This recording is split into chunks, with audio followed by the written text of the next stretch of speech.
After the pain, Zhou Xinian opened his eyes and looked at the two people's concerned faces. He forced a faint smile. Mingdai looked at his bloodshot eyes and still felt worried. He hadn't lost control in a long time. Are you okay? Zhou Xinian slowly shook his head and looked at Bai Lianhua. Can you show me a picture of my mom? Bai Lianhua first glanced at Mingdai, who was a doctor. After she nodded, he entered the room. Zhou Xinian looked at his crutch-walking leg and felt uncomfortable. The little potato was already short, and now he felt even more down. Mingdai comforted him, saying, I'll show Uncle later. It should still be treatable. Zhou Xinian smiled gratefully at Mingdai. And Grandpa, I also need your help. Mingdai nodded, beginning to understand Mayor Wei's words. These two people argue whenever they meet, but it doesn't stop them from caring about each other. Soon, Bai Lianhua came out holding a photo and handed it to Zhou Xinian. He took the photo and looked at it carefully. In the black and white photo, his mother looked a bit younger than him. She appeared cold, but Zhou Xinian knew her voice was gentle, and her embrace was warm. Mingdai, look. My mom is very beautiful. Mingdai looked at the bright young woman in the photo and nodded seriously. She was indeed very beautiful, with a different kind of charm from Bai Lianhua. Uncle might have been hurt during his youth, and he seemed to carry a dark, broken beauty that made people feel sad. The woman in the photo was still a bright young girl before she experienced the hardships later. Her clear face and lively eyes couldn't be hidden. Of course, your mom was the most beautiful girl at Jing University back then, a true noble lady. Many suitors lined up from the east to the west of the city. If the old man hadn't been blind, my sister wouldn't have passed away so early. While Zhou Xinian was unconscious, Mingdai shared Mayor Wei's worries. So Bai Lianhua also spoke vaguely, afraid to upset him. Sure enough, Zhou Xinian didn't understand and was absorbed in the photo.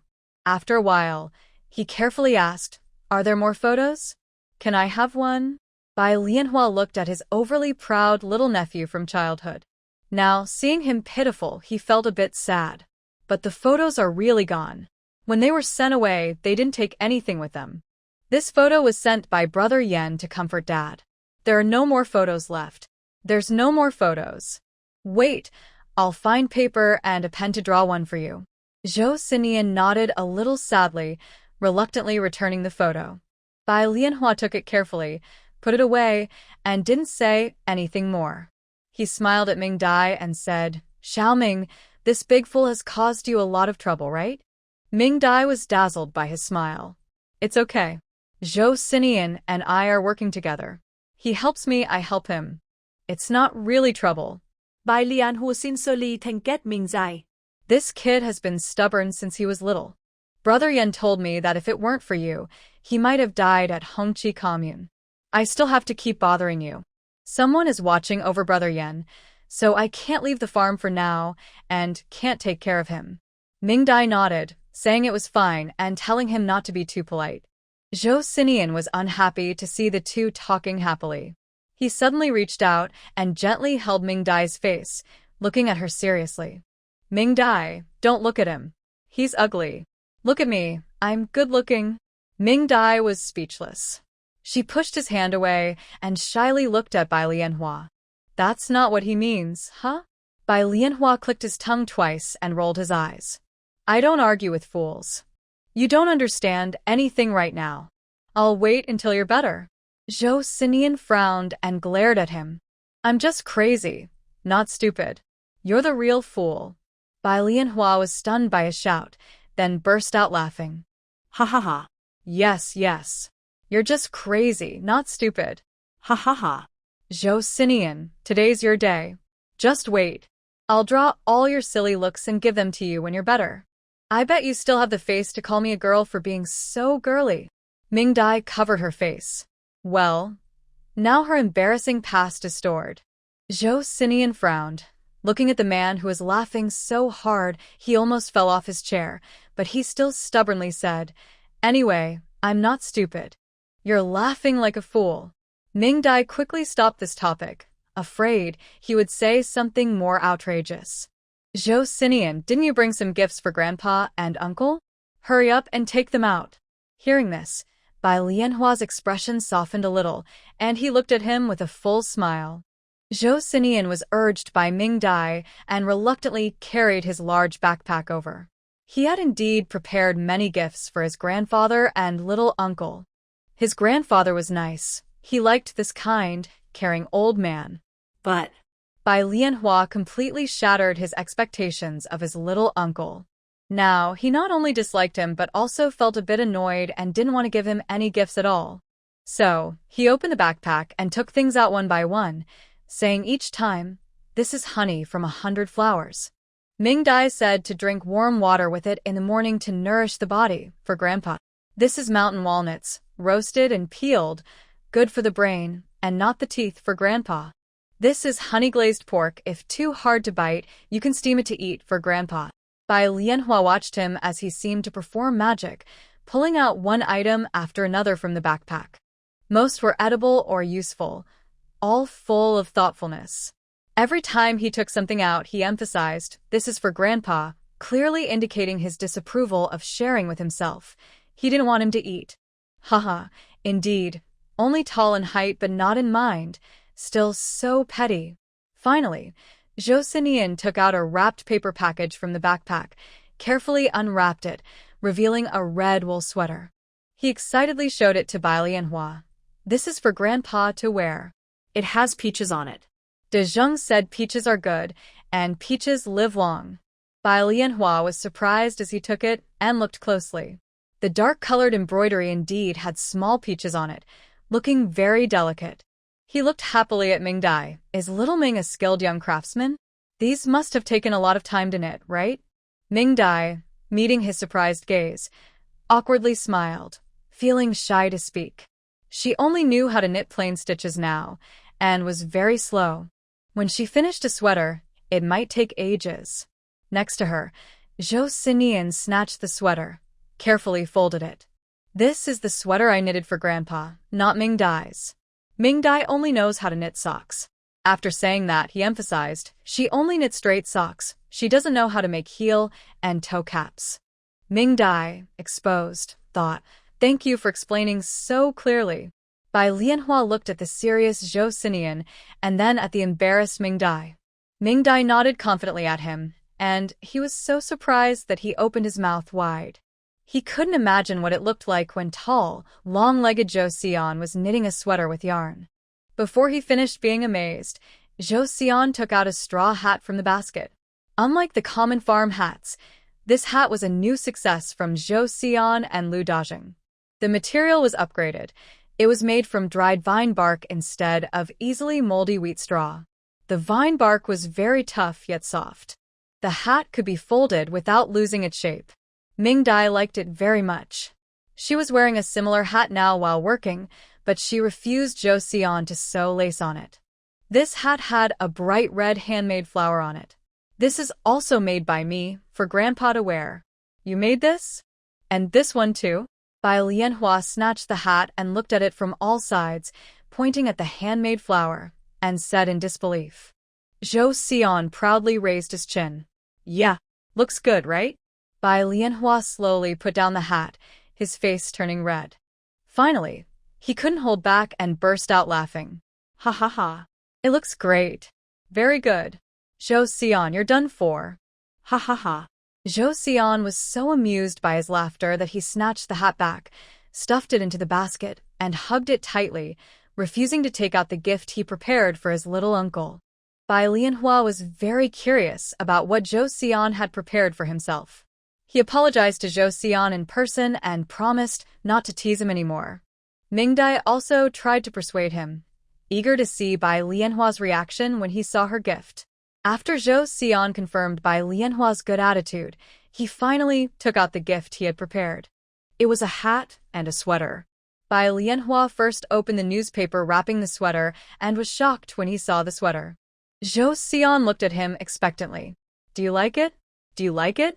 Bai Lianhua lifted the sweater and squinted at it in the sunlight for a long time. "Well, the color is quite lively." Ming Dai secretly giggled behind him. "Isn't it lively?" Zhou Xian gathered all the yarns of different colors he could find in the room. He knitted stripes with each color, stacking the colors to make a sweater. Zhou Xinian did not realize Bai Lianhua's shock and thought he liked it, proudly signaling him to look at the hat. Ming Dai excitedly rubbed her hands. The most anticipated part was coming. Bai Lianhua put away the dazzling sweater and opened the newspaper wrapped around the hat.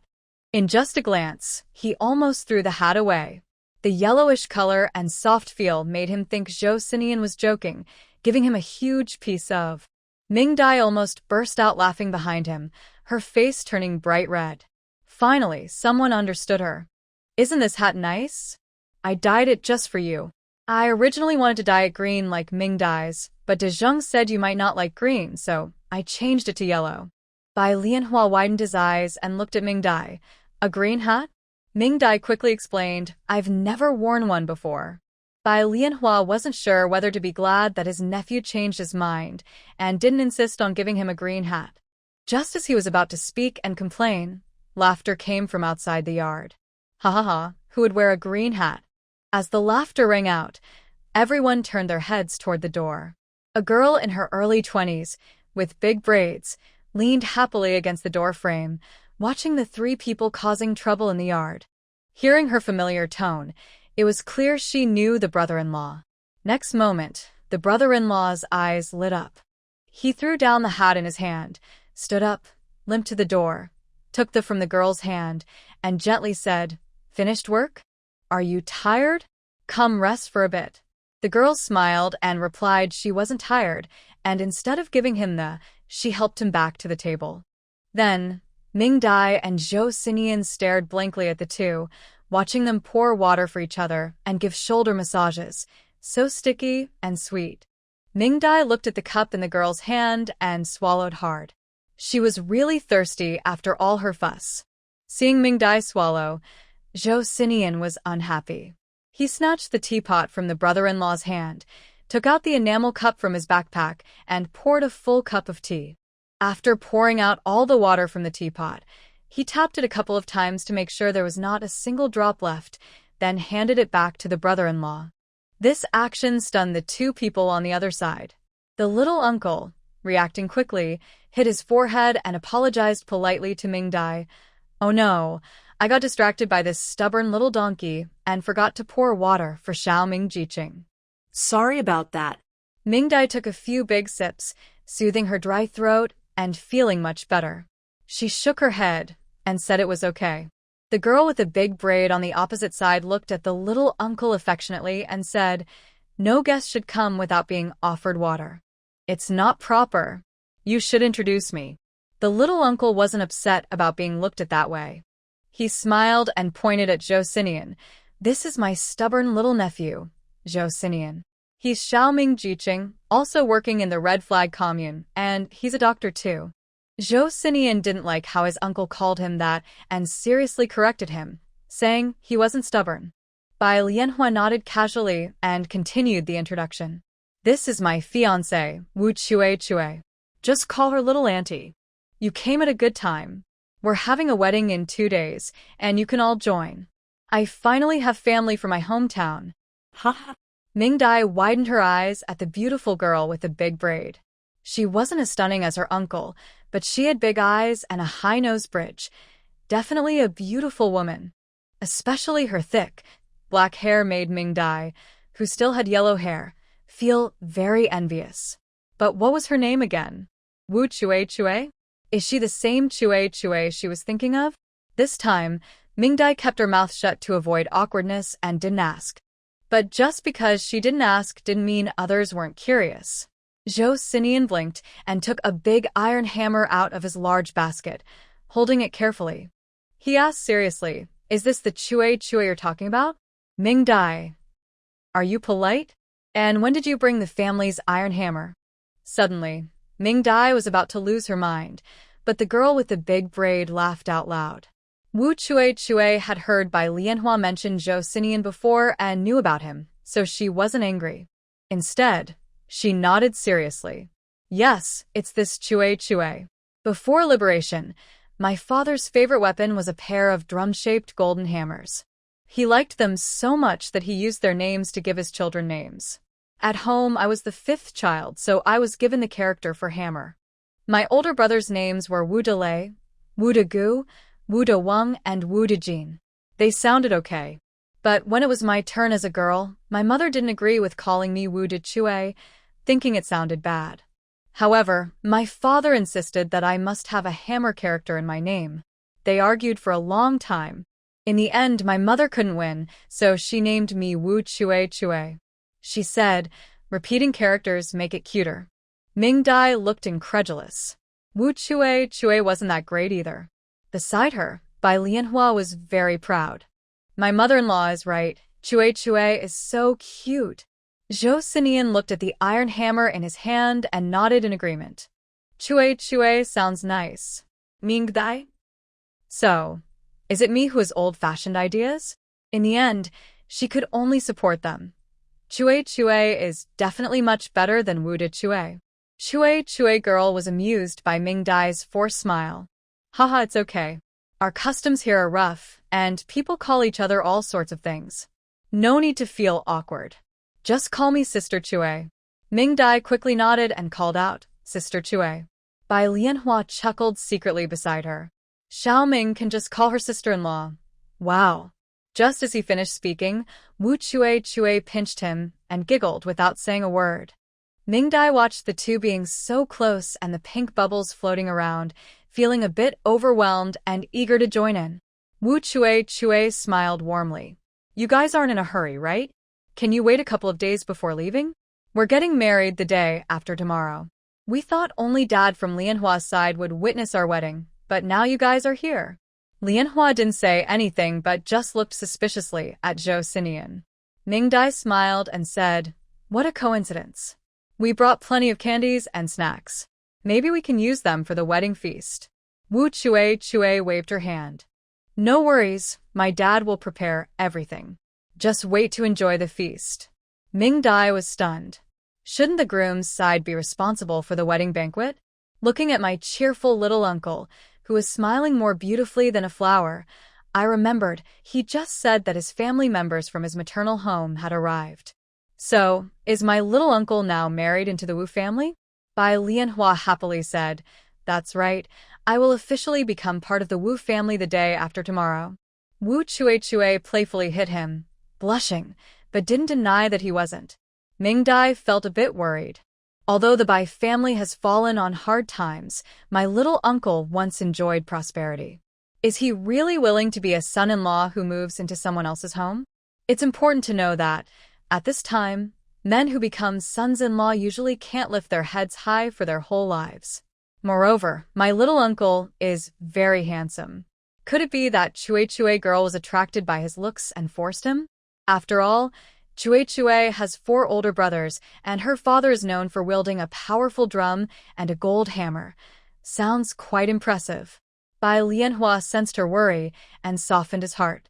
Brother Yan was right. Xiaoming is a clever and kind girl. Zhou Sinian is lucky. Not marrying isn't an option. We're already living in their house. The courtyard is nice, isn't it? Chue Chue specially built it for our wedding. I might have been secretly hiding a treasure in a golden house. Ha! Hearing his self-deprecating joke, Ming Dai relaxed and felt it was fine to go along willingly. Zhou Sinian also understood what was happening and curiously asked his little uncle, Are you coming to be the bride? He wanted to clarify this and discuss with Ming Dai whether he could borrow her wedding dress and red veil for his little uncle. Although he didn't like him much, he was still his little uncle. Bai Lianhua was annoyed by his question, and the two immediately started arguing again. Wu Chue Chue and Ming Dai each held one of them, exchanging glances with helpless smiles. These two definitely are real uncle and nephew. Same stubbornness. Separating the two troublemakers, Wu Chue Chue took Bai Lianhua to the kitchen to cook. Ming Dai and Zhou Sinian stayed with the awake Old Bai. During their nap, Old Bai had completely forgotten about them. Zhou Sinian carefully explained who he was. Old Bai thought they were just friends of Zhang Yi visiting the house, happily showing them photos of Zhang Yi and telling stories from her childhood. Zhou Sinian listened very carefully. His mother's image was gradually shaped in his mind through his grandfather's stories. Ming Dai opened the peanut candy and shared it with both of them, chatting as they ate. She took the opportunity to check the old man's pulse and found that his health was poor. Besides his forgetfulness, he also had stomach and heart problems. His whole body was very weak, which was affecting his lifespan. However, with proper care, some improvement was possible. For lunch, my little uncle and Wu Chue prepared a rich meal, including steamed rice and fried bacon. After eating, Ming Dai suggested she check my little uncle's leg first. Bai Lianhua and Wu Chue looked at each other happily. There is a doctor on the farm, but his medical skills are not good. Bai Lianhua's leg was injured by him. It is not only limping but also painful most of the time. Is it too tiring? Should we wait until you rest more? Ming Dai waved her hand. It's okay. We came by car, so it's not very tiring. Let's check my little uncle first. You look pale. Hearing this, Wu Chue immediately became nervous, pulling Bai Lianhua to sit opposite Ming Dai. Zhou Xinian was feeding candy to his grandfather while frowning. My little potato's leg is limping, and if his health isn't good, he's worried Wu Chue might stop liking him. After all, he looks useless and ugly. Bai Lianhua looked at Wu Chue's tense eyes and explained, I'm fine. I just haven't rested well lately. Ming Dai raised her hand to touch him, her brow furrowing more and more. Wu Chue was sweating nervously beside her. Bai Lianhua comforted her, but was also very anxious inside. Could there really be a problem? After checking his pulse, Ming Dai asked my little uncle to roll up his pants. Bai Lianhua felt a bit shy, but Wu Chue helped him roll up the pants. He was too thin. Ming Dai looked at his already atrophied leg and sighed. She touched it and saw that the bones hadn't been set properly, causing it to grow crooked. That's enough. Wu Chue helped lower the pants and looked at Ming Dai, who was deep in thought, too afraid to speak. Zhou Xinian helped Ming Dai bring over her small basket and also looked at her, wanting to know how my little potato's health was. Ming Dai thought for a moment and then asked, Little uncle, do you often have trouble sleeping and wake up suddenly in the middle of the night? How long has this been happening? Bai Lianhua stiffened when he heard this, and his face turned a little pale. Wu Chue frowned and looked at him. You've never mentioned this before? Bai Lianhua smiled and comforted him. It's just that I wake up a few times at night. I don't think it's a big deal. Ming Dai looked at him. Actually, there's nothing serious, just severe insomnia causing nerve weakness.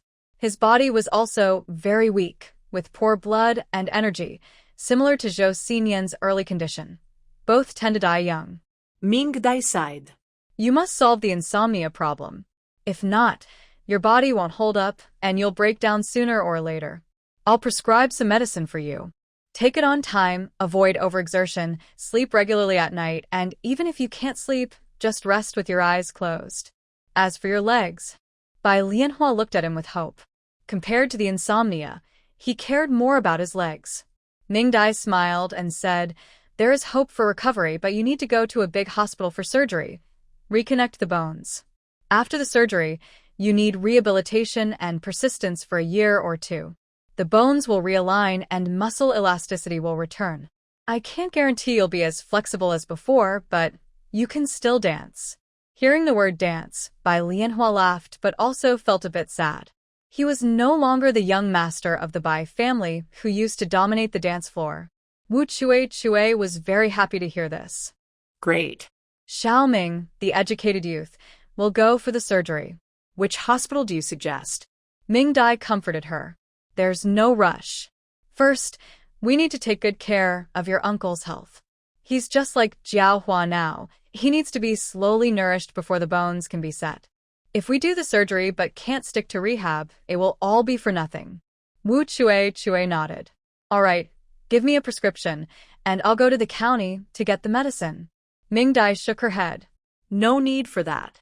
His condition is similar to Zhou Xinian's early stage. I have the necessary herbs here. He can take them for a couple of days and see how he responds. The food he eats should also be arranged by Sister Chue. It's best to include dietary therapy. I'll teach you a few recipes later. Make them for him and your grandfather to eat. I've also checked on your grandfather. He needs nourishing too.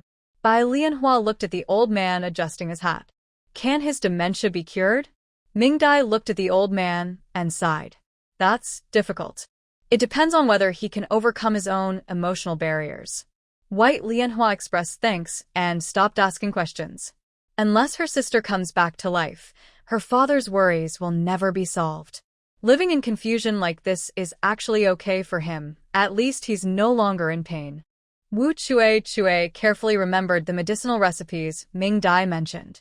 Afraid she would forget, she wrote them down again with paper and pen. Ming Dai had prepared medicine for her from a small basket since she was young. She immediately took out a clay jar and started boiling it. Her little uncle and grandfather each had one. Watching her busy in the kitchen, Ming Dai thought, she must really love her little uncle. She is a very good girl, just as kind as you, Ming Dai said, blushing from the compliment. White Lianhua quickly waved her hands. No, I'm not as good. I just use Zhou Xian for mutual benefit. Sister Chue really likes you. White Lianhua looked at her with a smile. You say so, then it must be true. Ming Dai felt a strange sense of guilt, like everyone could see through her. She couldn't explain it clearly. Zhou Xian overheard their conversation and pouted. He didn't like Ming Dai saying she and he were just working together, but he didn't know how to describe their relationship. Although he thought Ming Dai resembled his mother, Ming Dai seemed unwilling to accept that. It's so hard. He was feeling down, while White Lianhua looked at Wu Chue, who was surrounded by mist from the water, and gently spoke. Did you just want to ask me why I married into the Wu family? Ming Dai nodded. White Lianhua smiled. Yan Ge probably told you. Someone has been watching us and causing trouble. My father and I are on a farm, just like here. Since being sent down here, we've been excluded. We work endlessly, eat poorly, and all the letters and supplies Yan Ge sent are intercepted. My father and I have almost given up hope of surviving. Ming Dai looked at him in surprise. How can that be? Isn't it said that this place isn't harsh? White Lianhua sneered. It's true, it's not harsh. Even though we're sent down here and have to live in cattle sheds, at least we're still treated as people. The only ones given special treatment are me and my father. At first, I thought we had offended someone, but later I found out it wasn't true. Someone bribed the farm workers to target us maliciously. We couldn't leave the farm, and our letters were intercepted. For a long time, we were completely isolated and helpless. And that's not all. They are so crazy that they even want to kill my father. Dad once almost drowned when he was young and never went near the river. One time, he secretly ran to the river while I was working. If someone hadn't saved him, he would have drowned. He was afraid but still wanted to go because someone told him my sister was in the river. He wanted to find her. Ming Dai watched him shake with anger and felt sorry. The distance from the capital was far and no one knew about Bai Jingyi's situation. Only someone with bad intentions could be causing trouble. Later, I couldn't hold back anymore. If I heard anyone mention my sister in front of Dad and upset him, I would fight back hard. But those people were also paid off. I don't know who was behind them or their goal. Yan Ge didn't find out either, so I couldn't do much. I just had to watch Dad closely. Then, Yan Ge told me that bad things kept happening to Nian Nian. I couldn't stay silent anymore. The Bai family members kept having accidents, which was very strange. To stop these secret attacks, I needed a strong supporter. The Wu family was the best choice I could think of. Before liberation, the Wu family's leader was a powerful bandit chief on Liaowang Mountain. Even after they were officially accepted, the Wu family village remained a dangerous place. If I became part of Wu family village, enemies hiding in the shadows wouldn't dare to hurt me or Dad easily. If I played my cards right, I might even get a chance to leave the farm and see Nian Nian. He cleared his throat and said, So, I started trying to get close to the girls in Wu family village to find a good marriage partner. You see, you've seen my face, pretty intimidating. If I'm not careful, all the girls in the village might fall for me. Several even canceled their engagements because of me. Ming Dai's eyes widened in surprise. She finally understood why the villagers didn't like the Bai family and their relatives. Little uncle, you've single-handedly disturbed all the girls' hearts in the village. Seeing her look of shock and teasing, Bai Lianhua coughed awkwardly. Cough cough, I really didn't mean to do it. Marriage is for a lifetime. Even though I had my reasons for choosing, I didn't want to hurt anyone. I just wanted to find someone who liked me and treat her well for life. So I was wandering around the village, smiling at unmarried girls, just trying to make a friendly impression. But I didn't expect the local customs to be so lively. I spent the whole morning smiling at people, and by the afternoon, the girls had blocked the cow shed, all fighting to marry me. Later, they even started fighting over me. Of course, as you saw in the end, the winner was Chue Chue. Ming Dai was so shocked she couldn't find the words. What kind of straightforward guy thinking is that? Little uncle, you're lucky you weren't beaten to death by the villagers. But honestly, the girls here are really brave. No wonder they have boyfriends. Bai Lianhua blushed as she looked at him, and shyly continued, when I found out that Chue Chue is the youngest daughter of Captain Wu, I decided she was the one. At first, I was just weighing the pros and cons, but later, well, I truly fell for her. Chue Chue is the best girl I've ever met. She's gentle, kind, and beautiful. She even saved my father from the river. The more we spent time together, the more we appreciated each other. Once I was sure of my feelings, I went to Wu's family to ask for her hand. But I wasn't from a good family, I was lame, and I was a burden. The Wu family probably wouldn't agree. It was Chue Chue who didn't give up on me. She stayed by my side, and after 2 years, she finally convinced Wu's family to agree to our marriage. But there was one condition. I had to become a son-in-law and move into their house. Ming Dai suddenly understood. Chue Chue's family was thinking about her. Bai Lianhua nodded and said with a bit of self-deprecating humor, yes, if I had a daughter, I wouldn't agree to her marrying someone like me, a useless person. So I didn't think that request was unreasonable and agreed right away. We were supposed to get married before the new year, but Chue Chue felt it was unfair for me to become a son-in-law. She insisted we build a new house first before getting married. He looked at the busy figure in the kitchen and smiled happily. I know she was worried I and my father wouldn't be happy living with Wu's family. That's why she spent all her savings to build this house. But it's not just a house. It's Chue Chue's love for me.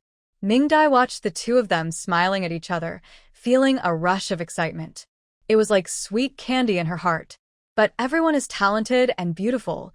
Doesn't that make little uncle and Chue Chue a perfect match? Perhaps Ming Dai noticed that the two people's eyes were too bright, so Wu Chue Chue shyly glared at Bai Lianhua, telling him not to talk nonsense and to continue making medicine. Once her figure was busy again, Bai Lianhua put away his smile and signaled Ming Dai to step back a little. Ming Dai followed him to a corner of the wall, and he spoke seriously. Little Ming, thank you for helping me with my illness. If my treatment doesn't go well later, could you please not tell Chue Chue about my real condition? I'm worried she might get upset. Ming Dai nodded and asked him, that's okay, but can you tell me when your insomnia started? How long can you sleep now at night? Bai Lianhua turned to look at Zhou Xian, who was sitting obediently beside his grandfather, listening patiently to stories about his mother. After a long while, he spoke in a hoarse voice. Since my sister passed away. So long ago? Ming Dai's eyebrows knitted tightly. He looked at Zhou Xian with teary eyes and said, my sister, I am the one who caused her death. Ming Dai looked at him with confusion. Wasn't Bai Jingyi's death a suicide? Father had an accident when I was at home.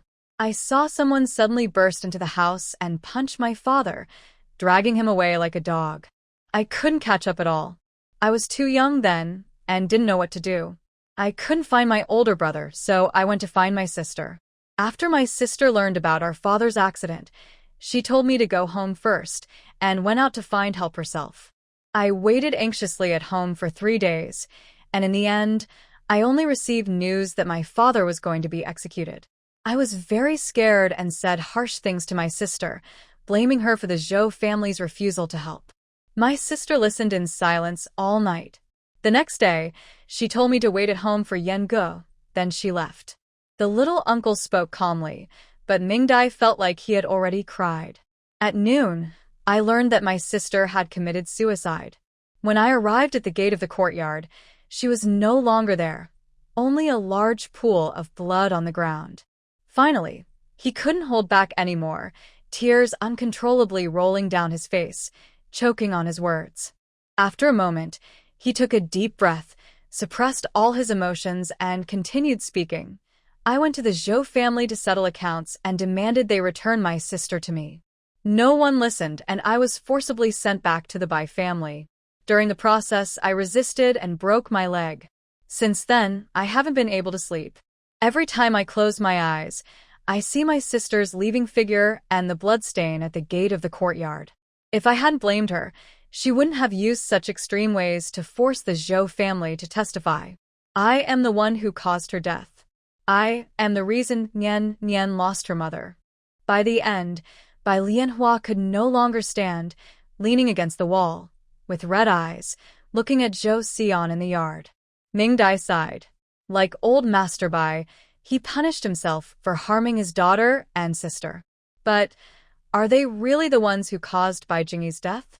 After calming down, Bai Lianhua wiped his face randomly and smiled at Ming Dai. Sorry to make you watch a joke. Xiaoming Jiqing, I will take my medicine properly. Please keep this a secret from Chue for now. Ming Dai nodded. The medicine was ready. Wu Chue helped Bai Lianhua and Grandpa drink it. Bai Lianhua happily took the cooled medicine bowl, tilted his head, and gulped it down quickly. Zhou Xian watched him drink the bitter medicine without changing his expression, suspicious that Ming Dai had given him fake medicine earlier. He took the nearly empty medicine jar, poured some medicine, and drank it.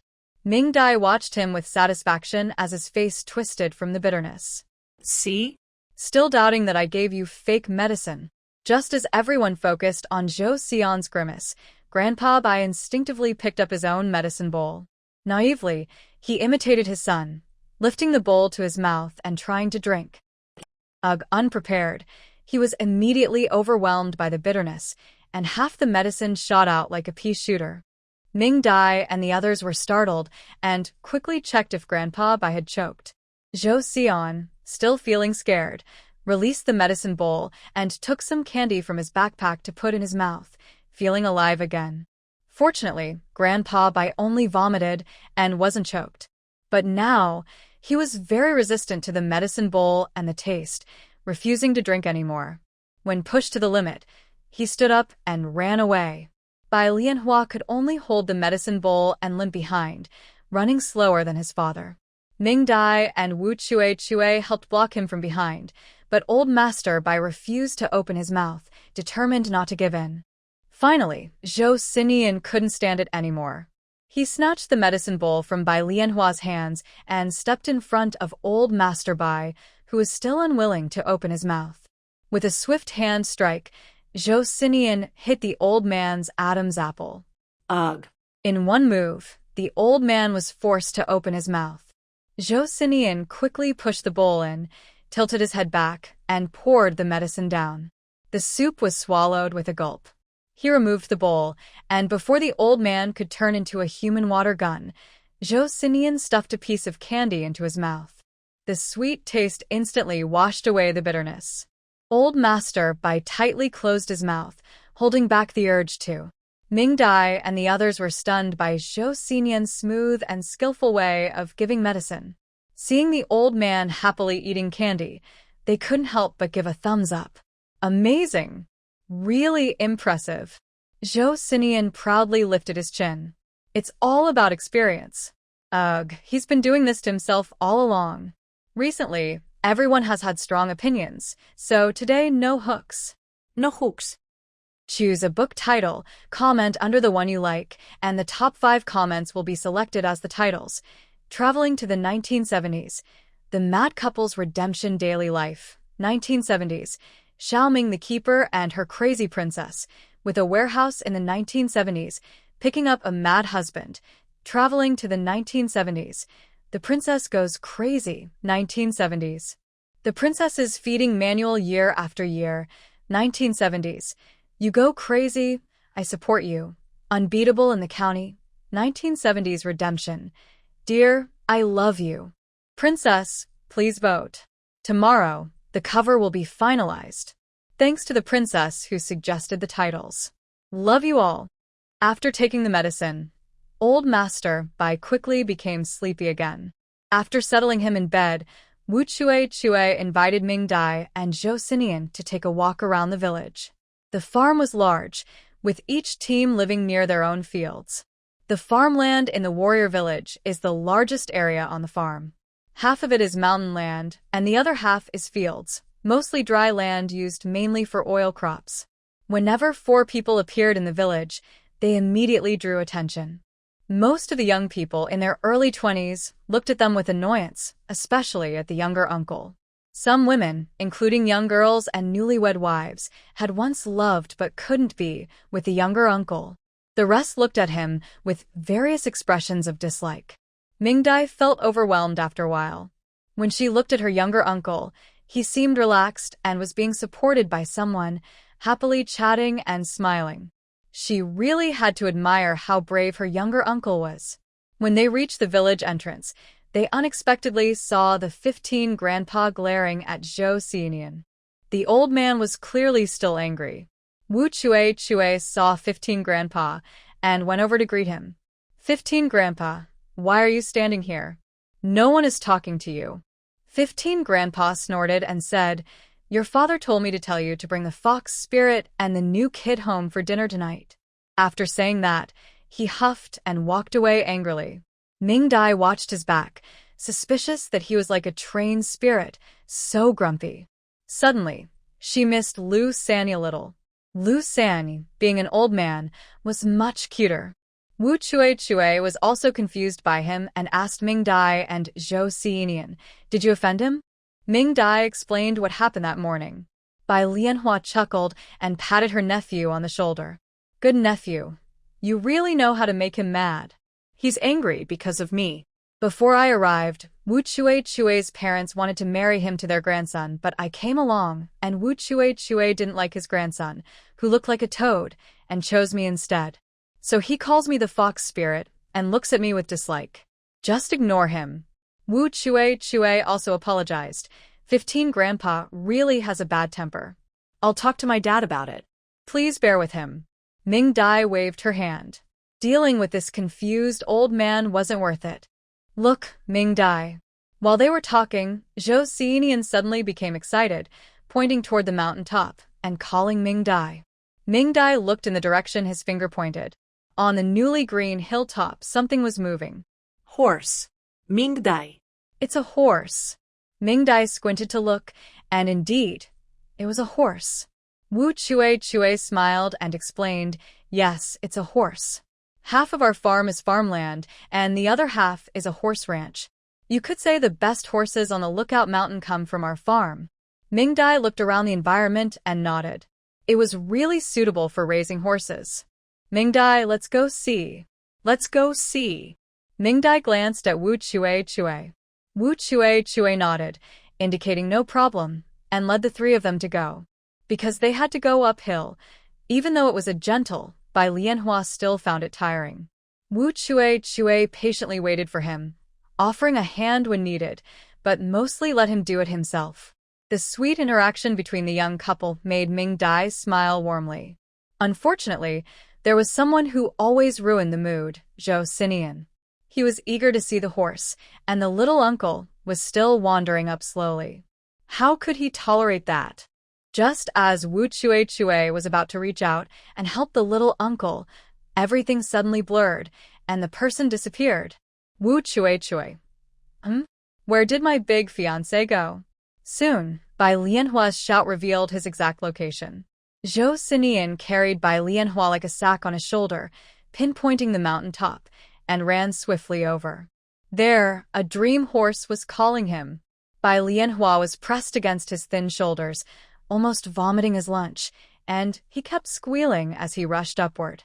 Ming Dai and Wu Chue exchanged a helpless look and followed.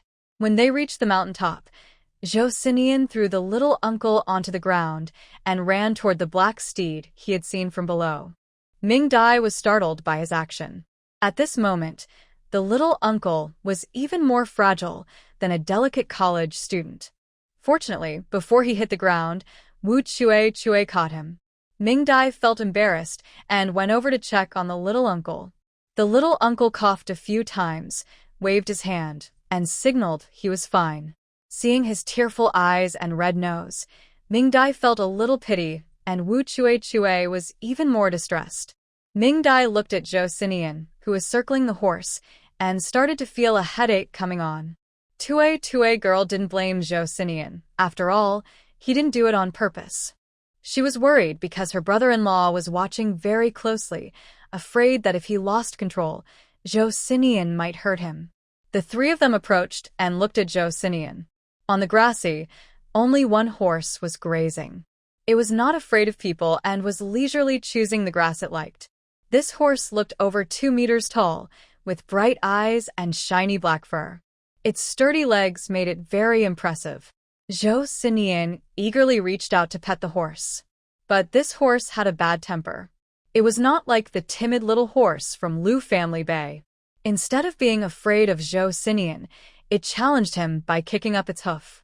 Zhou Xinian's excitement grew even more.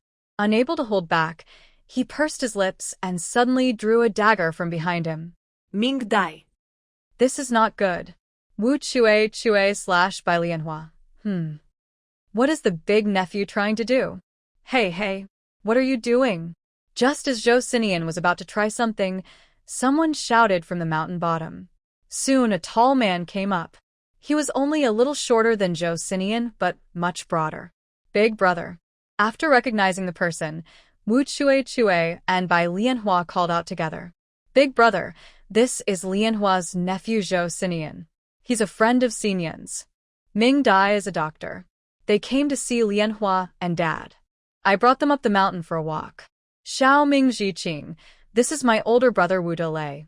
You can call him Uncle De. Ming-Dai pulled the reluctant Zhou Xinian to greet the man. Wu Delay looked about 40, very dark-skinned, with a serious face. His tall and muscular build looked a little intimidating. Seeing they were relatives, he relaxed a lot and smiled. He looked at the two of them, especially Zhou Xinian, who was staring at the horse with fascination. Do you like horses?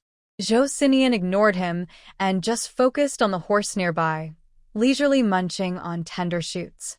Udalei vai te ofender. He pointed at the grazing horse and said, You like this one? Good eye. This is the son of the Horse King, the next Horse King. He's very proud and has never been ridden before. Zhou Xinian did not look back, but he twitched his ears. Ming-Dai, who knew his small movements well, understood that he was now thinking about something. Seeing that Zhou Xinian still ignored everyone, Wu Dale chuckled twice, saying, I was just wondering if you could tame this spirited horse. All the young men in our village have tried, but they all got bucked off. If you're not interested, forget it. As soon as he said that, Zhou Xinian suddenly turned around. How do you define being trained? Wu Dale grinned triumphantly. If you can ride around the field once, then you've tamed it. Zhou Xinian was eager to try. Seeing the relaxed horse grazing made him even more excited. Ming-Dai felt a bit worried and watched Zhou Xinian, who had readily agreed.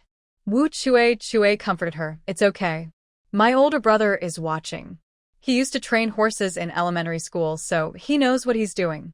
Ming-Dai hesitated to tell her that she wasn't afraid of Zhou Xinian getting hurt, but rather worried that he wouldn't handle the horse gently enough, causing the horse to get injured.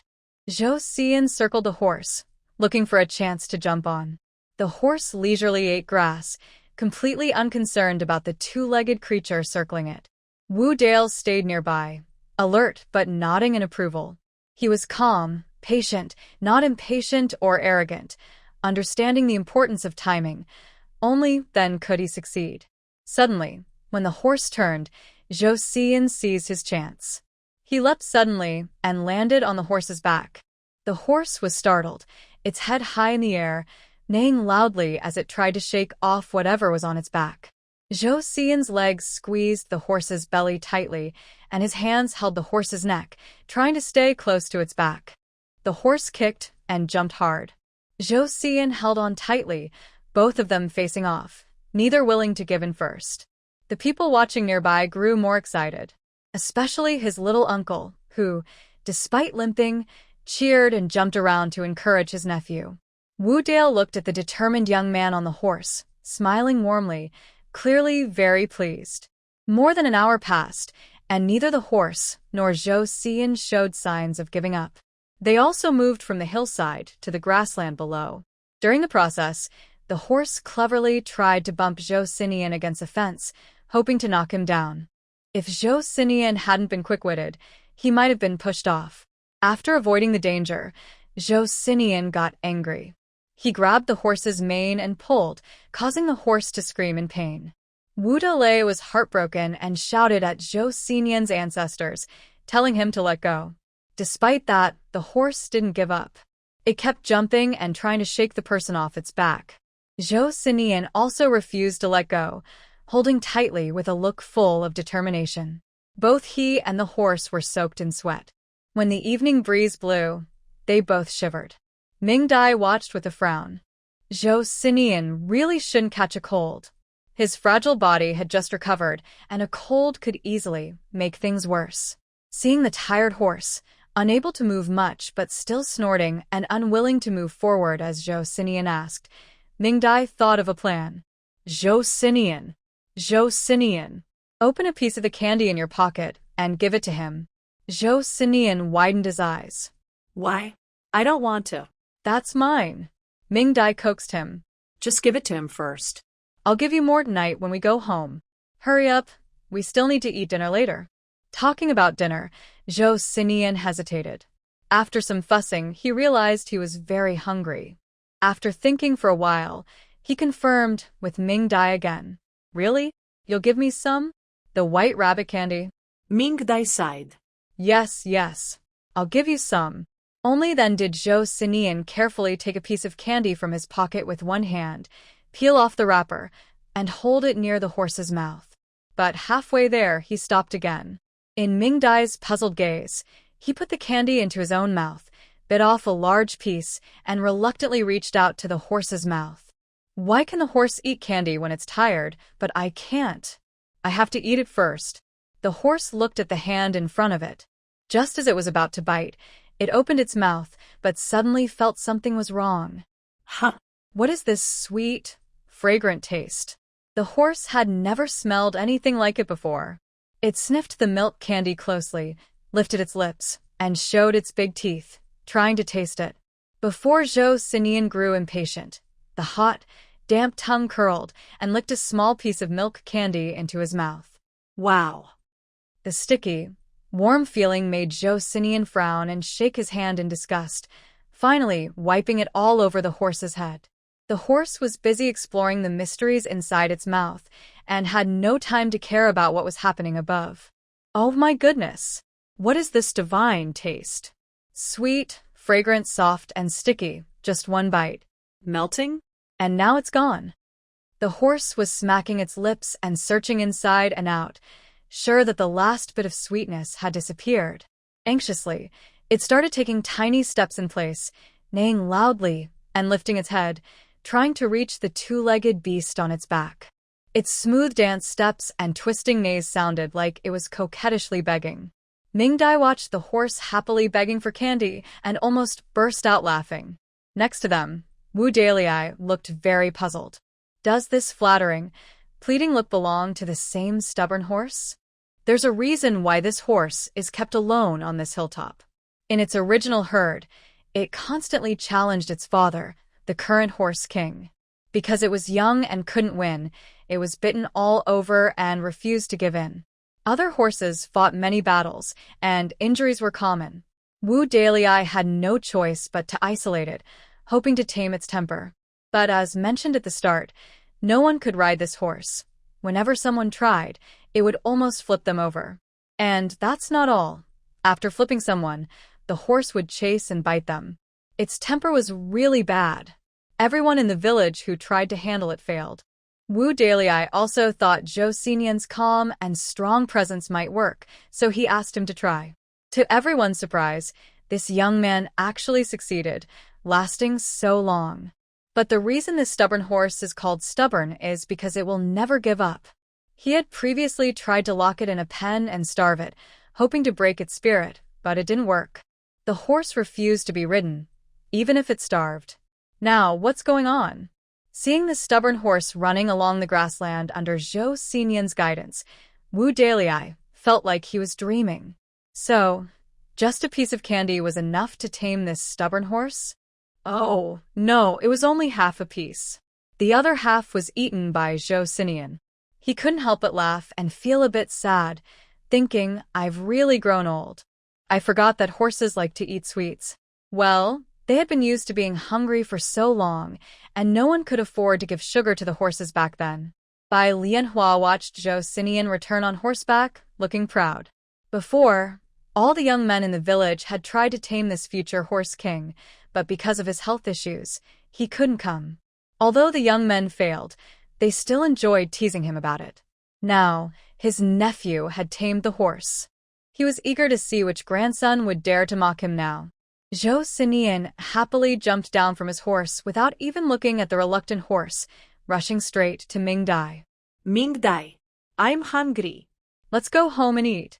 He pushed the horse's head away, as if saying, put on your pants, I don't recognize you, which made Ming Dai want to laugh.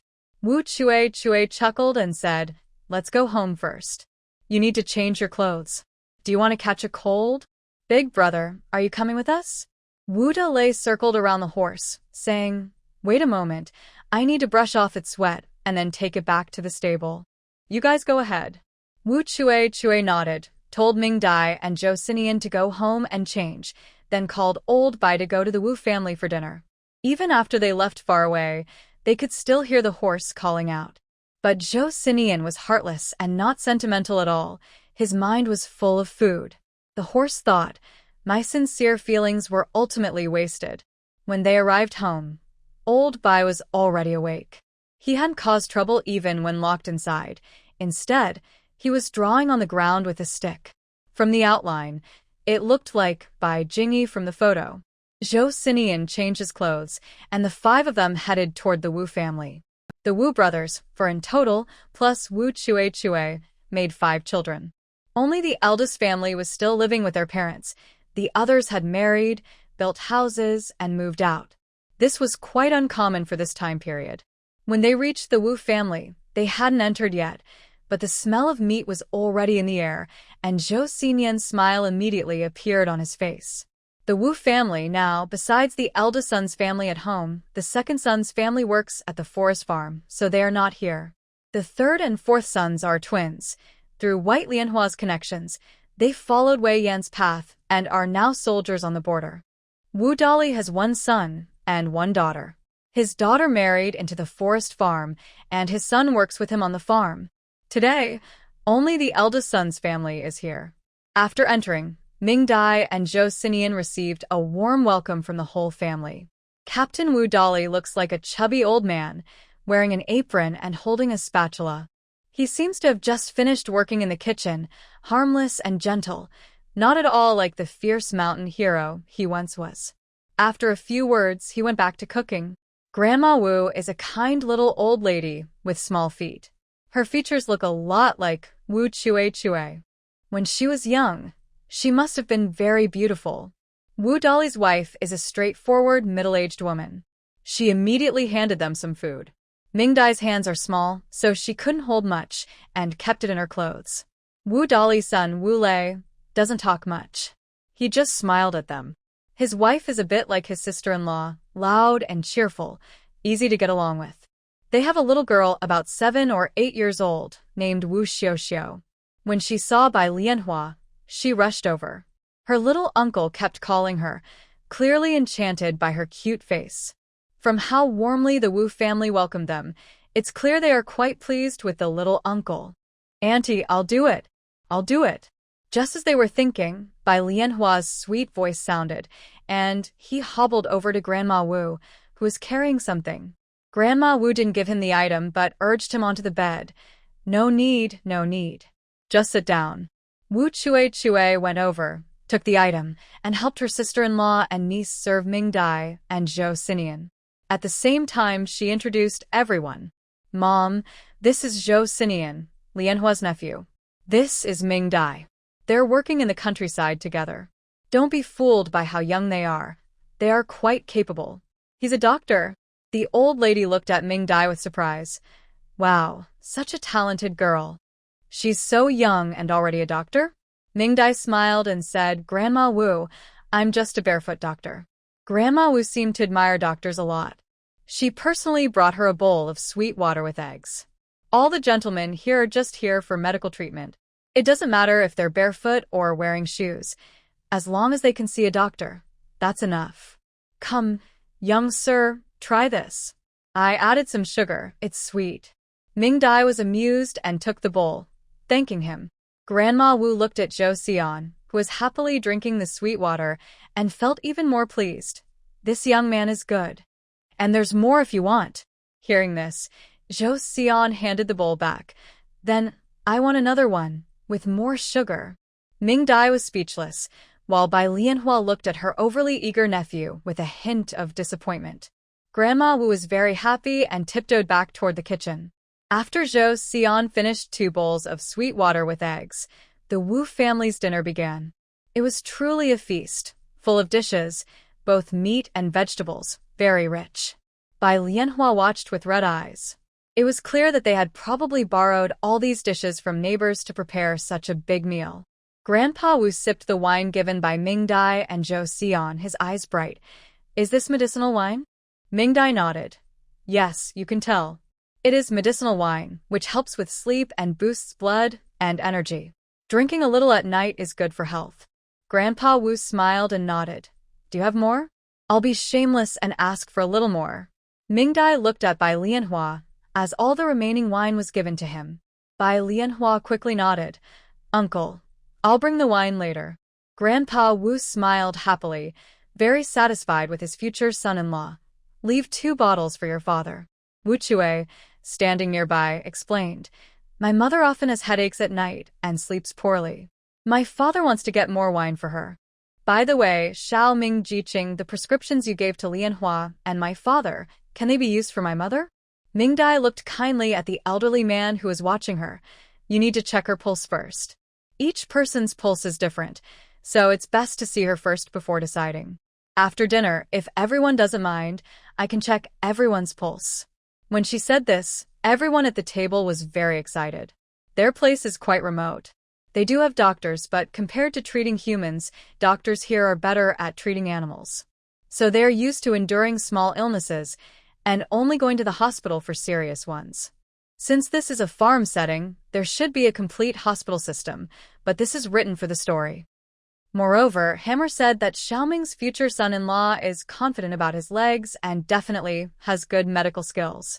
As a result, the happily surprised outcome was that Ming Dai's bowl of food was stacked very high and she couldn't finish it even if she tried. Fortunately, Zhou Xinian was there to help share most of it. After the meal, Zhou Xinian became Nian Nian and Ming Dai, well, Ming Dai turned back into Xiaoming. Ming Dai, why don't you call me Dai Dai? Because she ate a lot and the food was sweet and delicious, Zhou Xinian successfully won the hearts of both elders. Grandpa Wu felt that his cooking skills were recognized by Zhou Xinian, and Grandma Wu liked that her favorite food was served. After eating and digesting, Ming Dai started checking everyone's health. The others were fine, especially Grandpa Wu, who was healthier than most people his age, much better than the fragile old man. The only 2 with issues were Grandma Wu and Wu Lei's wife. Grandma Wu probably had a headache caused by postpartum wind, so Ming Dai adjusted her medication and recommended herbal wine, which should help improve her condition. Wu Lei's wife had a gynecological problem. Ming Dai discreetly explained this to her privately. Wu Lei's wife glared at her husband and blushed as she thanked her. At the same time, Ming Dai gave her some simple recipes that were easy to make and could boost resistance and benefit health. After finishing everything, it was dark outside. Ming Dai and the others prepared to leave. Before leaving, Grandpa Wu asked Wu Lei to bring out a box, saying it was a gift for Ming Dai. Before she could refuse, Grandpa Wu waved his hand, and Wu Lei carried the box out first. Hammer also guessed what was inside and winked at her. Take it. It's useless for us at home, but you'll like it. Ming Dai could only nod.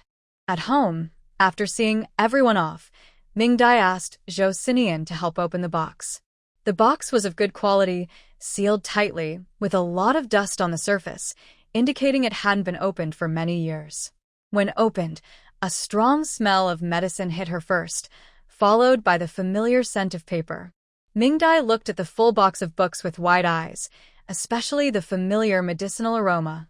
She carefully picked up one book, looking at the familiar yet strange characters, her face flushing with excitement.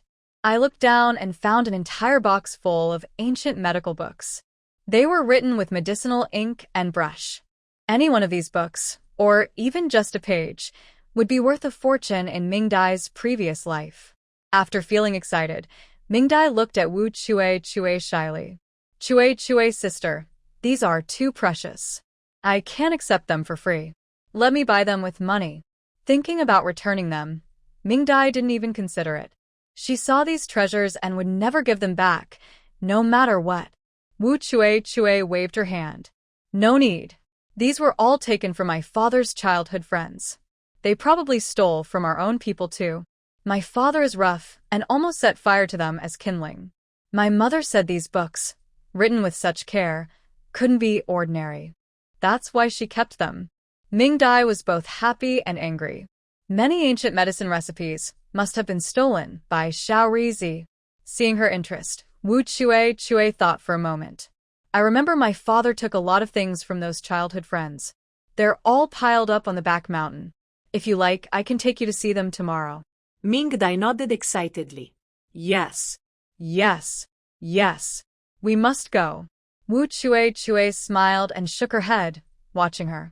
She was still young. When she saw something she liked, she couldn't help but get excited. While they were happily chatting, 3 others sitting nearby kept yawning one after another. Wu Chue told everyone to rest.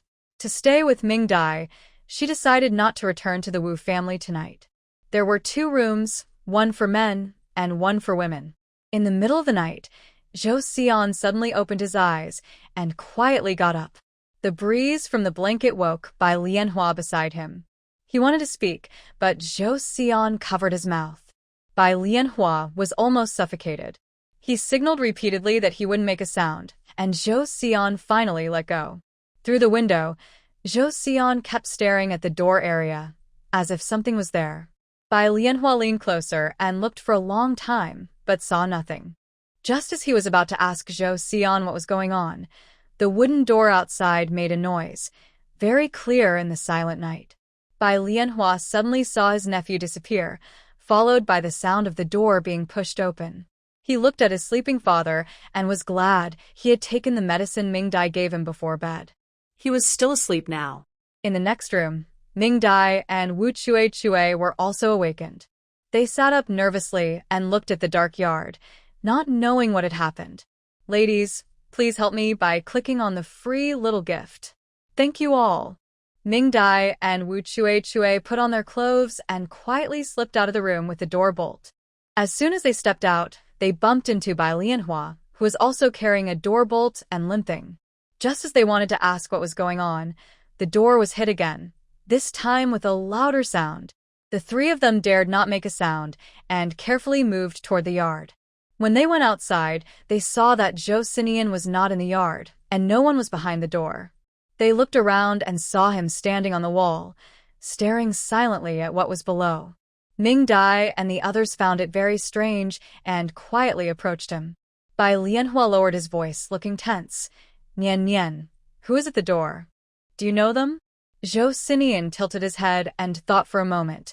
Yes, I just saw them this afternoon. Just saw them this afternoon? Mingdai's first thought was that it might be the little old man from the 15th master coming in the middle of the night to cause trouble. Before she could ask, Zhou Xinian jumped over the wall, and after 3 seconds, a cheerful neighing sound was heard. Mingdai and the others. Huh. Mingdai opened the door, and Zhou Xinian, looking impatient, led the pony inside. It turned out that the pony that came to bang on the door at her uncle's house in the middle of the night was the little pony King Zhou Xinian rode this afternoon. The pony was following closely behind Zhou Xinian, its big head rubbing against him, and its tongue, ignoring Zhou Xinian's dislike, kept licking his hand. It was clearly still thinking about the sugar Zhou Xinian gave it earlier. Wu Chue looked at it in disbelief. How is it here? Shouldn't it be in the stable? Bai Lianhua also spoke. Yes. And how did it find this place? Mingdai turned on her flashlight, looking at the pony that was acting cute with Zhou Xinian, feeling a bit headache. It probably remembered the sugar Zhou Xinian gave it during the day and came looking for it at night. Pony's memories are pretty good. Has it been here before at her uncle's house? White Lianhua suddenly remembered. Earlier when we moved, my older brother brought it over a few times to help. Mingdai nodded, then laughed and said, "That's also a foodie horse. It even came out in the middle of the night." Wu Chue agreed with a nod. Exactly. The horse pen isn't just locked up, there are people guarding it. Yet somehow it managed to escape. The three of them sighed together and looked at a person and a horse nearby. Zhou Xinian was pacing nervously in the yard, trying to avoid the clingy horse. He kept raising his hand to threaten the horse that was approaching his face. The horse wasn't afraid. It kept leaning in to nuzzle him and occasionally bumped him, causing Zhou Xinian to stumble. Finally, Zhou Xinian couldn't take it anymore. He climbed onto the wall and stood there, looking at Mingdai with a sad face. The horse tried several times to reach him, but got frustrated and started neighing loudly. Almost the whole village was about to wake up from the noise. Mingdai quickly went inside to get some sugar, intending to feed the horse. But before she could get close, the horse turned its head alertly, raised its front body, and refused to let her approach. Seeing it raise its hoof threateningly at Mingdai, Zhou Xinian was so angry he jumped from the wall onto the horse's back and slapped it. The horse obediently lowered its head. Mingdai peeled the sugar block and offered it to the horse. The horse showed its teeth, wanting to bite, but Zhou Xinian grabbed its ear to warn it. Reluctantly, the horse moved closer, sniffed the familiar smell, and immediately changed its attitude. Its hooves stomped happily as it took the sugar. The satisfied horse savored the sugar with its tongue inside its mouth. Mingdai took the chance to pet it. The black horse's coat was a bit rough, but it was quite handsome. Now what? Should we send it back? Wu Chue looked at Zhou Xinian, who was yawning on the horse's back, and the curious horse wandering in the yard. He waved his hand. Forget it. Let's send it tomorrow. It's so late now. If we go again, we won't be able to sleep when we get back. Mingdai nodded. So, the four of them went back to sleep, leaving the horse to wander in the yard. Inside, Old Bai was still sleeping soundly, unaware that there was now a horse in the house. They slept, but the horse was not tired at all. The yard was small, and it couldn't run away. Instead, it started tap dancing in the yard, making loud clacking sounds that even the neighbors began to complain. Zhou Xinian couldn't bear it anymore and went out to scold the horse, which finally behaved. But this time, it stopped dancing and started watching people sleep, taking turns between two rooms. Through the glass, they saw a large horse's head looking inside the window, which was quite frightening. Mingdai was speechless and didn't want to bother anymore. She covered herself with the quilt, ignored the window, and fell into a deep sleep. What a day! The next morning, Wu Chue and Bai Lianhua led the reluctant horse back to the stable. The horse kept fussing and refused to leave, but Mingdai fed it a candy, and it finally was satisfied. The little uncle and his friend went to deliver the horse, while Mingdai and Zhou Xinian brushed their teeth in the yard. While brushing, Zhou Xinian suddenly asked Mingdai, "Can we take it away?"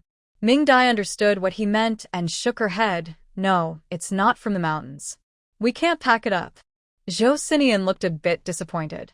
He had finally found a brave horse and didn't want to give up. His eyes turned, and he came up with a good idea.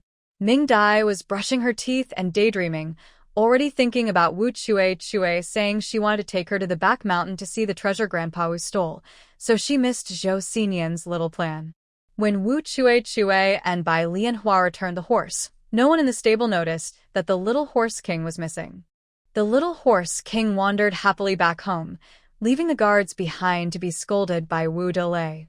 Back home, they saw Old Bai had also woken up and was drinking the fried noodles Mingdai prepared for him. Mingdai was cooking in the kitchen. Zhou Xinian was lighting the fire, and they worked together smoothly, looking like a little married couple.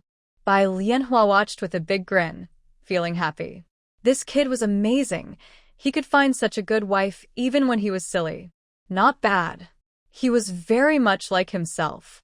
After eating, seeing Ming Dai's uncontrollable excitement, Wu Chue took them to the back mountain first. The back mountain was behind the farm, where the storage was in a cave used by the village to hide grain. After liberation, the cave was unused and was used by her father to store things. Ming Dai looked at the large iron door cast from iron and realized more clearly how strong the Wu family's power had been. This big iron door probably couldn't be broken even with dynamite. There was a mechanism on the door. Wu Chue operated it for a while, and soon the door slowly lifted, shocking Ming Dai once again. The door opened, and before they could step inside, a cool breeze mixed with the smell of decay blew toward them. Inside, Wu Chue lit the torch on the wall, and the cave gradually became brighter. The storage room was large, with various items scattered in the middle. All the items were covered with green military raincloths, faded and dusty. My family's possessions are mostly here. My father divided everything into 6 parts, one for each of his 5 children, and the rest for my parents' old age. I have the most, more than my brothers, because of my mother's dowry. After speaking, she lifted the covering raincloth, revealing the items underneath. A full set of Wangwali furniture caught Ming Dai's eye, especially the central bed, which looked like a small house. The carvings on it were lifelike and very detailed, clearly made by skilled hands. Wu Chue touched the furniture and smiled as she said, "Although my father was a bandit, my mother was not." Her family was a famous, wealthy family in the city, with ancestors who had produced top scholars. Unfortunately, my mother didn't have good luck. On her wedding day, when the city was attacked, her fiancé's family ran away, leaving her bridal sedan chair halfway. Just then, my father came down from the mountain, saw the sedan chair, and thought he needed a wife. He had people carry the sedan and dowry up the mountain. So, my mother was basically taken by my father. Ming Dai. Wow, Grandma Wu really did marry by force. Zhou Xinian. So, the wife was taken by force. By Lianhua. Your father-in-law is amazing. My mother didn't resent my father for taking her by force. Instead, she was grateful. My maternal grandfather's family was very traditional. My mother was already married out, so she wouldn't be accepted back home. To protect her reputation and that of other girls in the family, she was left to sink in the pond. Therefore, my father saving her was like saving her life. She appreciated him for that, and she never disliked his rough ways. She spent her whole life with him. My father married a noble lady he never dared to dream of and cherished her deeply. Since then, only my mother remained, and they loved each other until now. Ming Dai listened carefully. Such love was very rare during those chaotic, war-torn years, and it made her feel very envious. Wu Chue smiled and looked at Bai Lianhua. My mother left me her entire dowry, hoping I would find someone who truly loves me, just like she did, and live a happy life. Bai Lianhua solemnly promised, Chue, I swear I will only be good to you in this life. I will never let you down. Ming Dai watched from the side, happily enjoying the scene. Don't be too excited. Zhou Xinian muttered nearby, so, getting married is like fighting for the bride. No wonder my little brother-in-law is the bride. He just can't compete with Chue. After visiting Wu Chue's dowry, Ming Dai felt a lot of pressure for her little brother-in-law. Grandma Wu's complete set of dowry, along with Grandpa Wu's hidden treasures prepared for his youngest daughter, might not be a grand 10-mile bridal procession, but they are enough to match the Bai family before any trouble. Bai Lianhua was overjoyed after seeing everything. He initially just wanted a fancy gold accessory, but unexpectedly, he chose a solid one. He really struck it rich. Fortunately, the Bai family also kept some hidden treasures, only known to their father and sister. Now that the sister is gone, only the father remembers. She thought about asking her father later to see if he still remembers. Otherwise, he might really end up raising Chue for life. After the dazzling display of dowry, finally came what Ming Dai was most eager to see. She lifted the cloth, and her mouth dropped open. A pile of boxes, big and small, totaling over 100, looked quite impressive. Especially the few small boxes made of rosewood. Their luxurious appearance made Ming-Dai even more curious about what was inside. Wu Chue pointed at the pile and said, "These are all things taken from the small household. The gold and silver jewelry my father gave out right away. What's left are books, calligraphy, paintings, and jars that they didn't recognize. Xiao Ming, take a look and pick whatever you like." Ming-Dai loved her big, sweeping gesture. She cheered and ran toward the boxes. Zhou Xinian followed to help open the boxes. Ming-Dai quietly activated her space's treasure appraisal function. Seeing the little lights turn on one by one, she almost couldn't contain her smile. Over 100 boxes filled with rare books, ancient paintings, and old texts. If it weren't for Grandpa Wu saving some of the old days' belongings, such good things would have been claimed by Xiao Rizi as his own. Bai Lianhua stood beside Wu Chue, watching the two people who kept gasping in surprise, and he smiled in a somewhat mischievous way. From observing over the past few days, he had figured it out. Every year, he liked Xiao Ming but didn't understand love. He only saw her as family or an elder he admired, but he also kept others away from her. Xiao Ming saw Nian as a child and didn't think of love or romance. He chuckled to himself, eagerly looking forward to the day Nian got better and understood. Wu Chue looked at the man beside her with affection, feeling he wasn't much more mature than Zhou Xinian. Her mother said, "All men are like that before marriage, like children. After marriage, they rely on their wives to teach them." Her father was a perfect example, trained by her mother. Thinking of her mother's words, she looked toward the pile of dowry. Her mother said there was a spare washboard kept for her. Where was it again? Bai Lianhua was happily laughing, completely unaware that he was about to face life's new lessons after marriage. In the end, Ming-Dai sorted out 4 big boxes of medical books and ancient prescriptions, many of which were claimed by Xiao Rizi as their own in the past. Now it was obvious they had stolen them. What surprised Ming-Dai most was that she found a brand new set of surgical equipment. The entire set was very well preserved, and all were imported from abroad, precision instruments that even city hospitals might not be able to buy now. Ming-Dai was excited. With this equipment, she could perform surgeries in Lujiawan for Zhou Xinian instead of going to the provincial hospital. The healthcare system in Black Province was infiltrated by spies, and the situation of cleaning it up was still unknown. If there were still hidden dangers and an accident happened during surgery, Zhou Xinian's life could be at risk.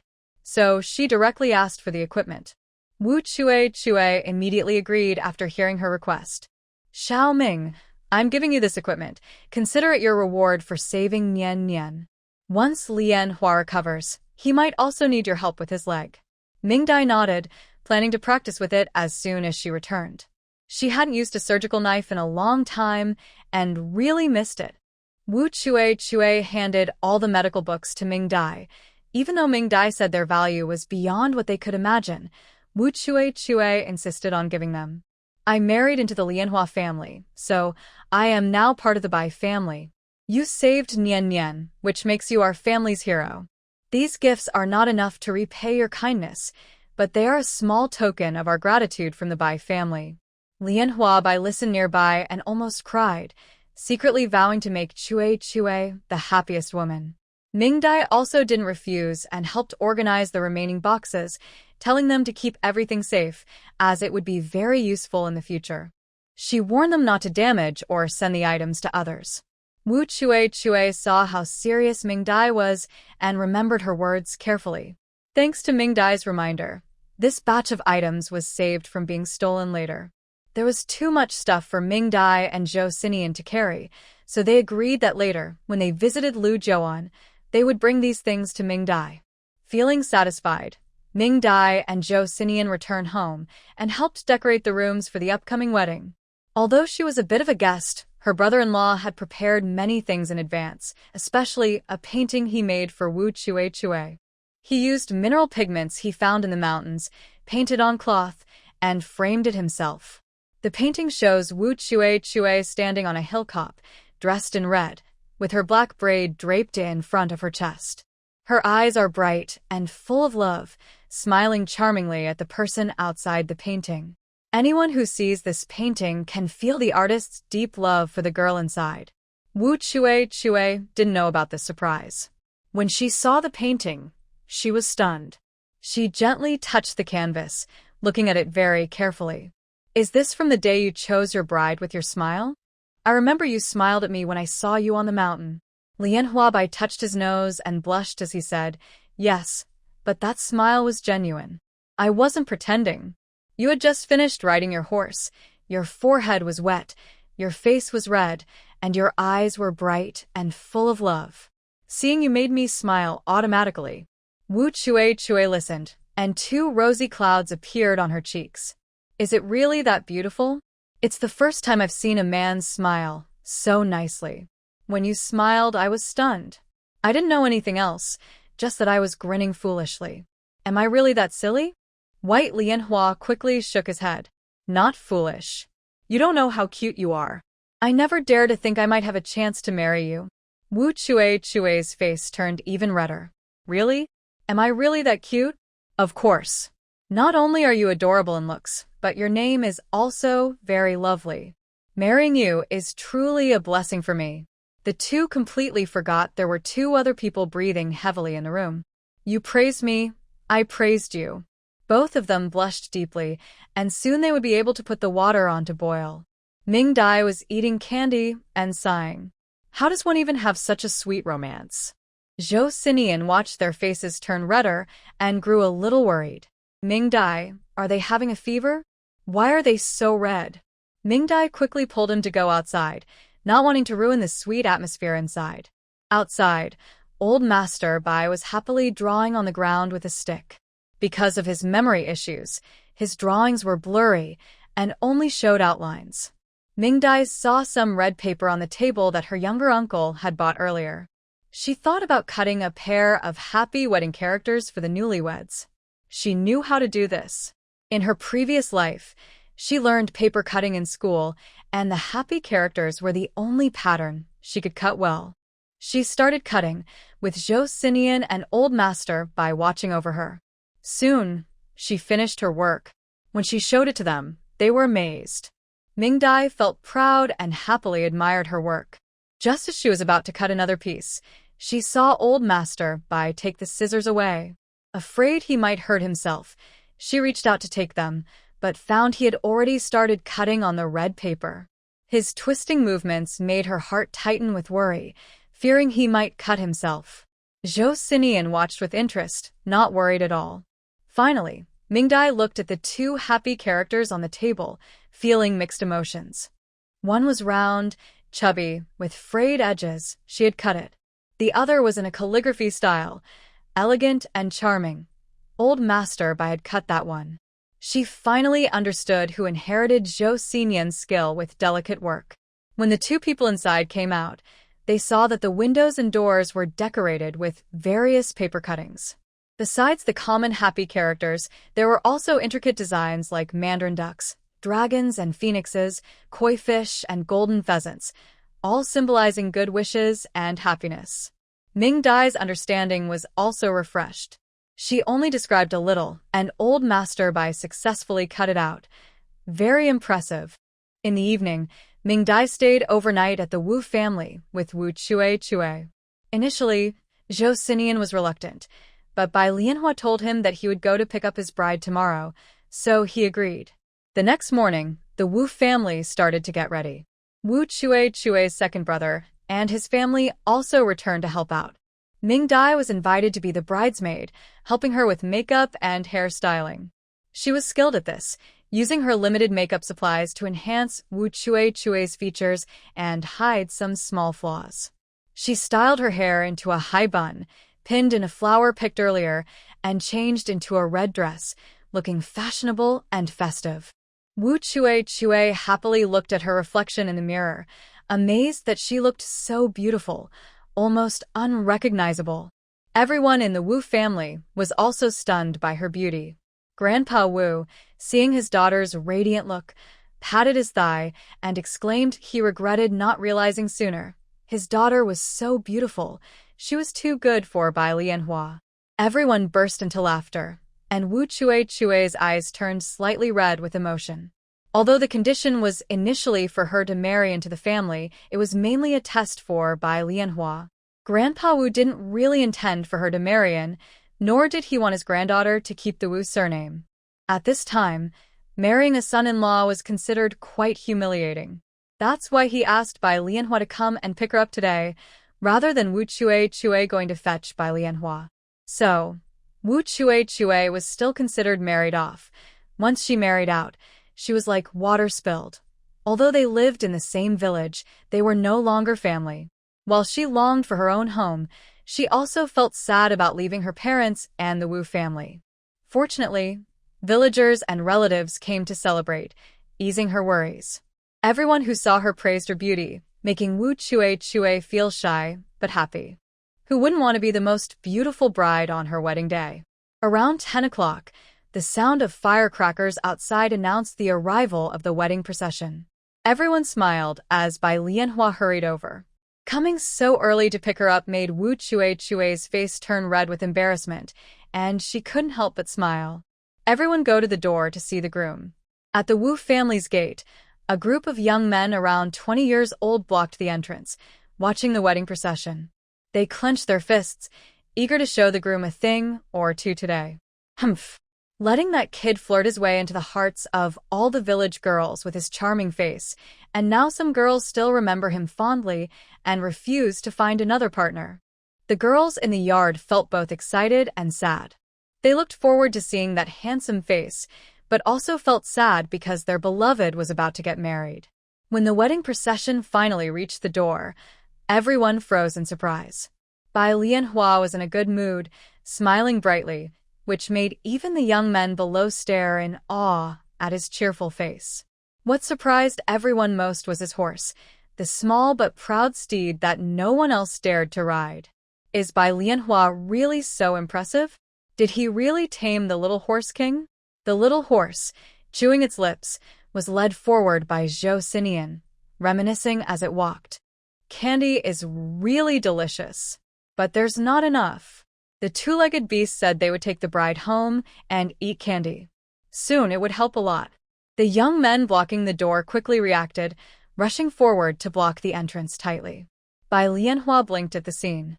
Brothers, do me a favor and let me pass? Humph! One man stepped out from the crowd, giving Bai Lianhua a sidelong glance. Bai Lianhua, the best girl in Wu village, is our family's girl. We can't let you marry her easily. You need to show some sincerity, right? Bai Lianhua sighed inwardly, knowing these people wouldn't let him go easily. What kind of sincerity do I need to show? It was Wu Dazhou, the grandson of the 15 Lord, who spoke. He chuckled and cracked his knuckles. You know our Wu village's background. Without some skills and effort, don't think about marrying our best girl. Here's the plan. Our people will hold you back, and your side will rush in together. If you manage to reach the yard, it counts as success. Deal? Hearing this, the young women and wives in the yard started to worry. Today, besides Zhou Xinian, the only others present were the brothers who had shared a barn. None of them looked like they could fight. Adding Bai Lianhua, who has trouble walking, isn't this just intentionally making things difficult for him? Wu Dada did it on purpose, and Bai Lianhua naturally knew. At first, he was really worried, but now he has a human-shaped weapon, Zhou Xian. Zhou Xian was already getting impatient. He was waiting to rush in and take the bride home for the celebration. This group of people was dragging their feet. If Ming Dai hadn't told him to listen to his little uncle, he would have already gone inside to grab her. Bai Lianhua smiled and nodded. No problem. Under Wu Datu's suspicious gaze, he dismounted and told the people behind him to stay back, to avoid getting involved. Everyone, confused, obediently stepped back to a safe distance. Bai Lianhua turned around happily and stood next to Zhou Xian, who was holding the horse. Big nephew, whether your little uncle can marry his wife depends on you. After saying that, he pointed to the wall of people opposite. Break through them and get into the yard. That's how we win. Go ahead, big nephew. Seeing Bai Lianhua give up and only send one person forward, the people across immediately burst into laughter. As Bai Lianhua finished speaking, Zhou Xian moved like lightning into the crowd. Suddenly, the laughter turned into screams of pain. Wu Datu was hit directly and felt like all his bones were about to break. He cried out in pain and immediately called everyone to attack together. Over 20 young men charged at Zhou Xian. The villagers watching felt a bit ashamed. Winning this way was embarrassing. Zhou Xian looked at the crowd, completely unafraid. He was clear-headed, quick and decisive, following Ming Dai's instructions to target specific acupoints. Ming Dai said not to hurt or kill anyone, only to make them feel pain. Zhou Xian strictly followed this rule, hitting only where he was supposed to, with no misses. Soon, the ground was full of young men crying out in pain. The Wu family had been warned by Ming Dai yesterday, so they weren't worried. In fact, they were happy. They allowed these wedding antics because it was a local custom. On the wedding day, some fun was okay, and the hosts couldn't stop it out of anger.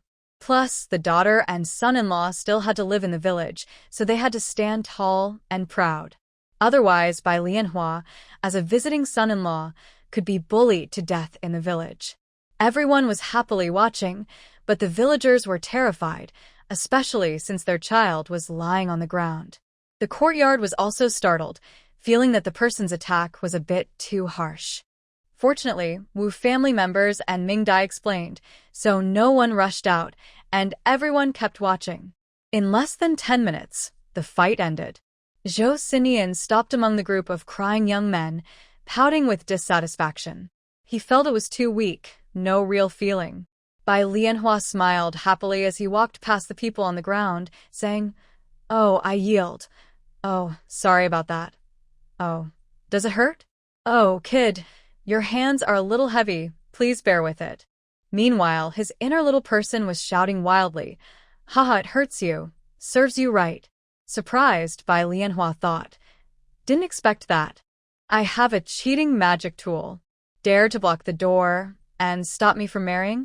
It'll hurt you to death." With that, Bai Lianhua easily opened the door amid cries of pain. The young lady and the young wife in the courtyard looked at Bai Lianhua with excited eyes. "Wow, so handsome. What a pity, after today, I won't be able to look freely anymore. They have someone now. So sad." These feelings spread among the crowd, and many people's eyes turned red. Bai Lianhua felt extremely awkward, almost stumbling over himself. Wu Chue was excited, staring brightly at Bai Lianhua's face. Bai Lianhua also immediately noticed Wu Chue behind the crowd, dazzled by her, not noticing that his father-in-law and mother-in-law were standing right next to his wife. "Oh, my man/wife, so beautiful." Grandpa Wu and Grandma Wu looked at the young couple with relief.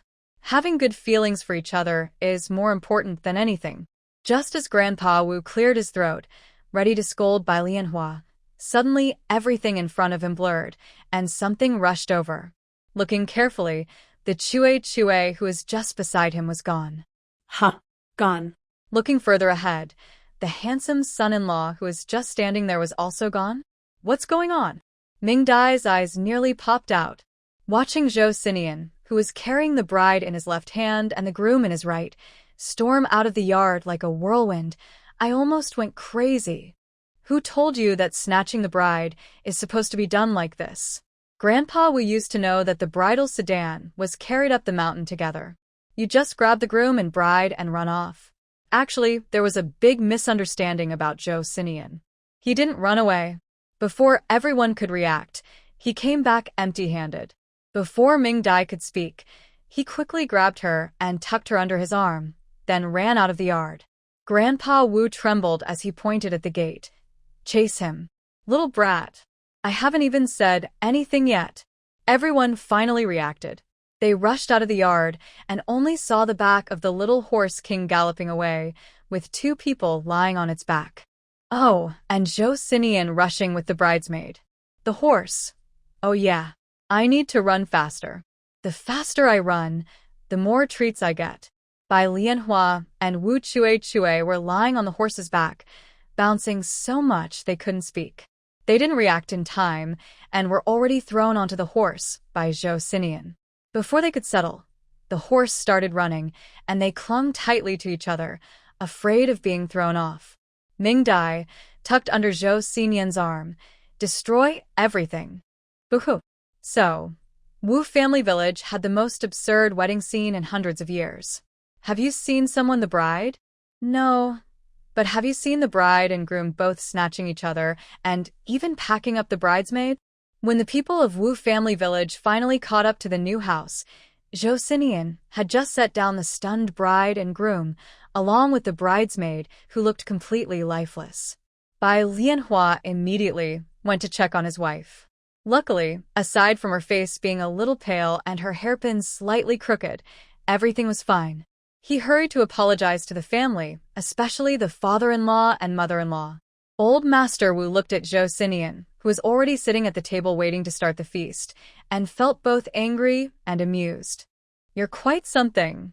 Even tougher than me. If I hadn't let you become a bandit, wouldn't my wife and I have been robbed by you too? Zhou Xinian sat there and seriously thought for a moment. I don't want you. You're too old. White Lianhua immediately rushed over, grabbed a large chicken leg from the table, and stuffed it into his mouth. He then turned to apologize to his father-in-law. Zhou Xinian disdainfully took out the chicken leg, wiped his mouth with his small floral handkerchief, and happily began to eat the chicken leg. Grandpa Wu was amused by him and waved his hand to signal that everything was fine. In the end, all the ceremonies were held at the new house. The wedding of the younger brother-in-law and his wife ended with humor and lightheartedness. At the table, Zhou Xinian not only ate happily himself, but also kept helping Ming Dai serve food. Ming Dai, you should eat too. This is delicious. Seeing Zhou Xinian happily grabbing food and Ming Dai watching the older man and the elder brother-in-law pour wine for White Lianhua, she couldn't help but feel, having you is truly a blessing for the younger brother-in-law. Because Zhou Xinian tricked his brother-in-law, the younger brother-in-law didn't stay until the end of the banquet. He was so drunk that he was carried into the bridal chamber. After checking on White Lianhua and confirming he was just drunk, Ming Dai took the culprit to prepare hangover soup for him. In the yard, Old Master Bai stood in a patch of broken red petals, lost in thought. Zhou Xinian saw this and went over to hold his hand. When the warm palm held the old man's cool wrist, Old Master Bai snapped out of his daze and looked blankly at the tall man in front of him. Nian Nian? Zhou Xinian paused his movements and looked at him in shock. Grandpa?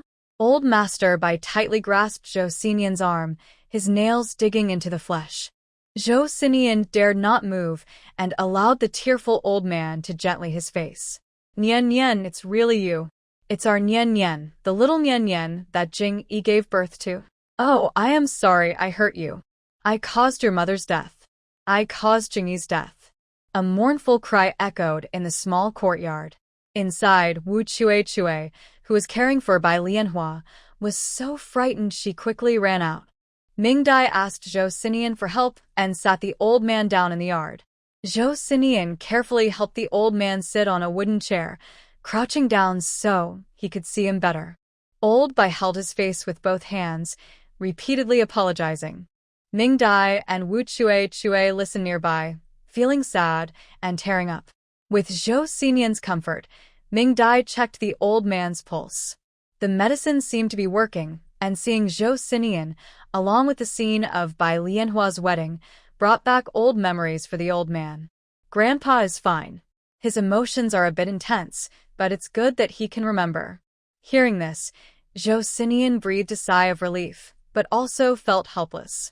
He looked nervously at Ming Dai, unsure how to respond to the deep longing and regret in the old man's eyes. Ming Dai encouraged him. This is your grandpa, your beloved family member. He loves you very much. Don't be afraid. Zhou Xinian took a deep breath.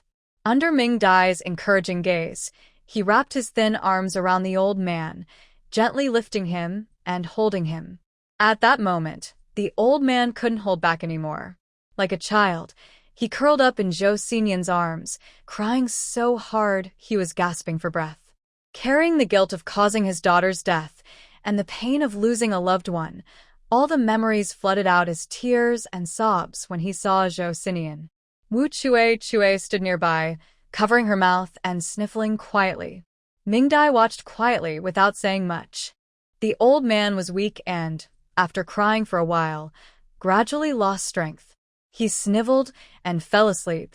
Zhou Xinian looked at the pitiful old man sleeping and felt a pang of sadness.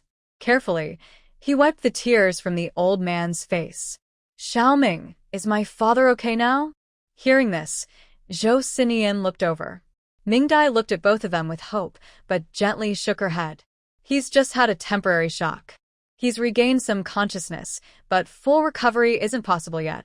Hearing this, both of them felt a bit disappointed. Mingdai comforted them. Even a short recovery is a good sign.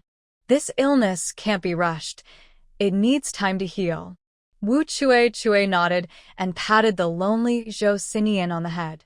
"Every year, it's okay. My little uncle and I will take good care of Grandpa. Take good care of yourself. Maybe when you're better, Grandpa will recover too." Zhou Xinian forced a smile, but still stared blankly at Grandpa. In the evening, Bai Lianhua, who had slept all afternoon, woke up and was told by his wife that Grandpa had regained consciousness. Although Wu Chue told him it was only a temporary recovery, he still held on to hope and stayed by the old man's side. Grandpa woke up before dinner. As Mingdai predicted, he had forgotten what happened in the afternoon and patted his stomach, wanting to eat. Bai Lianhua felt a little disappointed. Today was his wedding day, and he really wanted to hear his father's blessing in person. At night, Mingdai went to rest at Wu's house with Grandma Wu. Zhou Xinian and Grandpa shared a room, while another room was kept for the newlyweds on their wedding night. Before leaving, Mingdai repeatedly warned him that no matter what sounds he heard in the middle of the night, Zhou Xinian must not leave the room. Zhou Xinian asked, "Can I at least go to the bathroom?" Mingdai shook her head firmly. "You ate a lot tonight. Just go to the bathroom before sleeping. Remember, you absolutely cannot go out. Not even on the—" Zhou Xinian nodded sadly. "Got it, I won't go out." After confirming once more, Mingdai turned around and left, walking cautiously. She had a strange feeling that something was not right. The young couple listening nearby also relaxed. The chaos of trying to steal the bride earlier had already cast a shadow over their hearts. Tonight, they couldn't afford any more trouble. When night fell, little uncle announced it was time to turn off the lights and sleep.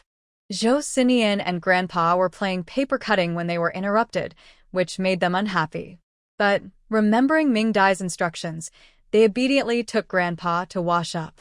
Grandpa liked him too, and obediently followed. Bai Lianhua watched them finish washing and get into bed. Then he finally felt at ease and closed the door to go back to his room. On the calm bed, Wu Chue had already finished washing up and made the bed. As the old saying goes, beauty under the lamp, and it was true. Under the dim candlelight, Wu Chue untied her braid and knelt on the red wedding blanket, gently combing her shiny black hair. Every movement and every strand of hair made Bai Lianhua feel enchanted. His gaze was too intense, making Wu Chue feel warm inside. The beauty's face was like a peach blossom, and she glared at him with a hint of annoyance. "Hurry up and wash up. Why are you just standing there?" Bai Lianhua felt half of his body go soft. He nodded a few times and, with both hands and feet, walked out of the room. Excited, Bai Lianhua finished washing and danced around in the yard, then calmed down and went inside. Inside, Wu Chue had already taken off her clothes and slipped into bed. The blanket was carefully prepared by Grandma Wu, a red quilt cover with a double dragon design. With Wu Chue's shy red face, Bai Lianhua couldn't hold back anymore. He pulled back the blanket and climbed in. Oh no! The lamp. The lamp isn't blown out. No. Out the lamp. The dim yellow light faded into darkness, weaving a tender and heartfelt night song, rising and falling amid the rolling red blankets. Meanwhile, in the neighboring bridal chamber, Zhou Xinian and Old Master Bai stared at each other with wide eyes, lying stiffly on the calm bed, staring at the ceiling in a daze. Zhou Xinian, what's that sound? Why is Wu Chue crying? Did her little brother hit her? Thinking of this, Zhou Xinian sat up straight suddenly. Just as he was about to get down, he remembered Ming Dai's instructions. No matter what sounds or movements he heard, he must not leave the room. He frowned, looking toward his little brother's room, torn between two thoughts. In the end, he lay back down again.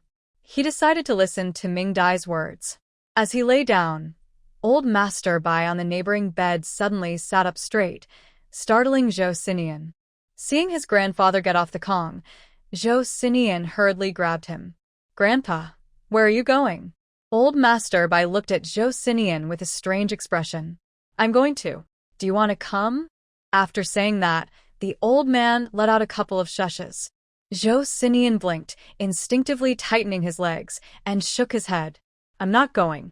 Ming Dai said I shouldn't go." Old Master Bai let out a yawn and was about to get off the bed. Zhou Xinian thought for a moment. Ming Dai told him not to leave the room at night, but she didn't say anything about Grandpa. He understood the feeling of needing to.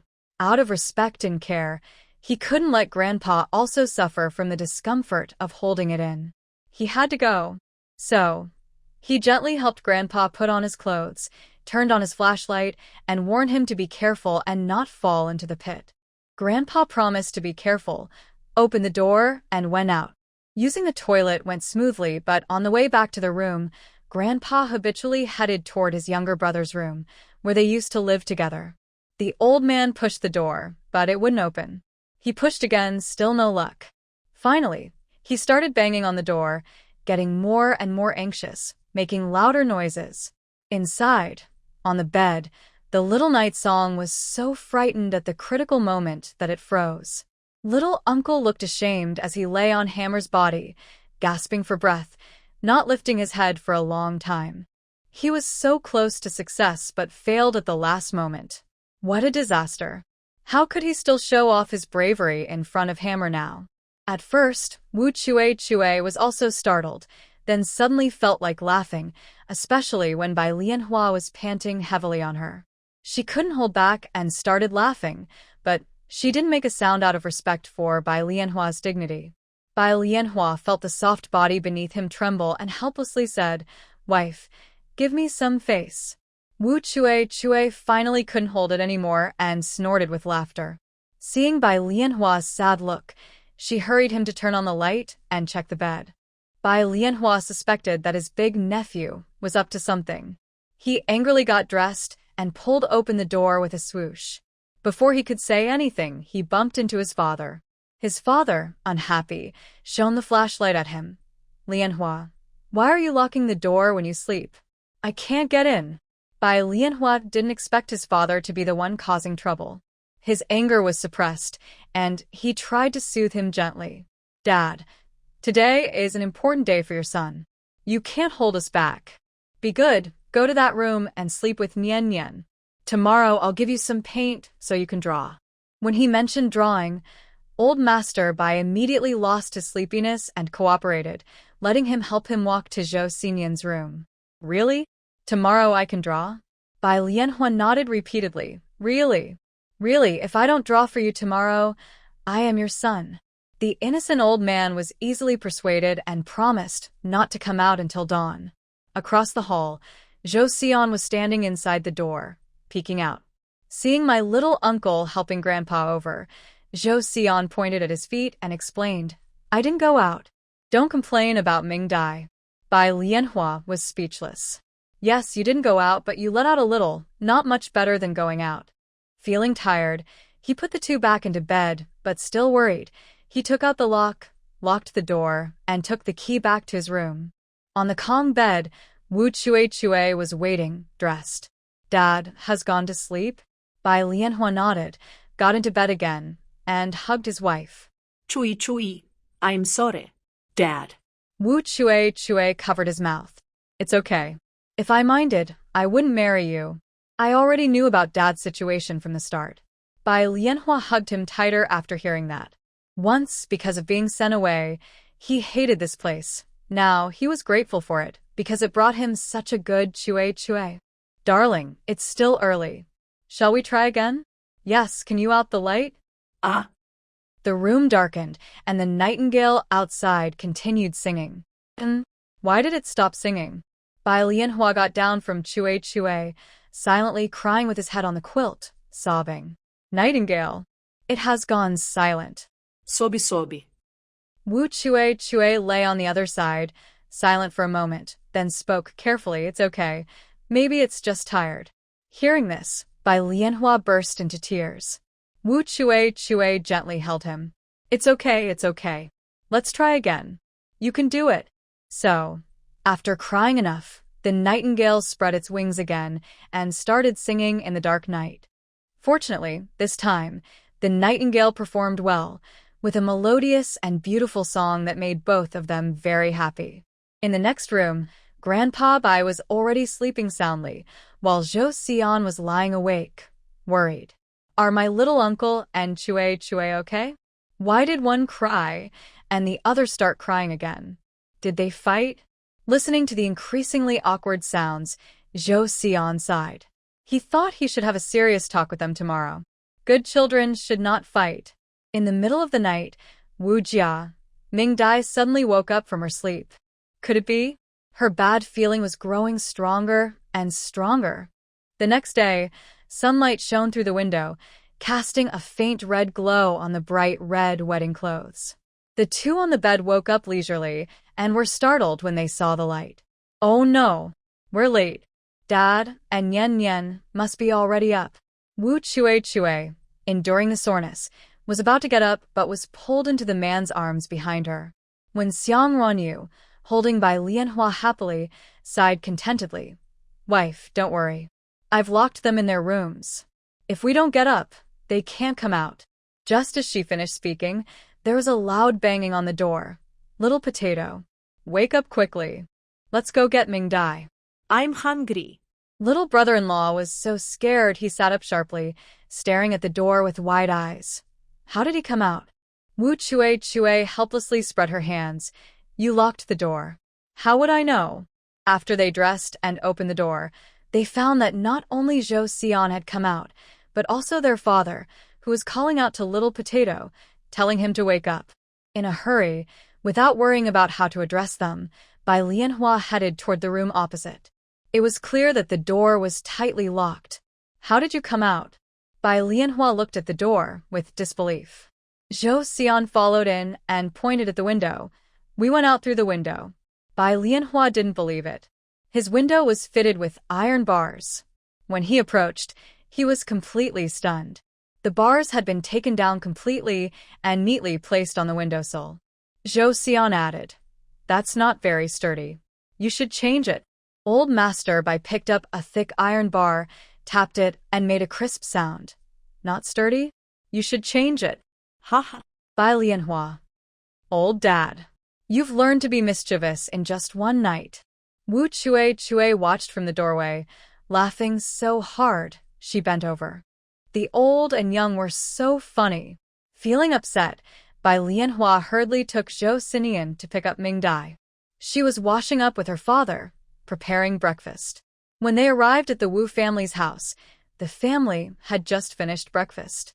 As they entered, Zhou Xinian didn't wait for Bai Lianhua to speak. He directly complained to Ming Dai. Last night, Little Potato hit Chue. Chue cried. Ming Dai. I dare not speak nonsense. Her parents are right here. Grandpa Wu was drinking tea. Hearing this, he spat out his tea in surprise. Grandma Wu was stunned at first.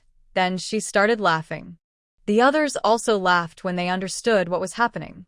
Before Ming Dai and Bai Lianhua could stop him, Zhou Xinian's little mouth started talking again. But later, Chue hit back, and Little Potato cried for a long time. After saying this, he tilted his head and recalled, Her crying was louder than Chue's, sob. Bai Lianhua was so annoyed she almost exploded. He and Ming Dai quickly grabbed Zhou Xinian and ran away without even saying goodbye to his grandfather. As soon as they left, the laughter from the Wu family could almost shake the roof. Zhou Sinian came out and didn't forget to complain, saying the two weren't good children and had fought at midnight. He, on the other hand, was obedient. Ming Dai didn't let him go out at night, and he didn't go out at all. From his proud tone, Ming Dai also knew that old master, Bai, had done a good deed. Bai Lianhua was about to go crazy with anger. Looking at Zhou Sinian's non-stop chatter, his eyes were full of anger. Ming Dai could only softly advise him. He's your nephew, your own. Bai Lianhua. I feel a strange sense of grievance. Who understands? Since then, the little uncle's wedding night became a topic he never wanted to mention again. Afterward, Ming Dai and Zhou Sinian stayed at the farm for 2 more days. One was waiting for her sister-in-law to return after 3 days, and the other was for Zhou Sinian. Being around family, Zhou Sinian was like a wild horse running free, happily playing all the time. When Grandpa was awake, he would draw and do paper cutting with him, even grinding a lot of paint for Grandpa. Grandpa Bai was so happy, calling him a good boy. When Grandpa rested, he would go horseback riding with Ming Dai at the horse farm. Little Pony King saw Zhou Sinian and happily followed him, insisting that Zhou Sinian ride it. Other horses wanted to come over and see, but it stubbornly bit them away. Seeing how obedient it was, the trainer was so surprised they almost dropped their jaw. It was so well-behaved. Ming Dai also rode a horse, a small red-brown mare with long eyelashes and bright eyes. She had a very good temper. Recently, the two of them had a lot of fun. They rode around the farm and visited nearby hills. Ming Dai also found many herbs and transplanted them into her space. Good times always pass quickly, and soon it was time to say goodbye. Ming Dai thought Zhou Sinian would be sad to leave and go home, but he was very calm about it. Ming Dai was curious. Zhou Sinian, don't you want to stay and live with your little uncle and grandpa? Zhou Sinian looked at her strangely. Ming Dai, are you silly? This is my little uncle's house, not ours. Of course we have to go back to our own home. At first, Ming Dai was amused by his words, but then a feeling of sadness and tenderness filled her heart. You're right, Zhou Sinian. We need to go back home. When they learned they were leaving, the new aunt, Wu Chue, rummaged through boxes to find things for them to take. Ming Dai liked the dried vegetables cooked by Grandma Wu, and Zhou Sinian liked sweets. Wu Chue took home the leftover dried vegetables and half a jar of honey from her family. She also packed a lot of dried meats and other dried goods for them. Only when their baskets couldn't hold any more did she stop. Tomorrow they would leave. That night, Wu Chue and the little uncles specially cooked dumplings to send them off. Because of the upcoming farewell, everyone felt a little sad. The dinner table was quiet, a rare silence. Only old Master Bai, who didn't know what sorrow was, happily ate his dumplings. After dinner, Zhou Sinian pulled the little uncle outside and whispered something. When he came back, his eyes on Ming Dai looked uncertain. Ming Dai asked him what he said, but he only shook his head. Since they had to wake up early tomorrow, everyone went to bed early. Wu Chue and Ming Dai shared a room, while Bai Lianhua, Zhou Sinian, and Old Master Bai shared another. Late at night, after everyone was asleep, a shadow jumped over the wall and disappeared. The next morning, Ming Dai and Zhou Sinian woke up. After eating the freshly made dumplings, they left the farm with lingering looks from Bai Lianhua and Wu Chue. Wu Lei drove a cart to take them to the commune, where they could catch the ride to Hongqi commune. At the commune, they got off the cart. Wu Lei handed them a cloth bag. Before Ming Dai could refuse, he quickly ran off without looking back, heading towards the front of the cart. Ming Dai watched the bag and the fleeing cart, feeling both amused and helpless. Zhou Sinian opened the bag and took out a bundle. Inside were 6 warm plain steamed buns. He took a bite and smiled happily. Ming Dai. Red bean filling. My favorite red bean filling. Ming Dai nodded. It was probably Grandma Wu who, noticing Zhou Sinian liked it, specially steamed these buns for him. Looking toward the direction of Liaowang Mountain Farm, Ming Dai felt that the Bai family was also somewhat lucky. Like her little uncle and grandfather, although they were sent to the farm, they still became family, with kind people like the Wu family. It was their misfortune, but also their good luck. All right, you can only eat one. You already had 2 plates of dumplings this morning. The rest can be eaten on the way. Zhou Xinian obediently nodded, biting his bun and packing the bundle back into his bag. Ming Dai saw a carriage passing nearby and wanted to ask if anyone was heading to Hongqi Commune. Before she could speak, Zhou Xinian stopped her. He blinked at Ming Dai and said, "Ming Dai, I forgot something. Can we go back for a bit?" Ming Dai looked at him, suspiciously. "Besides the dagger and that strange iron hammer, everything else I have is food, and I've already eaten it. What did you forget?" Zhou Xinian hesitated, not expecting Ming Dai to hit the mark so quickly. He looked away nervously, mumbling vaguely, unable to explain clearly. Finally, he pouted and said, "I just forgot something. Let's go back, or you can give me the bicycle, and I'll go back alone." Seeing his stubborn attitude about not wanting to go, Ming Dai felt quite troubled and was also worried about him going alone. They could only find a quiet spot, store everything in the space, take out the bicycle, and ride back along the same road they came. While riding, Ming Dai noticed something was wrong. Zhou Xinian was not taking the main road, but choosing a small path instead. Fortunately, there was a cushion tied to the back seat in advance, or her would have been jostled into 8 pieces. "Zhou Xinian, what are you doing? Why are you running here?" Ming Dai looked at the familiar mountain below, the place where they had come to find herbs before. Zhou Xinian looked around, satisfied, and stopped the car. "Wait a moment, just a little longer." Ming Dai jumped out of the car, looking at the familiar mountains, feeling a bad premonition. Suddenly, her premonition came true. "Whinny! Whinny!" Whinny, a cheerful neigh, and the sound of hurried hooves confirmed Ming Dai's premonition. Looking at the excited little horse king rushing toward them like a husky, Ming Dai didn't know what expression to make. Zhou Xinian happily watched the approaching little horse king. As expected of the horse he liked, smart. The little horse trotted around them, clearly excited. After eating the milk candy Zhou Xinian held, it became even more energetic, neighing non-stop. But soon, it noticed Zhou Xinian's bicycle. The little horse king widened its eyes in shock, staring at Zhou Xinian and the bicycle, full of jealousy and sadness. Just one night apart. And now he has other horses? What a scumbag. The jealous little horse king started bumping into Zhou Xinian, trying to push him off the bicycle. Zhou Xinian hit it a few times, but it didn't give up and kept bumping. Unable to stop it, Zhou Xinian had to get off the bike. As soon as he stood firm, the little horse king charged forward, knocking the bicycle flying. Seeing the bicycle crash far away on the ground, the little horse king excitedly neighed, circling around Zhou Xinian, claiming ownership of the bicycle. The horse. Humph. This is a horse's 2-legged beast. Ugly thing. Who do you think you are, letting him ride on you? Ming Dai watched the love-hate drama between the person, horse, and bike without much expression. Honestly, she was used to it. Zhou Xinian, did you plan this all along? No wonder you wanted to ride the horse with me to find herbs. Was this your plan all along?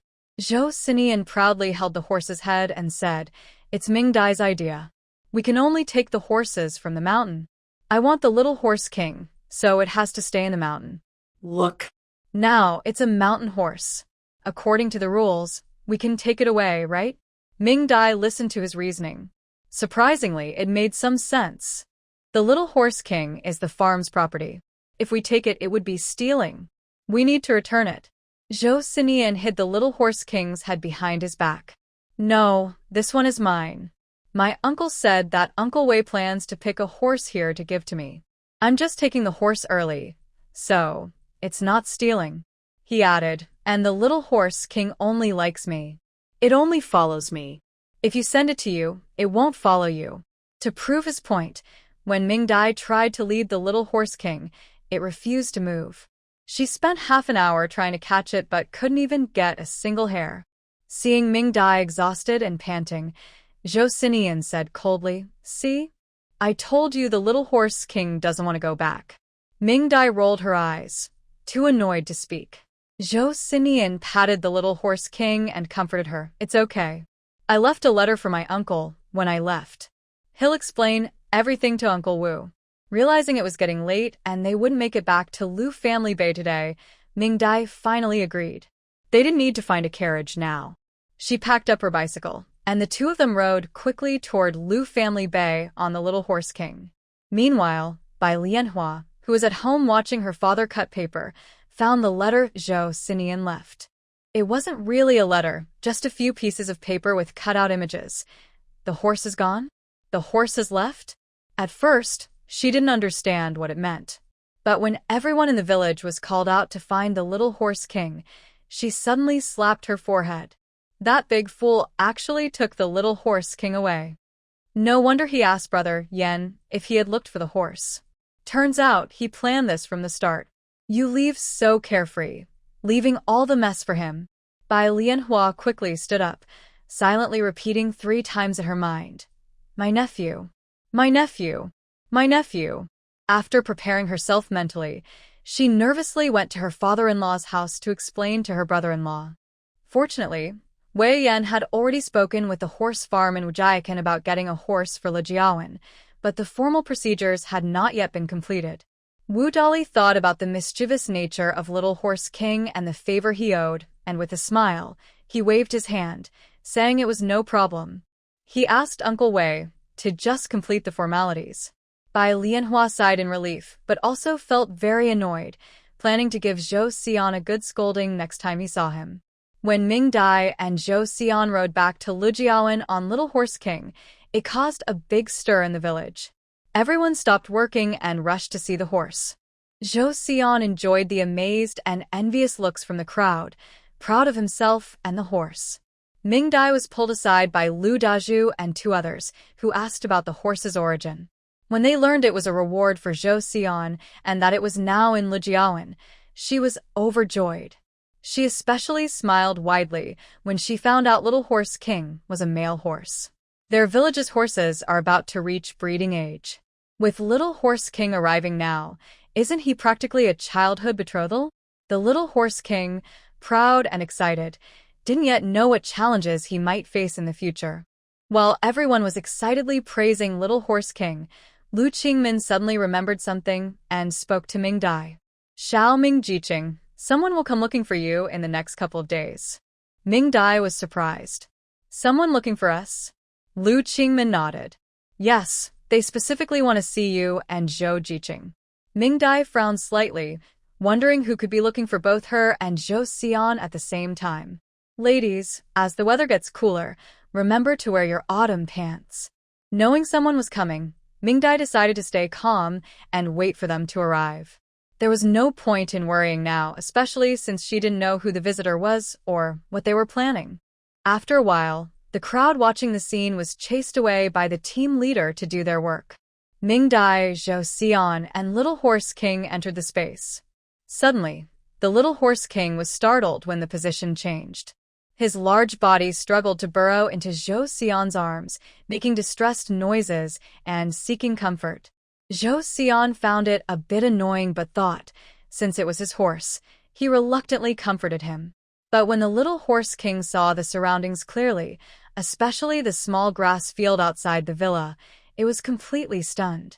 You should know that at this time, the grass outside the space was just sprouting tender shoots, all bare and empty. Inside the space, however, was a lush green grassland. The Little Horse King, full of joy, boldly pushed past Zhou Xinian, who was blocking the way, calling out excitedly, "He," and eagerly ran toward the grassland. Unaware, Zhou Xinian was bumped and staggered, looking at the Little Horse King with a surprised face, as it was discarded after use. So, when you're scared, just hide in my arms and seek comfort with a soft whimper. When you're not afraid, I become the obstacle, and you have to bump me away before you can run freely, right? The Little Horse King didn't understand Zhou Xinian's complaints at all, and happily ran around on the small grassland. It looked like it was saying, "This is my grassland. I am a horse. I can play however I want." Ming Dai laughed while patting her thigh. She now thought bringing the Little Horse King back was a very wise decision. It was just like a mischievous version of Zhou Sinian. Mingdai, haha, Zhou Sinian should also experience my helplessness. On the grassland, the slightly recovered herd looked at the nervous little horse king and remembered the daily life when Zhou Sinian was in charge. They quietly stepped back in agreement. Meanwhile, the silly roe deer, curious and forgetful, gathered around to see what this creature was. Roe deer, I have never seen such a creature before. And it's so cute. The little horse king was born in a horse farm and had never seen silly roe deer, especially such clear-eyed creatures, and had never seen anything like them. So, these two amazing species met through the fence. At first, they were cautious, then they stretched out their necks to sniff each other's scent. But the silly roe deer shed some fur, which floated in the air, and the little horse king inhaled the scent into its nose. Ashu ashu. The little horse king, stimulated, sneezed several loud sneezes in a row. After sneezing, it saw the big eyes lying on the ground inside the fence, with all four legs stiff, looking very funny. Having discovered the new land, it started sneezing at the fence. One sneeze scared a silly deer into fainting. Other silly deer saw the lively scene near the fence and came over out of curiosity. As soon as they arrived, they were frightened by the sneezing and fell to the ground. The little prince horse was so happy. What kind of magical creature is this? It was so funny. After all the silly deer fainted, the little prince horse looked at the sculpture and felt a bit unsatisfied. Its gaze turned toward the sheep and the small herd on the other side. Unfortunately, they ignored it completely, staying far away behind the fence, leaving the little prince horse with no chance to show off. When the little prince horse was disappointed and about to leave, it saw a small cat sitting on the fence. What is that? Excited, the little prince horse trotted over quickly, its big head leaning in to sniff. The small cat wandered around the grassland every day and considered this place its territory. It didn't mind the little prince horse, but it didn't want to pay attention to it either. Seeing the horse's head approaching, the small cat got annoyed, flicked its tail, and pushed the horse's head with its paw. The little prince horse felt the incredibly soft touch on its face and got excited. It curled its lips, showing its big teeth, and stuck out its tongue, clearly wanting to lick the cat. In the cat's mind, licking fur was something only the leader did to the followers. How dare you? You just arrived and want to take over? Feeling its status threatened, the small cat angrily swatted at the big horse's head with its paws, making it scratch and fly around. Finally, it let out a loud bray, with a big colorful face, and went back to find Zhou Sinian for comfort. Zhou Sinian looked at the crying little prince horse and gave it a look that said, "You better bear it. I don't even dare to provoke it. Just endure it yourself." Meow, meow, meow. From then on, the little prince horse learned who was definitely not to be messed with in the space pasture. While the little prince horse played with a small cat in the grassland, they went into the villa to wash up. After spending many days with Uncle and the others, the two of them could only sneak into the space at specific times to feed the animals and take showers, afraid of being seen as unusual. After washing up, each of them collapsed onto one side of the sofa, both too tired to move. It was so comfortable. On the grassland, little Horse King, with a face scratched and bruised, was galloping quickly across the field. The soft grass was under its feet, the warm wind was rushing past its ears, and the air was filled with the scent of fresh grass. Ignoring the little kitten firmly sitting on its back, little Horse King felt that this place was just perfect for it. It was a smart choice to pick the strongest two-legged creature. The next morning, early, Zhou Sinian woke Ming Dai and called her to get up. Before breakfast, they went into the space, riding little Horse King around Lu Family Bay. In early spring, the willow trees swayed in the breeze, and young boys in bright clothes and brave horses ran along the country roads. After attracting everyone's attention, they happily returned home. Because little Horse King had a past incident, biting a flirtatious mare at the horse farm, Ming Dai didn't dare to send it to the captain's house. Instead, she built a temporary stable in the yard for it. Although little Horse King didn't understand why there was a grassland but no place for it to stay, It was won over by Ming Dai's specially prepared feed.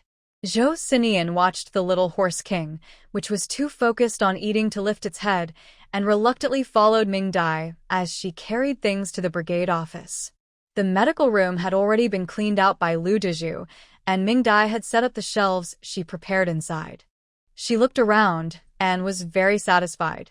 She arranged her finished medicines on the shelves, prepared the pulse pillow for consultations, and set up an emergency bed. The small but fully equipped clinic was ready. Ming Dai looked at the tidy, small room and felt very pleased. Zhou Xinian looked around for a while and thought the room was too simple.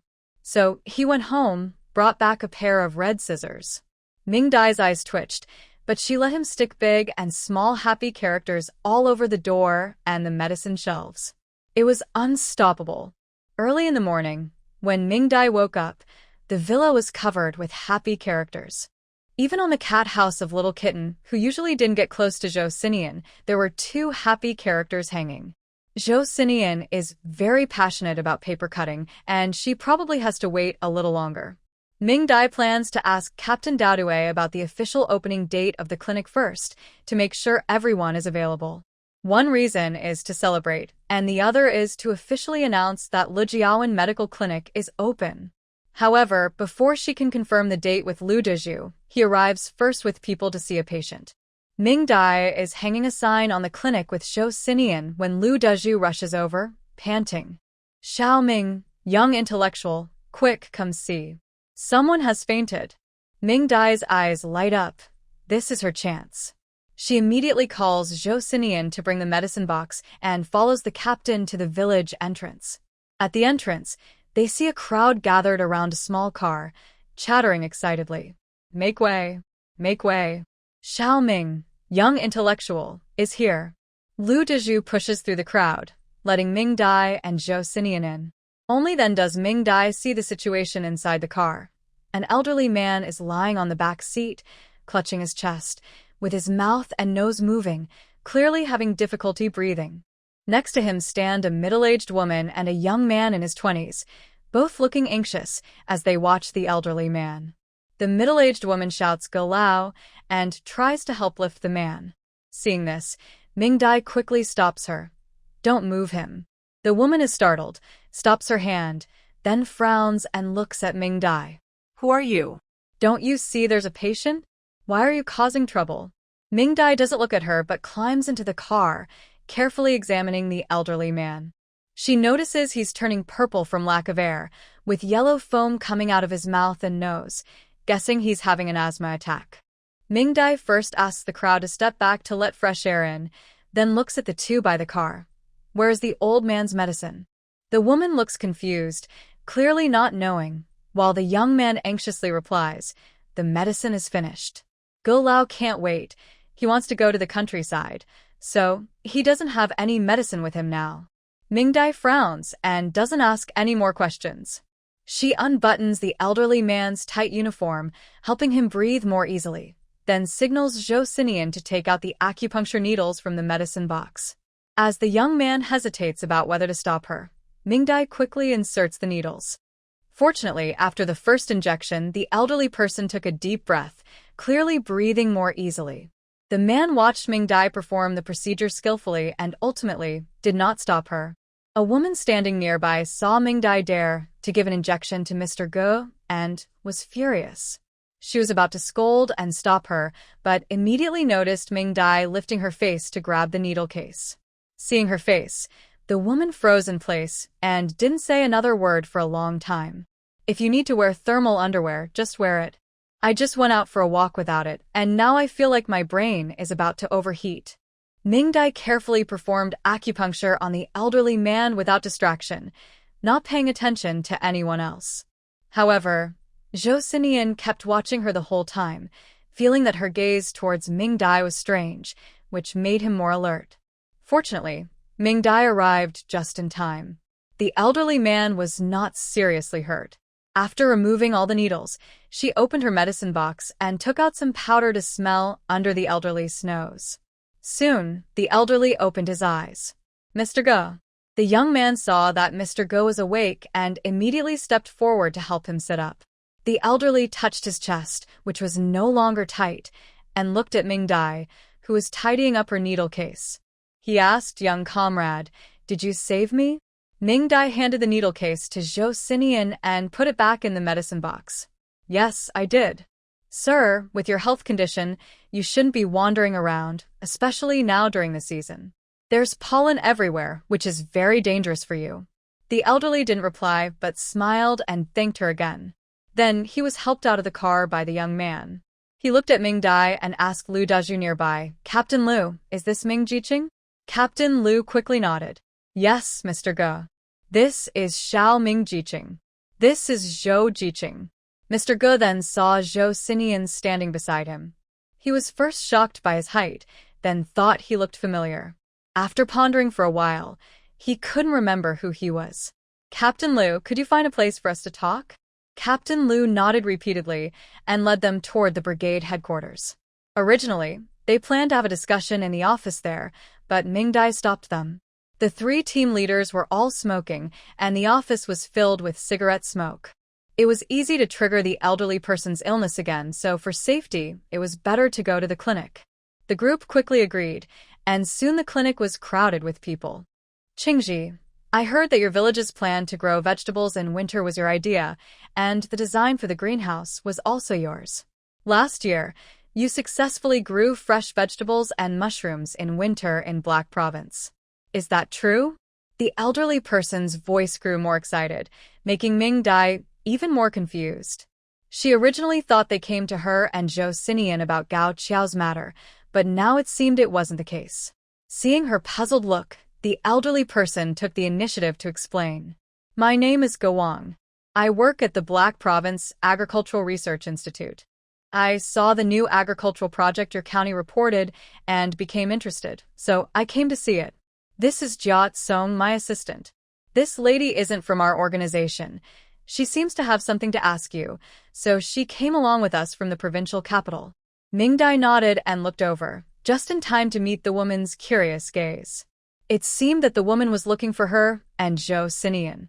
Seeing Ming Dai look at her, the woman nervously looked away and mumbled a few words, but she didn't introduce herself. Ming Dai didn't bother with her and continued talking with old Ge. Zhou Xinian was sure this woman was suspicious. Since meeting Ming Dai, she had been secretly watching her more than 10 times, each time with suspicion and curiosity, as if trying to confirm something about Ming Dai. Ming Dai also sensed this, but after searching through her memories, she found she had no impression of this woman, so she ignored her. The woman looked at her delicate face, her heart fluctuating, and remained silent throughout, thinking deeply. "Qingji, how did you come up with the idea to grind the corn cobs into nutritious pellets to grow mushrooms? And how did you get the mushroom mycelium?" Ming Dai answered the elderly person's questions step by step, not hiding anything, even sharing the formula and specific proportions for the nutrient solution. She couldn't keep the secret. It was a simple formula, and a quick look was enough to understand it. Moreover, the fresh vegetables from Lu Family Bay can't supply the entire Black Province. It would be better to take this opportunity to propose establishing a winter vegetable planting experimental base in Lu Family Bay. This would benefit Lu Family Bay's future development. At the same time, the fresh vegetables entering the market would allow Ming Dai to secretly sell her large stock of vegetables through the black market. This way, she kills 2 birds with 1 stone, much better than holding onto the vegetables herself. The elders and Jia Tsong were amazed to see her so generous. They also admired her and became very interested in her idea of building a winter vegetable planting experimental base in Lu Family Bay. This would help gather more accurate experimental data. Lu Dazhu and Lu Qingmin sat nearby, excitedly listening. If this plan really happens, it would mean a lot for Lu Family Bay. They knew this very well. Right now, the 2 men looked at the confident Ming Jiqing and wanted to praise her so much they almost wanted to worship her as a deity. This is no longer just a rural youth. She is clearly like a god of wealth. Old Ge was tempted by the idea of establishing an experimental base locally, but he knew he needed to evaluate many factors. It wasn't something that could be decided in a day. After recording all the data, Old Ge suggested they go see the greenhouses being built, giving the visiting women time to talk with Ming Dai and her team. So Lu Dezhu took them to see the large greenhouse under construction, while Ming Dai and Zhou Xinian stayed behind to chat. Until the visitors left, the women still hadn't recovered. They kept frowning at Ming Dai, lost in thought. Zhou Xinian pulled Ming Dai back, stood up, and stared fiercely at the woman sitting there. Her fierce gaze made the woman think she was being watched by a wild wolf. She shivered involuntarily and withdrew her gaze from Ming Dai. Seeing the woman scared, Ming Dai pulled Zhou Xinian to sit down and smiled as she spoke. Comrade, sorry about that. Zhou Ziqing's situation is a bit special. Please don't take it to heart. The woman coughed twice, sat upright, looked at Zhou Xinian still glaring at her, and awkwardly shifted her position. Cough cough, Ming Dai, right? The one sent from Beijing to the Hongqi commune? It looks like her investigation was quite thorough. Yes. The woman looked at her with a cold face, took out a work notebook and pen, and said sharply, "Tell me, why did you go with Gao Qiao from the county hospital to volunteer at Shima village?" Ming Dai raised an eyebrow, confirming it was because of this matter. Of course, it was to observe and learn. I just got my medical license and lack practical experience. When I heard the county hospital planned to go to the countryside, I signed up. The woman seemed very dissatisfied with her answer. I asked why you went with Gao Qiao to volunteer at Shima village. Answer my question directly. Don't beat around the bush. Her voice was loud, startling Ming Dai and making Zhou Xian's forehead veins bulge with tension. Ming Dai was a bit angry. She knew this might be a talking tactic, but she wasn't a criminal, so why should she suffer this unfair treatment? She also stopped smiling and looked back with a cold face. Comrade, you haven't introduced yourself since we met, and now you're questioning me in an interrogation tone, trying to make me admit I have an inappropriate relationship with Gao Qiao. I strongly suspect you're not a real officer, but a spy trying to get information about Gao Qiao through me. Whether true or not, let's throw mud first. After all, you were the first to provoke me. The woman was stunned by Ming Dai's words. It wasn't until Ming Dai stood up to leave and call for help that she reacted quickly and tried to pull her back. You're talking nonsense. I am a special investigator sent by the Provincial Revolutionary Committee, not a spy. Before she could reach Ming Dai, Zhou Xian, already impatient, stood up, stretched his long leg, and kicked the woman who was trying to grab Ming Dai. With a loud bang, Ming Dai turned her head and saw the woman fall straight onto the ground face up. Isa. The woman lay on the ground groaning, her head throbbing with pain and dizziness, making her unable to move. Ming Dai looked at Zhou Xian's long leg, which hadn't been retracted yet, and gave him a thumbs up. Well done. She slowly walked back, looked at the woman's condition. Mild concussion, just some pain and nausea, no serious problem. She called Zhou Xian to help lift the woman onto a hospital bed. Zhou Xinian waved his hand to indicate she didn't need help, then grabbed the woman's arm and gently tossed her onto the bed. During this, the woman's arm made a clicking sound, clearly indicating her joint was dislocated. Zhou Xinian considered it a small matter. He pinched her arm, and with a snap, the joint was back in place. Isn't that amazing? Ming Dai gave Zhou Xinian a thumbs up for the second time. She liked smart students. The woman on the bed was still unconscious, feeling a terrible headache, and her body hurt inexplicably. When Lu Dezhu and Old Ge returned, they saw Ming Dai and Zhou Xinian cutting herbs. The other woman was no longer there. He asked suspiciously, "Where's the other lady?" Ming Dai pointed behind the curtain. A figure was lying flat on the bed, covered with a blanket, seeming to sleep peacefully. Old Ge saw this and, recalling that they had driven from the province early in the morning, sighed, "Still young, just lie down and sleep. I, as an old man, just can't sleep that easily." Ming Dai almost couldn't hold back her laughter. After suppressing her smile, Ming Dai called Old Ge over to sit. "Please sit down, I want to check you." Old Ge didn't refuse. He smiled and sat down, extending his hand. Lu Dezhu was so excited his face turned red, loudly praising Ming Dai's medical skills, calling her a living Hua Tua, which made Ming Dai sweat inside. Actually, Lu Dezhu wasn't very familiar with Ming Dai's medical skills, but he blindly trusted her. Every time Xiaoming, the young educated youth, took on a task, she completed it perfectly and even gave them extra surprises. Like this year's rice fields, their village plowed earlier than the others. Old Ge just listened, since he heard from the woman on the car that Ming Dai only recently obtained her medical license this year. Ming Dai focused and examined Old Ge's body. It was okay, mainly caused by irregular routines over the years, leading to severe insomnia in old age. Thinking for a moment, she said, "Your problem isn't very serious. I don't recommend medication, as medicine can be harmful. It helps treat the illness but also needs your body to metabolize it. I'll make you a herbal pillow.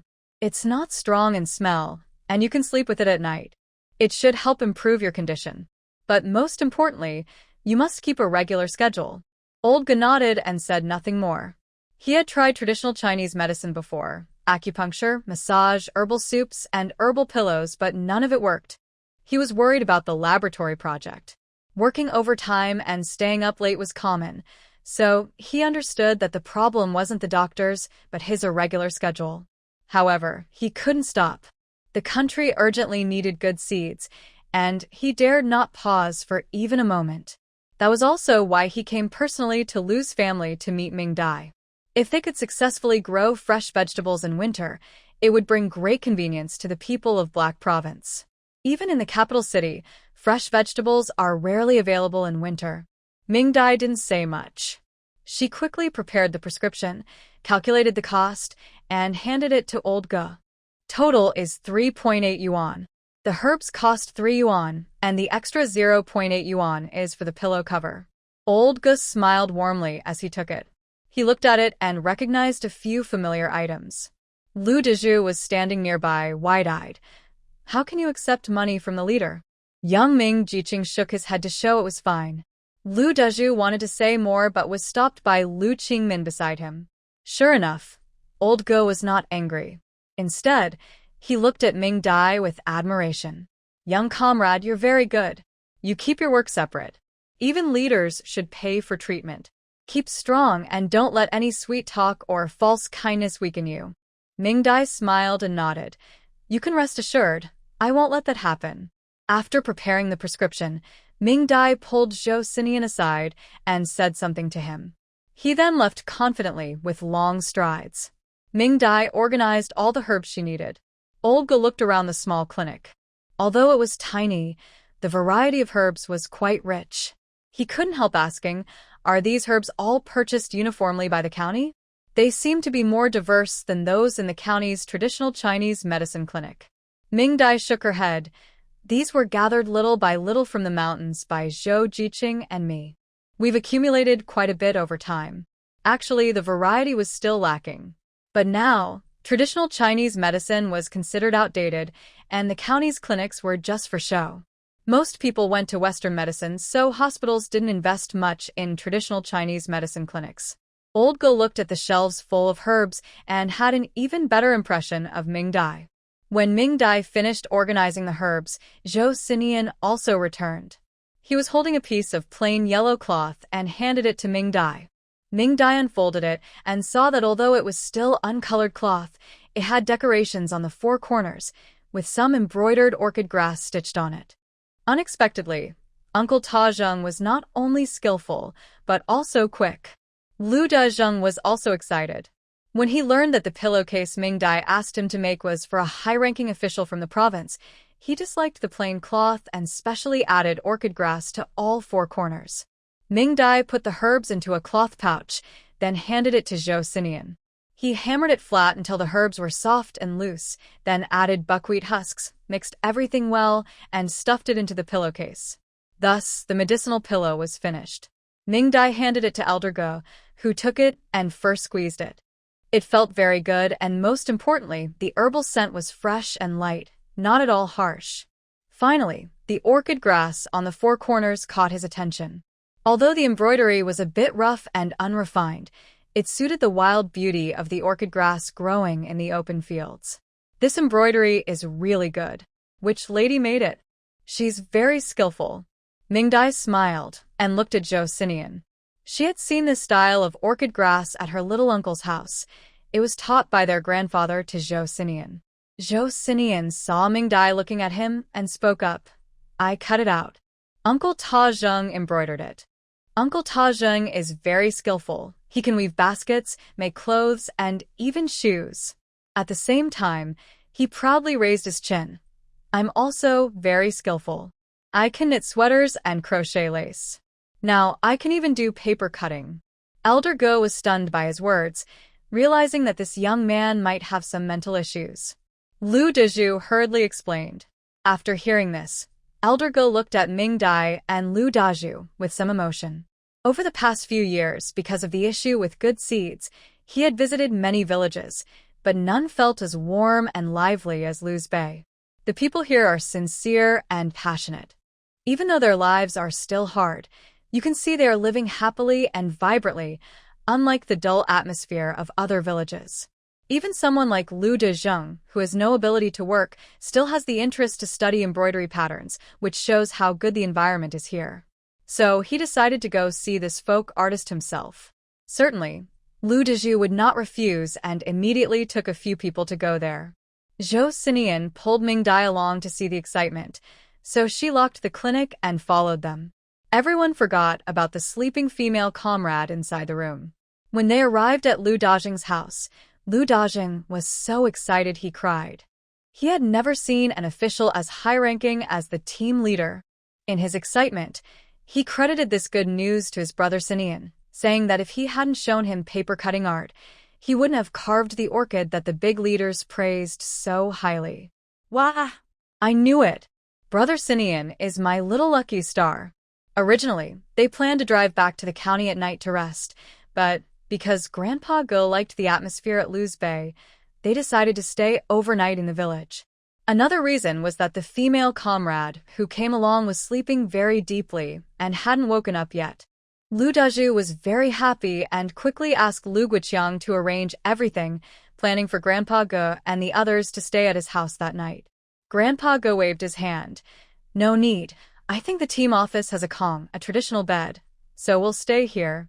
After that, he looked at the clinic. Maybe that female comrade can stay in the clinic. I think she's sleeping quite well. Lu Dazhu invited several times but was refused, clearly showing she didn't want to trouble the village. So he gave up, only insisting they eat at his house. Seeing this, Grandpa Ge had no choice but to agree. Ming Dai, seeing this, gave Lu Dazhu some herbal medicine and asked him to burn it to fumigate the room, to get rid of the smell of smoke and help the old man sleep better at night. Annie Huang was worried her cooking might be bad, so she specially invited Ming Dai to come to her house and cook together. Ming Dai went along, but Zhou Xinian instead clung to Grandpa Ji's assistant, Jia Kong. Because Jia Tsong had gone to drive the car to the team office and was seen by Zhou Xinian. Although he had already learned to drive a tractor before, he still couldn't drive a car. So he asked Jia Tsong to teach him how to drive the small car. Jia Tsong quickly shook his head. No. Zhou Jiqing, this small car is very precious. If we crash it, we won't be able to afford it. Zhou Xinian was just informing, not asking. He quickly grabbed the person and pushed him into the front seat, then hurriedly got into the driver's seat. With a loud bang, the car door closed. Jia Tsong looked at Zhou Xinian's domineering attitude, swallowed hard, and didn't dare to get out of the car. It's not that he was afraid Zhou Xinian would hit him. He was mainly worried that Zhou might mess things up.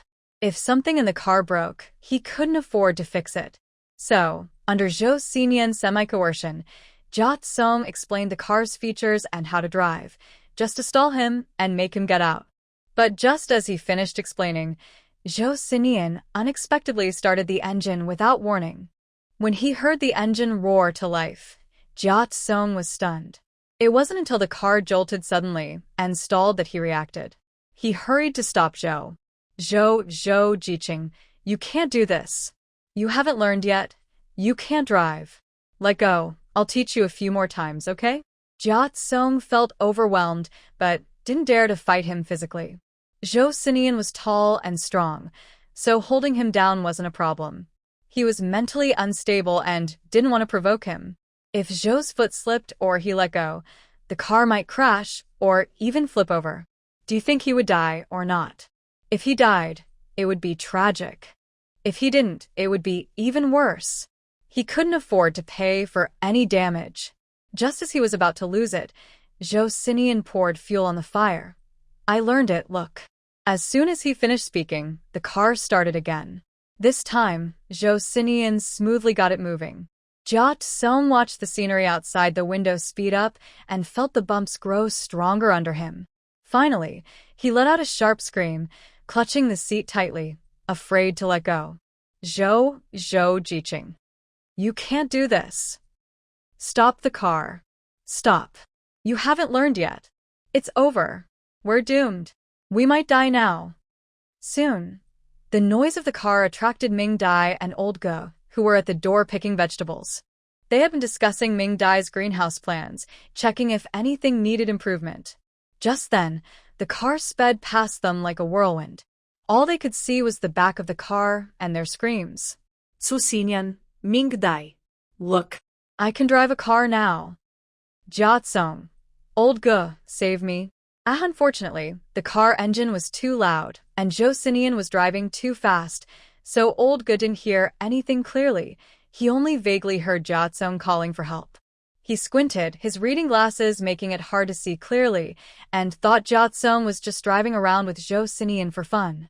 Thinking about how Jia Tsong had just graduated and followed an old man around, with no chance to hang out with peers, he felt a bit nostalgic.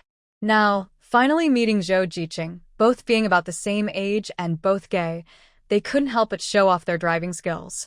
He looked at the dust-covered car disappearing into the distance and smiled wistfully. Everyone goes through a phase of showing off when they're young, right? If Jia Tsong liked to have fun, let him enjoy it. At worst, he'd pay for the gas, and Jia Tsong would be happy. Ming Dai watched from the doorway. She saw that the person driving was Zhou Xinian, not Jia Tsong. But she also remembered the truck in the space. If it was an automatic, she could drive it. But with a manual, she really couldn't do it. So, she could only feel a bit sorry for Jia Tsong and focus on teaching Zhou Xinian well. Although now it seemed Zhou Xinian already knew how to drive. During dinner, Old Ge saw Jia Tsong with tears in his eyes, looking like a peach blossom. Wah. Oh my goodness. It was so frightening. Zhou Jiqing drove the small car, like an off-road vehicle. Several times, he felt like he might be thrown out of the window. Luckily, nothing serious happened in the end. He saved his legs and his job. Old Ge looked at him, wanting to say something but hesitating. Did he just enjoy playing with Zhou Jiqing that much? But they had other tasks and they really had to leave tomorrow. Thinking of this, he felt a bit guilty for Jia Tsong. So, he handed him a piece of chicken leg to comfort him. Jia Tsong stared at the chicken leg in his bowl, tears falling instantly. He didn't want the chicken leg. He just wanted to go home. Wah. Ming Dai watched Zhou Xinian happily eating his chicken leg, then looked at Jia Tsong, who was now a fragile flower after being so worn out, and pushed a plate of scrambled eggs toward him. After dinner, Ming Dai and Zhou Xinian sent Old Ge and Jia Tsong back to the team's resting area, and also delivered food to the female comrades who had been sleeping and hadn't woken up. When they arrived at the clinic door, Old Ge was still muttering about how lucky this woman was to sleep so well. He opened the door, turned on the light, and Ming Dai looked at the woman on the bed. She was still not awake. Ming Dai checked her again. Besides a large bump on the back of her head, everything else seemed fine. There's no good treatment for a concussion. Only rest in bed. Ming Dai gently pressed the bump on her head and applied some ointment. After putting everything away, she and Zhou Xinian locked the door and left. The next morning after breakfast, they went to the village office. Auntie Huang and Lu Dezhu had already brought breakfast, and Old Ge was eating. Seeing them, he asked about the situation next door. Ming Dai hesitated to speak, but Old Ge noticed she seemed worried and told her to speak freely. Then Ming Dai said with concern, "When I saw this woman yesterday, I thought she looked a bit strange.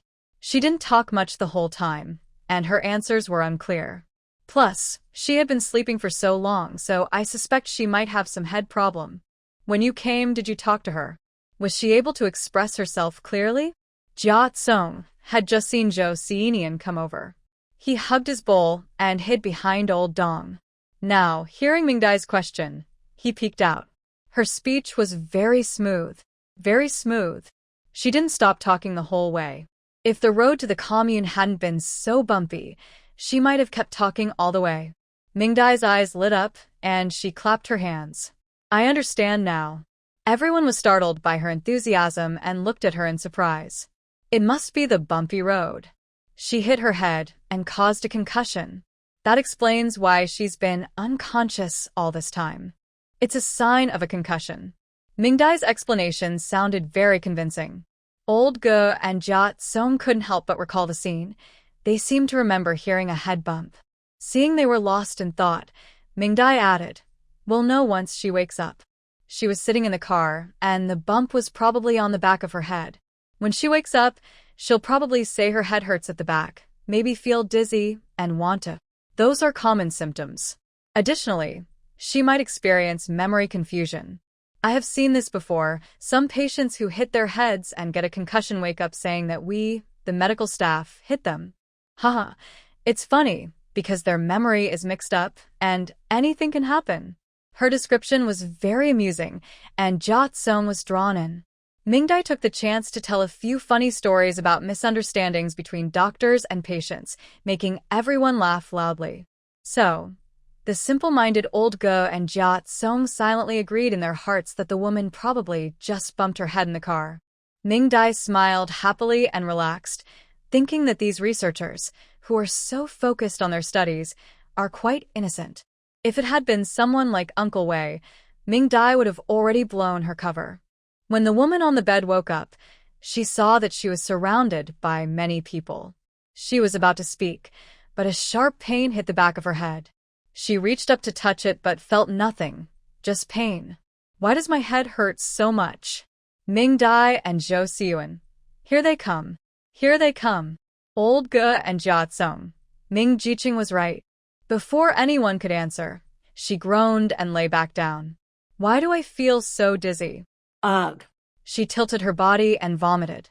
She hadn't eaten for a day and a night, so she didn't much, just kept dry heaving.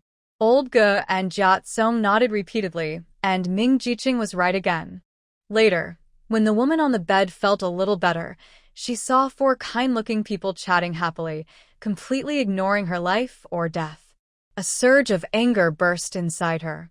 She reached out trembling and pointed at Zhou Xiyuan. Old Ge, this person actually dared to hit me. Call the police. Arrest him. Old Ge was stunned and looked at Zhou Xiyuan. Zhou Xiyuan made a confused expression, as if he didn't understand what she was saying. Mingdai also sighed. I knew it. Yesterday, this lady was a bit confused and said you guys hit her. I didn't expect it to turn out that we did it today. Old Ge quickly nodded. It's okay, it's okay. I'll prove to you that it wasn't you who hit her. Mingdai and Zhou Xiyuan immediately looked at him with starry eyes. You're so kind. The woman on the bed was about to explode with anger. Old Ge. Ugh. It's ugh, they hit me. Ugh. Mingdai quickly reached out to help her. Comrade, you are probably concussed. You can't get too excited, or you'll feel worse. The woman saw her reaching out and angrily tried to hit her, but Old Ge, standing nearby, stopped her. He frowned as he looked at the person on the bed. You, comrade woman, don't blame others unfairly. If I had known that Qingbang was giving you injections, you'd still be unconscious. Just be grateful and stop falsely accusing people. Jia Tsong followed up angrily. Exactly. The woman seemed afraid of offending Old Ge and quickly explained, no, Old Ge, yesterday I was just asking routine questions. These 2 must have some tricks up their sleeves, which is why they attacked me. Spies. They must be spies. Her sharp voice not only startled everyone inside the room, but also was heard outside. Aunt Huang, with her daughter-in-law, stormed in, glaring fiercely at the shouting woman. What? What did you say? Say it again. Aunt Huang's thunderous voice echoed in the clinic, instantly bringing the woman back to her senses. Her face turned pale, realizing she had made a mistake. Old Ge also looked at her with a strange expression. Comrade, yesterday I told your leaders that I wouldn't ask for your name or what you were doing here. I just brought you along and then took you away, completing your leader's instructions. As for other matters, I think as a special agent, it's better for you to keep your mouth shut. After all, I am not suited to know these things. Upon hearing this, the woman's face turned even whiter. She was secretly sent here without others knowing, mainly to catch Ming Dai and Zhou Xian off guard, especially Zhou Xian, whose recent activities had become a bit too extensive. The higher-ups were worried, so they sent her to probe. Unexpectedly, she ended up getting beaten here, and also let slip some information. Others would see it as a violation, just a review, and it wouldn't cause much trouble. It wouldn't delay anything. But Old Ge couldn't afford that. Old Ge was the backbone of the research institute. Because of long-term poor working conditions, he suffered from senior asthma but refused to leave his post. If her slip-up caused her to be identified as a sensitive person, she would have to be removed from her position for quarantine and review. She didn't mention how her leader would punish her, but the group of crazy people at the research institute wouldn't let her go. The more she was afraid, the louder Aunt Huang's voice became. You say Xiao Ming Jiqing and Zhou Jiqing are spies? I think you look like a spy. Your whole family looks like spies. Who is a spy? Xiao Ming Jiqing and Zhou Jiqing can't be spies. They are such good kids. You're just spreading rumors with your big mouth. How immoral you are. Bah. You're a female spy. Exactly. A female spy. Yes. Yes. A female spy. After Aunt Huang finished scolding, Aunt Huang's wife and the people watching the fun joined in. The village leader and others also helped, and Zhou Xinyan's younger brothers even made the roof shake. The woman on the bed felt the words female spy pounding in her head. She felt even more dizzy. Ming Dai looked at Old Ge with some worry, worried that this matter might involve Old Ge and affect his actions. Old Ge winked at her, like a mischievous old boy, and whispered, The institute already arranged for me to go back on leave, so it won't delay my work. Don't worry, she won't make a splash. Just don't be afraid. Ming Dai nodded in admiration, feeling both touched and relieved. This era has many bad people, but there are also quite a few good ones. In the end, the woman could only admit that she had bumped her head and spoken nonsense. She had no choice but to stay silent. The people of Liu Family Bay said they wanted to keep her here to rest and wouldn't let her leave. Rest? They were deliberately holding her captive. In the end, she not only personally admitted to Old Ge that she had falsely accused Ming Dai and Zhou Xinyan, but also was persuaded by Ming Dai to write a guarantee letter, explaining that she had spoken impulsively and falsely accused Zhou Xinyan and Ming Dai of being spies. With this signed and handwritten guarantee letter, the matter was considered settled. Finally, when the woman sat in the car, she felt like vomiting but couldn't, feeling extremely dizzy. Ming Dai kindly folded a paper bag and hung it around her neck to prevent her from vomiting in the car. Jia Tsong was frantically refusing the villagers' attempts to put dried vegetables, mushrooms, eggs, and a hen on their car. He was overwhelmed and embarrassed. Ming Dai used Zhou Xinyan's height to squeeze in front of Old Ge and handed him a bag of medicine. Old Ge wanted to refuse, but Ming Dai quickly spoke up. Old Ge, these medicines are based on your condition. You should try taking them first. If they work, I will prepare more for you. Next time, we can settle the payment together. Hearing this, Old Ge no longer refused. He smiled warmly, took the cloth bag, and sat in the front passenger seat. Once Old Ge was seated, Jia Tsong, with his hair sticking up like a chicken's crest, jumped into the driver's seat and drove off, without stopping. Oh no! Auntie Danyang was so enthusiastic. He couldn't quite handle it. After the car drove away, Sister Huang, who was tidying the bed, found an envelope inside which was money. Watching the small car disappear into the distance, Ming Dai knew that people would soon come down from above. Considering the woman's reaction just now and what was said yesterday, she was probably someone from the Provincial Revolutionary Committee secretly sent to catch the two off guard and find flaws. But she wasn't afraid. They had no issues themselves, and she still had Zhou Xinyan, a powerful ally. Whoever came would face the consequences. However, when children are bullied, you must tell their parents. So Ming-Dai and Zhou Xinian took leave, rode their small horse to the post office, and called the number Yao Yuliang had given. They only said that a special envoy from the Provincial Revolutionary Committee had come to force them to admit they were spies and falsely accused Zhou Xinian of hitting someone. After listening, the other side reassured them that someone would come soon to apologize. They hung up happily, feeling satisfied. Meanwhile, when old Ji's car arrived in the provincial city, the woman, despite feeling dizzy, staggered out of the car and hurried to report to the leader. Once old Ge and the others were far away, Jia Tsong immediately urged the driver to speed up, as he also wanted to go complain to the leader. Jia Tsong pressed the accelerator, and the car sped off. Watching old Ge so excited, Jia Tsong felt both amused and a bit sad. He knew this was a rare chance to reform the Revolutionary Committee and avenge his old comrades who had been forced to be sent down. Sure enough, cars are faster than legs. When the leaders of the Revolutionary Committee learned about their subordinates' foolish actions at Lijiawan, they were furious.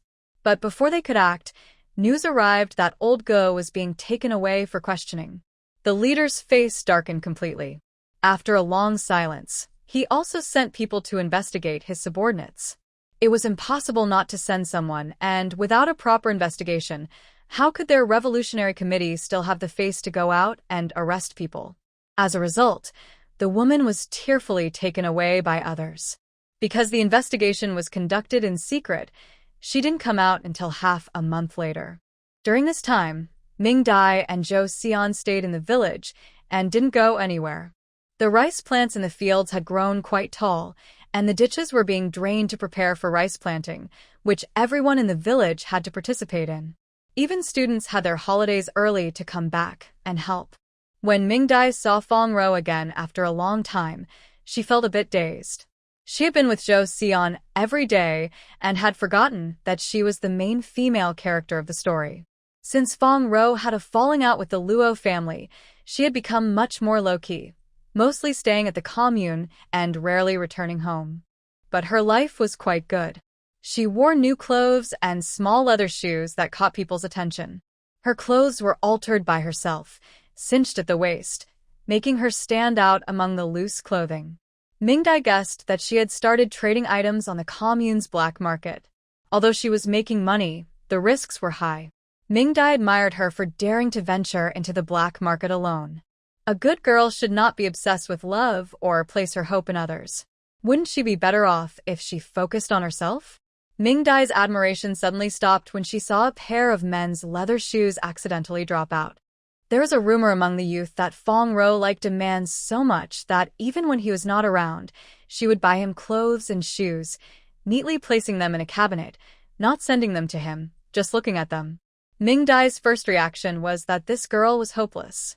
But then she thought about it. Was Luo Chung about to be discharged soon? Compared to her, Qi Jijun's life was miserable. In just a year, he had gone from a noble young man in Beijing to a rough guy in the countryside. Meanwhile, Luyan looked much better. She had gained some weight and was wearing new clothes without patches. At this moment, Fong Ro listened silently to the spring planting mobilization meeting. Qi Jijun looked at her with a complex, unfulfilled love in his eyes, sometimes pained, sometimes resentful. Luyan stared at him without blinking, worried that if she looked away, Fong Ro might be lured away by him. Ming-Dai looked at the three of them and shook her head. You guys from the east side of town really know how to have fun. We on the west side can't compare. After the meeting, Ming-Dai and Zhou Xinian returned to the health clinic. Two sisters-in-law came to see a doctor. Seeing Zhou Xinian there, they didn't dare to speak up. Ming-Dai understood what they meant. She called Zhou Xinian outside to play with Little Horse King, then closed the clinic door. When Zhou Xinian came out, he saw Little Horse King teasing a stray dog at the village entrance. After kicking the dog, he ran away quickly. This dog was owned by someone in the village. Whenever someone had leftover food, they fed it. In those days, there wasn't much leftover food, so the dog was very thin, with patchy fur due to seasonal shedding. Being kicked by Little Horse King made it look even sadder.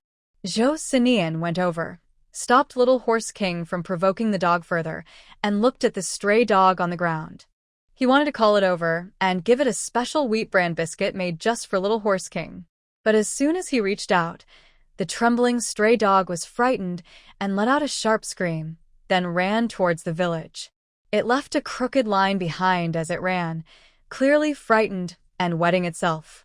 Zhou Sinian watched the dog's disappearing figure with a blank face and muttered, "Serves it right." Then he jumped on his horse and rode swiftly on the path with Little Horse King. Inside the health clinic, Ming Dai finished checking on the two sisters-in-law. After giving some advice about their emotions, they left, grumbling. That night, 2 more men couldn't get into bed.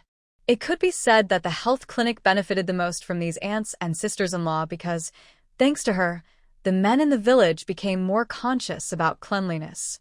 Many of their health issues, which they were too shy to see a doctor for before, improved.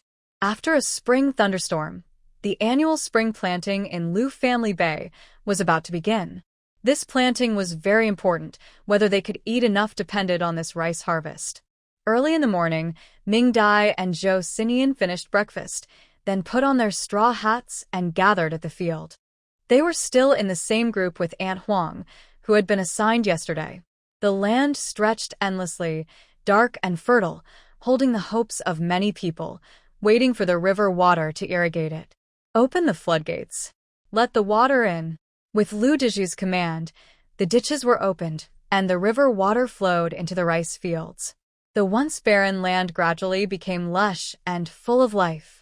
Aunt Huang and the others dug along the edge of the field to block the water flow, preventing water from escaping the rice paddies.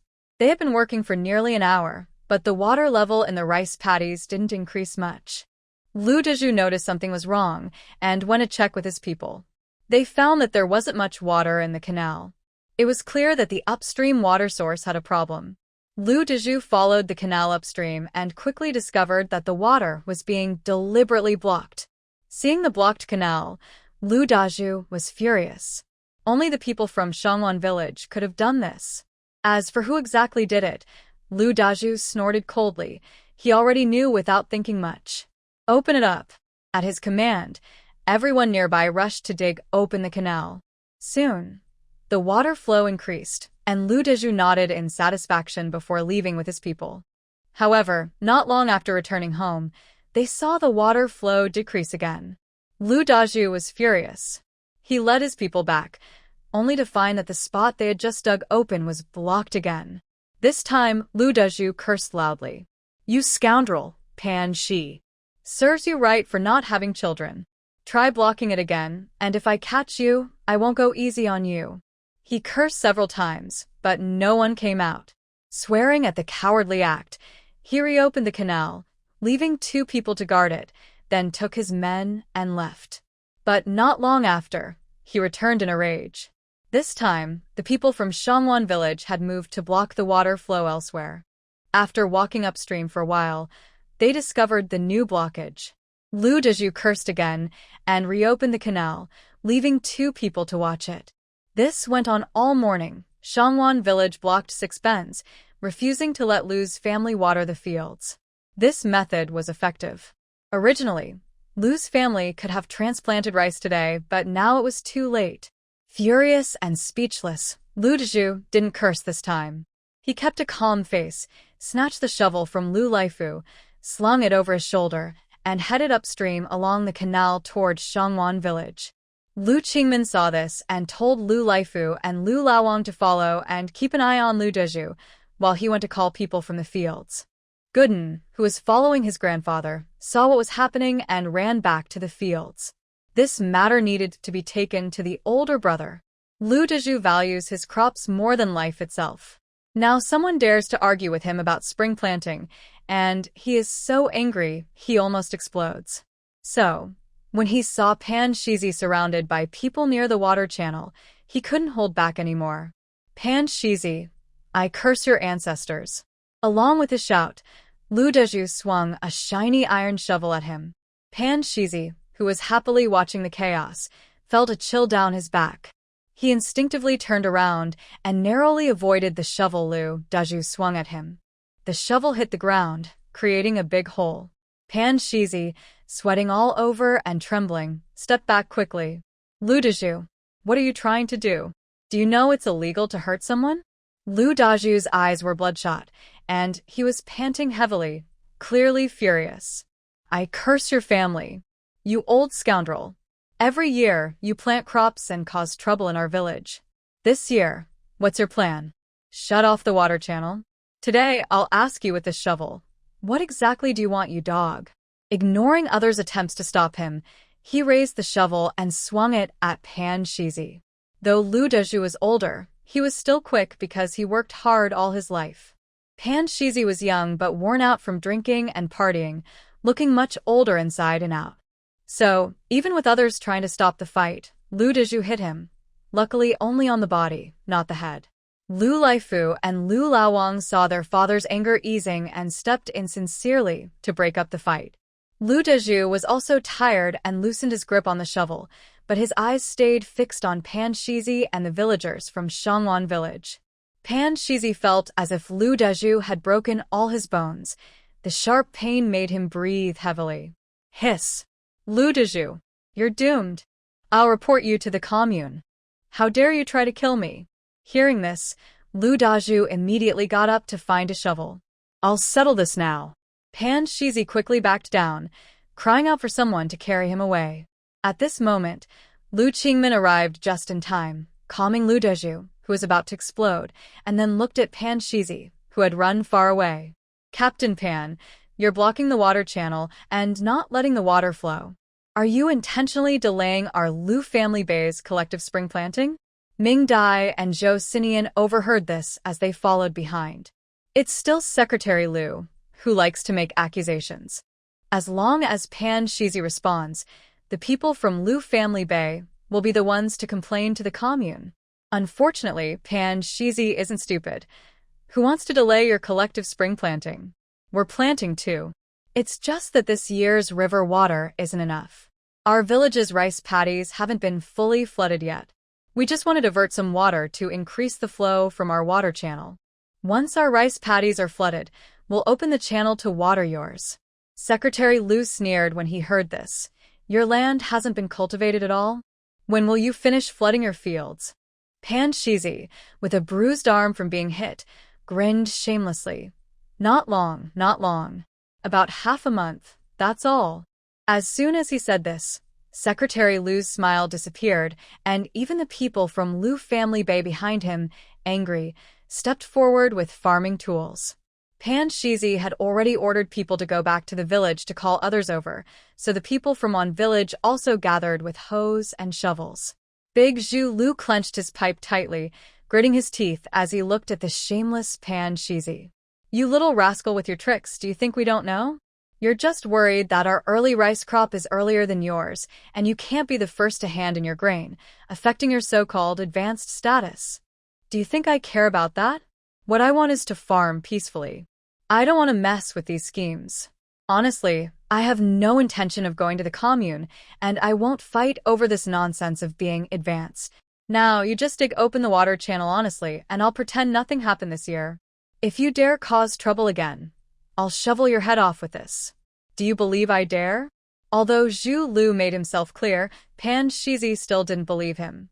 The commune director was replaced, deputy director took over, and many other officials had been swapped out. Several positions were left vacant. Pan Shizi had already been eyeing the Grain Bureau's work for a long time. He had early connections and was just waiting for this year's early rice harvest to deliver the first batch of grain. Once that happened, the work at the grain station would belong to him. Although he wasn't officially in charge, it was still better than being a simple village leader who just scrapes by.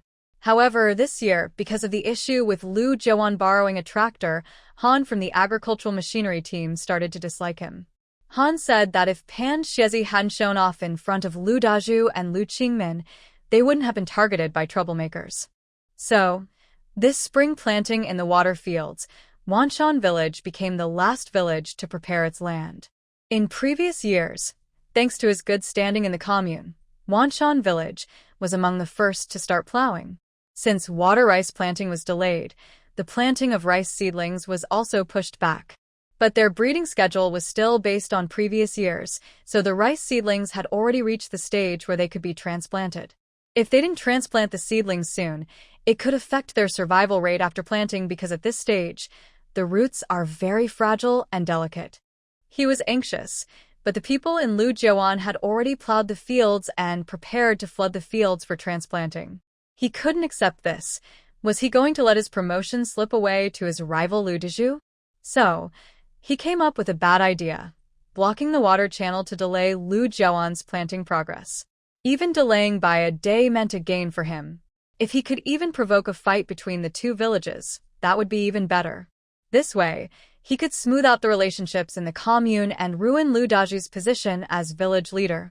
Haha, after all, he had powerful connections above, but Lu Daju had nothing. Lu Qingmin saw through his plan and sternly warned the man from Lu Jiuan trying to step forward, telling Lu Laifu and Lu Laowang to hold back the angry Lu Daju. Pan Xiezi, don't be too proud. It's not the time when Wang Yukai was the director anymore. You should also hold back. If you overstep, you might end up in trouble. Pan Xiezi wasn't afraid at all. His connections in the commune were broken, but the higher-ups still contacted him. As long as he could keep an eye on Zhou Xinian, he could still hold his position as the village leader of Wanshan. I don't know what you're talking about. Anyway, we won't dig that water channel. If you want to do it yourselves. However, you must send someone to watch over this entire water channel. Don't give us a chance to block it, haha. After saying that, he led the laughter, and the people behind him also started laughing, which made everyone in Lijiawan very angry. Lu Daju was furious. Now, he just wanted to beat up this idiot. Lu Qingmin stared at him tightly.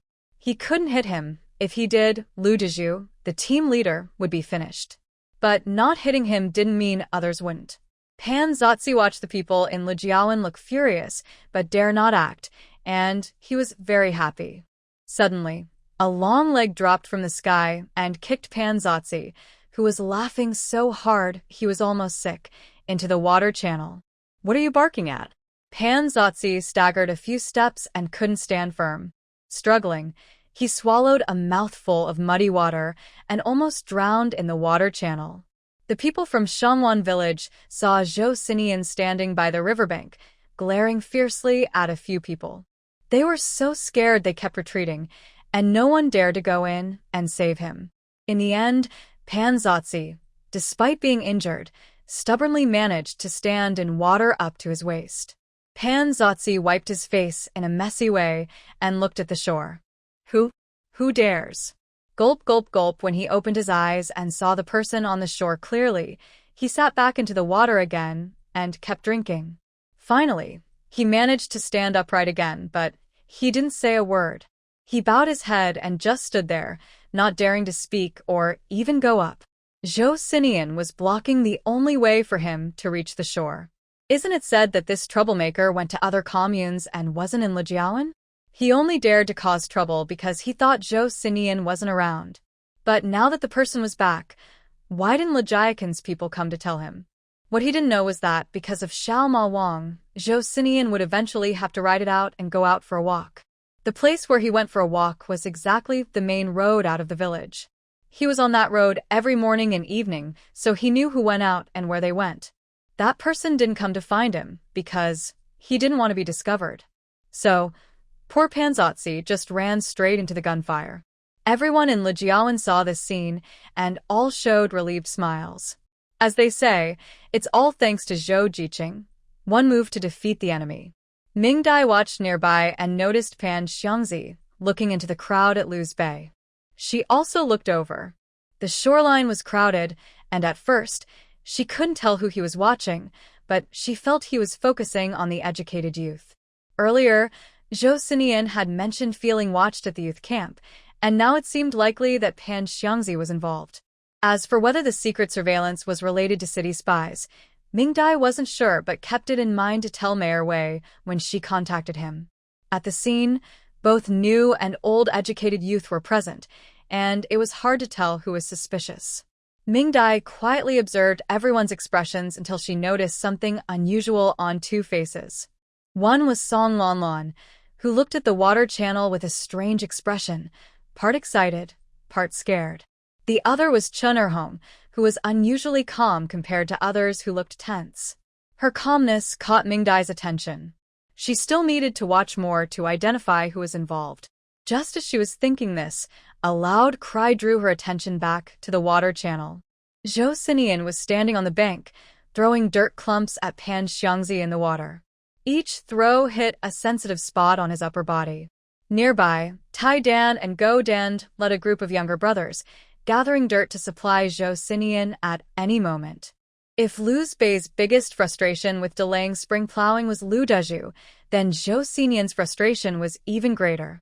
Spring planting was as vital as food, meals, and life itself. Every year, Zhou Xinian participated in spring planting and summer harvest because he believed that without spring planting, there would be no summer harvest, and he would go hungry or even starve. To him, spring planting was sacred and the most important task. Now, Pan Xiangzi wanted to ruin it. Zhou Xinian couldn't tolerate that. So each time he threw dirt, he asked loudly, still causing trouble? He kept throwing and asking, making it impossible for Pan Xiangzi to speak. After finishing his punishment, Zhou Xinian clapped the dirt off his hands, looked at Pan Xiangzi, who was now badly battered, and asked again, still causing trouble? Pan Xiangzi, in the water, shook his head wildly, almost knocking off his pig-like head. No, I won't do it anymore. No more trouble. I will never dare again. After receiving a satisfactory answer, Zhou Xinian generously moved aside to let the villagers from Shangwan village go down and pulled up Pan Shi from the water, who was on the verge of breaking down. However, halfway there, Zhou Xinian seemed to remember something and turned back again. Seeing someone return, the villagers from Shangwan village who were pulling up Pan Shi were startled and immediately let go, fearing they might be affected. With a splash, Pan Shi fell back into the water, this time successfully drinking enough to look like a big, bloated frog. Zhou Xinian looked at him with disdain and said, "Pull him up." He then turned to look at Lu Guoqiang, who was grinning happily and watching the scene.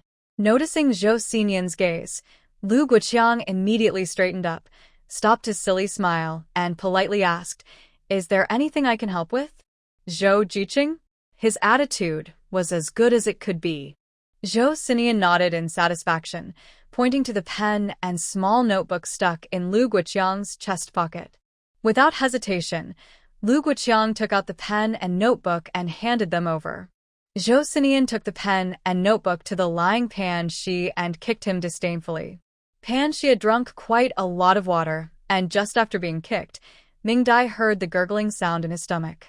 Zhou Xinian frowned, and Mingdai nudged him, quietly indicating a spot. Zhou Xinian's eyes lit up. He tiptoed and pressed on Pan Shi's body, then pulled Mingdai far away. In the next moment, Pan Shi transformed into a sprinkler, spraying water in all directions. Those from Shangwan village who couldn't dodge were soaked head to toe. What a terrible feeling. Pan Shi, who had spit out all the water, felt much better. Once he was fully sober, Zhou Xinian stepped forward and handed him paper and a pen. "Take it. Write down your bad ideas completely. If you miss a word, I'll beat you to death." This was something Zhou Xinian learned from Mingdai, making the villain sign and swear on the spot, leaving no chance for revenge. He wanted to cut off all roots, but Mingdai wouldn't allow it. Meanwhile, Lu Dezhu led people to clear the water channels and arranged for others to continue working. Zhou Xinian watched Pan Shi kneel on the ground and write a confession. Unfortunately, Pan Shi was illiterate and couldn't write well, and the few words he could write looked terrible. Zhou Xinian was disgusted. So, when Lu Dezhu and his people left, you could still hear Zhou Xinian loudly scolding Pan Xiangzi. Mingdai watched nearby, smiling as she did. But I have to say, Zhou Xinian has potential as a teacher. In less than 2 hours, Pan Xiangzi learned all the characters he needed. Although he was copying Mingdai's example, his work looked quite similar. When he saw the final result, with the date, characters, specific events, and outcomes all clearly written, he nodded happily. Pan Xiangzi was already numb from the beating, especially his mouth. It was broken inside and out, and all his remaining teeth had been knocked out by Zhou Xinian. Zhou Xinian felt a little sorry for him, but didn't show much. From now on, he could only drink thin porridge.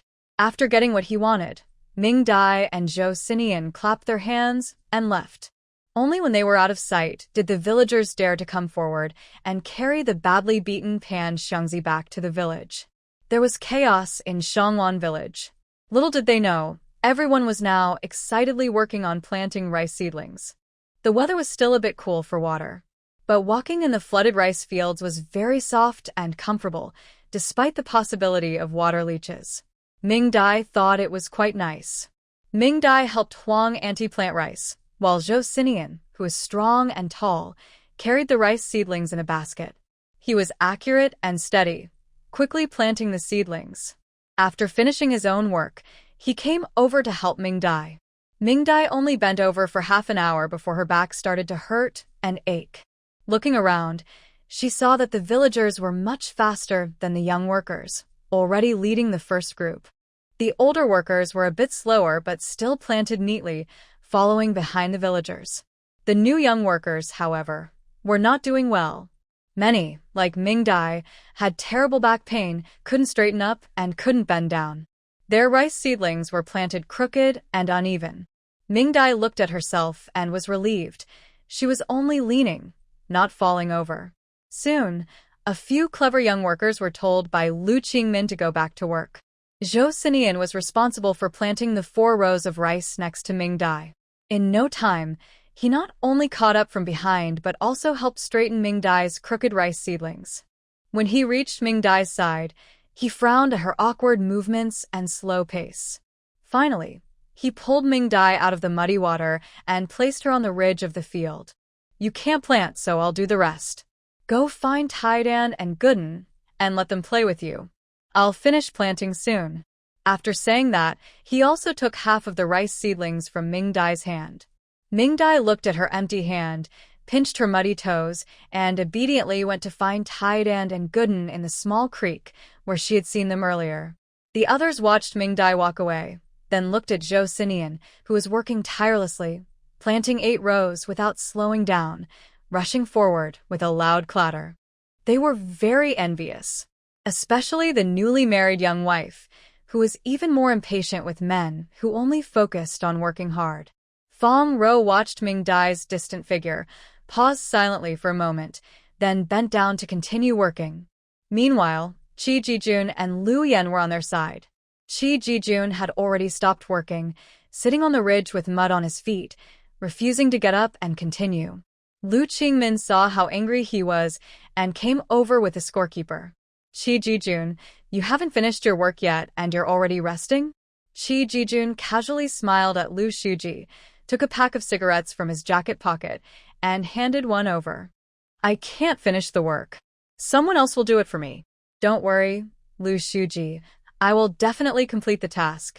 To prove his words, Lu Yan, standing nearby, tried to straighten her back, wiped the sweat from her forehead with muddy hands, and smiled, saying, "Don't worry, secretary, we will definitely finish planting."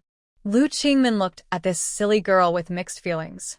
After instructing her to check that everything was up to standard, he left with his daughter. As they walked away, he advised his daughter, "See, when you get married, you should find someone like Zhou Zijian, who can help you with work. Never find someone like Qi Jijun, who not only doesn't help but makes you do all the work. I have investigated the prospective son-in-law. He is reliable. However, you should be cautious. If he ever asks you to do work for him while he relaxes, you should come home. I would rather support you for a lifetime than let you serve such a bad person. Did you hear me?" Lu Meader looked at her father with a roll of her eyes. "I know. I'm not stupid." Qingmin Lu was satisfied and nodded. Since Fong Ro and Lu Yan, 2 young women from the village, came to town, he hasn't let his daughter go out to play much. He's afraid that if she learns their ways, he would be very upset. Over here, Zhou Xian's rice-planting robot amazed everyone. Ming Dai and Go Den also had a lot of fun. Because of the water channel, the small creek overflowed and was everywhere. Go Dan and his friends dug a small ditch on one side of the creek to divert water into a small pond to catch fish. When Ming Dai arrived, they had already caught 2 small fish about the thickness of a finger, which they kept in the pond. Ming Dai looked at them, craving fried small fish. She made a tool and iron egg, and another child used it to herd fish from upstream. She and other children used sticks to block the water below, making sure all the fish being herded down went into the diverted pond. After catching the fish, they quickly sealed the entrance at the top and released water from the bottom outlet. When the water level dropped enough, they could see shiny fish scales flickering in the mud. The children were so excited that they jumped into the small pond to catch fish with their hands. Ming Dai then walked downstream along the creek, using her space exploration ability to gather small fish and snails. Unfortunately, no crayfish. Garlic crayfish are her favorite snack at night. In the end, the children had a good harvest, each getting a string of small fish threaded on long grass stems. Ming Dai also received a string. She didn't want it, but Iron Egg insisted, saying everyone should share regardless of age. Reluctantly, she accepted. Later, she took the children to the fields to teach them how to catch leeches. When Ming Dai picked up a long, wriggling black from the ditch at the edge of the field, the scared children retreated. But when Ming Dai told them that the medical room collected leeches, and 3 leeches could be exchanged for a piece of candy, all the children's eyes lit up. Leeches equals candy. This idea was deeply imprinted in the children's minds. After a simple explanation from Ming Dai, the children took sticks and bamboo tubes given by Ming Dai and scattered in all directions. In the field, Fong Ro felt a sharp pain in her leg. When she looked up, she saw a tiny leech, as thin as a little finger, happily blood on her leg. She screamed and ran to the ridge, trying to shake off the creature. Having lived through 2 lives, she still hated this thing. Many young men in the village also liked Fong Ro. Seeing her scared by the leech, they hurried over to help, gaining her favor. But someone was faster than them. Before they could reach her, a group of young boys rushed over in a flurry. Where? Before Fong Ro could speak, Gooden had already reached out to touch her. Because the water was cold, his small hand just touched Fong Ro's calf, and she couldn't help but get goosebumps. Luckily, Gooden was small. Otherwise, his mischievous hand movements could have been considered inappropriate. Unfortunately, Gooden was still young and only cared about leeches. When he found one, he cheered happily. While Fong Ro was still confused, he picked up his small shoe and started hitting her white, smooth calf with a series of smacks. Watching his quick movements and the shoe flying through the air, Fong Ro didn't even feel the pain on her leg. It wasn't until the children, excitedly holding the leeches they had collected, left that Fong Ro finally felt the burning pain on her leg. She looked down and saw that the area where the leech had attached was swollen, red, and shiny, clearly bruised. For a moment, she couldn't tell whether the pain was from the leech biting or from Gooden hitting her. Later, whenever screams came from the field, Zhou Xian's little brothers would rush over immediately. After a series of smacks, the leeches were collected and taken away by the children, who planned to report to Ming Dai for candy that night. In less than a week, Ming Dai had collected over 100 leeches. These were all kept in small, specially separated ditches inside her space, with surrounding treatments to prevent them from crawling out. Food was easier to solve. Previously, they slaughtered pigs and collected a lot of blood, which could be used to feed them. After more than a week, the rice planting work at Lu Jiawan was completely finished. Ming Dai's waiting person also quietly left the village in the middle of the night. The 2 people waiting in the trees saw someone coming out from a youth training site late at night, and they weren't surprised. But just as the 2 stood up to follow, the door made a sound again. Another figure also came out, quietly following the person ahead. This is like a praying mantis catching a cicada. Is the Oriole behind? Ming Dai and Zhou Xian exchanged a glance and followed. Tonight is cloudy, with no moon in the sky. The dark figure ahead staggered unsteadily, and the one behind wavered and veered off course several times, almost losing track. If Ming Dai and Zhou Xian hadn't quietly warned each other, they might have gone the wrong way. After walking for over half an hour, The figure in front slipped into a small grove, and the one behind hesitated for a moment before following. Zhou Xian led Mingdai around behind the grove, and soon they heard voices talking. "You almost got me killed, do you know that?" The voice was muffled, clearly Pan Xiangzi, who had been beaten by Zhou Xian today. Another voice responded coldly. "That lunatic somehow got a horse, and keeps wandering at the village entrance. I wanted to contact you, but had no chance." Even without moonlight, Pan Xiangzi's cold eyes made the person opposite shiver. Ming Dai and Zhou Xian exchanged a glance, sure that the speaker was Chen Erhong. Sure enough, Zhou Xian's intuition was right. The person monitoring him in the village was from the youth training site. Chen Erhong and Fang Mingyang were the most qualified. They had been in the village the longest. But I don't know what Pan Xiangzi promised her, making her risk being beaten by the lunatic just to secretly watch Zhou Xian. I spit. "Do you dare to play me? You only take money and do nothing. It's been a whole year and you haven't found a single thing?" Chen Erhong also spoke coldly. "1 yuan a month isn't worth risking my life to watch him. You've been behaving badly and haven't even done anything serious?" Pan Xiangzi stared with wide eyes, gasping for breath. "Are you trying to give up the worker-peasant quota?" How dare you talk to me like that? Chen Erhong snorted. "You've been saying that for a year, but I haven't even seen a notice. Why should I trust you now?" Pan Xiangzi was silenced, paused for a moment, then said it was tough before, but now the people from the provincial city are directly involved. Getting a worker-peasant university spot is not a big deal. Chen Erhong looked at him suspiciously. "Are you sure? Director Zhang had an accident. Can you still contact the people above?" Pan Xiangzi grinned and leaned in, trying to put his arm around her. "Haha, if Zhang Mao hadn't had an accident, I wouldn't have been able to contact the big shots from the province. As long as I can keep the crazy guy honest and staying in Hongqi commune without wandering around, I'll still give you the fixed monthly money. If I can find where the crazy guy hid things, what's the point of the worker-peasant university spot? If you want to go back to the city, I can make it happen for you." Hearing this, Chen Erhong stopped struggling, clearly tempted. Then she pushed Pan Xiangzi away. "Speak properly. Don't touch me. He's staying honestly in the village, still acting crazy and foolish, and can't go anywhere. If it weren't for that new girl Ming Dai stirring things up, he wouldn't even be able to leave the commune. As for where he hid things, you know how fast that crazy guy moves. I don't dare go into the mountains with him. Who knows where he hid stuff? Anyway, he hasn't taken anything back to the youth camp." She curiously asked Pan Xiangzi, "What exactly did the crazy guy hide? Why are the higher-ups so eager to monitor him?" Pan Xiangzi pinched his fingers, feeling that the girl's hands were different from the old lady at home. "That's not something you should ask about. Knowing too much isn't good for you. Just remember, your job is to watch everything the crazy guy does in the village.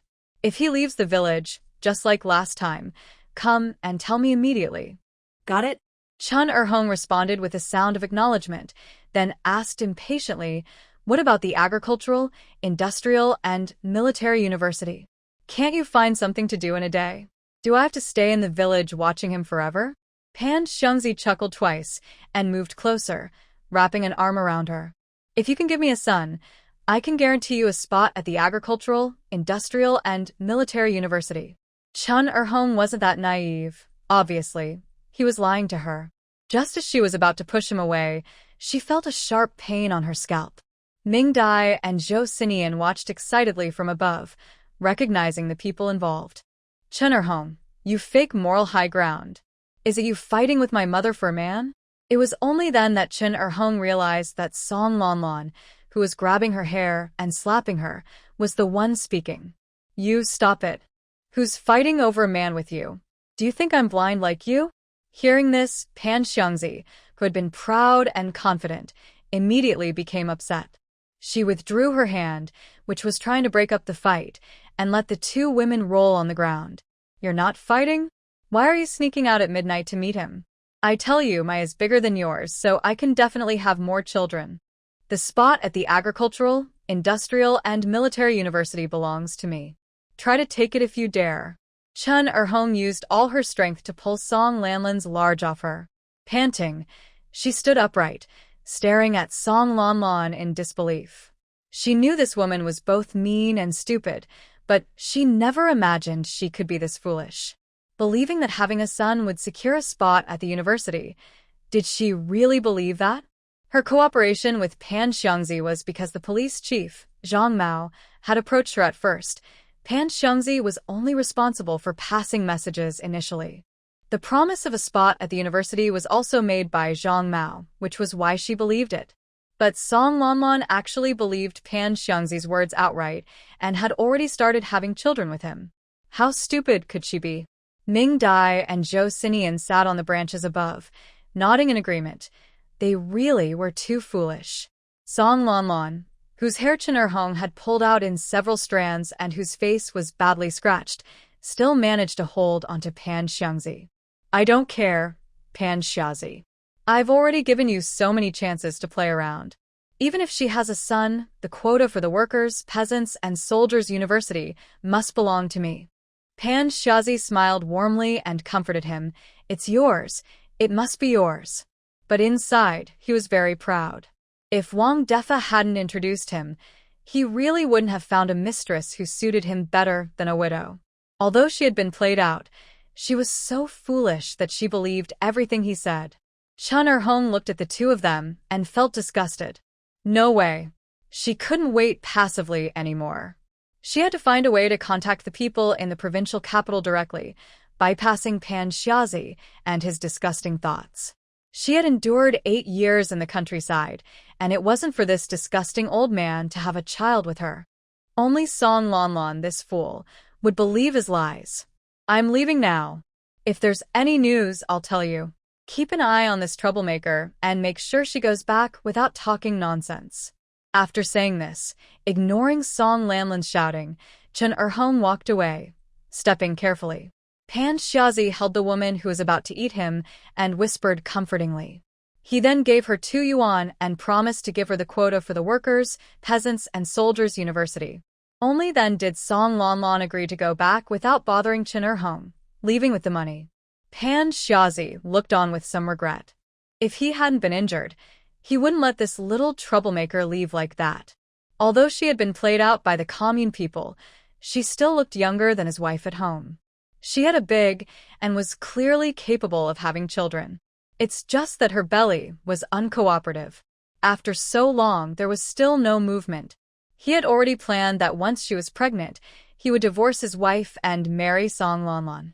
If she really gave birth to a son, his life would be complete. Ming Dai, listening from above, found it truly disgusting. Although she didn't like Song Lanlan, she also disliked how Pan Xiangzi used the young female educated youth to try to get her back to the city.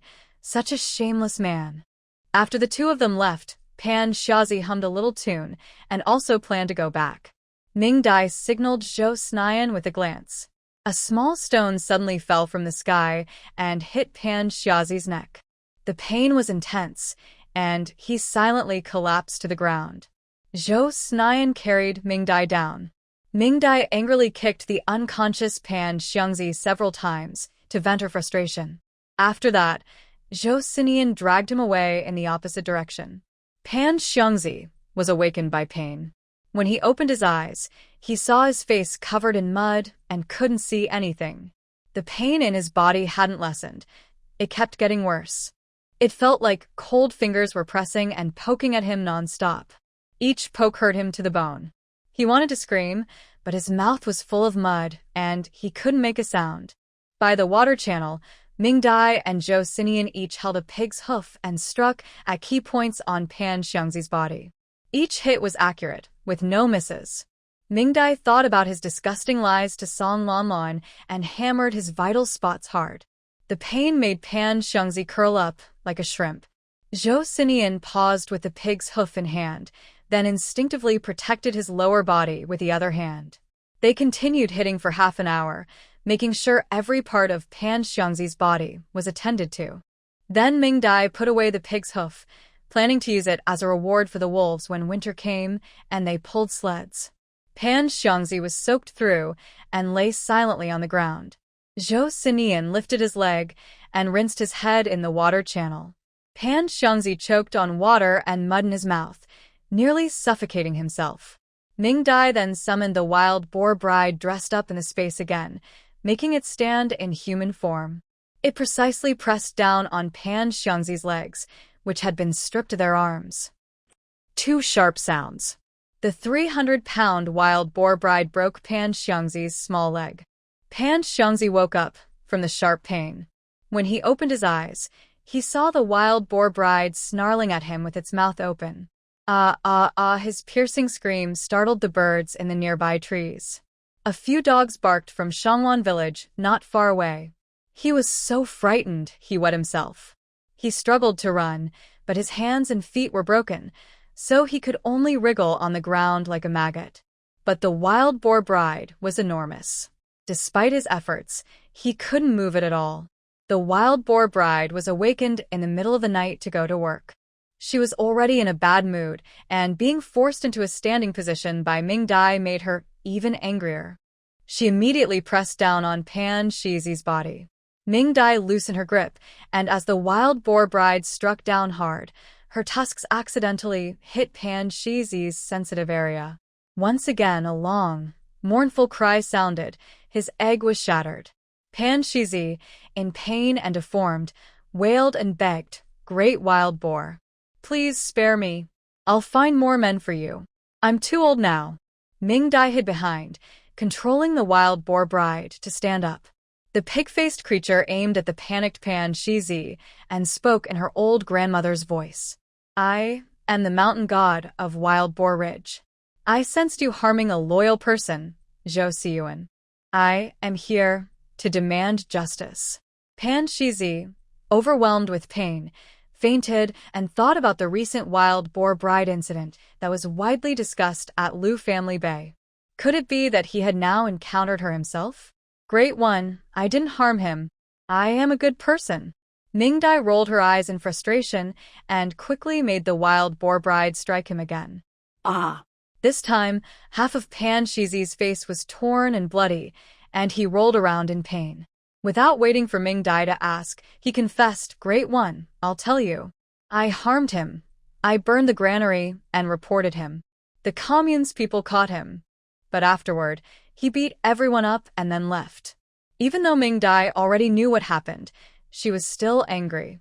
She controlled the wild boar bride to punch him several times. Anything else? Pan Shizi was about to die from the pain. Tears kept falling on his bloodied face, causing him to convulse. Also, I withheld his grain so he couldn't find food in winter. What? Ming Dai was furious. Zhou Siyuan thought he had no food in winter because of him. Bang! Bang! Bang! Another series of punches from the pig-faced creature. Pan Shizi was beaten to the point of losing consciousness. Zhou Sinian was not very angry on the side. Watching Ming Dai with a cold face control the wild boar bride from hitting people, a faint sweetness rose in his heart. He remembered the bowl of noodles on a snowy day. Ming Dai had taught him that even in snow, there is food to eat. Now he was no longer afraid of winter. Ming Dai, ask first, then hit.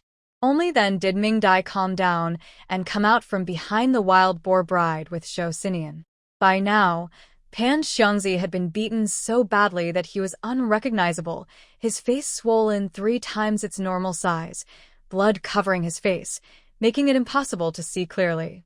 "Who told you to watch over Zhou Sinian?" Pan Xiangzi was almost out of it, relying on his subconscious to answer. "Zhang. Zhang Mao. The director who betrayed Wei Jiao earlier? Who was Zhang Mao's contact person?" "Yes, it's Zhao Hongying." Ugh. Zhao Hongying? Ming Dai and Zhou Sinian recalled that neither Wei Jiao nor their little uncle had mentioned this person. "Is she the contact person from the provincial city who is contacting you now?" Pan Xiangzi was spitting blood bubbles and struggling to hum, indicating yes. Ming Dai suddenly remembered the woman who came to the village before, the middle-aged woman with hemorrhoids at the corner of her mouth, from the Provincial Reform Committee. Pan Xiangzi was already rolling his eyes unconsciously. Ming Dai chose the thickest needle from her sewing kit and sharply jabbed it into his philtrum. In an instant, Pan Xiangzi woke up. Yes. Yes, it's her. It's her. Ming Dai happily put away the needle. Who is her superior? Pan Xiangzi shrank his neck and trembled, finally replying, I don't know. Zhang Mao only said she was transferred from Beijing and came specifically to watch over Zhou Xinian. Ming Dai and Zhou Xinian immediately thought of the Zhou family. Apart from monitoring Zhou Xinian, what else did they ask you to do? Pan Xiangzi had given up resisting. Whatever they asked, he said, just hoping the wild boar bride would leave him with his body intact later. And drugging him, they asked me to give him medicine. Zhou Xinian and Ming Dai frowned tightly. They were already here, and someone still wanted to drug him. Do you know what kind of medicine? Pan Xiaji took a few deep breaths. Zhang Mao said it was to trigger his mental illness. Eating too much not only overwhelms the brain, but can also cause early heart failure and death. Ming Dai gasped. If he really succeeded, Zhou Xinian definitely wouldn't survive. Did you succeed in giving him the drugs? No. The crazy man won't let anyone get close. Which drug? It's all at Zhang Mao's place. Later, it seems to have been returned to Zhao Hongying. She said this drug is very rare, not available domestically. Ming Dai and Zhou Xinian exchanged a glance. Not available domestically? That means it's imported medicine. But such imported medicine was unknown to Ming Dai in her previous life. Usually, drugs with such severe side effects wouldn't be produced. Considering Zhou Xinian might have been taking this kind of medicine since childhood, Ming Dai suspected it was a special drug made for assassination. The person who made it was very clear. This meant the Zhou family had a big problem. Zhou Xinian also seemed to realize this, his brows furrowing deeply. Ming Dai continued to ask Pan Xiaji. After the drug failed, what did Zhao Hongying say? Pan Xiaji was too exhausted to answer, his breathing becoming shallow. Ming Dai didn't care about his life or death. She jabbed him in the temple again to wake him forcibly, and asked once more. Pan Xiaji's whole body was crying out in pain, wishing he were dead. Let's quietly kill the crazy man. If the drug doesn't kill him, then stir up the villagers to steal his belongings. Starve or freeze him to death would also be fine. Hearing this, Zhou Xinian stood up and stomped Pan Xiaji's broken leg, holding back his anger from cursing. Ming Dai didn't stop, but stepped on his other broken leg. Now Pan Xiaji couldn't bear it anymore. With his arms gone, he relied solely on the pain to scream in agony, forcing himself to sit up. Ming Dai controlled the wild boar bride and hit him with a headbutt, knocking him down again. Even Zhou Xinian couldn't hold back his anger. The most difficult time for him was when everything was stolen from him. Afraid of losing everything again, he took all his belongings wherever he went.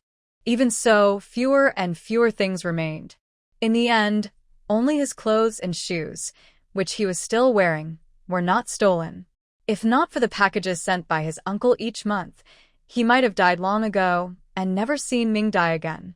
Besides the Zhou family, Ming Dai couldn't think of anyone else with such cruel intentions, wanting Zhou Xinian to die in Hongqi commune. After all, others only wanted the things Zhou Xinian had hidden away. Only the woman who married into the Zhou family later was the one who least wanted Zhou Xinian to return to the capital. But does Zhou's father know about trying to harm Zhou Xinian? Pan's box was completely broken, and he was lying on the ground, weak and limp like a piece of rotten mud. Zhou Xinian looked at him silently. The coldness and suspicion surrounding him made Ming Dai think of the first time she met Zhou Xinian. Maybe it's not the Zhou family. Even if it is, it can only be the woman who married into the family later. Even a fierce tiger doesn't eat its own cubs. Your father wouldn't do that. I don't have a father. Zhou Xinian suddenly interrupted Ming Dai harshly. Ming Dai stopped speaking and quietly waited for him to calm down. A minute later, Zhou Xinian lowered his head and said in a deep voice, Ming Dai, I'm sorry. I shouldn't have yelled at you. He fell silent. Ming Dai comforted him, it's okay. You have your uncle and grandpa. You don't need a father. Actually, Ming Dai also believed that her father and grandfather couldn't be innocent in plotting to harm Zhou Xinian. When Zhou Xinian looked up at Ming Dai, his eyes were red. Ming Dai, is it my fault? Why does he want to kill me?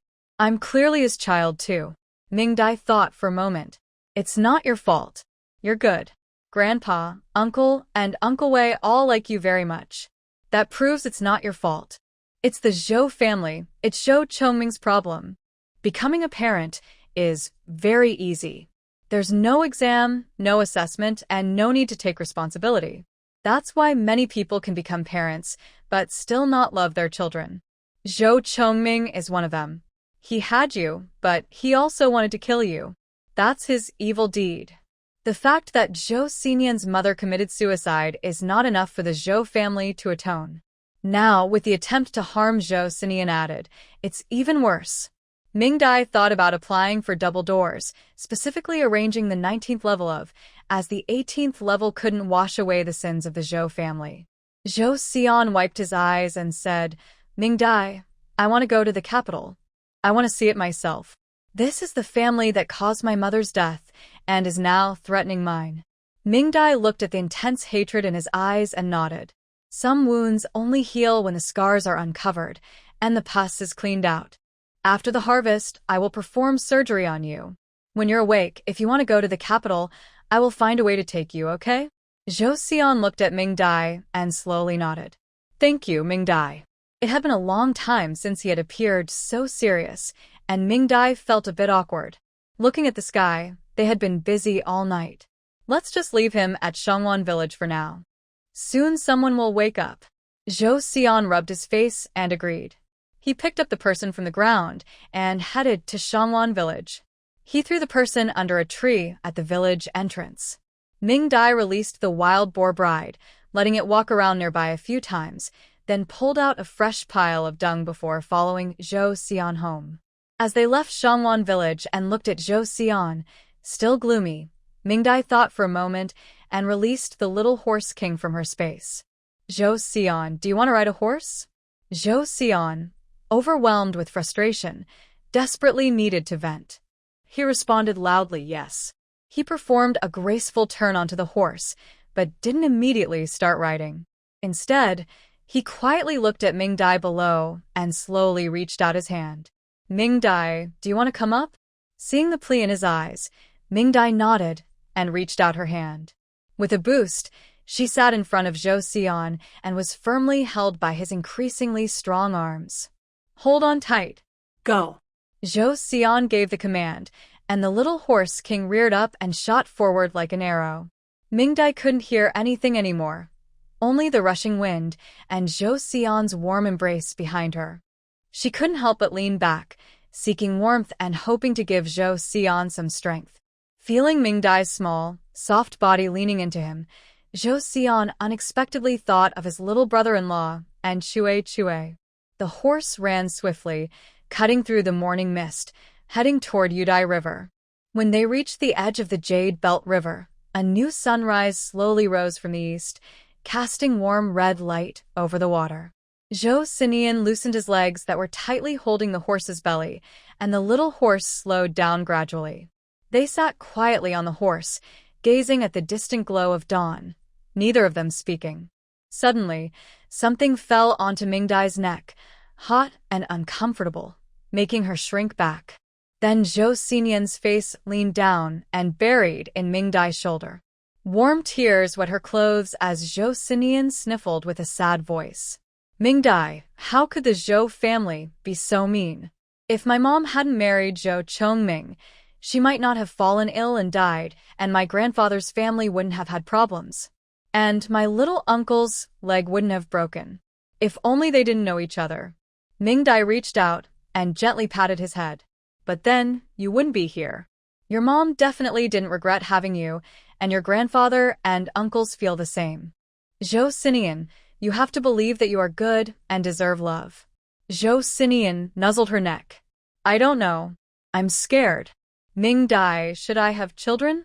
What if I turn out to be a bad dad like Zhou Chongming? Ming Dai was amused by his childish worry and smiled. I don't know either. I'm not sure I can be a good mom. All we can do is prepare to have children again. When we do, we'll raise them well, so they won't regret being our kids. She looked into the distance, where the sun had slowly risen, generously sharing its light and warmth with everything. Zhou Xinian looked up at Ming Dai. Yeah. I understand. When I'm ready to be a good dad, I'll tell you. Ming Dai, who was admiring the son, was confused. What are you going to tell me? You want to tell your wife, the future mother of your children? Zhou Xinian froze again, scratching the back of his head. But if you don't teach me, I won't know how to have kids. How are babies born anyway? Seeing Zhou Xinian about to ask her about having children, Ming Dai quickly interrupted. Zhou Xinian, are you hungry? As soon as he finished speaking, his stomach started to rumble loudly. Zhou Xinian immediately tightened the reins and turned the horse around. Indeed, for Zhou Xinian, the most important thing is food, big sky, big earth. Eating is the most important. At Pan Zotzi's house in Shangwan village, Deng Yui got up early to prepare breakfast. Just as she was about to call her young daughter to wake up, she heard noisy sounds outside. She frowned, thinking it was another troublemaker woman from outside Pan Zotzi's house coming to cause trouble. Many women wanted to replace her as the wife of the village leader because she had given birth to 7 daughters. So, when Pan Zotzi was not at home, those women often came by to talk behind her back. But the loud male voice proved her guess was wrong. Pan auntie. Pan auntie. Come quickly and see at the village entrance. Our village leader. He's dying. What? Deng Yui was first shocked, then a little hopeful. He's dead? The man delivering the message was stunned and shook his head. He's still breathing, but it's very close. Deng Yui let out a no, slowly took off her apron, looked at her sleeping young daughter to make sure she could sleep a little longer, then locked the door and went to the village entrance with the crowd. When she arrived, a large group of people was gathered. Pan Zotzi's 80-year-old mother, who was still alive, was there, holding Pan Zotzi's body and crying sadly. Deng Yui watched, thinking that Pan Zotzi couldn't wait to die, when suddenly the person lying on the ground moved slightly. She was a little disappointed and moved closer. Seeing his injured condition, she felt a bit happier. With such serious injuries, he probably wouldn't survive. Before she could be happy, a stinky, worn-out shoe hit her face. Old Lady Pan angrily pointed at her nose and scolded, "You jinx! Your man wasn't home all night and you didn't come out when something happened? You just sleep at home, are you a pig? Even pigs know how to give birth and carry on the family line. What do you know? All you do is produce a bunch of worthless kids. How come my son married such a useless hen like you?" The old lady scolded her loudly, then hit her several times with her cane. The hits were heavy and painful, but she didn't care. She just wanted to delay more time, waiting for the person on the ground to cool down. Unfortunately, she didn't get her wish. Pan Zotzi on the ground woke up, faintly called mother, and the old lady heard it. Then there was chaos, and Pan Xiaozi was taken to the commune hospital. Deng Yui, who was pulled down, watched the speeding carriage, praying it would go slower and bounce more, hoping that once this demon left, it would never come back. To Deng Yui's disappointment, Pan Xiaozi did not die. A week later, he was brought back by the carriage. When they carried him into the house, Deng Yui and her 3 daughters stood at the door, watching the figure being taken down from the carriage. They trembled with fear. Memories of past beatings flooded her mind, along with Pan Xiaozi's disfigured face after being bitten. Little 7, the youngest, cried out in fear. Deng Yui quickly covered her youngest daughter's mouth, afraid she might anger him. Pan Xiaozi didn't hear this, but old Madame Pan did. Recently, rumors spread throughout the commune that Pan Xiaozi had been punished by wild boars in the mountains due to his misdeeds. Because of him, their village, Shangwan, was now unable to lift its head. Old Madame Pan felt the deepest.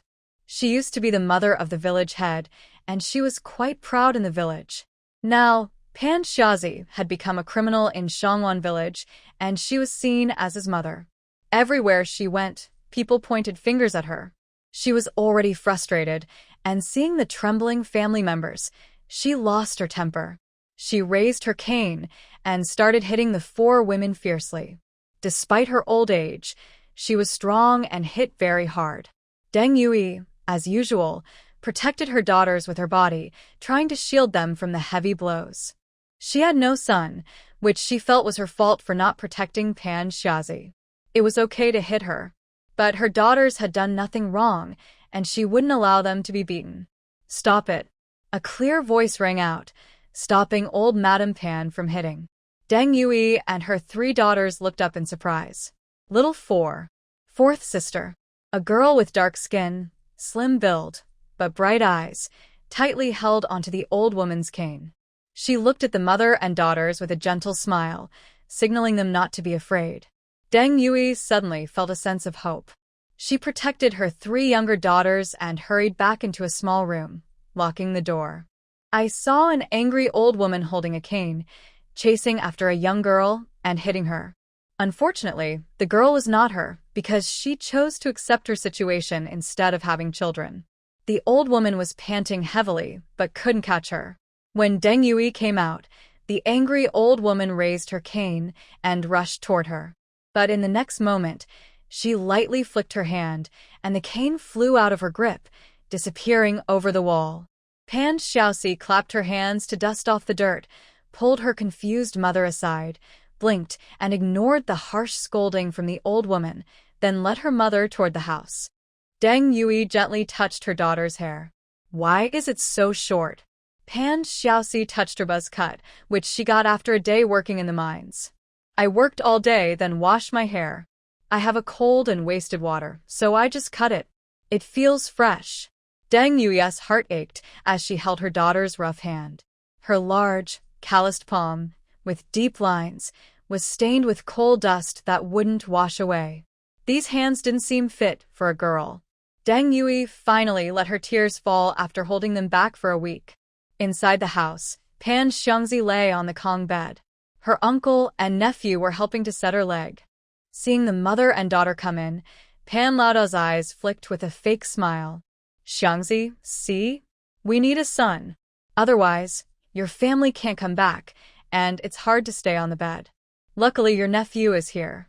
Deng Yui's face suddenly turned pale. Pan Xiaoxi shot a sharp look at her uncle. Pan Laodao seemed to notice the mother and daughter and pretended to be friendly.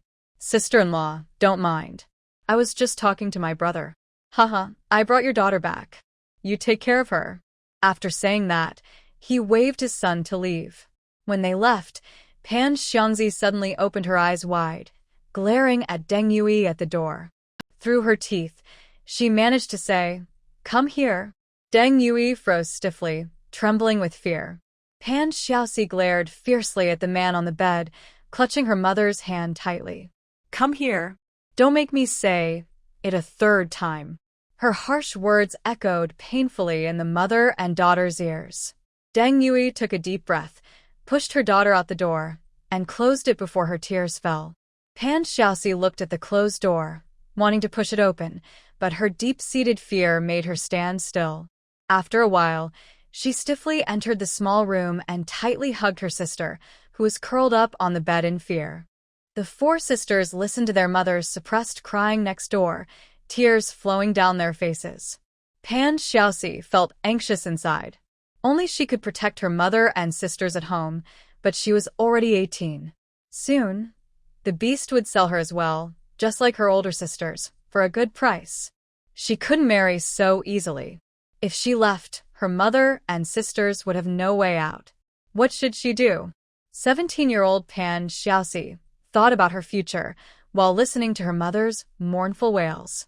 Her sister clung to her like a little chick, a scene she hated to remember from her adult life.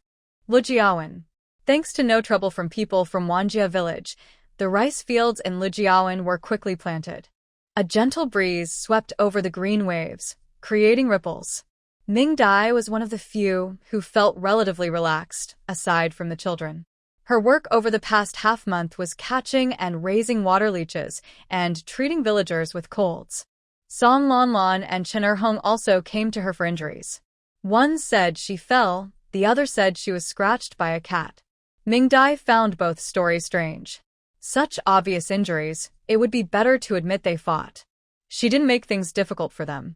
After giving them medicine and collecting payment, she sent them away. It's said that when they returned to the Jiqing station, they fought again because Song Lanlan's face was badly scratched and might leave scars. As for Song Lanlan, Mingdai only hoped she wouldn't be foolish enough to hurt herself. As for Chun Hong, Mingdai and the others observed her carefully. They noticed she paid less attention to Zhou Xinian and more to Mingdai herself. Especially during her visits to the clinic, she often expressed liking Mingdai and politely asked if she wanted to take an apprentice. Mingdai didn't refuse directly. Instead, she kept her interested and showed her some herbal plants, telling her to go pick herbs when she had free time. She could collect herbs for her here. Chun Hong looked at Mingdai's attitude and seemed more relaxed, feeling very excited. The incident at Pan's neighbor's house startled her, making her worry that her own matters might also be discovered by others. According to people from Shangwan village, it was a wild boar that transformed into a bride to confront Pan for her misdeeds. Anyway, everyone has their opinions. She was more concerned about Pan being seriously injured. The team leader's duties are now being handled by the secretary, and they can't coordinate with the provincial authorities anymore, right? So, her chance has come. As long as she seizes the opportunity to build a good relationship with Mingdai, she can almost predict Zhou Xian's whereabouts. Maybe she can even find the hidden items Zhou Xian has. Mingdai is also waiting, hoping to connect with people from the provincial government. In the provincial capital, Zhao Hongying, looking pale, just came out of the investigation office. A month of closed-door investigations, with questions repeated at least 7 times a day, was driving her crazy, especially after she entered and found that Ge Lao, who was supposed to be inside for questioning, was missing. She knew she had been tricked. Fortunately, the doctor inside was reliable. Her concussion was treated, and she remembered everything that happened that day clearly. Thinking about the 2 people from Lu's family, Bei gives her a headache. Zhou Xian is unpredictable, and Mingdai is like a ticking bomb ready to explode. Instead of going straight to her office after coming out, she hurried to the post office and made a phone call to Beijing. In Lu's family Bei, after more than a month, a car arrived again. This time, 3 cars at once. Lu Dezhu was excited, standing at the village entrance, rubbing his hands, feeling like this could be recorded in the village history. Mingdai and Zhou Xian heard the sound of the cars from the medical office, came out to see, and just then, Wei Yan stepped out of one of the vehicles. Their eyes lit up, and they shouted together, "Uncle Wei!" As soon as they spoke, everyone else was stunned. Uncle Wei? Especially Lu Dazhu and Lu Qingmin, who had met Wei Yan before, both doubted whether they had heard correctly.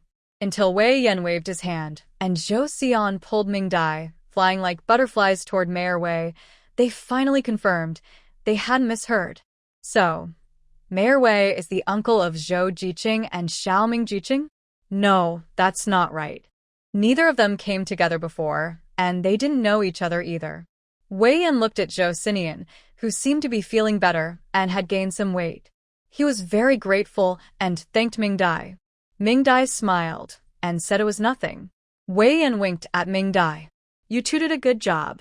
Mingdai looked at Zhao Hongying, who was coming out of the car looking pale, and smiled even more brightly. "It's what we should do." It's clear she understood everything quickly, truly clever. Wei Yan's admiration for Mingdai grew even more, and he even started to think that Zhou Xinian might not be quite good enough for her. Zhao Hongying secretly met with the investigation team from the province, which was against confidentiality rules. This matter could be big or small. If she hadn't caused trouble with old Go at the Agricultural Research Institute, Wei Yan might not have caught them. Because of this, Wei Yan had the chance to join the investigation team's conversations from start to finish. While catching up, everyone was taken to the office of the brigade headquarters. Today, 3 groups of people came. Besides Wei Yan's uncle, there was Deputy Director Duan Zipping from the Provincial Revolutionary Committee and Zhao Hongying, who was watching the 2 carefully. The last 3 were from the investigation team, 2 men and 1 woman. The woman was the team leader in charge of the investigation, Konging, about 40 years old, with a warm smile. She sat next to Mingdai, not asking questions right away, but chatting kindly, asking if she had gotten used to life in the countryside this year. Mingdai answered politely, talking about the warmth of the Lu family villagers, how she enjoyed her time, and so on. She also complimented her silk scarf, saying it looked nice and made her skin look fair and her aura better. Taming was very happy and started talking about how to match scarves. Zhou Xinian was being asked about wedding details by Wei Yan's uncle. When he heard the word scarf, he immediately looked at Kang Ying's neck. Kang Ying was wearing a white silk scarf with a lotus pattern, matching her outfit today. Zhou Xinian frowned. He thought it was plain and not very pretty. Then he took out a paper cutout he made himself from his pocket, showing it to Wei Yan and explaining the whole wedding process of his younger brother. For a moment in the room, two groups of people were chatting happily, laughing constantly, while only the group from the Revolutionary Committee sat awkwardly, and Lu Dezhu, with a crooked smile, stared angrily.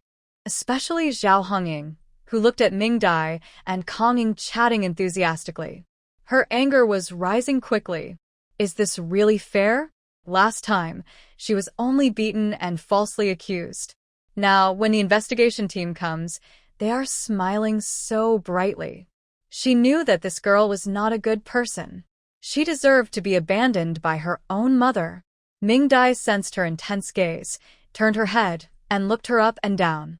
Just when Zhao Hongying thought this girl might feel guilty and apologize, Ming Dai sneered contemptuously, rolled her eyes at her, and continued chatting. Zhao Hongying stared at Ming Dai in disbelief. She didn't expect that even with so many leaders in the room, Ming Dai would dare to roll her eyes at her. Feeling furious and dizzy, she suddenly stood up, pointed fiercely at Ming Dai, and shouted, "You little brat." Her voice was loud, and everyone's attention immediately focused on her. Zhou Xian's face darkened instantly. He was about to stand up to hit her when Uncle Wei, the sixth uncle, held him back and signaled him to look at Ming Dai. Sure enough, Ming Dai covered her face with her hands, pretending to cry, while secretly winking at him through her fingers. Zhou Xian immediately stopped causing trouble and sat quietly, watching the show. Kang Yi, look, I told you. This woman really has issues with us. Last time, when old Ge came with us, she acted strange, forcing us to admit we had contact with Gao Qiao. We didn't want to, and she falsely accused us of hitting her. If old Ge hadn't been here, we wouldn't have been able to explain ourselves. Look, this is the confession letter she wrote back then. After speaking, she took out the confession letter from her pocket and handed it to Kang Ying. Zhao Hongying looked at Ming Dai's sneaky move in disbelief. Isn't that right? Why didn't she play fair? Wasn't it agreed that once she wrote the confession letter, the matter would be over? Why did she still bring out the confession letter before complaining? And wasn't she the one who got beaten? She is probably the one who was forced to write the confession after being beaten, isn't she? Ming Dai, you reckless girl. How dare you bring out the confession letter? Doesn't your conscience hurt? Ming Dai says she doesn't feel a bit guilty. Who says only bad people trap good people? Can't good people take the initiative and trap bad ones instead? She doesn't believe that with this evidence in her hand, Zhao Hongying wouldn't try to find a way to cause trouble for herself and take it back. That's true. Zhao Hongying planned to wait until the interrogation stage, then take back the evidence after controlling Ming Dai. When she signed it, she was feeling dizzy and didn't know what she was writing. Now that she's recovered, thinking that Ming Dai still has this evidence, she's terrified. Unfortunately, Ming Dai interfered. Kang Ying only knew she had leaked information about the spy to old Ge, but didn't know about the confession letter. After reading the contents, she showed it to the other two. Seeing the serious expressions of the three, Zhao Hongying knew it was over. She would have to go into closed-door review again. She sank back in despair, too afraid to look at Duan Zipping's murderous gaze nearby. Duan Zipping was indeed about to lose his temper, especially after seeing that so-called confession letter.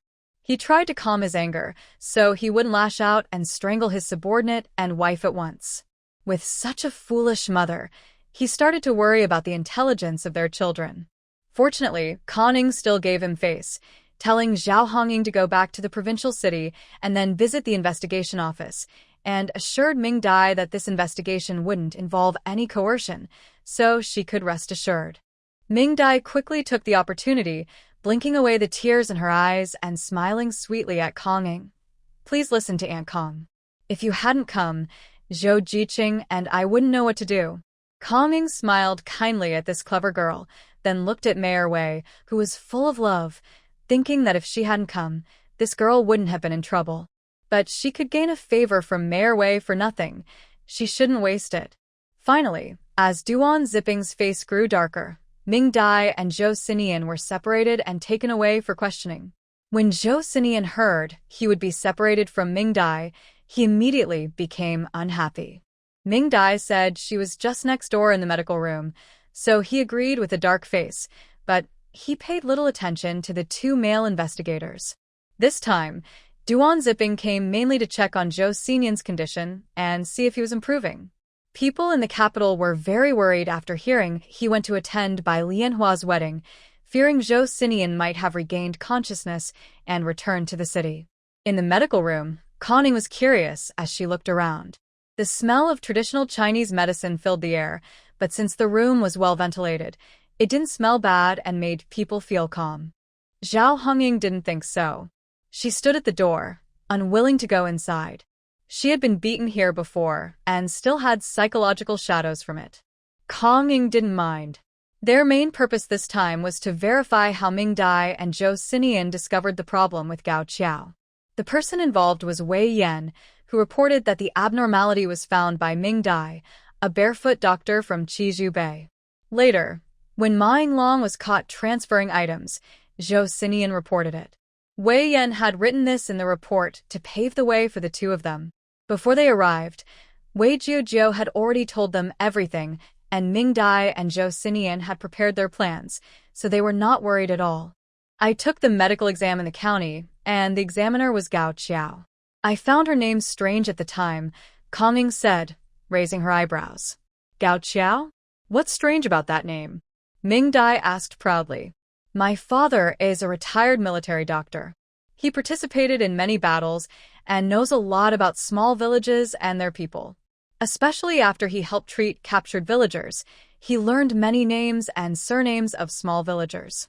Gao Qiao is a common surname among villagers like Xiao, Qian, Sun, Li Zhou, Wu, Zhang, and Wang. It's very common. When I was young, my father told me these names often, so I became very sensitive to them. When I heard the examiner's name was Gao Qiao, I paid extra attention. But what really made me suspicious was her handkerchief. Ming Dai pointed to Congying's scarf. Most of us in our country like peonies, plum blossoms, and orchids, but on Gao Qiao's handkerchief, there's a cherry blossom embroidered. Congying's eyes narrowed. They had never noticed such details before. Ming Dai, you're very clever. Just from these, you can tell something's wrong with Gao Qiao? Ming Dai shook her head. No way.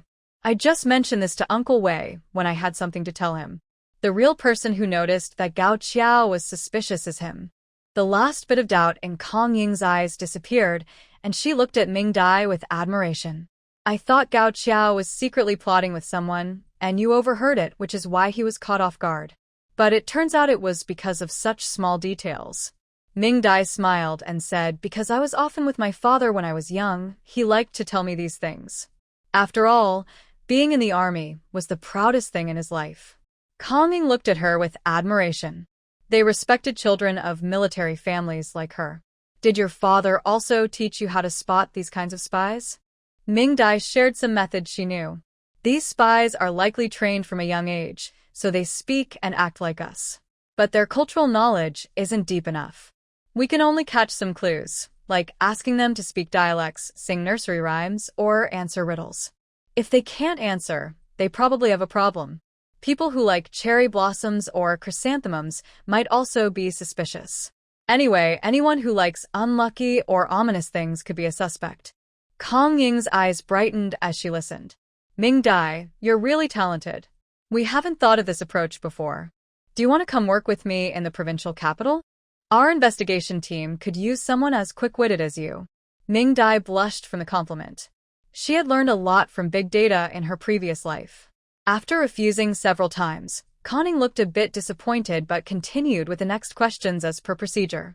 Zhao Hongying, who had been standing at the door, now hesitated and sat down beside the table. She watched Ming Dai talk confidently, her expression complicated. Thinking about the phone call Wang Jingcheng made before, she felt a bit of schadenfreude. Hee, what's wrong with a golden phoenix? Isn't it just taken over by their old Zhao family's mountain hen? Mingdai looked at Zhao Hongying with disdain, noticing her strange smile, unsure what new trouble she might be causing. Before she could ask, something happened next door. Snap! A clear slap interrupted the conversation in the clinic, and chaos broke out nearby. Confronting frowned and moved toward the noise, with Mingdai following to see what was happening. Only Zhou Xinian would hit someone. No one else would dare to hit him. And there's no need to worry about him causing trouble, since Uncle Wei was right there watching. When they reached the next room, Mingdai first looked at Zhou Xinian, who looked innocent, then at the group of people on the other side, finally focusing on Duan Ziping's face. Wow. There was a very clear handprint on his face, already swollen now. Duan Ziping was being helped up, dizzy, with a mouth full of blood, and half his teeth loose, showing how strong Zhou Xinian was.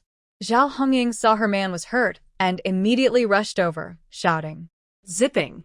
Zipping! Who hit you? Why are you like this? Before Duan Ziping could point out who did it, Zhou Xinian saw Mingdai, looked upset, and came out from behind Uncle Wei, holding out his hand to show her. Mingdai, look, it's red. It hurts. Mingdai looked over and said, Yes, it is red. You used too much force this time. Be careful next time, lighter.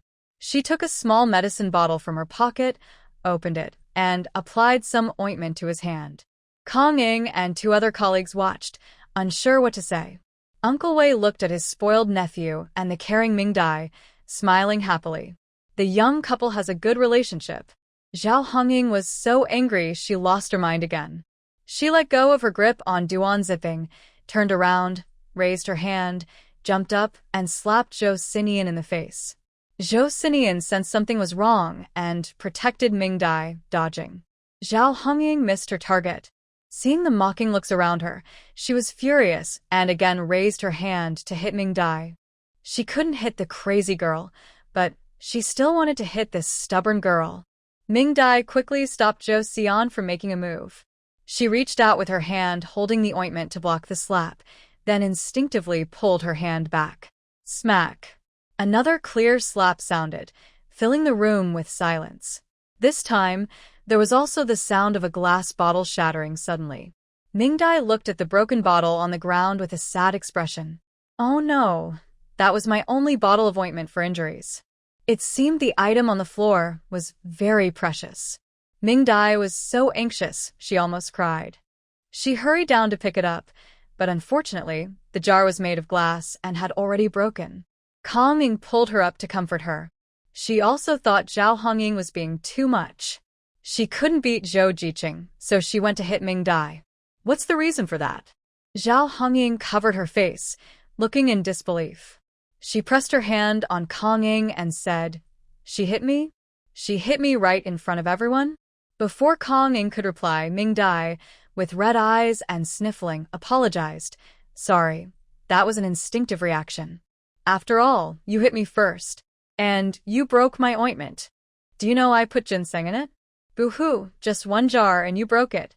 Kong Ying frowned. Comrade Zhao, you're going too far. I already gave you face with the apology letter earlier. You can't keep bullying someone like this. You owe me for the ointment. As for hitting someone, well, she was asking for it.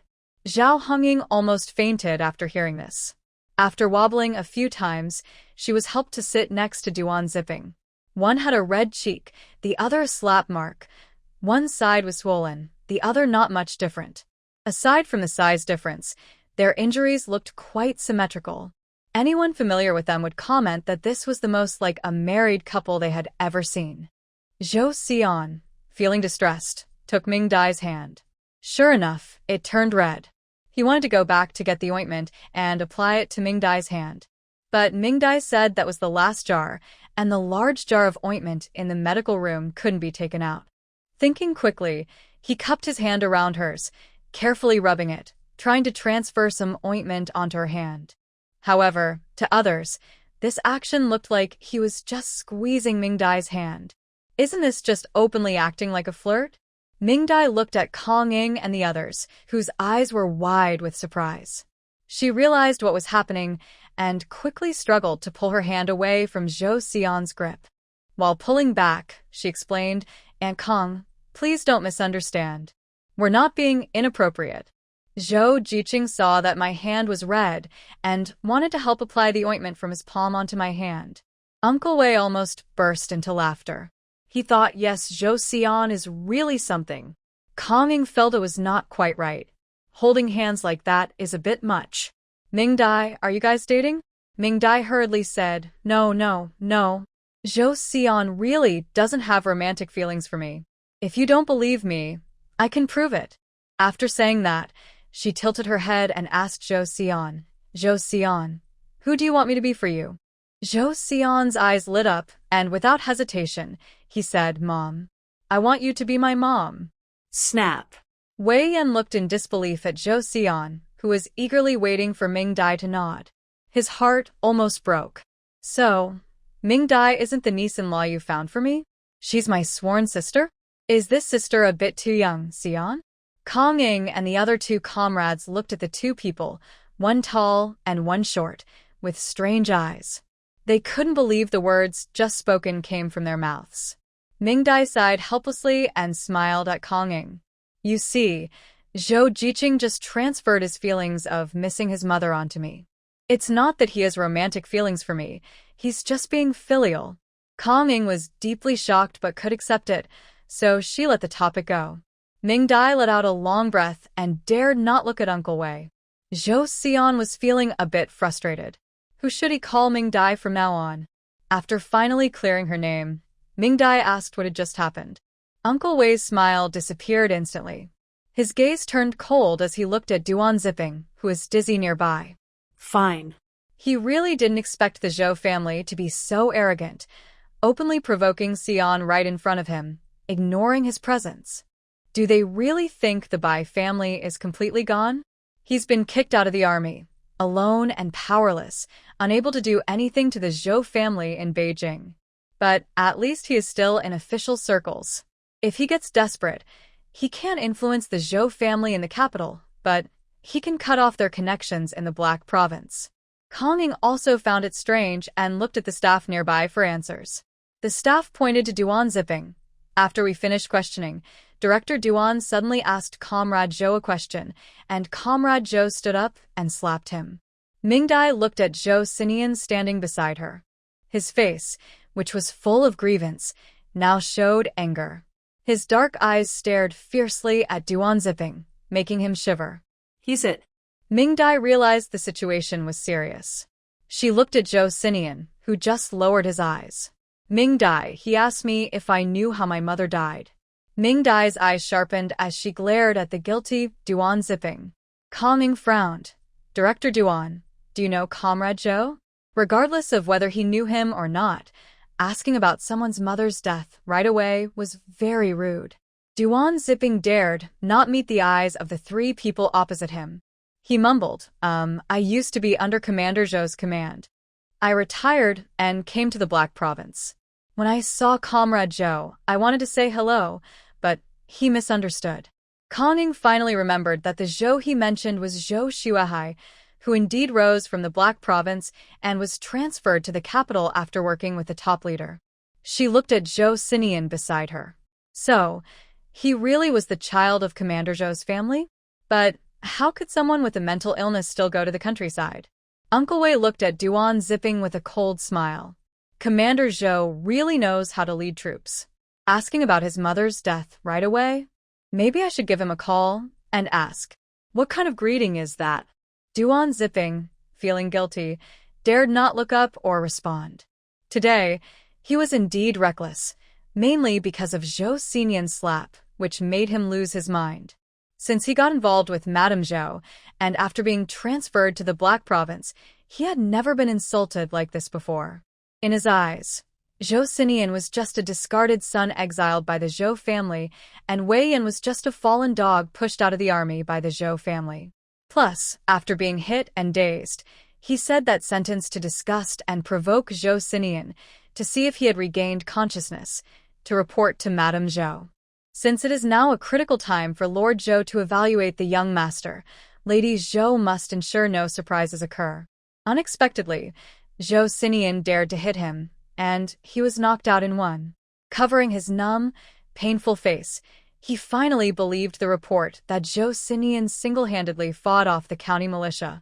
Wei Yan looked at Zhou Xinian's grim face with concern and felt deep resentment toward the Zhou family. He used to think that at least Zhou Xuehai cared somewhat for Xinian. When he wanted to bring Xinian to He province, Zhou Xuehai personally came to him and promised that if Xinian recovered, the Zhou family's wealth and connections would be given to Xinian, bypassing Zhou Chongming as a way to make up for it. Now, just a short time later, the Zhou family's connections in He province had already been handed over. Their words are full of lies, heartless and ungrateful. Before, they only sent people to watch him, but now they openly provoked him. Do they really think they can completely eliminate the Bai family? Duan Zipping swallowed nervously and looked up at Wei Yan's expression, sensing something bad. It's over. They've gone too far now. He forgot that Wei, the young man, used to be a little wolf cub. Seeing the tense atmosphere in the house and Zhao Hongying showing signs of a concussion, Kong Ying went out to call Lu Dezhu, asking him to help find 2 rooms for them to rest.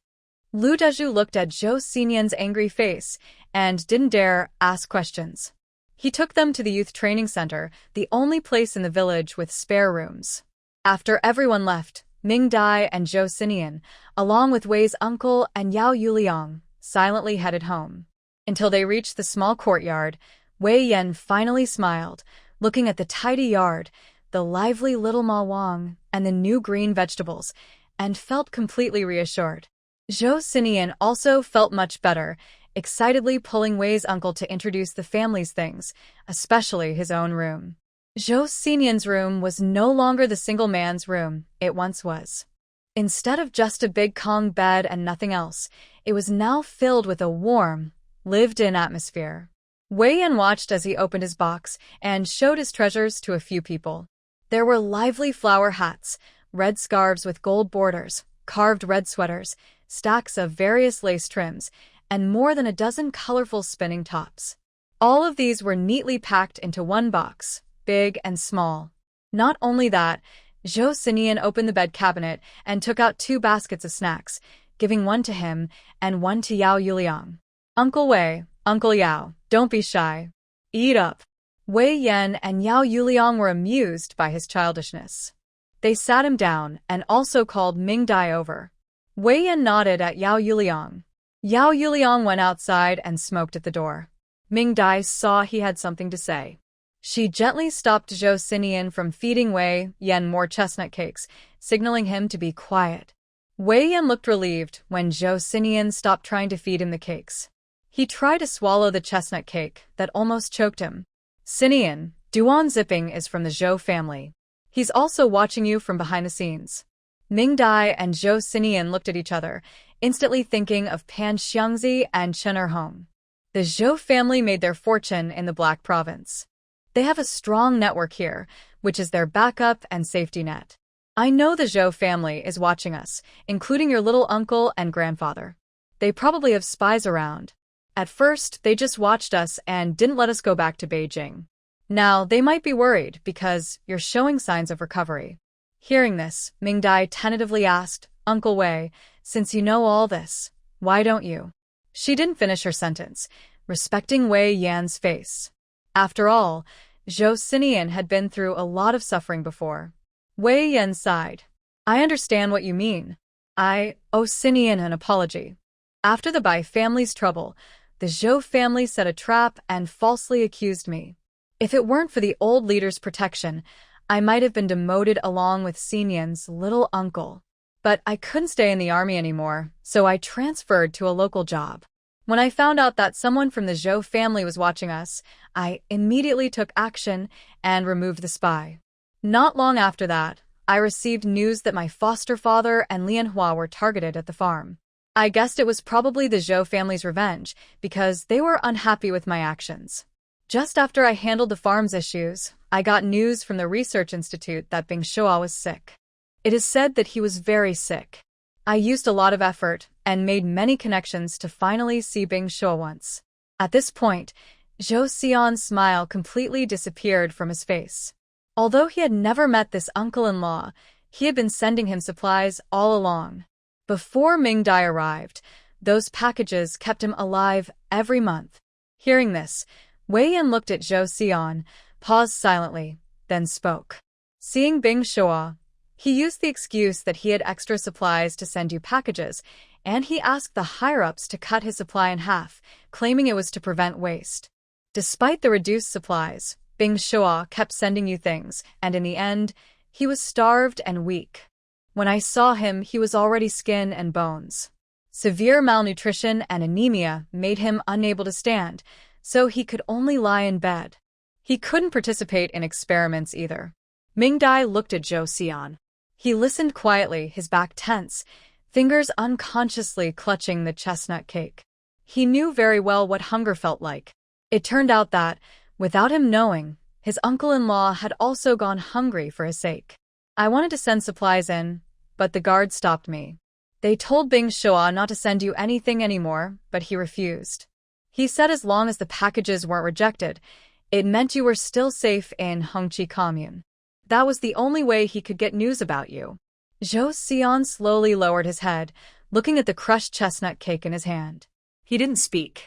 Instead, he picked up the crumbs and put them in his mouth, swallowing them with tears falling and splattering. Uncle-in-law has been sending me things. Is he not getting enough to eat? Zhou Xian finished the cake devoutly, picking up all the crumbs that fell on the table, trembling as he spoke. Wei Yan patted his shoulder. He's fed enough. I haven't disturbed the people sent by the Zhou family, and I've allowed their surveillance. Bing Shua's supplies are back to normal. The troublemakers at your uncle's place are fewer now. That's why I've been holding back from acting against the Zhou family all these years. I don't dare gamble with Bing Shua and Lianhua. Zhou Xian nodded, his eyes gradually turning bloodshot, fists clenched tighter and tighter. Ming Dai noticed his breathing was unsteady and looked at him with concern. Wei Yan held Zhou Xinian's hand, gently pried it open, and sighed as he saw the blood marks caused by squeezing. Xinian, your eldest uncle cares for you the most. He often says he won't marry in this life, and having you to see him off is enough. If you do this, he will be very sad. Hearing this, Zhou Xinian completely broke down. Tears flooded his eyes as he looked at Wei Yan. Uncle Wei, let's go to the capital. Let's save our eldest uncle. Wei Yan stood up, held back the excited Zhou Xinian, cupped his face, and comforted him by pressing his forehead. It will be okay, Xinian. We will rescue our eldest uncle. Just wait a little longer. Redness filled Zhou Xinian's eyes as he suddenly broke free, turned over, and jumped off the bed, looking at Wei Yan with a mix of grievance and accusation. Why do we have to wait? Our eldest uncle is suffering. He's hungry. Being hungry is the worst. Why aren't we going to save him? And the Zhou family is so cruel. They bully my mother. They made Grandpa go crazy and caused my little uncle to walk with a limp. Why are they all fine?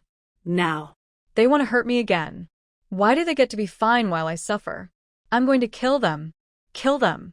As he spoke, he drew a dagger and stepped back, staring at the three people in front of him, gradually losing his reason.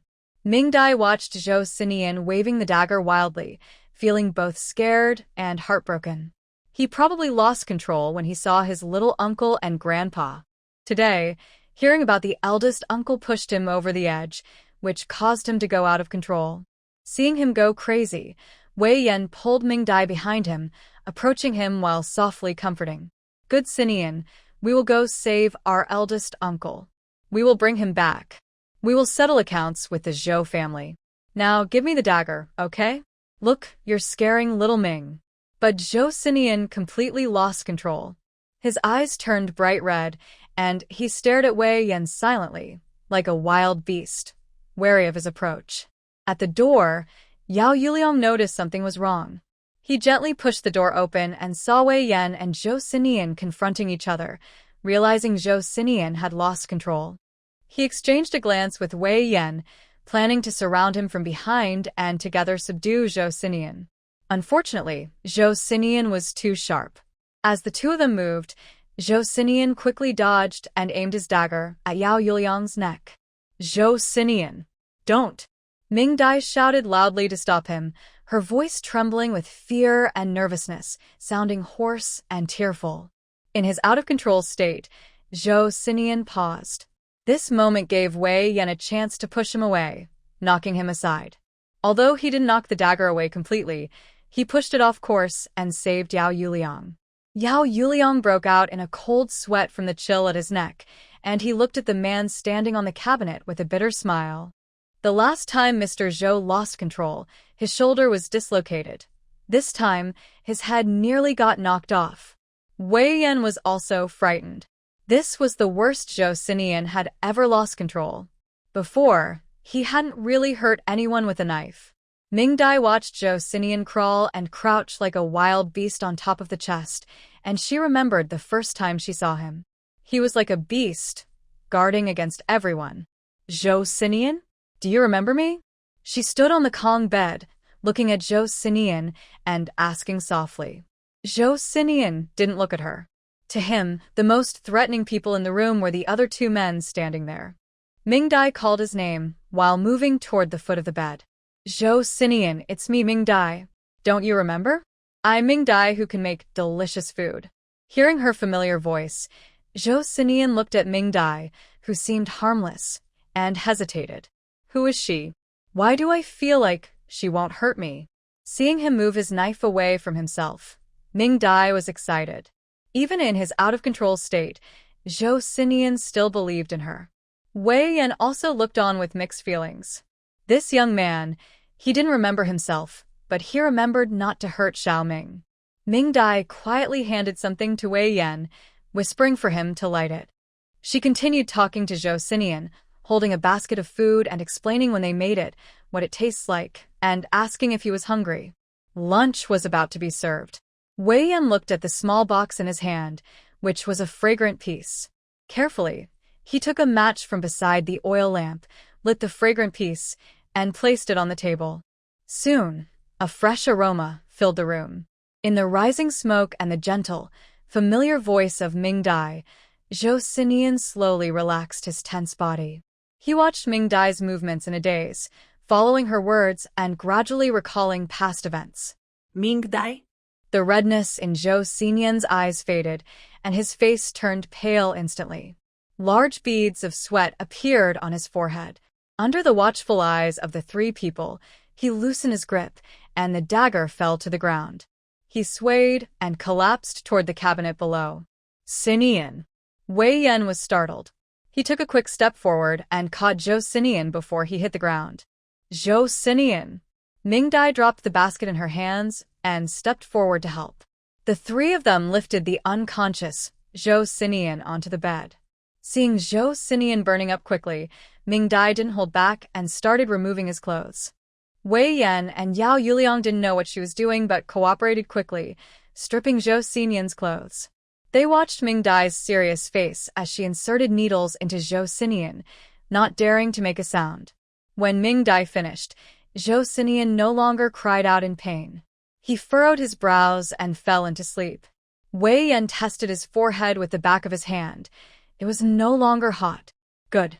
The fever has broken. Ming Dai, exhausted, slumped on the other side, her back already soaked. It's just temporarily suppressed. He might have a fever again tonight. Since he saw his younger uncle, his emotions have been suppressed, and today he was triggered again, which made him lose control and become worse. Wei Yan listened and felt very regretful. I shouldn't have told him about Bing Shua. Ming Dai shook her head gently. He will find out eventually. It's better to let it out than to keep it bottled up. Wei Yan saw her voice was weak and knew she was tired too. All right. We'll watch over him. You should rest now. Thank you so much. Ming Dai waved her hand and got off the bed, swaying as she left. I'll change my clothes first and come back later to give him the injection. Wei Yan nodded. Yao Yuliang helped her to the door of her room, and after she went inside, he returned to his own room. Wei Yan gently wiped Zhou Xinian's sweat with a towel, looking at his face pale and covered with acupuncture marks, feeling very regretful. It was still Duan Zeping who succeeded. Yao Yuliang saw his face darken and softly comforted him, saying, "Brother Yen, don't blame yourself. The Zhou family was too aggressive. You were almost killed several times in the past when you were targeted in secret. Later, we used all our connections to ask everyone to watch over Mr. Zhou and Mr. Bai. You've done everything you could, but the Zhou family's power is too strong. We can't act against them for now, so we had to compromise. It's not that you don't want to avenge the Bai family. Mr. Zhou would understand if he knew all this." Wei Yan didn't reply. He just stared blankly at Zhou Xian on the bed. In the end, he still felt he had let Jingyi down. After Ming Dai changed her clothes, she came to check on Zhou Xian. Luckily, his anger had been vented out. Zhou Xian was just very tired and hadn't woken up. After inserting the needle, she wanted to cook, but Wei Yan stopped her. He asked for the kitchen key, and they went to cook while she watched over Zhou Xian resting. Ming Dai didn't refuse. She was indeed exhausted after all that fuss. After everyone left, she looked at Zhou Xian and thought about what just happened. She still felt a little scared. Zhou Xian's loss of control was too frightening. He was truly unbeatable in the whole county. At the same time, he was also very fragile, often fainting.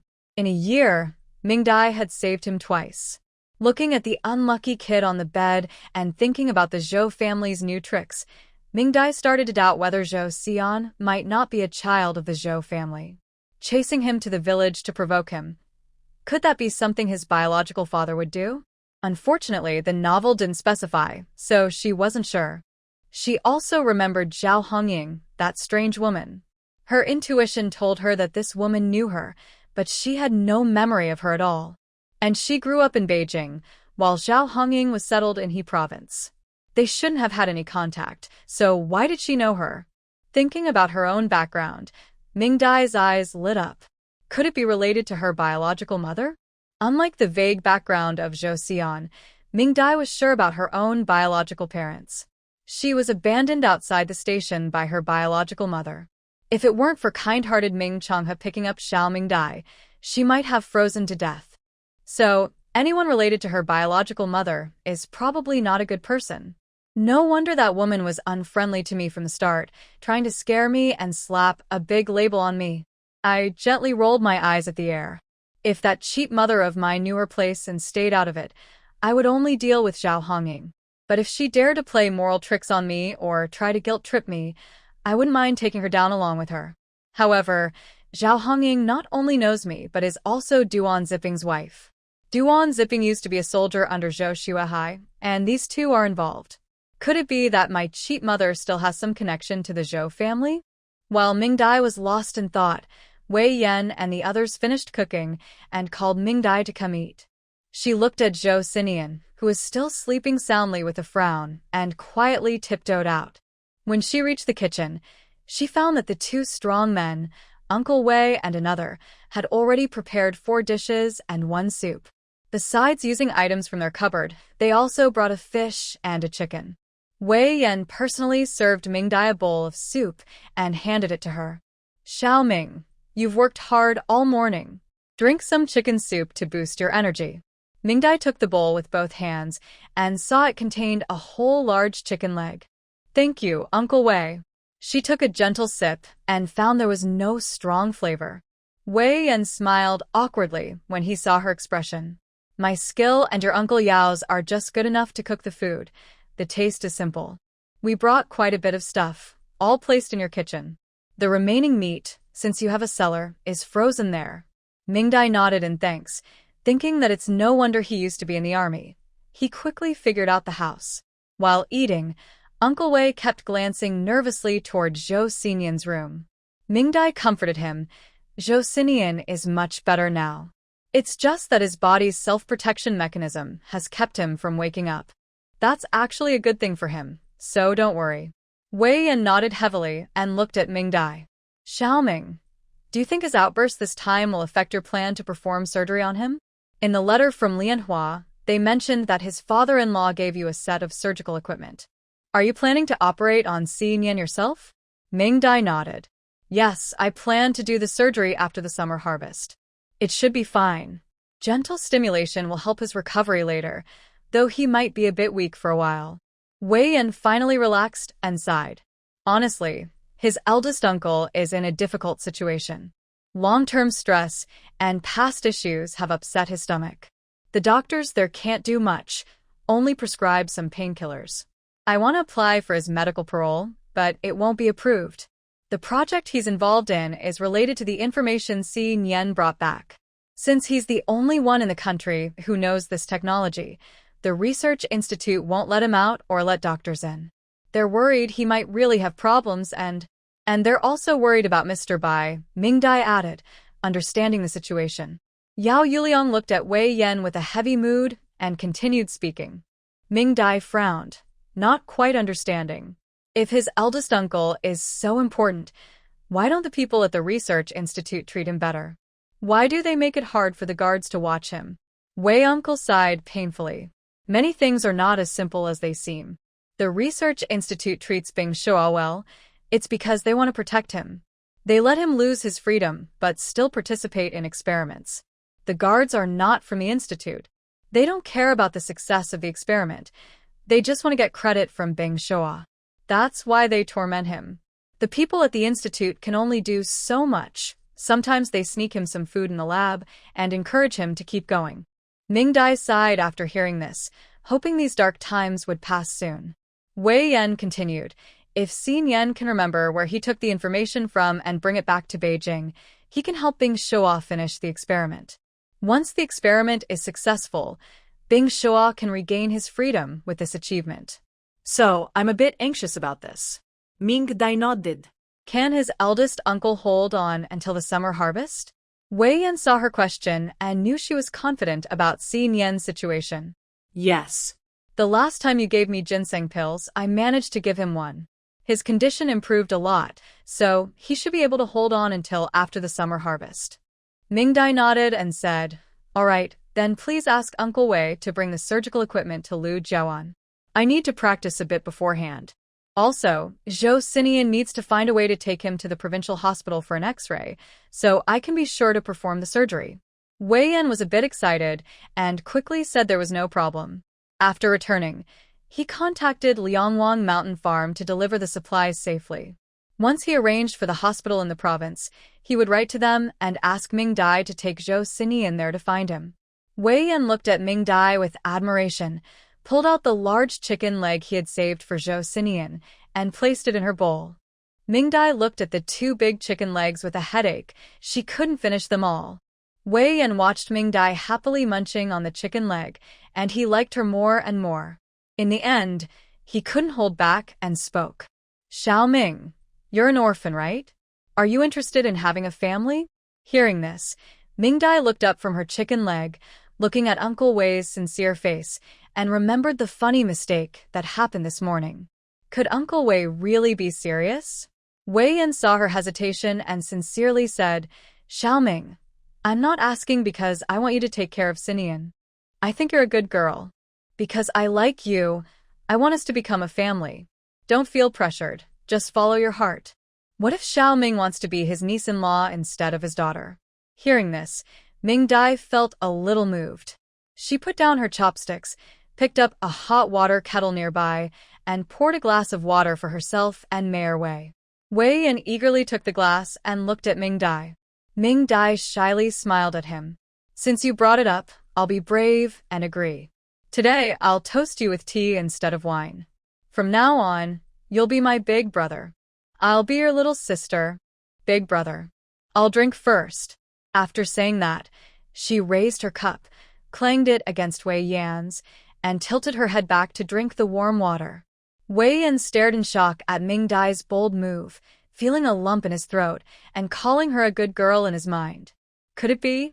Are you and Xinian really like that? Did he really misunderstand everything? The 2 of them seemed very close, not because of romantic love, but like a mother and son bond. He looked at Yao Yuliang, who was just as confused, and his blank expression told himself he didn't understand either. That's true. He was just like himself, an eternal bachelor. Ming Dai finished her water, looked at the dazed Wei Yan and wondered if Mayor Wei wouldn't regret it. Uncertain, she called out, "Big brother?" Instinctively, Wei Yan responded, "Little sister?" Ming Dai felt relieved and happily agreed, then continued to struggle with her chicken leg. Wei Yan almost wanted to slap himself. How could he answer so smoothly? It's all messed up now. Inside the room, Zhou Xian lay on the Kong bed, shivering strangely in his sleep, feeling like he had lost something important. Finally, amid Yao Yuliang's muffled laughter, Wei Yan suggested that Ming Dai keep calling Zhou Xian Uncle Wei. Ming Dai understood and said, "Big brother, don't worry. I know that in official circles, having a younger sister like me might cause suspicion. Rest assured, I call you Uncle Wei in public and Big brother in private." "I understand." Wei Yan looked helpless. Honestly, she didn't have to be so understanding. Ladies, please click the free gift button. While Ming Dai and Wei Yan were confused about their relationship, Duan Ziping and Zhao Hongying left quietly in a hurry. After dinner, Kongming brought some staff over and saw Zhou Xian sleeping deeply. When she learned he was overwhelmed after being triggered by Duan Ziping, Kongming frowned, knowing she couldn't ask more about Zhou Xian, so she talked with Ming Dai again. After finishing her questions, her task was complete. "Ming Dai, I understand the situation now. You and Zhou Jiqing are good comrades. I will report this carefully, and there might be a reward later." Ming Dai was surprised. "There's a reward?" Kongming smiled warmly. She liked this girl very much. "Do you want me to apply for you? Instead of a reward, I can arrange a job. If you want to be a doctor, the provincial hospital can also arrange that." Ming Dai cheerfully refused, saying, "I still prefer to shine and work hard in the countryside." As for a reward, suddenly, she had an idea. "Would it be possible for you to help me get a temporary position at a hospital in the provincial city? Preferably in procurement. I don't need a salary." Kongming looked at her strangely. "A temporary position?" Ming Dai nodded. "Yes, Aunt Kong. Do you know what I feel most strongly about since opening this clinic?" Kongming raised an eyebrow. "What?" Ming Dai sighed. "It's hard to see a doctor. Going to the hospital in the countryside is really difficult. Not only are the costs high, but the distance is far. If there's an emergency, there's no time to get there. Also, for women in our area, it's hard to find good medical care. Most doctors at the county hospital are men, and women often feel uncomfortable or shy about seeing male doctors. Small illnesses can easily turn into big problems. I've already seen several cases in such a short time. So, I still want to stay in the countryside to help everyone. But as you saw, I mainly use traditional Chinese medicine here. Emergency Western medicines and medical equipment are very scarce. I know the procurement director at a hospital in Beijing. Asking for help to bring supplies once or twice is fine, but it's not good to trouble him all the time. If I could be affiliated with the procurement department of a provincial hospital and use their procurement qualifications, I could handle the supplies more smoothly. That way, I can serve the community members faster and better." Kongming looked at the girl in front of her. Her eyes sparkled with a sincere desire to serve the people. It was hard to refuse. She sighed. "I was narrow-minded.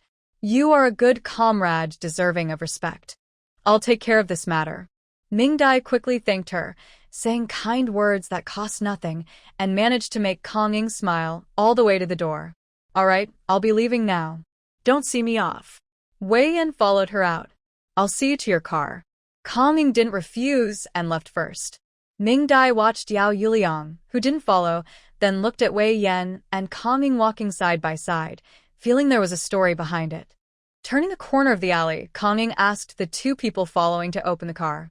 She paused for a moment, waiting for Wei Yan to come up, so they could walk together.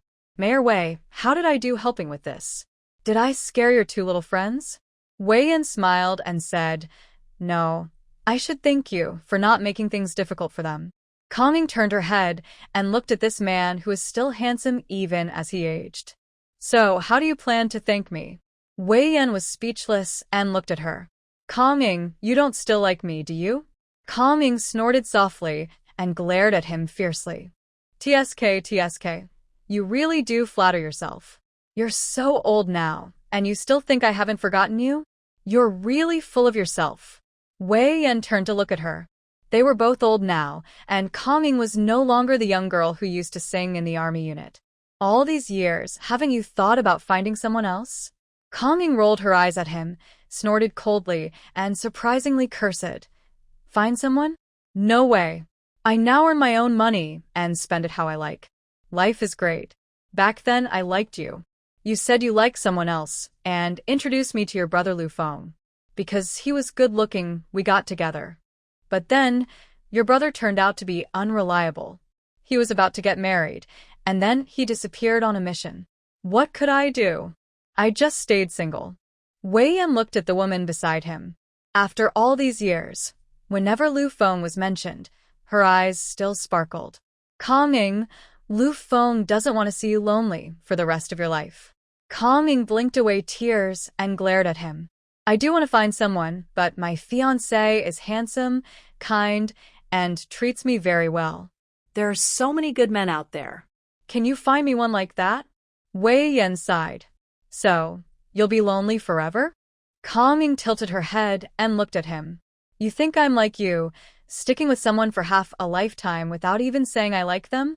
In the end, I can only look after my nephew in the name of an uncle, and I don't even do a good job. I'm different. I have a son. Although Nian Feng is adopted, he's very filial. Now that he's working, in a few years, I'll find him a wife. When they get married and have children, I'll retire and stay home to take care of the kids.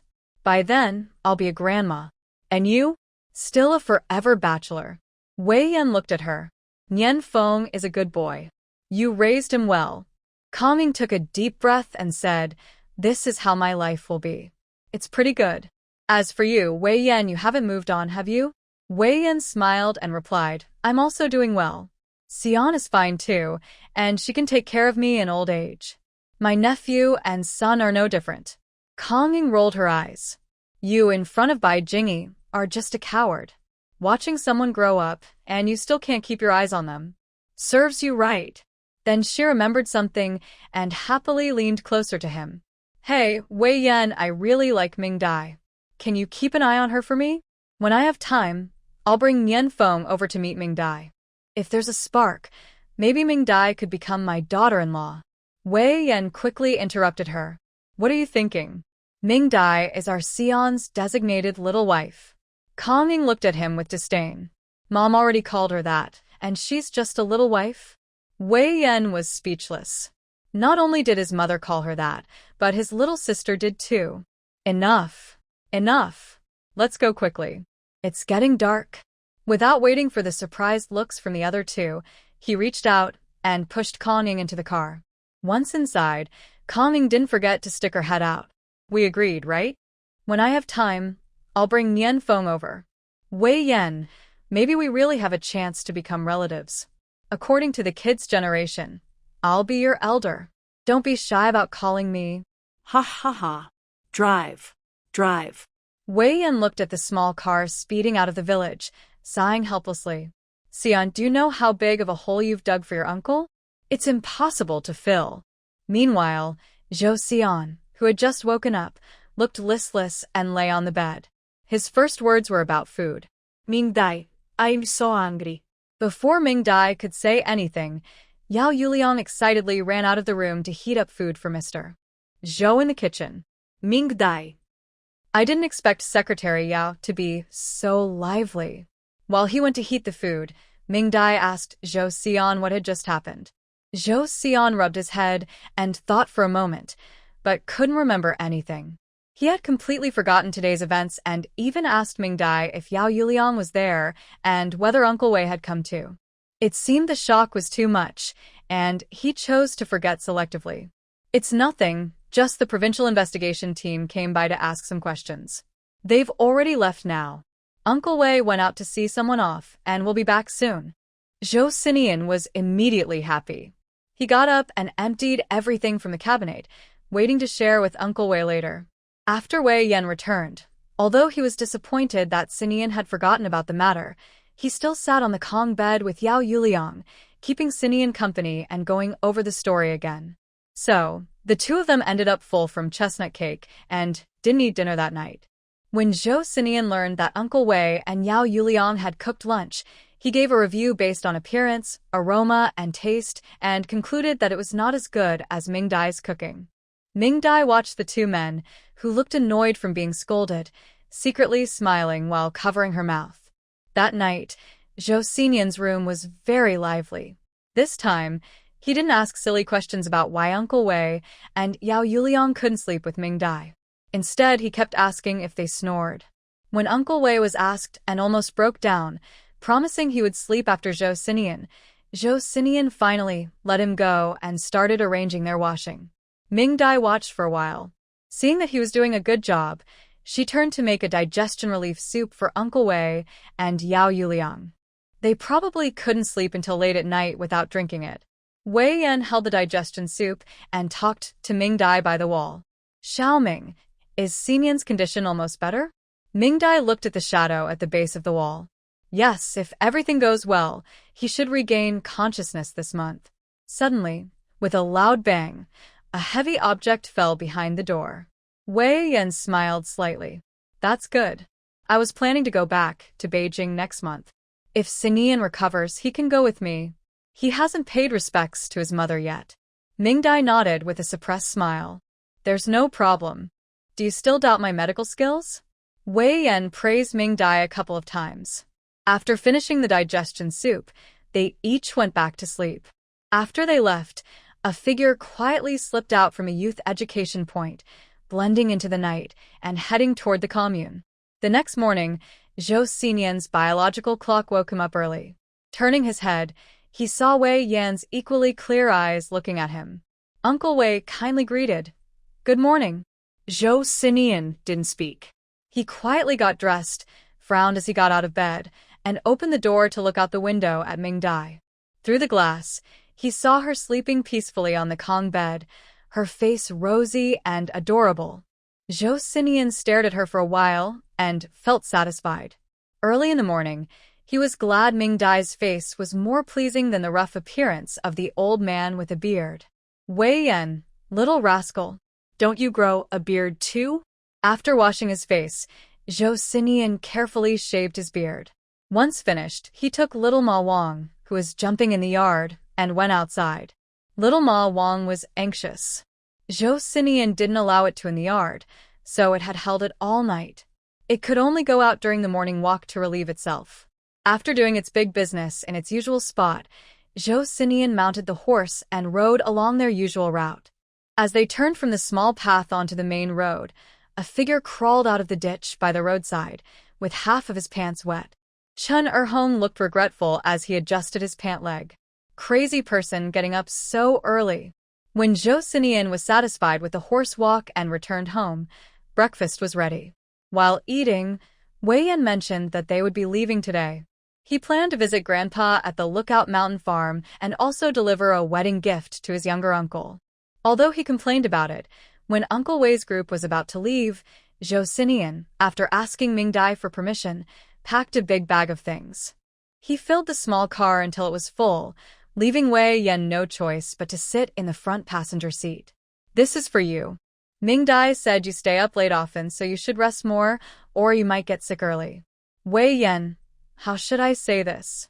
I feel touched but also a little unworthy. "This is for Secretary Yao. Ming Dai said that middle-aged people have to soak goji berries in their tea all year round. Yao Yuliang, Mr. Zhou really cares about me. Xiao Ming is such a thoughtful young person. This is the paint and drawing paper I prepared for Grandpa. This is a pair of gloves I knitted for Chue. The pretty ones are made by me, and the not-so-pretty ones are Ming Dai's.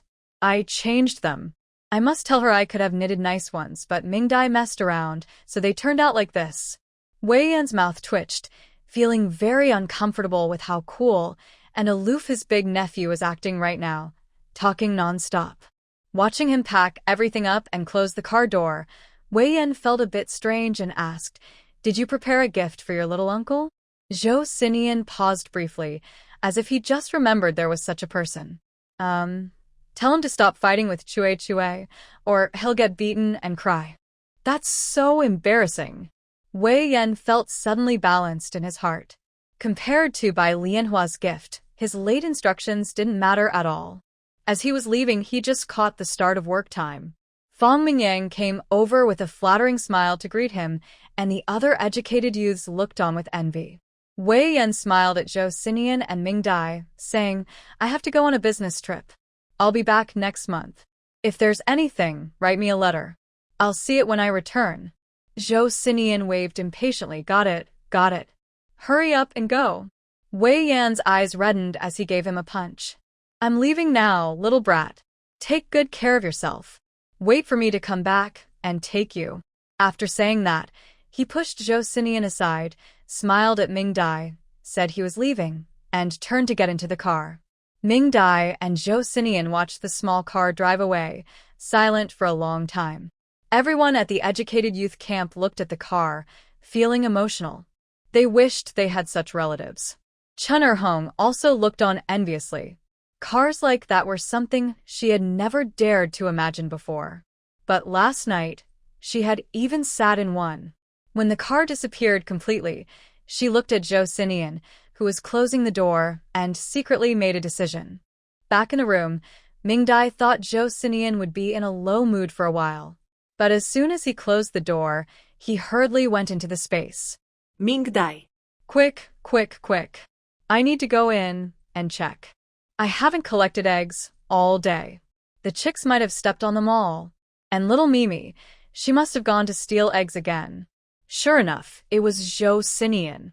Ming Dai also took little Horse King inside. One person and one horse headed straight for the pasture. One ran wildly, and the other carefully collected eggs. Ming Dai tried to help him, but he wouldn't let her. After collecting the eggs, Zhou Xinian went angrily to settle accounts with little Mimi. According to incomplete statistics, little Mimi ate 3 eggs in one day. Zhou Xinian held an eggshell and scolded Xiao Mimi from 8 zhong away. "Go ask around who in the family eats 3 eggs a day. What kind of family is this?" Xiao Mimi leaned on the fence, ignoring Zhou Xinian's scolding. When Ming Dai approached, it lazily stretched, jumped to her feet, rubbed against her, and meowed softly a couple of times. Ming Dai couldn't help but smile. She picked up Xiao Mimi, stroked its soft paws, and Zhou Xinian immediately stepped back far away. "Ming Dai, you've spoiled it too much." Ming Dai blinked shyly and waved the soft paws of Xiao Mimi at Zhou Xinian. What could she do? It kept meowing at her. In the end, Zhou Xinian successfully made her leave angrily. He didn't go out with Ming Dai for a consultation but stayed in the space to bond with the animals and pick out a suitable silly roe deer. He was craving roasted silly roe deer. Ming Dai had no choice but to carry Xiao Mimi in a basket to the clinic. She moved a chair and placed the sleeping Xiao Mimi on it to sunbathe. Since the weather was good, she took out some medicinal herbs to dry. Over the next few days, the village's gossip about Zhou Xinian having an uncle who was a mayor gradually decreased. Ming Dai and Zhou Xinian continued living their own lives. Recently, the village was busy with rice field weeding, so everyone was in the fields and the whole village was very quiet. Zhou Xinian couldn't stay still. He rode his little horse to a nearby hill to relax. Ming Dai stayed in the clinic handling medicinal herbs. Near noon, loud chatter came from the village entrance. Ming Dai looked up and saw Sister Huang supporting a mud figure walking toward the clinic.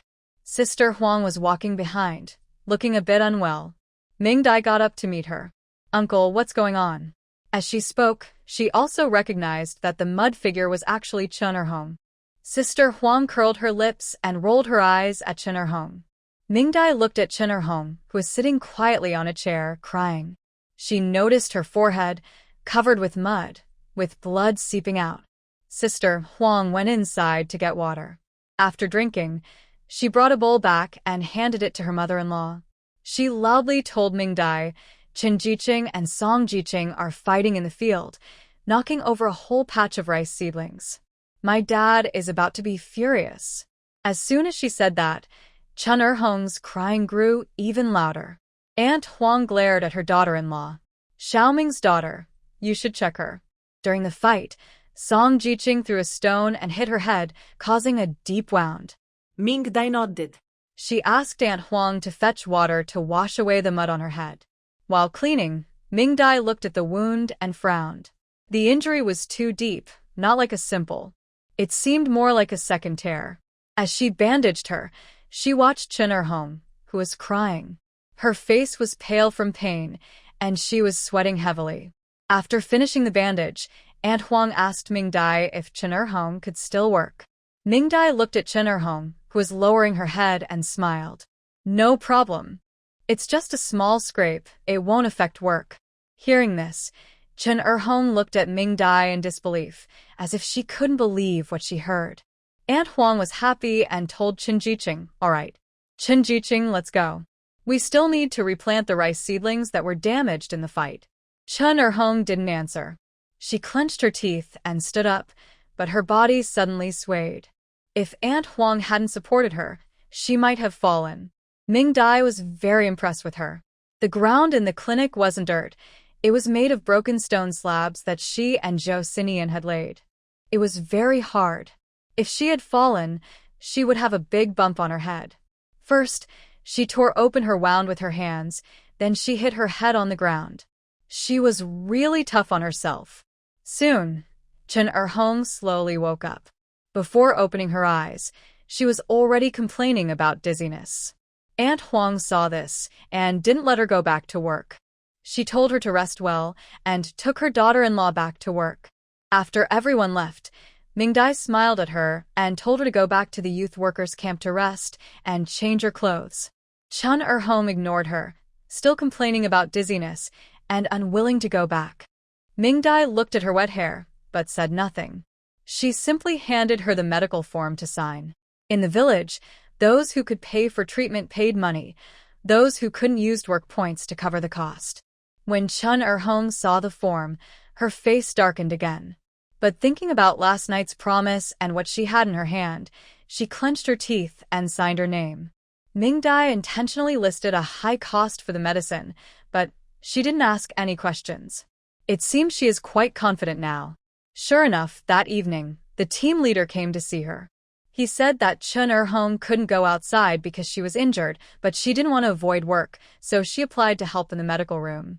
Ming-Dai agreed immediately, but Zhou Xinian frowned and looked unhappy. Ming-Dai, why did you bring her here? It will be inconvenient for us if she's here. Ming-Dai knew he was talking about the space situation, but his words had a double meaning. So she explained that Chen Er-hong had deliberately injured herself. Zhou Xinian's eyes lit up. I saw her coming back from the commune early in the morning. Ming-Dai nodded. She went to see Duan Zipping and Zhao Hongying. Last night, she eavesdropped on my conversation with Uncle Wei and went to report the news in the middle of the night. Now, Duan Zipping and Zhao Hongying should have already fallen for it. Although they tested yesterday and didn't find any medicine on Duan Zipping and Zhao Hongying during the space exploration, I think they still have it with them. After all, Zhao Hongying suspected you might recover last time. Last night, Uncle Wei and I sent them a clear signal. They must be anxious. To keep you in the countryside and make you go crazy is the best plan. Stimulation combined with medication is the best way. In the past few days, while I was preparing medicine residues, I met Chen Er-hong. She asked if you were sick and taking medicine, probably trying to give you more medicine when you're taking yours. Since medicine has an odor when mixed with water or food, but the taste is masked in medicine, this is their only chance recently, and they won't miss it. Although Zhou Xinian was somewhat unhappy about continuing to drink bitter medicine, he was happy to catch evidence that the Zhou family was poisoning him and to implicate them. In the following days, Chen Er-hong came to help in the medical room every day. But she was very cautious. After working for a few days, she hadn't made any moves, just silently observing Ming-Dai and Zhou Xinian. Ming-Dai was a bit speechless and thought it was necessary to push her a bit. So, from then on, Ming-Dai, sticking to the principle that helping means really helping, assigned her a lot of tasks, with Zhou Xinian responsible for supervising her work. Zhou Xinian immediately became interested. He supervised the work very strictly, even more than the strictest person. He almost used a ruler to measure how Chen Er-hong cut the herbs. Chen Er-hong was so tortured that she was afraid every time she saw Zhou Xinian. However, even if she cut herbs until her hands were blistered, She never complained or looked for Ming-Dai or the team leader. Ming-Dai noticed this and kept telling her to rest because her health didn't look good. This made her work even harder, and she finished all the herbs Ming-Dai had prepared. Zhou Xinian said this person was a bit ruthless. Finally, after Ming-Dai's mental pressure and Zhou Xinian's physical torment, Chen Erhong couldn't take it anymore. Every day at 3 p.m., Ming-Dai would boil medicine for Zhou Xinian. The medicine was kept in a small stove outside the medical office. During the medicine preparation, she would take 30 minutes to do acupuncture for Zhou Xinian. During this time, only Chen Erhong would stay outside. Today, while Ming-Dai was giving Zhou Xinian acupuncture, Chen Erhong quietly unbuttoned her top, took out a small paper package from her underwear, and used a small mirror to look outside at Zhou Xinian. She gagged in disgust. Ming-Dai quickly stopped her and also realized why Zhou Xinian couldn't find anything when he looked through her things. She had been hiding it in her underwear all along. This girl was really ruthless. She dared to keep medicine close to her body. Maybe the person who gave her the medicine didn't tell her how serious it was. Just before Ming-Dai poured the entire medicine packet into the soup, she cleared her throat. Chen Erhong was so startled that her hand trembled and some powder spilled out. Only half of it went into the pot. Seeing Ming-Dai come out, she hurriedly put the wrapped medicine into the stove to burn, wiped off the powder on the outside of the pot, and pretended nothing had happened. When Ming-Dai came out to give Zhou Xinian the medicine, Chen Erhong was very nervous. She watched him drink all the medicine and finally felt relieved. Unbeknownst to her, Ming-Dai had already replaced the medicine in the pot. Chen Erhong, feeling she had completed her task, was in a very good mood. Especially when she saw Zhou Xinian lose his temper at Ming-Dai in the afternoon and become very irritable, she almost couldn't hide her smile. At night, when everyone at the youth camp was asleep, Zhou Xinian quietly sneaked into the girls' dormitory with Ming-Dai. Zhou Xinian was gently pinched all over until everyone fainted.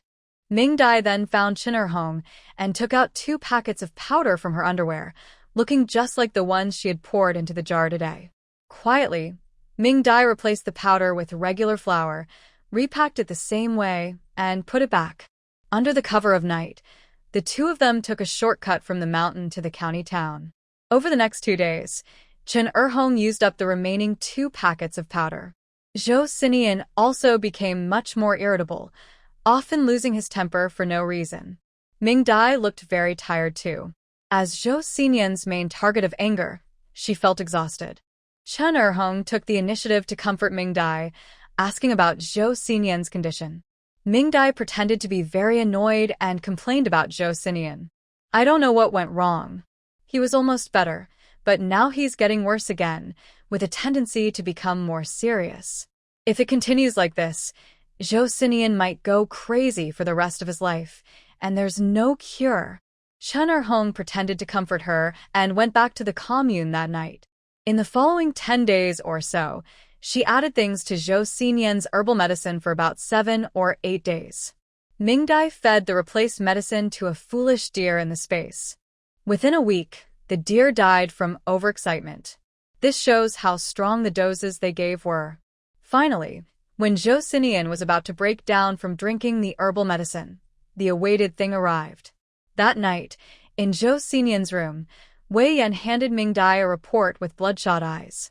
"You sent both samples of the powder I gave you for testing, and the results are back. Now we can confirm that the drug residue in Xinian's body is this substance, and there's no similar drug developed domestically. It's actually similar to a drug banned by a foreign laboratory." He paused. This drug was used in animal experiments by that laboratory. Ming-Dai took the report and looked at it several times. The more she read, the more familiar it seemed.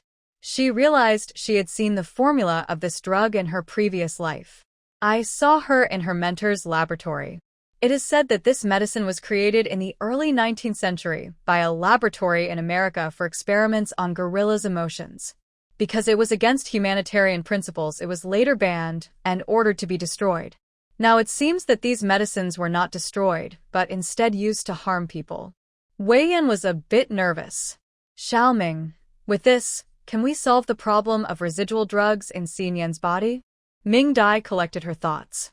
Yes, everything is fine on our side. You can also start catching people now.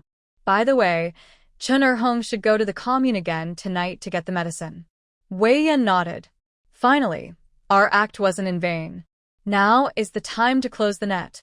After confirming it was time to act, Wei Yan took his team to the commune first. Ming Dai and Zhou Xinyan stayed at the youth station, watching the front yard. Soon, the lively atmosphere in the girls' room faded as voices gradually stopped.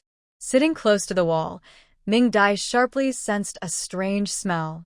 After carefully identifying it, her brows furrowed tightly. Chen Erhong had truly gone crazy. To avoid being caught leaving at night, she drugged her roommate with sleeping medicine. Sure enough, after a while, a figure with a covered mouth and nose came out of the room. After taking a few deep breaths, she closed the door tightly and left. Ming Dai cursed silently and told Zhou Xinyan to cover his nose and go down to open the windows for the girls. Long-term exposure to sleeping drugs can make someone become foolish. She didn't care about others, but she couldn't let the big sister become even more foolish. She was already slow, and if she took more of the drug, she would become even dumber. Ming Dai thought that among this group, she was the only one still somewhat adorable. Originally, Ming Dai felt a little pity if Chen Erhong was caught tonight. After all, she was a young girl who had just come to the countryside. After 8 years of hardship, anyone could go crazy. Although she didn't understand the methods used on her, she still felt sorry for her. But now, she was not just driven crazy. She had lost her humanity. Self-inflicted trouble. No one can save her. She has to bear the consequences. Ming Dai and Zhou Xinyan quietly followed Chen Erhong under the moonlight, watching her skillfully meet a man on the main road and exchange a few words before getting on a bicycle and heading toward the commune. They kept their distance. Ming Dai released her bicycle and Zhou Xinyan rode with her, both of them following from afar. Soon, they arrived at the commune. Chen Erhong and her companions skillfully bypassed the militia, riding their bikes through the quiet night, twisting and turning into an alley. Inside the alley was a front and backyard that looked quite old, with paint peeling off the doors. After confirming that they had entered, Zhou Xinyan told Ming Dai to wait where she was while he went to check. When he returned, he signaled her with a hand gesture that meant 12. Ming Dai was a bit surprised. So many people? She used her space exploration function to look around, and found that not only were there people in the yard, but also many valuable items. This was probably their main base, where they usually rested. She also confirmed that the person Chen Erhong met was Duan Zipping, but Zhao Honging was not there. After gathering this information, they left the alley and reached the intersection, where Wei Yan and his team were waiting. Uncle Wei, we can arrest them now. There are 12 people, including Duan Zipping. They should all be inside the yard. Wei Yan looked serious. 12. No wonder some of my people are missing. They've all come here. It seems they're not only planning to drug you, but also plotting something else. Ming Dai immediately thought of Zhou Xinyan's death in her previous life, which would happen next year. Uncle Wei, could it be that they want to harm Zhou Xinyan? Maybe they plan to cause an accident when he enters the mountains. For someone with a disturbed mind, falling off a cliff unnoticed could seem normal. Even if you come to check after hearing about his death, it would be hard to tell if it was intentional, right? Wei Yan's face stiffened and paled slightly. If it weren't for you discovering Zhou Xinyan's madness caused by drugs, I might not have been able to find out. Ming Dai understood. This was probably the real cause of Zhou Xinyan's death in the novel. At that time, the Zhou family was surely making an important decision. Once Zhou Xian recovered, it could influence this decision. Therefore, people in the capital took drastic measures, turning surveillance into poisoning, which directly caused his death. Ming Dai looked at Zhou Xian, who had been silent all along. She remembered that in the novel, he was only discovered long after his death. Feeling a bit sad, she secretly wore his hand, using her sleeve to hide her gesture. Right now, Zhou Xian's palm was still warm. When his hand was Wola, he snapped back to himself, lowered his head, and looked into Ming Dai's eyes. The warmth and concern in her gaze slowly eased his cold heart. He didn't speak. Instead, he moved closer to Ming Dai, using his tall body to block the cool breeze at the alley entrance. Swallow, everything around Zhou has been arranged. I've also spoken to the militia. If there are no issues, we can act.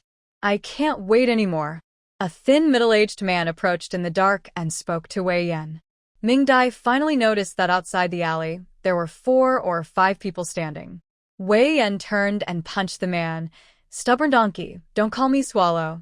Ming Dai and Zhou Xian watched the two, one curious about who the stubborn donkey was, and the other quietly remembering that Wei uncle actually called himself Swallow. After the punch, Wei Yan pointed at the man. This is Lu Xing, the deputy director of the Provincial Investigation Office. He's a former comrade of mine and a talented student. I secretly brought him in to help. Because capturing someone requires prior approval, I was worried about alerting the enemy, so I asked him to assist. But I didn't expect him to have so many people. Old Lu, you, and your brothers be careful. We're a bit short-handed. Lu Xing smiled, no problem. We're used to these sudden raids. Just watch yourselves. Moreover, the guy I want to catch, Scarface, is inside. I've been after him for over a year and haven't seen a hair of him. If we really catch him today, I'll treat you to a meal. Wei Yan became serious. Be careful. They have rifles. Lu Xing patted his waist. All right, don't think I'm helpless. I'm pretty skilled now. Let's get to work. After that, he led 3 or 4 people into the alley, quickly reaching the designated spot. Wei Yan and Yao Yuliang also took out the items from their waists and looked at the two of them. Go home and don't run around, especially Xin Yan. Your most important task is to Ming Dai back. Do you understand? Zhou Xian looked at the obedient Ming Dai and sighed, nodding. Uncle Wei, it seems you gave the wrong instructions. Sure enough, after Wei Yan left, Ming Dai encouraged Zhou Xian, let's go. We should follow them. Zhou Xian placed his big hand on her head. No, you're too weak. If you go, you'll get into trouble. Ming Dai almost fell over. Let go. Let go. I have space to hide. If anything happens, I won't be hurt. Just take me inside. There are lots of good things there. I've seen several boxes of little goldfish. I can't sleep if I don't get them. Hurry. If the others catch us, they'll search, and we won't be able to take anything. Zhou Xian hesitated. But Uncle Wei told me to take you back. Ming Dai kept persuading him. But I trust you. Even if we go, you can protect me. Don't you believe in yourself? I've always believed in you. Zhou Xian felt a bit shy. Really? Ming Dai was anxious. If she hesitated any longer, it would be too late. Really? Really? Zhou Xian, do you want to ride a motorcycle? I just saw one in the yard. It's just like a car, doesn't need to be pedaled, and it's super fast. Motorcycle? Car. Zhou Xian's eyes lit up immediately. Without hesitation, he grabbed Ming Dai and chased after her. When they arrived, the yard was just starting to get chaotic. Fierce gunfire and screams of pain rang out. The neighbors' children woke up from their sleep, crying loudly out of fear. Zhou Xian took advantage of the chaos, leading Ming Dai around to quietly transfer some items. Ming Dai was overjoyed. While the others were distracted, she not only collected the illegally obtained valuables, but also took the weapons hidden by Duan Zepping and others. When the people inside ran out of bullets and went to change magazines, they found the boxes of bullets were empty. This greatly eased the pressure on Uncle Wei and the others caused by their lack of numbers. Let's go. Head to the front and gather the motorcycles. Zhou Xinian, carrying Ming Dai, carefully moved along the outer wall of the courtyard toward the gate. Just as they reached the gate and hadn't entered yet, they saw a scar-faced man shooting a wooden gun while retreating toward the entrance. It seemed this was the scar-faced man that Lu Xing had been chasing. Zhou Xinian felt a bit excited. He drew his dagger, ready to help. He pulled Ming Dai behind the door panel to hide and waited behind another open door. The footsteps grew closer. Just as he was about to jump out from behind the door to fight the scar-faced man, there was a loud bang. Something hit the door. When Zhou Xinian came out from behind the door, he saw Ming Dai staring nervously at the ground, still holding the door shut tightly. The door shook twice, revealing a pair of black cloth shoes. Zhou Sinian looked over the door panel at the unlucky person on the ground and gave Ming Dai a thumbs up. Ming Dai awkwardly smiled. She suddenly had a brain flash and pushed the door open. Just as the scar-faced man turned around, she bumped right into him. She quickly stepped over the scar-faced man, looked around the courtyard to see no one, and took down the motorcycle hidden under a cover. Loud footsteps came from the backyard, and Zhou Sinian and Ming Dai ran away. Lu Xing looked around the empty courtyard, clenched his teeth in anger. The scar-faced man is slippery. He got away again. Boss, the person didn't run, look. Lu Liang's eyes lit up immediately. Where? They hurried over to see. Wow. Isn't that the old longevity? The person on the ground was unconscious, with a huge, shiny red bump on his forehead, wearing glasses and his upper face swollen, looked just like the old longevity in the paintings. If it weren't for that distinctive scar on his face, Lu Xing really wouldn't recognize that this was the scar-faced man they were after. Not sure which expert hit him so well, really good skills. He wanted to learn. Ming Dai still didn't realize that because of her daring move, Lu Xing had already placed her at the top of the skill level. She and Zhou Sinian found a cellar in the backyard, filled with many good things. Meanwhile, Duan Ziping inside the house was grinding his teeth in frustration, watching Chen Erhong, who was trembling with fear, and slapped him hard. B. You dare to secretly harm me. Are you the one you brought here? Chen Erhong was already terrified by the sudden attack. Now, after being hit again, she screamed loudly. As she shouted, someone punched her in the stomach. Suddenly, she curled up on the ground in pain and spat out a mouthful of blood. Duan Ziping walked over and grabbed her hair. Are you sure those powders were all eaten by Zhou Sinian? Chen Erhong looked at this cold-eyed man and nodded nervously. I'm sure. He really ate them. Duan Ziping sighed in relief, loosened his grip on her hair, and let her head hit the ground. Good, if he ate them, that's enough. We can't stay here. Increase the firepower outside, and get us out of here. He looked at the woman curled up like a dead dog and signaled to his subordinates. The subordinate nodded and stepped in front of the woman on the ground.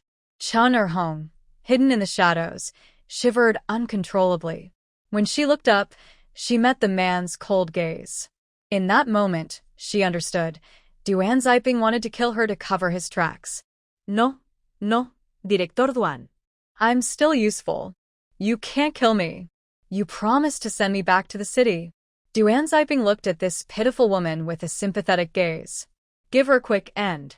At least she helped us out. As Chen Erhong struggled fiercely, the subordinate twisted her neck, causing her to die. When she died, her eyes were wide open, full of unwillingness. She had tried her best, but in the end, she lost her life. If she could choose, she would still want to stay in Lijiawan and live honestly. After confirming she was dead, the subordinate protected Duan Ziping as they left the room, facing gunfire, and entered the kitchen. This was the main base Duan Ziping had set up in Yudai County, and he had already planned all escape routes. After closing the door, he and 3 subordinates pried open the bricks in the back wall, entered the neighboring house, knocked out the residents, and quietly left through the backyard. The subordinate left in the kitchen made some arrangements. When Wei Yan and his men broke in, he struck a match to set a trap. Wei Yan saw the liquid flowing from the door and thought something was wrong. He shouted, "Everyone get down." The next moment, a loud explosion rang out, and dust and flames burst into the air. Wherever the dust landed, it caught fire. Duan Ziping, who was running away, looked at the burning alley with a cold smile. Wei Yan, how does it feel to have flour explode on you? If I weren't worried about getting into trouble, I would burn you to death myself. Wei Yan was knocked down by Yao Yuliang, but only his clothes caught fire. After a few struggles, the flames were put out. However, the dust and flames quickly ignited the courtyards on both sides, and the fire seemed to spread further. Even though he knew this might be Duan Ziping's sneaky trick, Wei Yan couldn't just let the fire spread and hurt the people nearby. He gritted his teeth with anger and ordered to put out the fire first. Soon, Lu Xing and his team began evacuating the crowd, and the houses on both sides started burning as well. Ming Dai and Zhou Xinian hurried to the back of the house to gather the items Duan Zipping had hidden underground. The stash was so rich that Ming Dai laughed like a mouse falling into a rice jar. This place was probably Duan Zipping's stolen goods warehouse. The items buried underground were just as valuable as what they had found at Wang Defa's house, and there were several raw stones shining with a bright glow that hurt Ming Dai's eyes. They had definitely struck it rich. They took all the boxes buried underground and were about to go help at the front when they heard a loud explosion. They quickly ran forward. When they reached the corner, they saw 4 sneaky figures hiding among the panicked crowd, trying to squeeze out. Ming Dai sensed the familiar watch and shouted, "Duan Zipping!" Duan Zipping instinctively looked back and met Zhou Xinian's sharp gaze. He was so scared, he quickly slipped into the crowd. Zhou Xinian and Ming Dai pushed through the crowd to chase him. When they reached the alley entrance, Duan Zipping was already gone. Before they could look for him, a sharp screech of brakes sounded. A small car sped recklessly toward the alley entrance. Duan Zipping sat in the passenger seat, laughing maniacally at Zhou Xinian. Hit him and kill him. When Ming Dai saw this, she wanted to dodge, but it was too late. Just as she was about to enter her space to hide, Zhou Xinian lunged forward, grabbing her and rolling a few times on the ground to avoid the car's impact. They managed to escape, but the car didn't intend to give up. It suddenly accelerated in reverse, heading straight toward them to run them over. Zhou Xinian single-handedly lifted Ming Dai, while another hand threw a military dagger at the car's left rear tire with force. The car suddenly skidded and almost flipped over. Just as the car prepared to reverse again, a burst of gunfire rang out, and Wei Yan arrived with his men. Duan Zipping, sitting in the front passenger seat, cursed under his breath, realizing they couldn't resolve things with Zhou Xinian today, and ordered the driver to keep moving. Wei Yan, still shaken, looked over the 2 people in his arms, checked that only their clothes were dirty, and finally relaxed. Then he became furious, pointing at the 2 and shouting, "You little troublemakers, are you trying to get yourselves killed? Didn't I tell you to go home? Why are you still here?" Ming Dai had never seen such a fierce Wei uncle before, and was so scared she shivered. Zhou Xinian, sensing her fear, shifted to block her from Wei uncle's glare and shouted at him, "Hurry up and chase them. They're about to run away." Wei Yan's eyes turned red with anger. He pointed at the 2 and finally got into the car driven by his subordinate to chase after Duan Zipping. After the car drove off, Ming Dai got down from Zhou Xinian's arms. Zhou Xinian watched the departing car and said to Ming Dai, let's go too. I still have my dagger stuck in Duan Zipping's wheel." Ming Dai nodded. "Let's ride the motorcycle. It's faster." They quickly agreed, avoiding the noisy firefighting scene, and found a quiet alley to hide in. Soon, a motorcycle sped out of the alley. Ming Dai excitedly gripped the throttle and sped forward, her pigtails flying in the wind with a rhythmic whip, while Zhou Xinian looked on helplessly, feeling wronged. He thought Ming Dai would let him ride the motorcycle, but she was riding herself. Before dawn, the entire commune was awakened by the roaring engine sounds. Wei Yan drove recklessly, crashing into Duan Zipping's car in an attempt to force him to stop. Duan Zipping knew that stopping would mean getting caught, so he refused to stop and was eventually forced to leave the town. They drove out of the commune, heading toward Dakingshan. Ming Dai also caught up quickly, following closely behind. Her speed was so fast that Zhou Xinian held onto her tightly and refused to let go, feeling like they were riding a super fast motorcycle. In her past life, Ming Dai was taught from a young age to protect her hands and avoid dangerous actions. Her grandfather and great-grandfather didn't know that because of their words, during her rebellious teenage years, she signed up for a dirt bike club and rode extreme motorcycles for 3 years. It wasn't until her hormones stabilized that she gradually stopped. Unexpectedly, today she could experience it again. So when Wei Yan saw a flash of a motorcycle through the car window, he was stunned. "Yao Yuliang, am I crazy? I saw Xiao Ming riding a motorcycle." Yao Yuliang, sitting in the passenger seat, stared blankly ahead as the motorcycle, with its front wheel raised, collided with the small car. He was speechless. Yes, it seems like Xiaoming, the educated youth, is driving. And he's driving quite well. Inside Wei Yan's car, everyone was confused. The car in front, pushed by Ming Dai, was about to go crazy. Who's that crazy woman? Reverse. Crash her. Duan Zipping glared at the rearview mirror and cursed. The subordinate driving the car was already overwhelmed by the motorcycle chaos. Hearing this, he immediately hit the brakes. The tires screeched and spun as he tried to reverse quickly.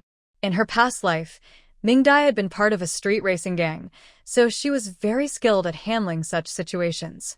When she pressed the brakes, she decisively changed direction, skimming past the back of the car and moved to the left side of the small sedan, facing the man in the driver's seat.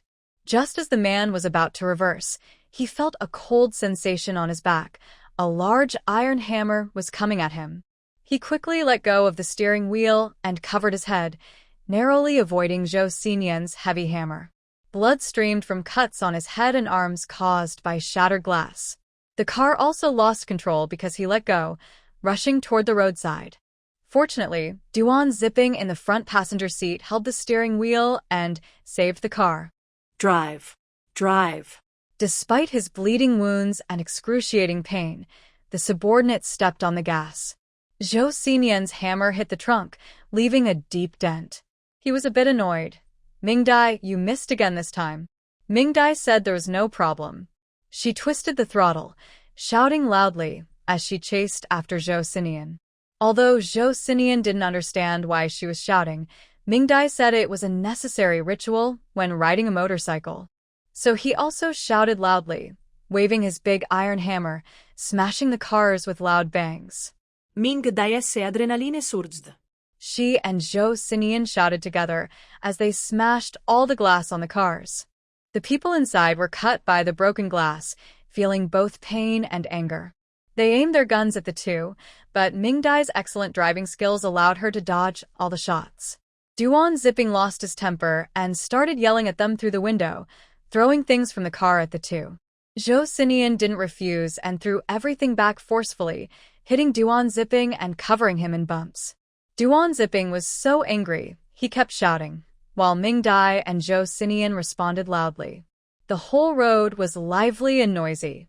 Far away, villagers working in the fields looked toward the Dakingshan mountain, feeling confused. When did monkeys come to the mountain? The group in the back looked at the lively scene in front and stayed silent. They seemed a bit unnecessary to follow. After playing for a while, Ming Dai checked the fuel gauge on her motorcycle and decided to end the chase. She told Zhou Xinyan, who was happily hitting a small car with a hammer, smashing like a game of whack-a-mole, to stop. Zhou Xinyan obediently put away the hammer. He reached out with his big hand, grabbed the man driving the car by the back of his neck, and pulled him out like a chicken from the window. As the man screamed in pain, the car lost control and skidded into a roadside ditch, flipping over completely. Zhou Xinyan threw the man behind him, then got out of the car with Ming Dai and looked down. The small car was completely wrecked, its doors smashed off. One person was trapped under the car, and another was thrown far away, unconscious and possibly dead. But Duan Zipping was gone. Wei Yan got out of his car and saw Duan Zipping rushing toward the foot of the mountain in a hurry. This guy's luck is incredible. He didn't die. Chase him. Wei Yan led his people after him, following the disappearing figure into the forest. Ming Dai also followed and took a few steps down, but she saw that Zhou Xinyan was still standing in place, not moving. Zhou Xinyan, come down. Hearing Ming Dai's call, Zhou Xinyan looked hesitantly at the forest not far away. He remembered this place. There were tigers here. Ming Dai looked at Dakingshan and remembered it too. She looked at Zhou Xinyan, who was hesitating, and suggested, maybe we should wait here for them? Let's go. We should watch Uncle Wei. What if he encounters a tiger and gets hurt? Ming Dai was also a bit worried. She had been having fun and forgot that there were tigers in Dakingshan. When Duanzi Ping entered the mountain covered in blood, it was like he was bringing trouble directly to them. This spot seemed to be the territory of the old tiger they had stored winter supplies for, right? She wondered if it still remembered them. She looked at Zhou Xinyan, seeing this as a good chance to test if he had become desensitized. She had wanted to bring Zhou Xinian here before, but he kept making excuses to avoid it. Today, there was no way to avoid it anymore. Deciding to follow, Zhou Xinian no longer hesitated and hurried after Ming Dai to catch up with Wei Yan. Ming Dai adjusted her comfortable position and used her space exploration ability to search for Duanzi Ping's location. Not looking might be fine, but when she did look, she was shocked. The tiger clearly smelled blood and was rushing toward Duanzi Ping at high speed. On the other side of the mountain, a small pack of wild wolves was also moving quickly, apparently attracted by the scent of prey. "Uncle Wei, there's a tiger in the mountain." Zhou Xinian caught up with Wei Yan, looking around nervously and speaking worriedly. Wei Yan raised his rifle, about to tell him not to be afraid, but then he saw the two people in strange poses. "Xinian, what are you doing carrying Ming Dai like that? Isn't it uncomfortable? You could put her down and carry her on your back instead." Zhou Xinian seriously waved his hand. "No, it's not good. Carrying her affects fighting. This way, it's fine." Seeing the tiger and wolf pack approaching rapidly, Ming Dai shook her head quickly. "This way is very comfortable. Uncle Wei, hurry up and follow. Not only are there tigers in the mountain, but wolves too. If we're late, Duanzi Ping might be eaten completely." Wei Yan quickly put away his curiosity, stopped asking questions, and followed the blood trail to catch up. Just a few steps out, a roar like a tiger's cry followed by a wolf's howl startled half the forest's birds. Then came Duanzi Ping's heart-wrenching screams.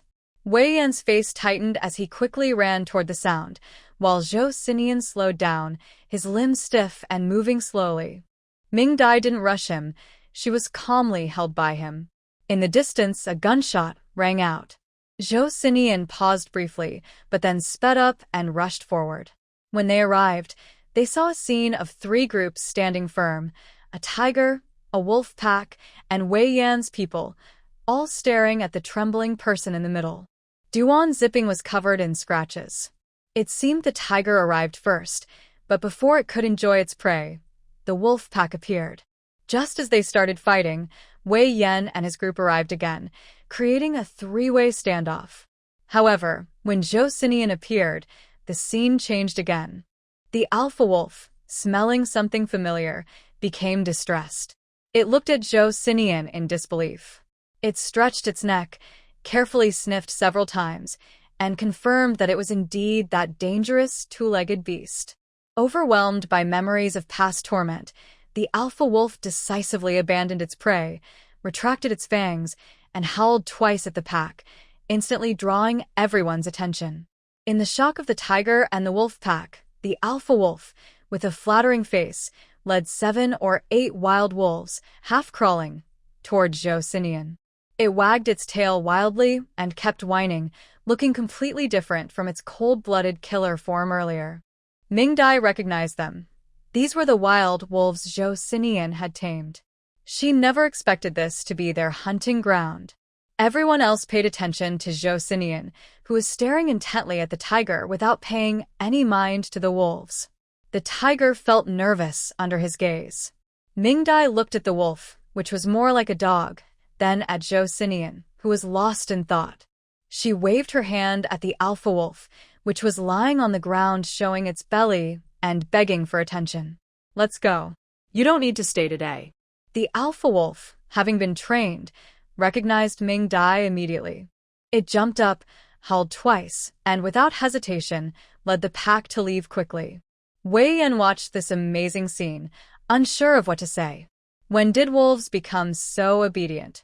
Meanwhile, the tiger looked into Zhou Xinian's eyes and felt more and more that this person looked familiar.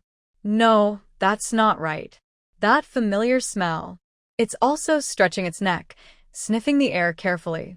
Suddenly, its eyes widen instantly, and a thunderous roar echoes through the forest.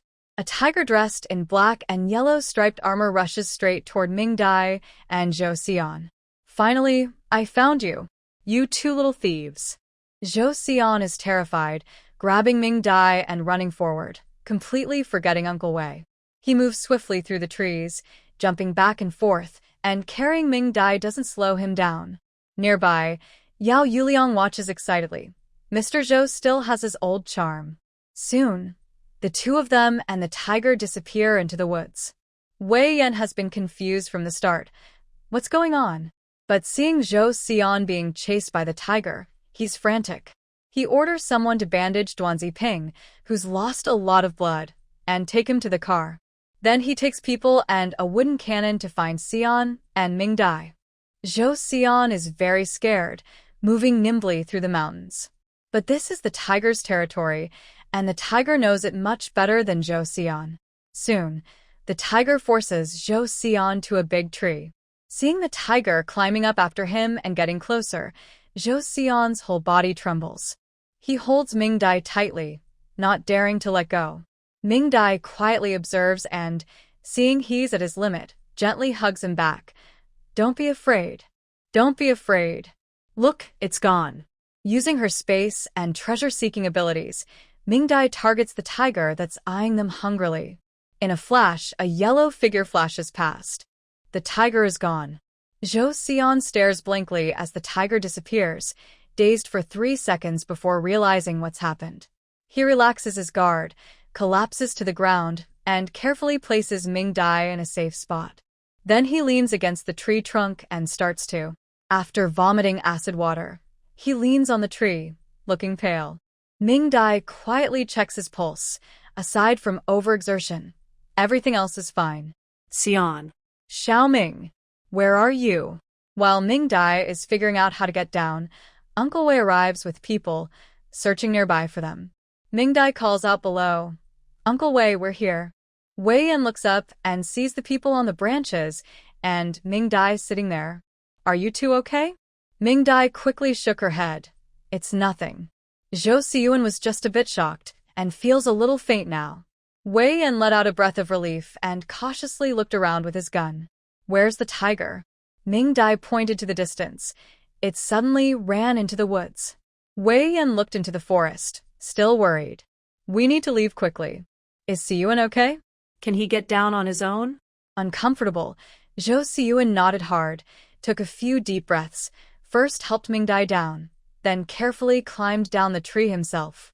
Back at the original spot, Duan Zipping was already like a blood-filled gourd and unconscious.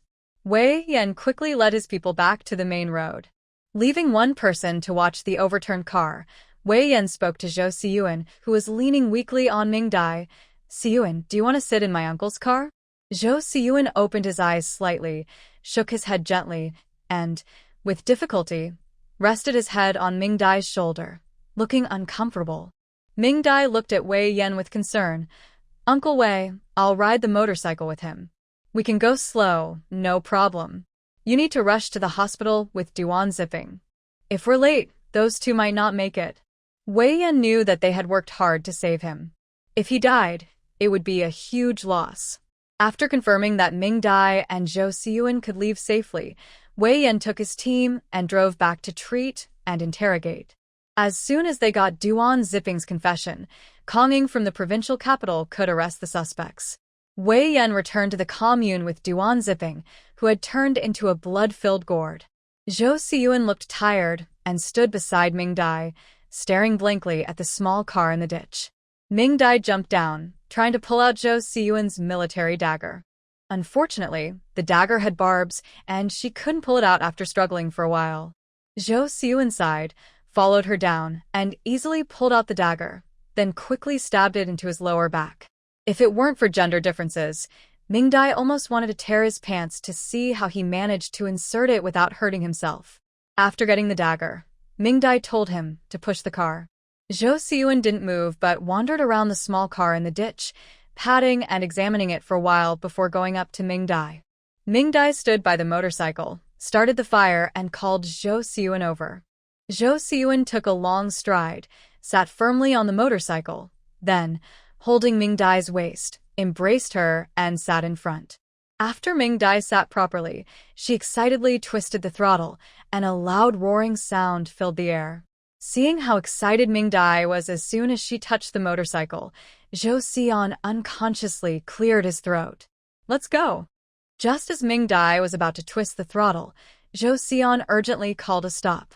In Ming Dai's puzzled eyes, Zhou Xian took a silk scarf from his shirt pocket, tied her 2 braids together, and securely wrapped them above her forehead.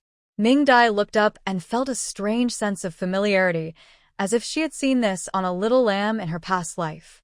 Except for the color, the shape was very similar. Zhou Xian gently pinched her to make sure her braids wouldn't come loose. Then he relaxed. "All right, let's go." Hearing this, Ming Dai immediately tightened the throttle. With a loud bang, the motorcycle sped off far ahead. Zhou Xian grabbed Ming Dai's clothes and cleared his throat again. Next moment, yowl yowl yowl. A familiar cry echoed on the road again. Ming Dai, who was driving, was startled. Her hand trembled, and the motorcycle shook violently, almost veering into a ditch. Zhou Xian nearly fell off the bike and anxiously shouted at Ming Dai. Ming Dai. "Hurry up and shout. Look, if you don't shout, you won't be able to drive." Yowl yowl yowl. Oh no, she had accidentally led her good kid astray. Ming Dai didn't want to tell him that it was actually okay not to shout while riding a motorcycle.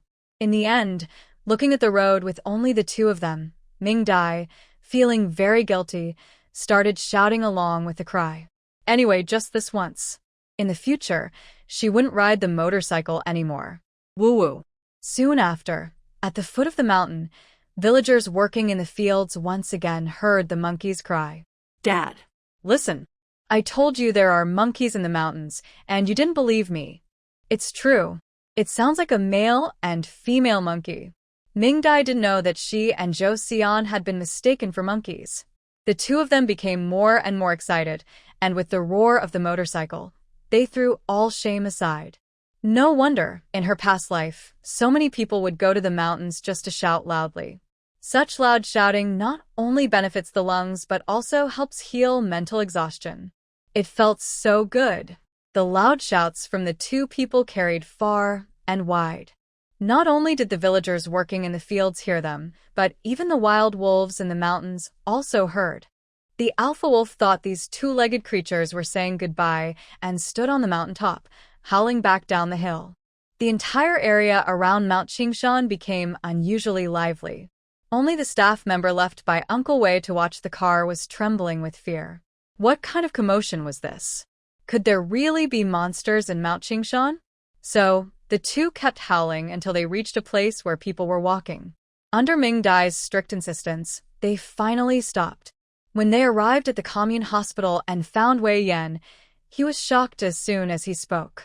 How come they turned into ducks after not seeing each other for a while? Ming Dai awkwardly smiled and didn't explain much.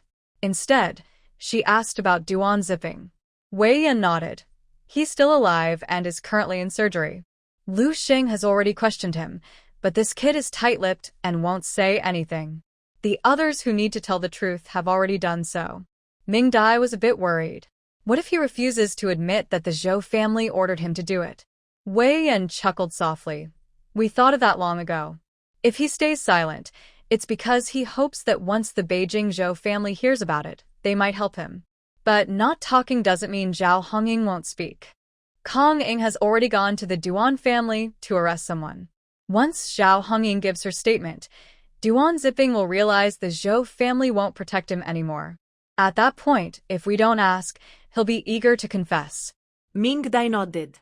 Suddenly, Zhou Xinian asked, Did they say who ordered them to harm me? Wei Yan answered seriously. It was Duan Peiran, Zhou Chongming's later wife. Zhou Xinian responded, Oh, it's her. Wei Yan looked at him with affection. Xinian, this time, we won't let her go. Zhou Xinian suddenly looked up. Do the others in the Zhou family know she tried to kill me? Wei Yan looked at him without answering. Zhou Xinian quietly watched him. They know, right? Wei Yan sighed. I don't know the details either, but according to their statements, Zhou Shuai handed over his connections in the Black Province to Zhou Chongming. Ming Dai felt a chill run through her bones when she heard this. If that were true, then the person who wanted Zhou Xian dead wouldn't just be Duan Peiran. Zhou Xian looked at Wei Yan in confusion. Why? Why does he want to kill me? Wei Yan patted his shoulder. The Zhou family is no longer what it used to be. They climbed their way up by stepping on the Bai family, gradually reaching the top. Now, they're entangled with other powers. Although they're not the biggest in the capital, they're also not easy to shake. Under these circumstances, Zhou Xuehai is thinking of stepping down and supporting Zhou Chongming to take over. At the same time, he's testing the next generation of the Zhou family. Zhou Yenzong, who is Zhou Chongming's stepson, is said to be the most likely to become the next head of the family. Zhou Yenzong? Does his name mean continuing the family line? Ming Dai sneered. His name sounded just like her cousin's, both quite similar. Wei Yan also felt sick when he heard that name. Well, that's good. Once Xian recovers, he plans to discuss changing his surname. Zhou Xian listened quietly, seeming to have accepted everything long ago. Uncle Wei, can I go to the capital with you? Wei Yan was a bit worried, afraid of upsetting his mood. Seeing the hope in Zhou Xian's eyes, Ming Dai spoke up for him. If I go with you, it's fine. Going to the capital is better. The facilities there are more advanced. Checking there will be better than at the provincial hospital. Wei Yan immediately agreed without hesitation, nodding in approval. Zhou Xian lowered his head and gave Ming Dai a big smile. Wei Yan looked at the two and asked with a smile, since we managed to catch him so smoothly, you two deserve the credit. Is there anything you want? I'll help you apply for it. Ming Dai's eyes lit up. Uncle Wei, can we have that motorcycle? Wei Yan thought for a moment and nodded. Sure, I'll have Lao Lu remove the report about the motorcycle. Ming Dai happily nodded. Now she'd have a bike to ride. No more sitting on that uncomfortable two-wheeled vehicle.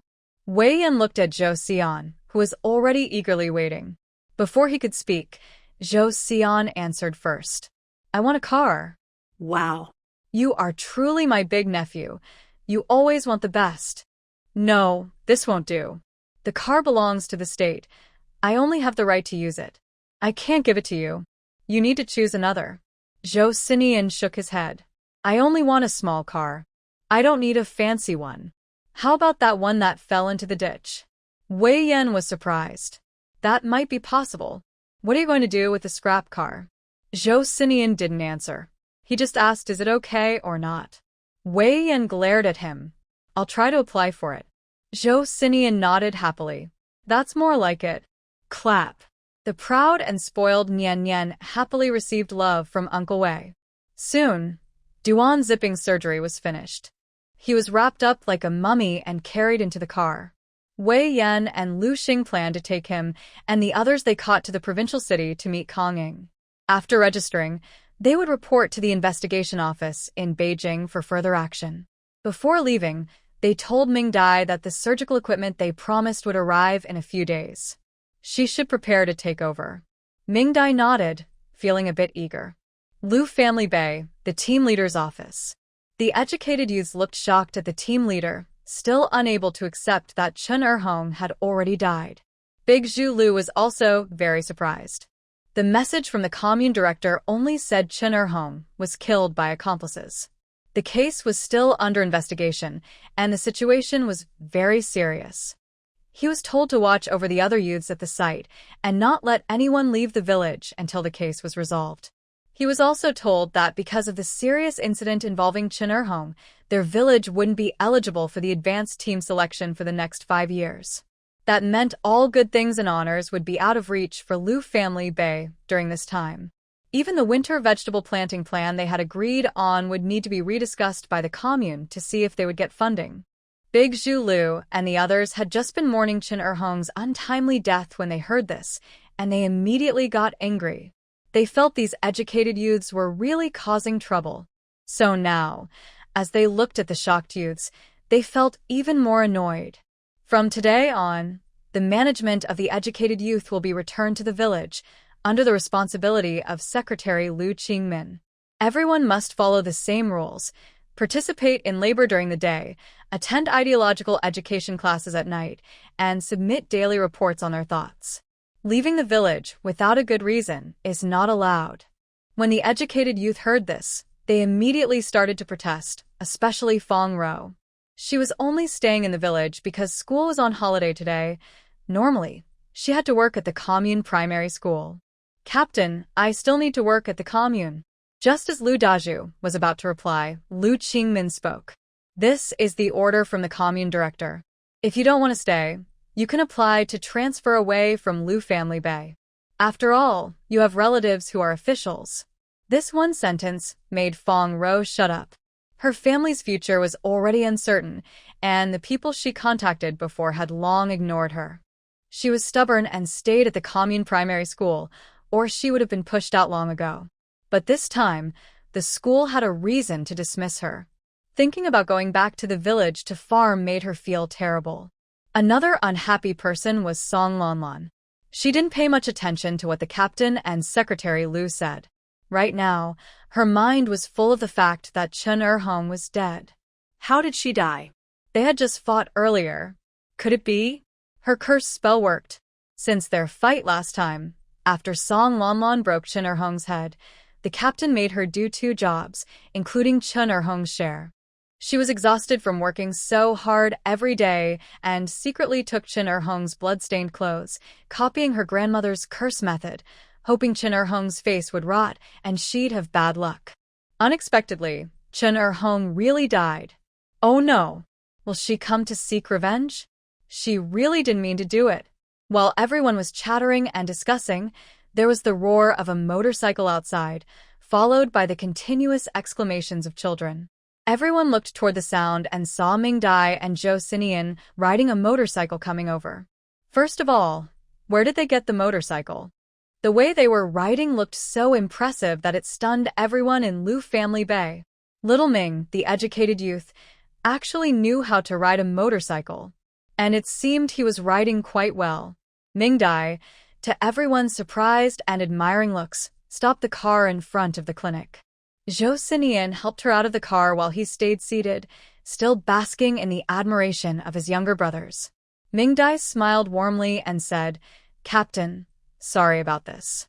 Uncle Wei needed us for something, so we left without asking for leave this morning." Lu Daju looked blankly and shook his head. He had already explained this when the commune secretary arrived. "Young Red Guards, where did you get this car?"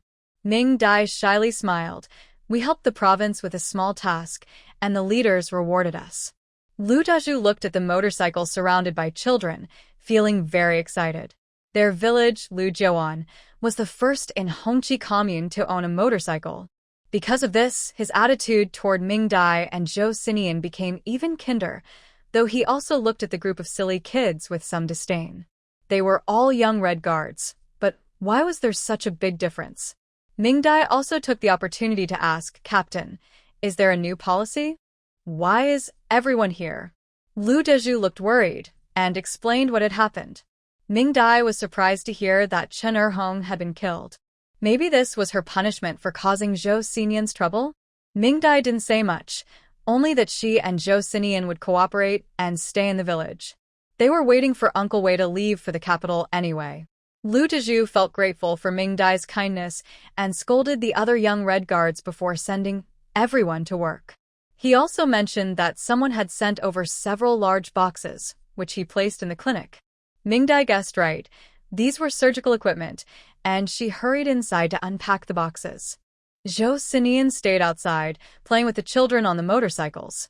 He was so pleased that the children praised him, and he promised to take them for a ride.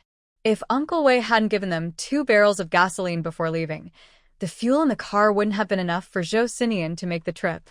Seeing that Zhou Xinian was in a bad mood today, Ming Dai didn't stop him. So, after the tractor, the red headscarf team from Lu Jiuan once again unlocked a new mode of transportation. In the next few days, the young Red Guards truly experienced what it meant for life to be hard. Since the villagers found out that the educated youths caused trouble for their village, they started to collectively reject everyone except Ming Dai and Zhou Xian. Ming Dai was liked because she was friendly and helpful, while Zhou Xian was avoided because people were afraid of him. The lives of the educated youths were very difficult, but Ming Dai and Zhou Xian were quite comfortable. Later, a broken-down small car that Zhou Xian wanted was brought to Lujiaoan, causing another big fuss there. This time, not only the children couldn't sit still, but even the young men in the village secretly went to the educated youth station. Some dared to enter the yard, while others climbed over walls or peeked through door cracks to watch Zhou Xian work on the car. Ming Dai was practicing in the clinic, getting familiar with the upcoming surgery. Sometimes, when she was tired, she would come over to see Zhou Xian working on the car. When she arrived, everyone immediately moved aside to let her in. Inside, Ming Dai saw that Lu Dazheng was also there. As Zhou Xian's good friend, he had the privilege to help him. Ming Dai looked at the scattered tools and parts with some surprise, thinking Zhou Xian was going to reassemble the car. Before she could understand everything, Aunt Huang's loud voice came from outside. Ming Dai went out and saw Aunt Huang looking unhappy as she pinched Lu Lai Fei's ear and scolded him. Curious, Ming Dai asked, "Auntie, what's going on?" Aunt Huang let go of her son's ear and kicked him. "Stay inside. I won't let you go home. So don't come out." Lu Lai Fei grimaced and, feeling wronged, covered his red ears and hid inside. Ming Dai helped Aunt Huang, who was still angry for the first time she saw her so upset. "Lai Fei made you angry?" she asked.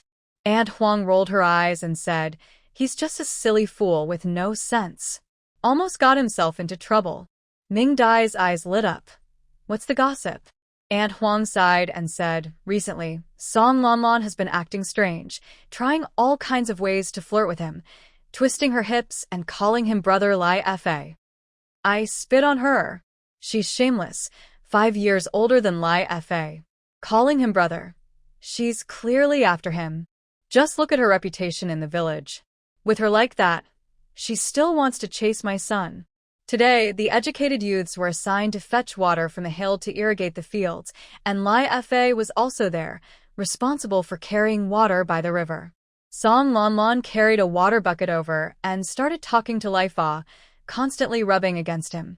Lai Fa, that silly boy, only knows how to blush and doesn't know how to hide. But that's not all. That little troublemaker even tried to pull Lai Fa into the river. If they had been caught hugging in the water in front of everyone, Lai Fa would have to marry her, even if he didn't want to. If your eldest sister-in-law hadn't been there, this boy might have fallen for her trap. That made me so angry. Lai Fa was afraid to stay by the river and went to work in another field, but Song Lanlan kept following him like a sticky patch. Wherever Lai Fa went, she was right behind him. It's clear she's not giving up and really wants to cling to our family. I scolded her, even considered hitting her, but Song Lanlan, shameless as she is, just kept following Lai Fa.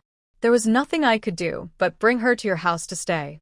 Zhou Jiqing was there, so Song Lanlan didn't dare to follow. After hearing this, Ming Dai felt strange. Why was Song Lanlan bothering Lu Lai Fa? Soon she understood the reason. The next day, Ming Dai saw Song Lanlan in the clinic. She had fainted and was carried there by Qin Fangfang. Aunt Huang was behind, scowling and scolding Song Lanlan for being unconscious. Fake. She's pretending. She's definitely pretending to faint. So shameless.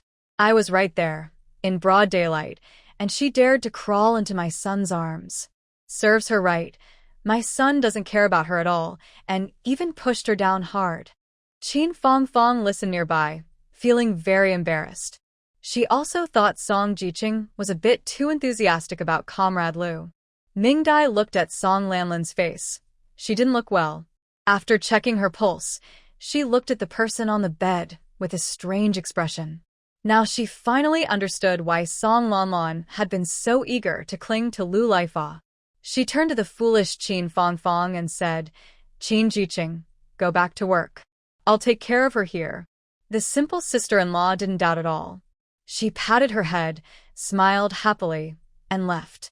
Once she was gone, Ming Dai grabbed Aunt Huang, who was still scolding, looked outside the door. No one was there, and then spoke softly. Song Lanlan wasn't pretending to faint. She really fainted. She's pregnant. Aunt Huang's eyes widened in shock. What? Pregnant? Ming Dai quickly covered her mouth. Auntie, don't shout. Aunt Huang nodded, and Ming Dai let go of her hand. I've been feeling the pulse for over a month now. Aunt Huang suddenly understood. That shameless woman is scheming. She's after this idea. That woman, I'll kill her. She immediately rushed forward and slapped Song Lanlan twice, waking her up with a slap. Her face was burning with pain, but Aunt Huang's slaps kept coming down. Song Lanlan screamed in shock, trying to dodge but unable to move.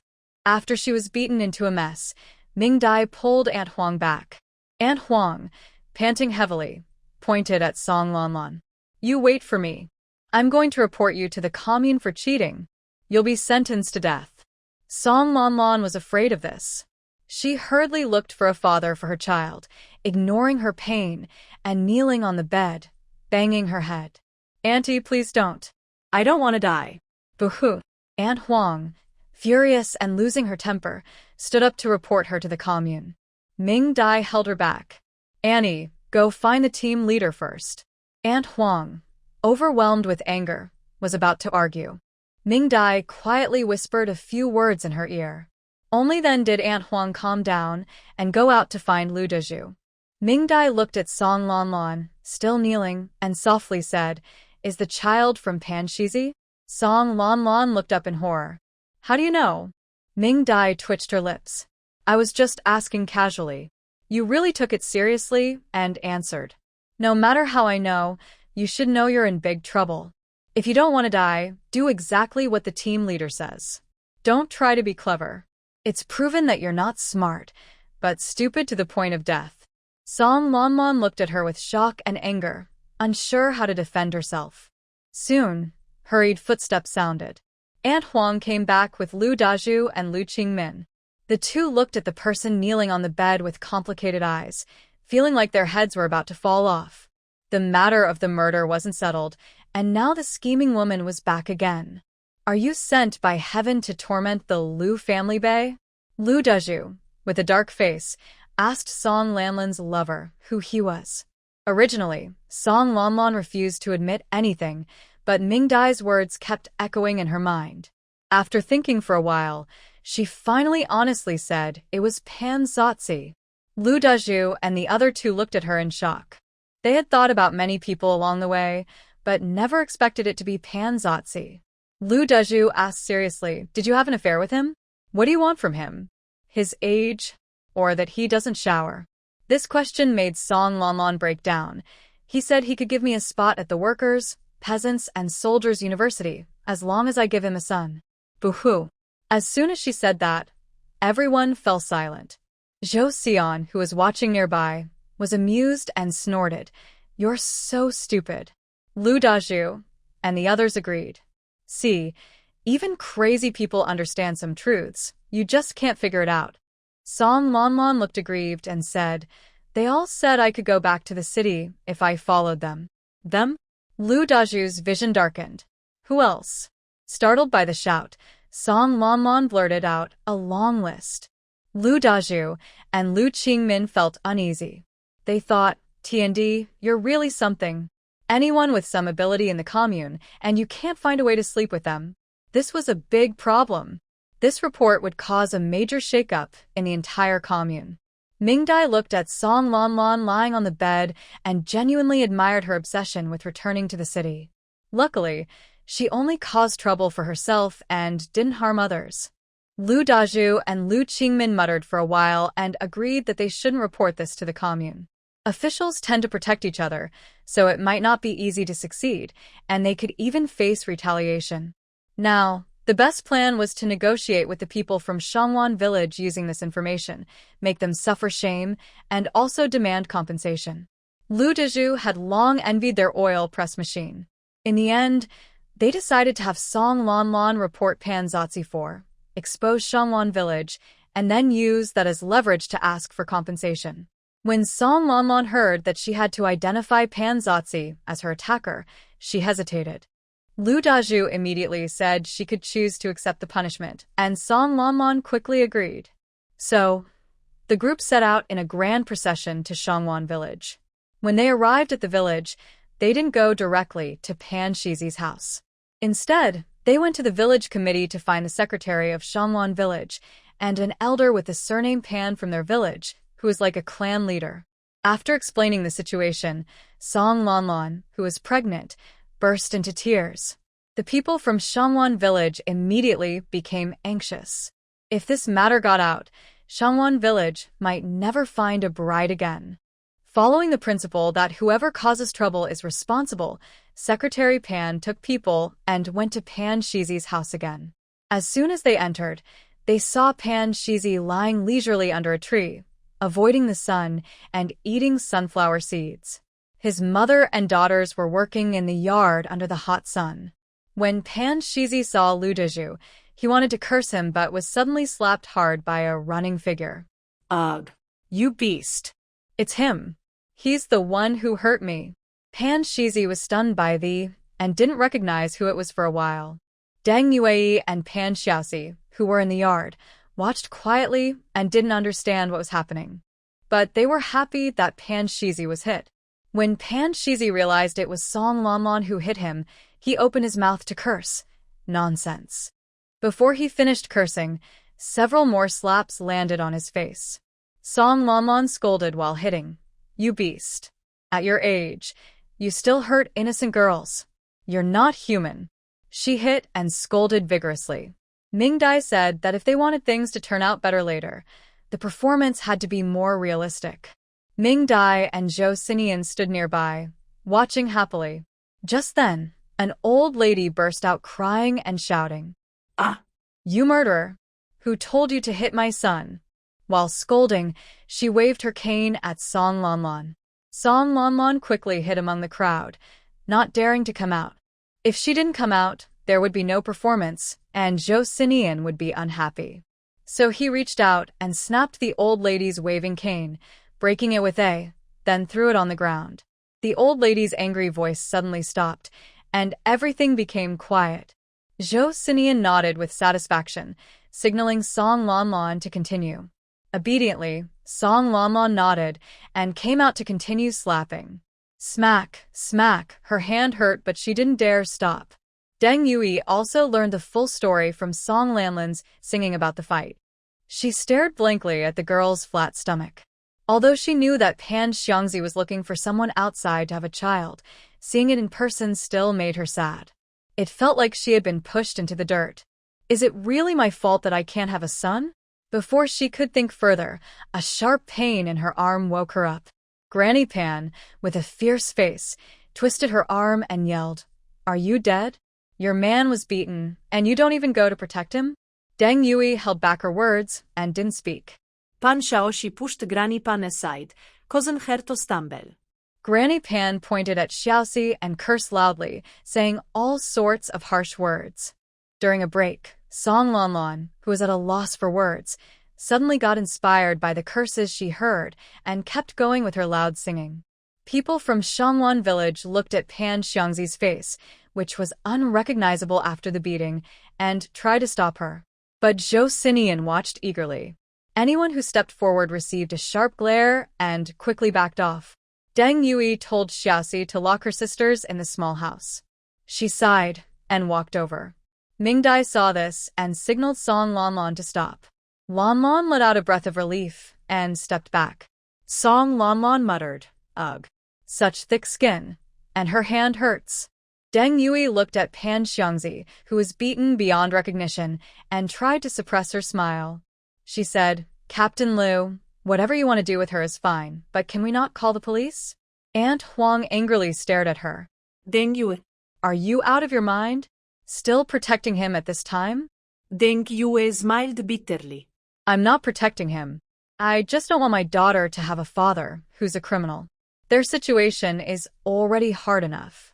Hearing this, Aunt Huang hesitated.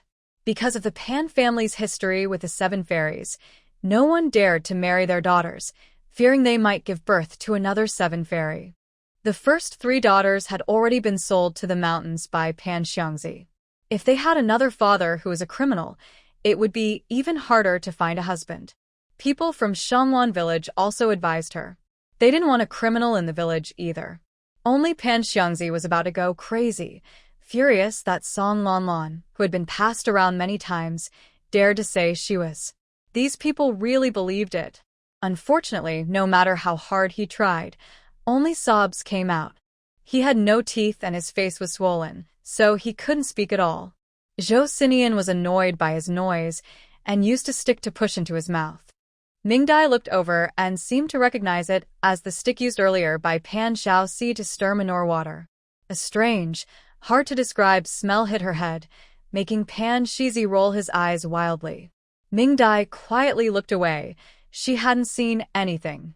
Meanwhile, Aunt Huang was still scolding Deng Yui. Even so, you can't just let him go. You're also a coward. He's like this, and you're still serving him like a master. When he can't move, just get rid of him. Lu Dazhu felt a chill down his back and decided to be nicer to Aunt Huang in the future. Deng Yui smiled bitterly. It's my fault I didn't give him a son. I feel guilty. I tolerated him hitting me, but he won't hit my daughter again after this. Aunt Huang gritted her teeth in anger, trying to wake her up with harsh words. People from Shangwan village looked worried and tried to persuade Lu Dazhu to forget about calling the police. Just then, Mingdai interrupted Aunt Huang's scolding and looked at Deng Yui. Ma'am, I think you misunderstood. The reason you can't have a son isn't your fault. It's Pan Shizi's problem. Hearing this, everyone looked at her. Before Deng Yui could speak, Grandma Pan pointed at Mingdai and scolded, "You heartless girl. My son is fine, you're talking nonsense." Ah. Zhou Xinian, annoyed, pulled back his foot and looked at Mingdai, signaling her to continue. The other saw his grandmother about to hit her and dared not argue, listening carefully. Mingdai explained seriously, "I'm a doctor." Whether you have a boy or a girl depends on the man. Women can't decide. Think of it like this. Women are the land, and men are the sowers. It depends on what the man plants, whether it's beans or peanuts. It's not up to the woman to choose what grows. Although everyone understood, they still found it hard to believe. It went against the traditional beliefs passed down through generations. Secretary Pan hesitated but finally spoke, but Pan Shizi has no problem. He has 7 daughters, and this lady here is also pregnant with a child, isn't she? Mingdai nodded. Yes, but similarly, this lady has no problem either. She is the one who gave birth to all 7 children. Having a baby boy or girl is mainly a matter of chance. Neither partner can control it. If someone insists on blaming one side, it can only be the man, since he is the one who provides the seed. Others began to discuss, and Deng Yu looked confused at Mingdai, trying to understand her words. Just as they were about to argue, Zhou Xian shouted, "Quiet. Mingdai is right. It's Pan Shizi's fault." Everyone fell silent and then looked at Pan Shizi. So, it's his problem. That means Deng Yu's years of hard work weren't in vain. Poor her. She's been unfairly treated all these years. Mingdai was speechless. Serious scientific explanations are no match for forceful pressure. As the discussion grew louder, the fog in Deng Yu's mind cleared. She looked sharply at Mingdai and asked seriously, "If I can't have a son, is it really not my fault?" Mingdai nodded confidently, "It's not your fault. You are healthy and a great mother." Tears immediately rolled down Deng Yu's face. For many years, everyone said she was a failure because she couldn't have a son. Guilt made her allow Pan Shizi to hit her and endure her grandmother's insults. Now, someone told her that it's not her fault she can't have a son, and she is a great mother. She felt like she was both on cloud 9 and in at the same time, with a fire burning inside her chest. After the issue of having a son was settled, Lu Dazhu and the villagers from Shangwan started negotiations. Mingdai didn't go over but watched Deng Yu, who was very calm. Soon the results came out. Mingdai didn't need to ask, she already knew Shangwan village had suffered a big loss. Besides, the oil press in Shangwan village was handed over to Lu Zhuan. Pan Shizi was whipped 30 times as punishment, and she had to collect manure, at least 50 jin of dry manure each month for Lu Zhuan. As for the baby in Song Lanlin's belly, they didn't want it and told her to handle it herself. Except for Grandma Pan, who was crying and protesting, everyone else had no objections. Aunt Huang felt that this punishment was too light for Pan Shi. She tugged at Lu Dazhu, hoping he would make the punishment more severe. Lu Dazhu resisted the pressure and stayed silent. "No, wife, the village of Shangwan gave too much already." Aunt Huang rolled her eyes and turned to persuade Deng Yui. Now you understand that it's not your fault you can't have children. Don't waste time arguing with him. You're still young, and it's okay to find someone else. Deng Yui looked at her and showed her the first genuine smile she had in many years. No, I want to stay with him. After all these years, he hit me and scolded me, but I endured it. Now that he can't move, I have to take good care of him. Her words were soft and gentle, just like usual, but Aunt Huang shivered at what she heard.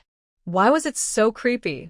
After returning from Shangwan village, Song Lanlan was very well behaved and said nothing the whole way.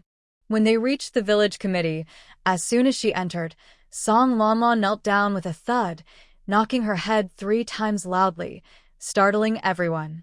Before anyone could speak, Song Lanlan started crying and singing, clearly addicted to acting. Captain. I don't want to go to the farm. Captain. I promise to obey. Captain. Let me stay here. Stop crying. Before Zhou Xinian could scold her to death, Lu Dezhu spoke. If you don't go to the farm, where will you go? We can't keep you in the village anymore. Song Lanlan looked at him and made up her mind. In the mountains. Find me a family in the mountains, and I'll marry into the mountains. Aunt Huang stared in shock. Are you out of your mind? What are you thinking? Song Lanlan sank to the ground. Woo-woo. I don't want to go either. If I'm sent to the farm for reform, I'll still cheat on others to get out. Won't that be even worse? I just can't control myself. Ming Dai. What kind of crazy idea is this? Since that's the case, I might as well marry into the mountains. That way, I won't burden the village, and I can keep this child. She gently stroked her belly. This is my first child. I want to keep her. I know men in the mountains who don't mind marrying a woman with a second marriage and a child. I think I can be like that too. Aunt Huang wanted to say it didn't count, but it seemed like it did, so she couldn't speak. Next to her, Lu Qingmin thought it was the safest choice. After all, Song Lanlan just said she couldn't control herself. Ming Dai admired her a lot. Even now, she still wanted to get married? Thinking this, she asked, have you ever thought about ending the pregnancy and starting over alone? Song Lanlan looked at her with eyes you wouldn't understand. Women, in the end, need to get married. Ming Dai. Forget it. I can't persuade her. I really can't. In the end, under Lu Qingmin's persuasion, Lu Dezhu agreed to Song Lanlan's request. Song Lanlan was happy in an instant. She got up from the ground, bowed to everyone, and expressed her thanks. Before leaving, she also asked Ming Dai to check on her. After learning that the baby was fine, she covered her belly happily and left. Good girl, soon you'll have a good father, different from that ugly person before. Everyone in the house looked at each other in silence. Sometimes I really envy her mental strength. At night, in Pan Shizi's house in Shangwan village, Pan Shizi slowly woke up from pain, whimpering, and looked at Deng Yui beside him. Those 30 lashes almost took his life. Deng Yui was picking oil lamp wicks. Hearing him call someone, she didn't turn around but let him yell in frustration. Pan Shizi saw that she didn't come to serve him immediately, so he reached out to grab her hair. He raised his hand and found that his fingers hurt badly, so he looked at them. Whimper, whimper, whimper. They were covered in shiny blisters, clearly caused by burns. Deng Yui smiled and looked at him. Does it hurt a lot? When I was young, I got burned like that too. But don't worry, I have a way to treat you. In Pan Shizi's terrified eyes, Deng Xiui covered his mouth, tightly held his hand, and slowly tore open the blisters on his hand, pulling downward along the tear. The pain of tearing open the blisters was as bad as skinning. When the 2 hands finished tearing, Pan Shizi had already been in pain many times. His hands also became bloody and raw. Deng Yui took out a bottle of alcohol, poured some on, and slowly spoke as Pan Shizi twitched violently. You're bleeding. You need to disinfect properly. Finally, Pan Shizi fainted in fear. Deng Yui stood up, looking down at the man who had tormented her for half her life. She realized how small he was. She smiled softly. Don't worry. I won't divorce you in this life. We will stay together forever. Only then can I slowly heal the pain you and my daughter have carried for so many years. Pan Shizi, still unconscious, trembled slightly, as if he had a bad dream. Surprised and shocked. Unexpected but true. Ha ha ha. Since Song Lanlan received a promise at the brigade office, she started to loosen up completely. Anyway, she was about to get married, so she didn't care about a few centimeters. She openly skipped work to keep an eye on people. But this time, her target was not Lu Laifa, but Lu Dezhu, chasing him to find a man for herself. Others didn't know about this. They just thought Song Lanlan was changing her target, no longer interested in her son, but now in her father. Suddenly, everyone in the village was gossiping, discussing the secrets between Song Ziking and the brigade leader's son. Seeing her reputation being damaged, Lu Dezhu couldn't take it anymore. He begged Aunt Huang to go back to her family and find a man for Song Lanlan. Aunt Huang scolded him fiercely, but also agreed. She had no choice. With Song Lanlan's restless nature, her man might really be taken away. Although he was now old and ugly, he had been married for half his life. If someone else took him away, she would still feel a little reluctant. Because Lu Dazhu's sweet fruit was enjoyed by everyone, fewer people paid attention to Ming Dai and Zhou Xian. Ming Dai also had time to deal with the chaos inside her space. On the day she returned from the commune, Ming Dai wanted to release the tiger. There was no other reason. The tiger had taken a liking to the small grassland to her space and was being stubborn, refusing to leave. When Ming Dai took it inside, she suspended the tiger in midair above the small grass field.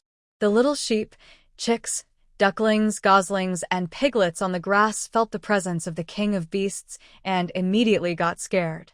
They desperately ran around the grass, hoping to hide far away. Only the silly roe deer gathered excitedly, curious about the floating tiger.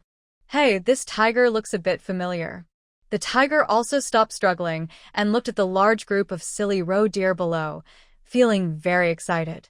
Hey. Isn't this its winter food storage? Then it suddenly became furious. I knew it was these two little thieves who stole from my home. This is proof. So, when Ming Dai and Zhou Xinian entered the space, they saw the other animals trembling and hiding around the small grass field, not daring to move. The silly roe deer happily enjoyed the freshest grass in the middle of the field. The sky here tends to rain easily and feels sticky. Ming Dai looked at the tiger drooling like a small stream, then at the innocent roe deer eating grass, unsure what to say. Zhou Xinian immediately hid in the villa as soon as he entered the space. Although there was a little kitty inside the villa, outside there was a big kitty. One big, one small. He chose the smaller one. Hiding in the villa's room, he peeked outside, feeling scared but also very addicted. Capturing the tiger into the space was just a temporary solution. Now that things are calm, Ming Dai wanted to release it back into the forest. But Zhou Xinian, who was afraid of the tiger, didn't agree. Ming Dai, should we leave it here? Ming Dai asked curiously, aren't you afraid? Why do you want to keep it? Zhou Xinian looked through the window at the floating tiger, trying to reach for the roe deer's rear, and softly said, I want to try, to see if I can remember something. Ming Dai was surprised, then remembered what she had told him before, that only by facing fear directly could the brain be stimulated to recover memories. She hesitated and said, we should take it step by step. Look, you're not even comfortable approaching the little kitty. If you suddenly get close to the tiger, what if it scares you even more? Zhou Xinian looked at the tiger floating in midair, his face turning pale, but he still persisted. Ming Dai, let me try, okay? Give me 3 days.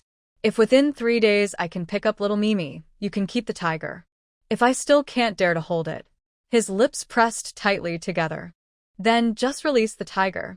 Seeing his pleading expression, Ming Dai couldn't bear to refuse and could only nod. Zhou Xinian was overjoyed. He rushed out of the room and ran straight to the sleeping little Mimi on the sofa. Unfortunately, little Mimi woke up when she heard the noise. She stretched lazily and yawned at Zhou Xinian. Zhou Xinian looked at little Mimi's sharp claws inside her white gloves and her 4-pointed teeth, stiffening in front of the sofa. In the end, the other side withdrew, leaving Zhou Xinian behind. Little Mimi watched him hurriedly run back to the bedroom, confused. She tilted her head and asked, "Meow?" Mingdai looked at Zhou Xinian, who was leaning against the door with a depressed look. She walked over, tiptoed, and patted his shoulder. "Take it slow. Don't scare yourself." Zhou Xinian didn't speak. He simply moved aside to let the door open. When Mingdai came out and the door was closed, she could hear his regretful voice through the door. Puffed. "Sorry, I couldn't help it." In the following days, to quickly overcome his fear of little Mimi, Zhou Xinian thought of many methods, including emotional transfer and physical attack techniques. He wanted to combine things he liked with little Mimi to conquer his fear. So, Mingdai saw in the space a woven basket shaped like little Mimi, a scarf with a simple drawing of little Mimi, and crochet flowers outlining her silhouette. Zhou Xinian's hands were really skillful. Unfortunately, this method didn't work. Little Mimi just came over to nuzzle him once, but he still couldn't control himself and dodged away. Since emotional transfer didn't work, Zhou Xinian began trying physical attack methods. He started by constantly staring at little Mimi, trying to overcome his fear through this approach. So, little Mimi was sleeping, and Zhou Xinian stared. Little Mimi was eating, and Zhou Xinian stared. Little Mimi went to the bathroom, and Zhou Xinian stared. The little kitten became very nervous, feeling like there were always troublemakers trying to harm him. Whenever Zhou Xian got close, he would show his teeth, and their relationship worsened. Zhou Xian felt frustrated. In the end, he had no choice but to use a small animal's method, trying to get close enough to smell like the kitten himself. By familiarizing himself with it, he hoped the kitten would accept him again. So, after the kitten woke up from a nap and went to eat, it returned to find its cozy bed missing. It didn't pay much attention at first, playing with a small toy mouse sewn by Mingdai. After a couple of minutes, it went to patrol its territory. When it came back, it noticed, the little mouse was gone too. Then, the kitten became anxious. It lost its beds, its toys, and finally, even its food bowl disappeared. Angrily, the kitten ran back and forth on the third floor of the villa, cursing whoever stole its things. What it didn't know was that Zhou Xian was inside his room, sitting among a pile of beds and toys, trying hard to convince himself to hold the kitten. Eventually, it seemed this method was working. Zhou Xian was no longer afraid of the kitten's belongings and even helped clean the fur off the beds. Feeling more confident, he gathered his courage and went out to find the kitten, wanting to hold it. He looked around but couldn't find the kitten inside the house. Finally, he found it outside in a small grove near the villa. Seeing it burying something in the dirt, Zhou Xian politely waited nearby. Unbeknownst to him, when the kitten turned to look at him, it immediately exploded with anger. "What the heck? Now you're trying to steal my too?" Unable to hold back, the kitten decided to fight back. It suddenly turned from passive to active, pouncing on Zhou Xian when he was completely unprepared. Zhou Xian instinctively ran away. He fled, and the kitten chased him. He was almost wingless, running in circles around the space, making Mingdai dizzy. It's hard to say, seeing the boss being chased by a tiny kitten in such a mess was quite something. In the end, Zhou Xian was fine, but the kitten was exhausted. It staggered a few steps and collapsed on the grass, sticking out its little tongue, its chest rising and falling. It was completely worn out. Zhou Xinian stood far away, watching the small bundle with hesitation in his heart. Finally, he gathered his courage and sat about 3 meters from little Mimi. In little Mimi's fierce gaze, he slowly moved his buttocks closer, stopping at half a meter away. His big fist slowly approached little Mimi on the ground. Little Mimi rolled over, crouched on his front paws, baring his teeth and hissing at the fist. The fist trembled slightly in fear but held steady and did not pull back. Just as little Mimi was about to unleash a powerful attack move, the fist opened, revealing a small dried fish inside. Meow. Little Mimi, who loved milk and considered everyone his mother, instinctively reached out and gently pawed at it. His soft white paw pads made him feel so warm and lovable that it almost melted people's hearts. His claws snatched the dried fish, and little Mimi happily meowed while eating. After finishing, he rubbed his face against the still open palm, and Zhou Xinian gently placed another piece. After eating 5 small dried fishes in a row, little Mimi was satisfied. He gracefully licked Zhou Xinian's palm to show friendship. Zhou Xinian remained stiff and dared not move, letting little Mimi's tongue, with tiny spines, gently clean the remnants on his hand. Finally, mustering his courage, he hugged little Mimi's soft little body and stiffly placed him on his lap.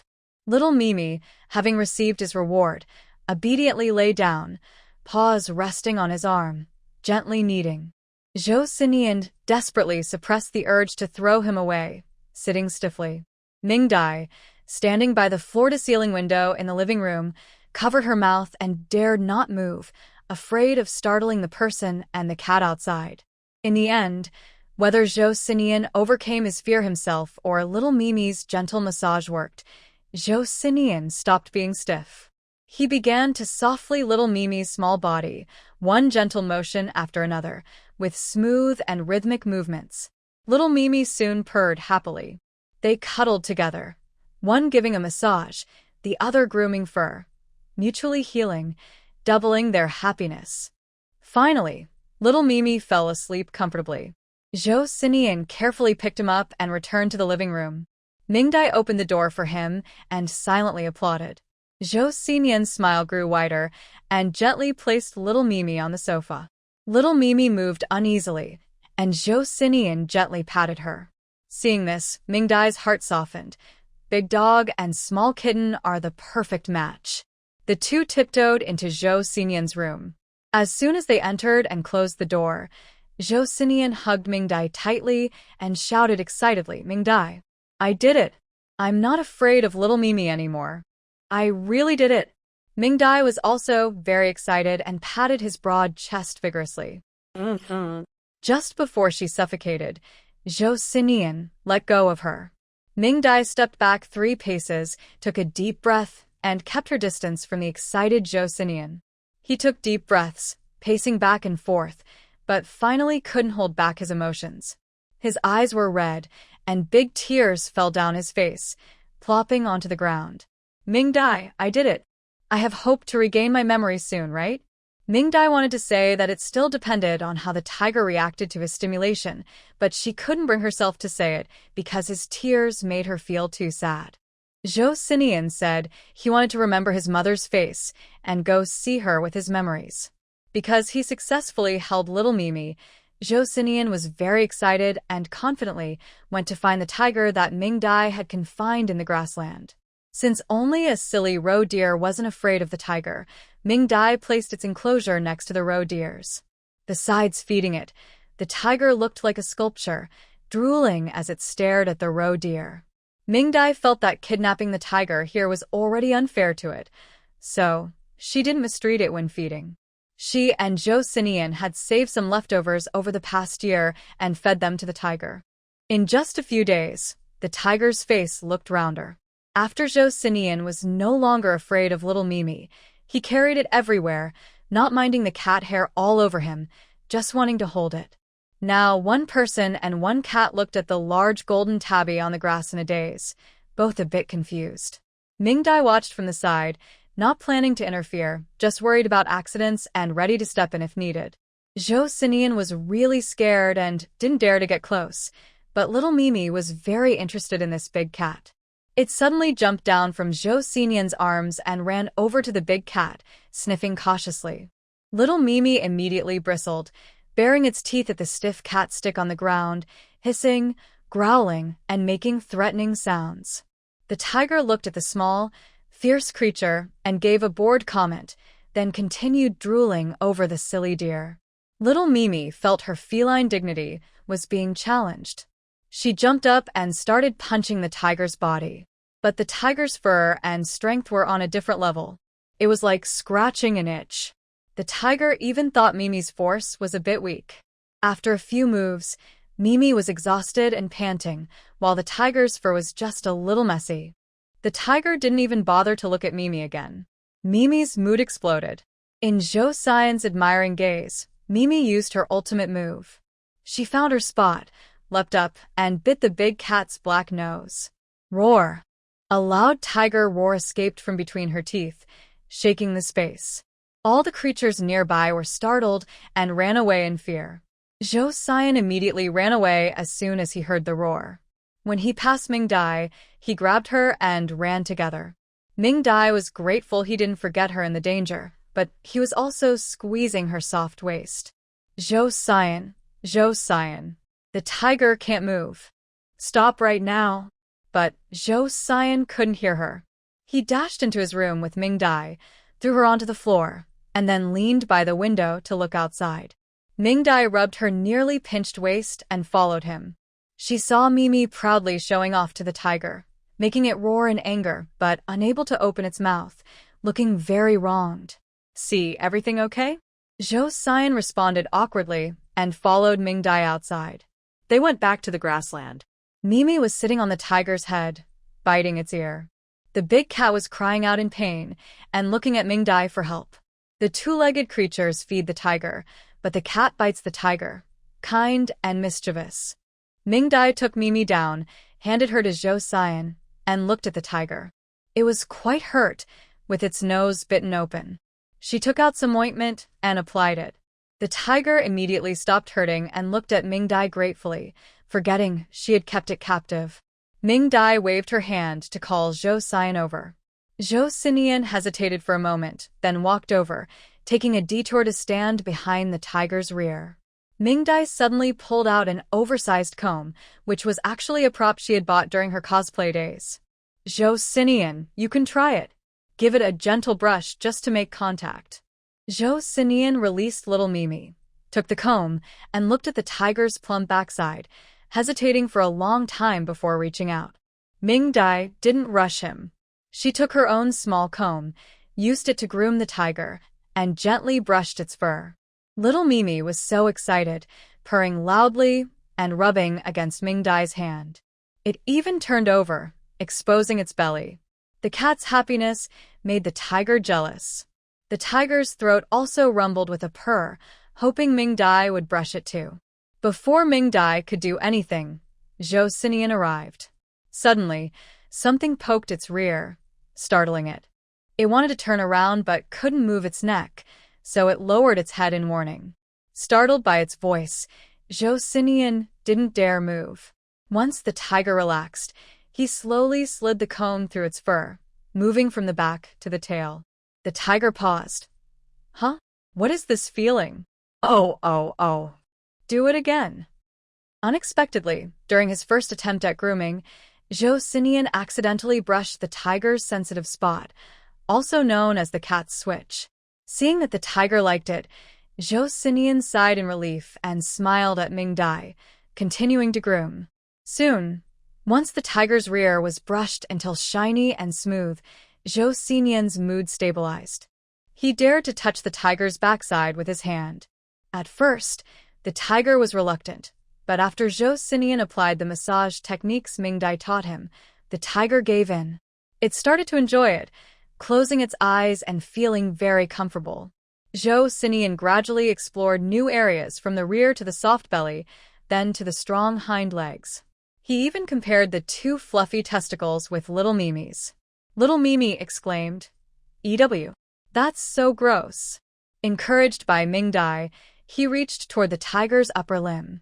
He started massaging gently from the tiger's back, moving upward. The tiger completely gave up. Even standing behind it, he felt no discomfort and was quite relaxed. Ming Dai watched, thinking that this tiger must have a big heart. Finally, he reached the tiger's head. Zhou Xian paused, tracing the outline of the skull, gradually moving downward. First, the round ears, then the slightly squinting yellow eyes, and finally, the large, fierce mouth that Zhou Xian feared the most. The peaceful atmosphere was broken by the appearance of this fierce mouth. Even without directly facing it, Zhou Xian reacted. His cheeks flushed abnormally, large beads of sweat rolled down, veins on his forehead throbbed, and his fingers trembled slightly. Ming Dai felt a bit sorry for him. "Zhou Xian, that's enough. Let's try again next time. You've done very well this time." Zhou Xian steadied his emotions, looked up at Ming Dai, and forced a smile. I can do it. Ming Dai, look, I'm almost not afraid of it anymore. Seeing his pleading eyes, Ming Dai didn't stop him. She only took out a set of fine needles from her bag. Zhou Xian's fingers moved slowly under the tiger's nose. The feeling was different from the softness of little Mimi. It was hard, rough, and prickly. The deep growls of the tiger made Zhou Xian's head ache faintly. He paused, stood still for a moment, then got up and faced the tiger directly. Ming Dai frowned as she watched. Zhou Xian's face was too pale. He stood still in front of the tiger, quietly observing this huge creature. The blood-red memories resurfaced, slowly coloring his eyes red. Zhou Xian took a step back and looked at Ming Dai. Ming Dai, can you let it go? Ming Dai was stunned. No. It's too dangerous. Zhou Xian slowly drew the dagger from his waist and looked back at the tiger on the ground. I want to try. Ming Dai hesitated again. The king of Northeast tigers was not a creature to be taken lightly. Although this one seemed a bit foolish, it was still a real Northeast big cat. Zhou Xian's gaze was cold as he looked at the tiger on the ground. Ming Dai, only if I defeat it will I truly stop being afraid of it. It seems the tiger sensed danger and stopped acting foolishly. It fixed its fierce eyes on Zhou Xian, full of power and threat. Ming Dai clenched her teeth and nodded in agreement. She moved back and pushed the silly deer away from the fence, watching the confrontation between the person and the tiger with some worry. Thinking quickly, she dragged the wild boar king, relaxing in the pig pen, onto the grass and threw it down. Wild boar king, As expected, when the 300-pound wild boar king appeared, the tiger immediately became interested, its eyes shifting toward the boar. Ming Dai sighed in relief.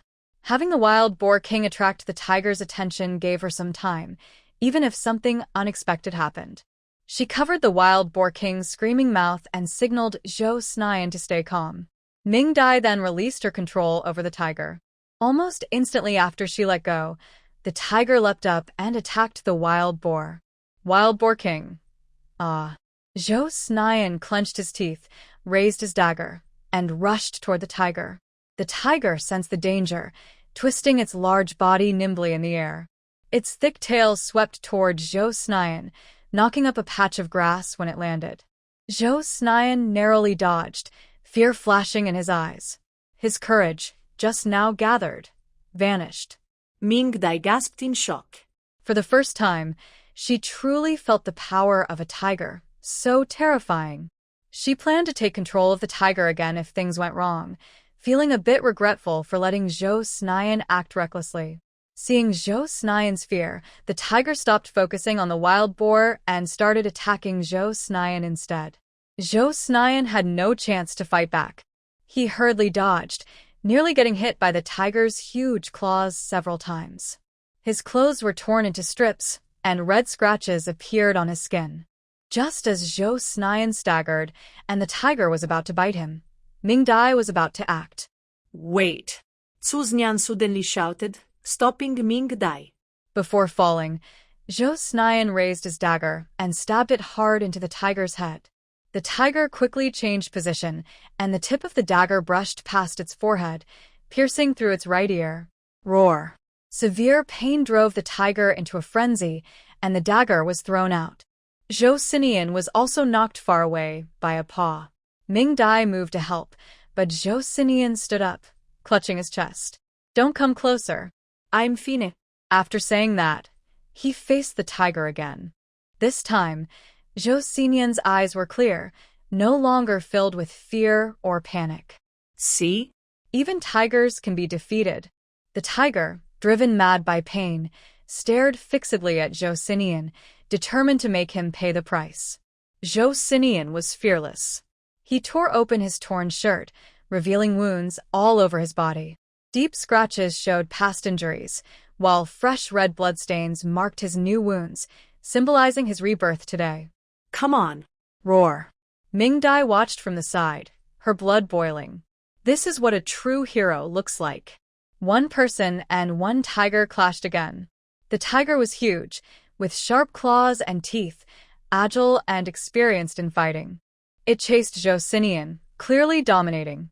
Zhou Xinian was skilled, his punches fierce. He hit the tiger's pressure points, sometimes dislocating bones, nearly tearing the tiger apart on the spot. Seeing he couldn't win, the tiger turned to run. But Zhou Xinian, furious, wouldn't let it go. They started chasing each other across the field. Ming Dai and the little cat sitting at her feet watched quietly as Zhou Xinian fought the tiger with style. From the initial dominance and invincibility, the tiger now ran in panic, whimpering and crying as if it didn't last long. Finally, Zhou Xinian punched the tiger's neck. With a loud bang, the tiger collapsed to the ground. He had knocked out the tiger with his bare hands. Ming Dai excitedly ran over. Zhou Xinian, well done. Modern hero of tigers. Congratulations. You're no longer afraid of tigers. Zhou Xinian panted heavily, his face flushed. Sweat dripped down his muscles, making him look like he had just come out of water. He raised his head, wanting to smile at Ming Dai, but in the next moment, he collapsed. Ming Dai quickly helped him, supporting him to rest. Zhou Xinian swallowed dryly, looked at the battered tiger, and smiled. Ming Dai looked at him and saw that he was just exhausted, with no serious problems, so she felt relieved. She found a towel and draped it over him. Then she hurried to check on the tiger. This tiger was in worse shape than Zhou Xinian. Not only was its right ear missing, but it also had a cut on its forehead. Several of its bones had been broken by Zhou Xinian, so it would need some time to recover. After applying medicine to both the tiger and Zhou Xinian, Ming Dai returned to her room with the sleeping Zhou Xinian. She secured the tiger, leaving only its head free to move. She placed food and water nearby, and then went to clean up the mess caused by the two of them. They had fought fiercely, and the small animals in the space suffered. The little sheep was okay, just a bit scared and hadn't eaten much for a few days, but otherwise fine. The silly roe deer in the enclosure was lying on the ground, scared to death, and two others had also died from fright. Really unfortunate. The big and small deer were so scared they knelt down and couldn't get up for a long time. The chicks, ducklings, and geese, needless to say, wouldn't lay eggs for the next half-month. The most unfortunate were the little pigs. Their leader was taken away. When Ming Dai returned the wild boar king, it was completely still, with its eyes not moving at all, looking very much like it had passed away. The pig pen was filled with mourning sounds. Tomorrow, they would change the map. Big brothers and sisters, remember to add the bookshelf. A free gift for everyone. Love you. Ming Dai looked at him and said, Zhou Xinian, Uncle Wei said that the tiger that hurt you is already dead. You. Zhou Xinian shook his head with red eyes. The tiger didn't come on its own. When we reached the shore, our master deliberately avoided areas where tigers might appear. It was only after walking for a while that we saw the tiger. The tiger went berserk after being injured by someone, and that's why it kept chasing us. Ming Dai looked at him in shock. Are you sure? Uncle Wei said no one knew when or where you returned to the country. Could you be mistaken? Zhou Xinian nodded firmly. I'm sure. When the tiger came, it had a gunshot wound in its belly. My master and I ran all the way back, but the gun was already lost. It couldn't have been us who shot it. I remember clearly. We were about to cross the border when the tiger suddenly appeared and forced us back. We were both exhausted, and my master had a high fever. We were almost saved, but then... His eyes filled with sadness, and he looked helplessly at Ming Dai. We were so tired. Both my master and I were injured. He tied his bag to me and told me to run to the border, while he stayed behind to stop the tiger. If I didn't leave, he would have scolded me and cursed himself. He said if I didn't bring back the documents, he wouldn't find peace in the afterlife. I ran away and left him behind. He called out to me painfully, but I didn't dare look back. Ming Dai couldn't help but lean in and hug him. This was the real reason Zhou Xinian was afraid. It wasn't the tiger. He was afraid because he couldn't save his master and felt guilty for fleeing. Zhou Xinian, your master wanted you to bring the documents back because he hoped you would survive. One hug broke down Zhou Xinian's strength completely. He held Ming Dai quietly, crying uncontrollably. Ming Dai actually understood him quite well. She and Zhou Xian both grew up without much parental love. She was lucky she never experienced it, so she felt regret but got used to it and didn't feel sad anymore. But Zhou Xian was different. In his childhood, Gu Mingyi filled the role of a father figure. His skills, principles, and companionship helped him grow little by little with Gu Mingyi's support. His master's death made Zhou Xian's world, which had become brighter because of him, fall back into darkness. After a long while, Zhou Xian's mood finally stabilized. Ming Dai gently asked him, "Did you see the person who injured the tiger at that time?" Zhou Xian shook his head slowly. "No, I never saw anyone." He touched his head. "But someone shot at me when I crossed the boundary marker. The bullet missed and hit the marker, and the shrapnel probably bounced back into my head." Ming Dai nodded. "So, where did you put your belongings?" Zhou Xian thought for a moment, then held his head and groaned. Beads of sweat rolled down his face one after another. Ming Dai quickly stopped him and massaged his head. He felt a bit better and leaned against a stone pillar, looking frustrated. "I can't remember. I only remember things with my master. Everything else is blank. But I am sure I took my things back to the country. When I crossed the boundary marker, they were still with me. After that, I can't remember anything." Ming Dai didn't dare ask more. "That's already very good. When you see Uncle Wei, you should tell him about this." Zhou Xian nodded, sitting with a sad expression. The death of Gu Mingyi really affected him. Ming Dai stood up and patted his fluffy hair. "How about I make you some silly roe deer hot pot for lunch? I just fed 2 tigers yesterday, and they scared you to death." Zhou Xian sniffed and looked toward the small grassy field, feeling a bit embarrassed. Ming Dai, maybe we shouldn't have the silly roe deer hot pot?" Ming Dai was a bit surprised. The day before yesterday, he was just talking about wanting the hot pot. Zhou Xian apologized. "I want to give some to the tiger. It got hit for no reason, and should be pretty angry." Ming Dai thought to herself, "Not just angry. Today when I went to feed it, the tiger started scolding as soon as it saw me. It sounded really dirty, but that didn't stop it from eating." Ming Dai gave it 2 big geese, which it tore apart and finished eating. "All right, the silly roe deer is in the warehouse. I haven't dealt with it yet. You can arrange it. We won't have braised silly roe deer. What do you want to eat?" A smile returned to Zhou Xian's face. "I want something sweet." Ming Dai thought for a moment and nodded. She went to cook, handing the job of applying medicine to the tiger over to Zhou Xian. When Zhou Xian carried the silly roe deer over, the tiger was lying on the grass, licking its paw, surrounded by scattered feathers. Noticing someone approaching, the tiger immediately became angry. It roared loudly and struggled to get up. But because Zhou Xian had broken its hind legs, Ming Dai had taken control of its back legs. Now, it could only crawl on the ground using its front paws, dragging its hind legs in a dark, clumsy way. Ming Dai had tied red cloth strips around its back legs to help with bone setting, which looked funny. People who didn't know might think this tiger was having a lucky year. Zhou Xian looked at it and felt more guilty. He ignored the tiger's challenge, drew the dagger Ming Dai had given him, and aimed at the silly roe deer on the ground. He planned to prepare the deer for a meal right there. From the moment Zhou Xian pulled out his dagger, the tiger stopped crawling and lay down on the ground, pretending to be grooming itself to hide its embarrassment. "Oh no, are we going to fight the tiger again?" The tiger knew it couldn't win. When Zhou Xian started cutting the meat from the roe deer and threw the pieces to the tiger, it became excited. It wiggled its remaining round ear, opened its mouth wide, and waited eagerly for Zhou Xian to feed it. It gobbled up each piece happily, showing how pleased it was. Food was the only thing that could break down barriers between species and languages.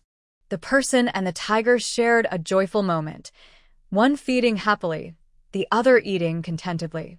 Little Mimi also joined in the fun. When she couldn't bite the meat chunks, she picked up the meat scraps that fell from the tiger's mouth and ate happily. Other animals had already run far away, afraid and avoiding trouble. Only the silly roe deer trotted over, curious about what the 2-legged creature was feeding the tiger.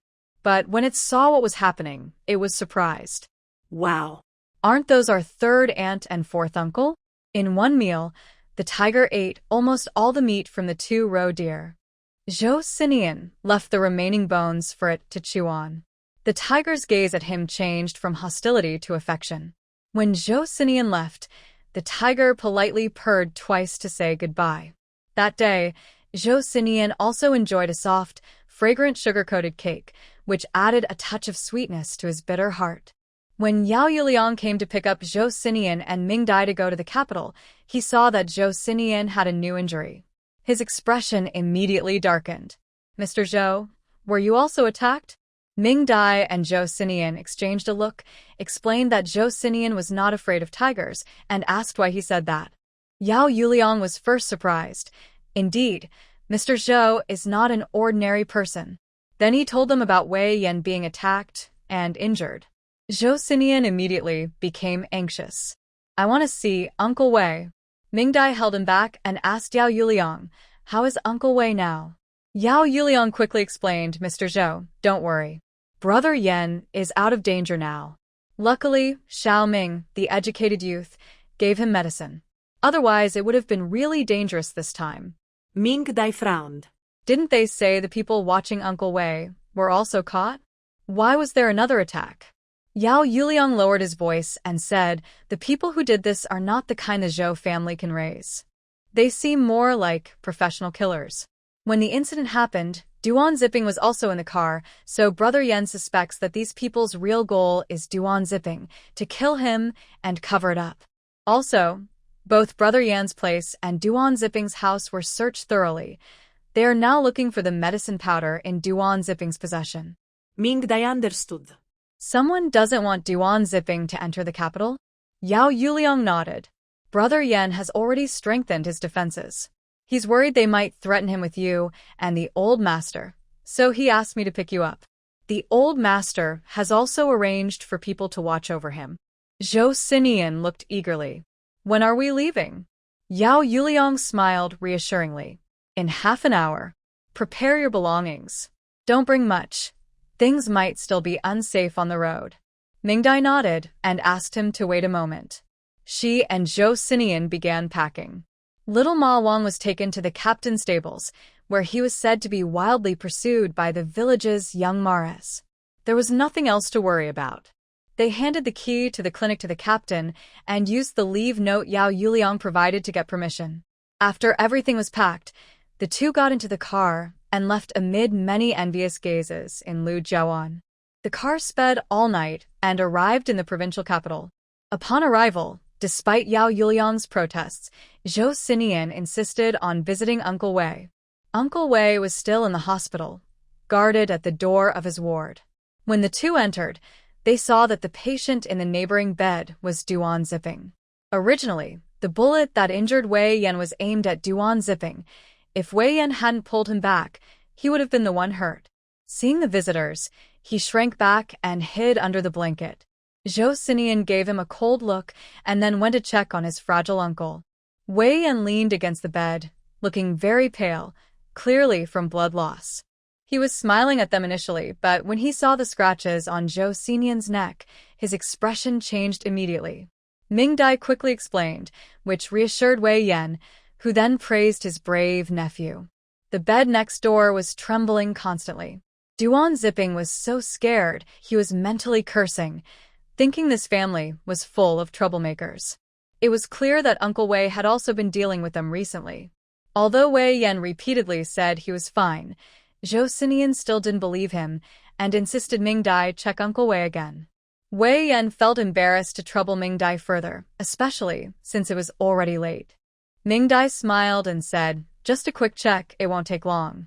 Wei Yan then reached out his hand. Ming Dai touched his fingers, closed her eyes, and after feeling for a moment, suddenly opened them with a frown. Wei Yan looked at her face and asked, "Is something wrong?" Ming Dai asked him, "How many of the pills I gave you have you taken?" Wei Yan hesitated. 2. The bleeding wouldn't stop, so I took 2. Ming Dai nodded. 2? Uncle Wei, I need to check your wound. Wei Yan nodded, and Yao Yuliang and Zhou Xinian helped to remove the gauze, discovering that the wound was still bleeding. This gunshot was in a very dangerous spot. If it had been a little more to the side, it might have been impossible to save him. But after so long, there was no sign of the wound clotting, which was clearly abnormal. She examined it and found the wound was neatly treated without any unusual signs, then sniffed the gauze nearby. That's it. Uncle Wei, there's a problem with the medicine on your wound. It contains powder that prevents clotting. Wei Yan's face immediately darkened, and he exchanged a glance with Yao Yuliang. Yao Yuliang took people out. Wei Yan looked at Ming Dai with a bitter smile and said, "Xiao Ming, please help me change the bandage." It seems the hospital isn't safe either. Ming Dai nodded, took out her own medicine, and helped him change the dressing. After applying the medicine, the bleeding at the wound stopped. Soon after, Yao Yuliang returned with news that the nurse who changed the bandage was found dead on her way home from work. Wei Yan's face turned pale. He made a quick decision to leave the hospital and went straight to the investigation department, calling Lu Xing, and they set off for the capital that night. "Xiao Ming, sorry for involving you." Ming Dai shook her head. They had come this far, and she thought it might be hard to back out now, as the other side probably wouldn't agree. Looking at the dark night sky, Ming Dai quietly lost herself in thought. She also wanted to go to the capital to see what kind of person Xiao Ming Dai's mother was. Zhao Hongying had probably already told her family about Ming Dai. She couldn't just wait passively for the other side to make a move.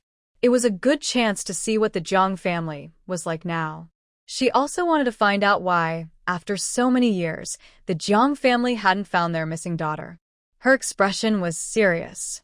Zhou Xinian, standing nearby, thought she was scared and gently held her hand. Ming Dai responded with a small smile, feeling much calmer inside. Sure enough, Wei Yan's worries were correct. The journey was not smooth, with constant small attacks along the way. From the nighttime ambush at the start to the daytime interception, the target's focus shifted from Duan Zipping to Wei Yan and Zhou Xinian. It was clear that these people were afraid of the two returning to the capital. Meanwhile, in the capital, Bang! A muffled sound. A woman was kicked to the ground.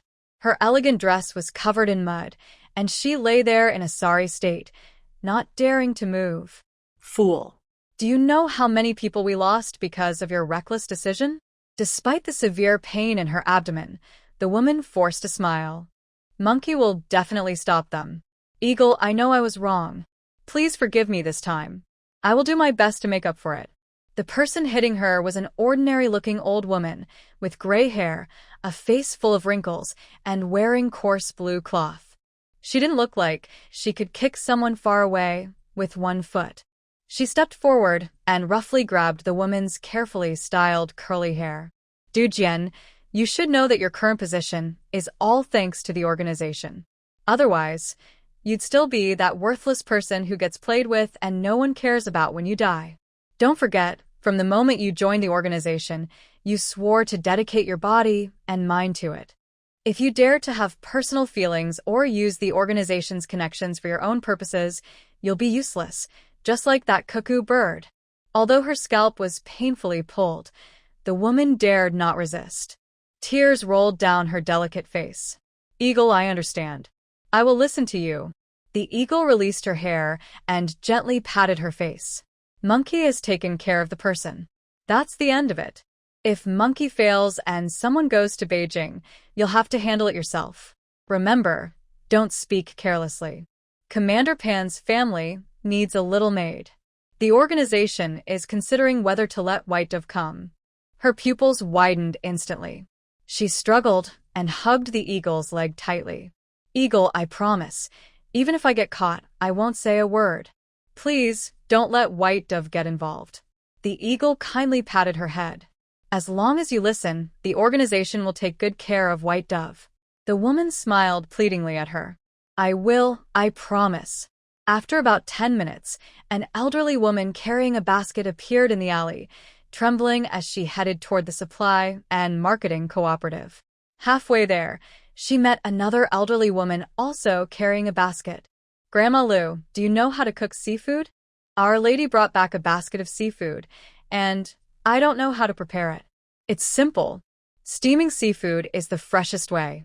While it's still alive, wash it thoroughly and steam it. Don't cook it too long. Your Grandma Lu, after all, you're good at everything. The elderly woman smiled kindly. Our young lady likes seafood. The lady often buys it, and I cook a lot. Once they walked away, in the alley, a well-dressed woman, hunched over, pushed a lady's bicycle out and rode into the crowd. From Black Province to the capital city, the journey that took less than a day in the previous life now took a week for Ming Dai and her group. As they got closer to the capital city, the attacks became more frequent. Wei Yan and Lu Xing realized that the situation might be more serious than they had thought. After experiencing another explosion attack, Wei Yan and Lu Xing discussed their plans. They decided to split up. Lu Xing would take Duan Zipping and go one way, while Wei Yan and Zhou Xinian would go another. This way, at least one group could reach the city safely. After splitting up, the attacks on Lu Xing's side decreased, but Wei Yan's side still faced frequent attacks. To keep everyone safe, they avoided crowded places, fearing that the attackers might throw bombs into crowds. Fortunately, Lu Xing and his team arrived in the city first. After protecting Duan Zipping, they quickly returned to support Wei Yan. Several people in the convoy were injured in the explosion. If Ming Dai hadn't been there, the losses could have been much worse. Once in the city, they were taken directly to the Security Bureau. Originally, this matter was to be handled by the investigation department, but because of the strange assassinations and attacks along the way, Lu Xing reported it to the security department. Wei Yan submitted the documents, and Duan Zipping was questioned overnight. Within half an hour, several security bureau vehicles left. In the city, at the Zhou family's 3-story house. Late at night, Zhou Chongming and Zhou Yenzong returned home and were surprised to find that Duan Peiran, who should have been asleep, was sitting on the sofa, lost in thought. Zhou Chongming frowned. Recently, his wife had been zoning out more often, and she wouldn't tell him what was bothering her. Seeing his father's displeasure, Zhou Yenzong called out, "Mom, it's so late. Why aren't you asleep yet?" His voice startled Duan Peiran. She quickly snapped out of her trance, looked at her husband and son at the door, and smiled gently. "It's because of you too. These days, you come home so late every night. I wanted to see you both, but I couldn't. So today, I stayed up waiting for you. I also made some soup for you and Dad to help you recover. You've been working hard lately." As she spoke, she went to the entrance, took her briefcase and coat, and hung them up. She then helped Zhou Chongming put on his shoes. Hearing this, Zhou Chongming felt a bit more satisfied. "You should also take care of yourself. You've been zoning out a lot lately. Is something bothering you?" Duan Peiran's body stiffened for a moment, but then returned to normal. "What could be bothering me? I'm just a housewife. The biggest thing I do is take care of you two and the old master." This pleased Zhou Chongming, as Duan Peiran always knew how to please him. Zhou Chongming was eating soup and asked, "Did you go see the old master?" Duan Peiran served soup to his son. "Yes, I did. The old master is in good shape. He was playing chess with Jiang Lao and talking about us, Yenzong and Cici." Hearing this, Zhou Yenzong's face turned red. Zhou Chongming playfully looked at his son. "That girl is okay." Yenzong's face reddened even more. Duan Peiran sat down, feeling very happy about this warm moment. Just as he was about to say more, a sudden, loud phone ring startled everyone. Yenzong frowned. "Who is that? "Who calls so late at night?" Zhou Chongming wiped his mouth. Answer it." "It might be urgent." Duan Peiran, sitting nearby, felt a cold chill rise from his feet. Yenzong picked up the phone, said a few words, then looked at Zhou Chongming. "Dad, it's for you." "Who is it?" Zhou Chongming stood up and walked over. Duan Peiran wanted to stop him, but couldn't speak. "I don't know. They just said it's urgent and wants to talk to you." Zhou Chongming took the call, his face growing darker as he listened. His expression turned angry, veins bulging on his forehead. After hanging up, he held back his urge to smash the phone. He put it down, then turned around and stared fiercely at his wife, who looked worried. "Duan Peiran, what did you do?" Duan Peiran was so scared, she almost fell. Yenzong, standing beside her, looked at his father with displeasure. Dad, you scared Mom. Duan Peiran, feeling wronged, spoke softly. Zhongming, I didn't do anything. What could I do? Zhou Chongming looked at her coldly. Someone from Jiang Lao's team called me. The security bureau wants to talk to you. You better think about what you've done to make them come looking for you. Duan Peiran was shocked inside. The security bureau? She pretended to be confused. I really don't know. Besides shopping and cooking every day, I just play cards with the wives from different families. I don't know what the security bureau is for. What could I have done? Zhongming looked at her with suspicion. That's true. Duan Peiran is very different from Bai Jingyi. She is a traditional woman who only knows how to take care of her family and teach children. She hasn't received much education and has never worked outside. What trouble could she cause? He spoke in a low voice. It's best if that's the case. Peiran, if something happens, you must tell me in advance. The security bureau wouldn't talk to you without reason. If you tell me, I can help protect you. Duan Peiran hesitated but said nothing. Maybe it's some lady from another family who's in trouble and called me for questioning, he suggested. That's possible. Zhongming nodded. Get ready. They should come tomorrow morning. Duan Peiran smiled and nodded, urging them to go upstairs and rest. After Zhongming went to wash up, Duan Peiran quietly entered her son's room. When Zhou Yenzong came out, he saw his mother sitting on his bed, crying silently. Mom, what's wrong? Did someone bully you? Is it Aunt Second and her family? Duan Peiran called him to stop and signaled him to speak softly. Then she touched her son's face, tears in her eyes, and said, Son, it's not that I was bullied. It's that you might be in trouble. Zhou Yenzong looked at her strangely. Who would want to bully me? I don't know about it. Duan Peiran cried as she told him about Duan Jiping. I was just thinking, in case he comes back and your grandpa is soft-hearted and doesn't give you the resources. That's why I asked Duan Jiping to stay in the countryside. But who knew they caught him in a tricky situation? Now they're probably using this to frame me. Zhou Yenzong frowned deeply. He's better now? Duan Peiran nodded. He's said to be much clearer than before and doesn't hit people randomly anymore. Zhou Yenzong sneered coldly. I thought he was fully recovered. Turns out he's still a fool. Mom, don't be afraid. Even if he recovers, Grandpa won't let him come back to the Zhou family. After all, he's not one of us. You know how much Dad dislikes him. Duan Peiran looked at her son with reliance. Yenzong, you're growing up and learning to protect Mom. Zhou Yenzong smiled. I'll be getting married soon, so I'm definitely grown up. Peiran Duan took a deep breath and looked at her son. Yenzong, listen. This time, things are a bit complicated. Duan Zipping might really have someone teach that little troublemaker a lesson. Now he's been caught, and he might use this as leverage to blame me. Yenzong Zhou frowned. He has always looked down on the poor relatives of the Duan family. I might get involved, and if something happens to me, your dad might not save me. Go find your grandpa. Remember, as soon as I leave tomorrow, you must go to your grandpa. Yenzong Zhou was confused. Why go to grandpa? Of course, I should go to dad for this kind of thing. Peiran Duan smiled bitterly. No one knew her better than Zhou Chongming. Remember, you must go to your grandpa. Your dad, to avoid suspicion, probably won't get involved. Yenzong Zhou thought for a moment.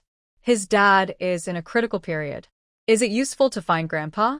Peiran Duan gently stroked her belly. I'm pregnant. Your grandpa will save me. Yenzong Zhou's eyes widened. I'm going to be an older brother. Peiran Duan nodded. If it weren't for the eagle kicking her, causing her pain, and her visit to the hospital, she wouldn't have found out she was pregnant. She gently caressed her belly. This child came so suddenly, it's like her lucky charm. Late at night, after Zhou Chongming fell asleep, Peiran Duan quietly left the house. When she returned, she didn't go to her room, but sat silently on the sofa downstairs. The monkey was gone, and neither Zipping Duan nor Cyan Zhou stopped her. They had already been protected by the Security Bureau, and the organization dared not act again. Just now, the eagle had clearly told her that the organization was giving up on her. She touched her belly, her eyes firm. She hadn't given up yet. She still had the Zhou family. The Zhou family could save her. Originally, she could have avoided involving Cyan Zhou, but she was used to being Mrs. Zhou, used to having a husband who was a leader and a promising son. No one could destroy her hard-earned happiness. Therefore, all unstable factors must be eliminated at the source. When she initially wanted Cyan Zhou dead, she had already considered the possibility of exposure. She is gambling, perhaps using this chance not only to free herself from the organization's control but also to completely defeat Zhou Siyuan and the Bai family. So, now she is no longer afraid of the current situation. Yes, even if Duan Zipping betrayed her, so what? She gave Duan Zipping a small dose of medicine, and Monkey and the others couldn't find out. According to her plan and Duan Zipping's report, they should have all taken it. Without the medicine, she can easily blame this on family issues. She can insist that she, as the stepmother, was protecting her own son by attacking her ex-wife's son. Family matters are easier to handle.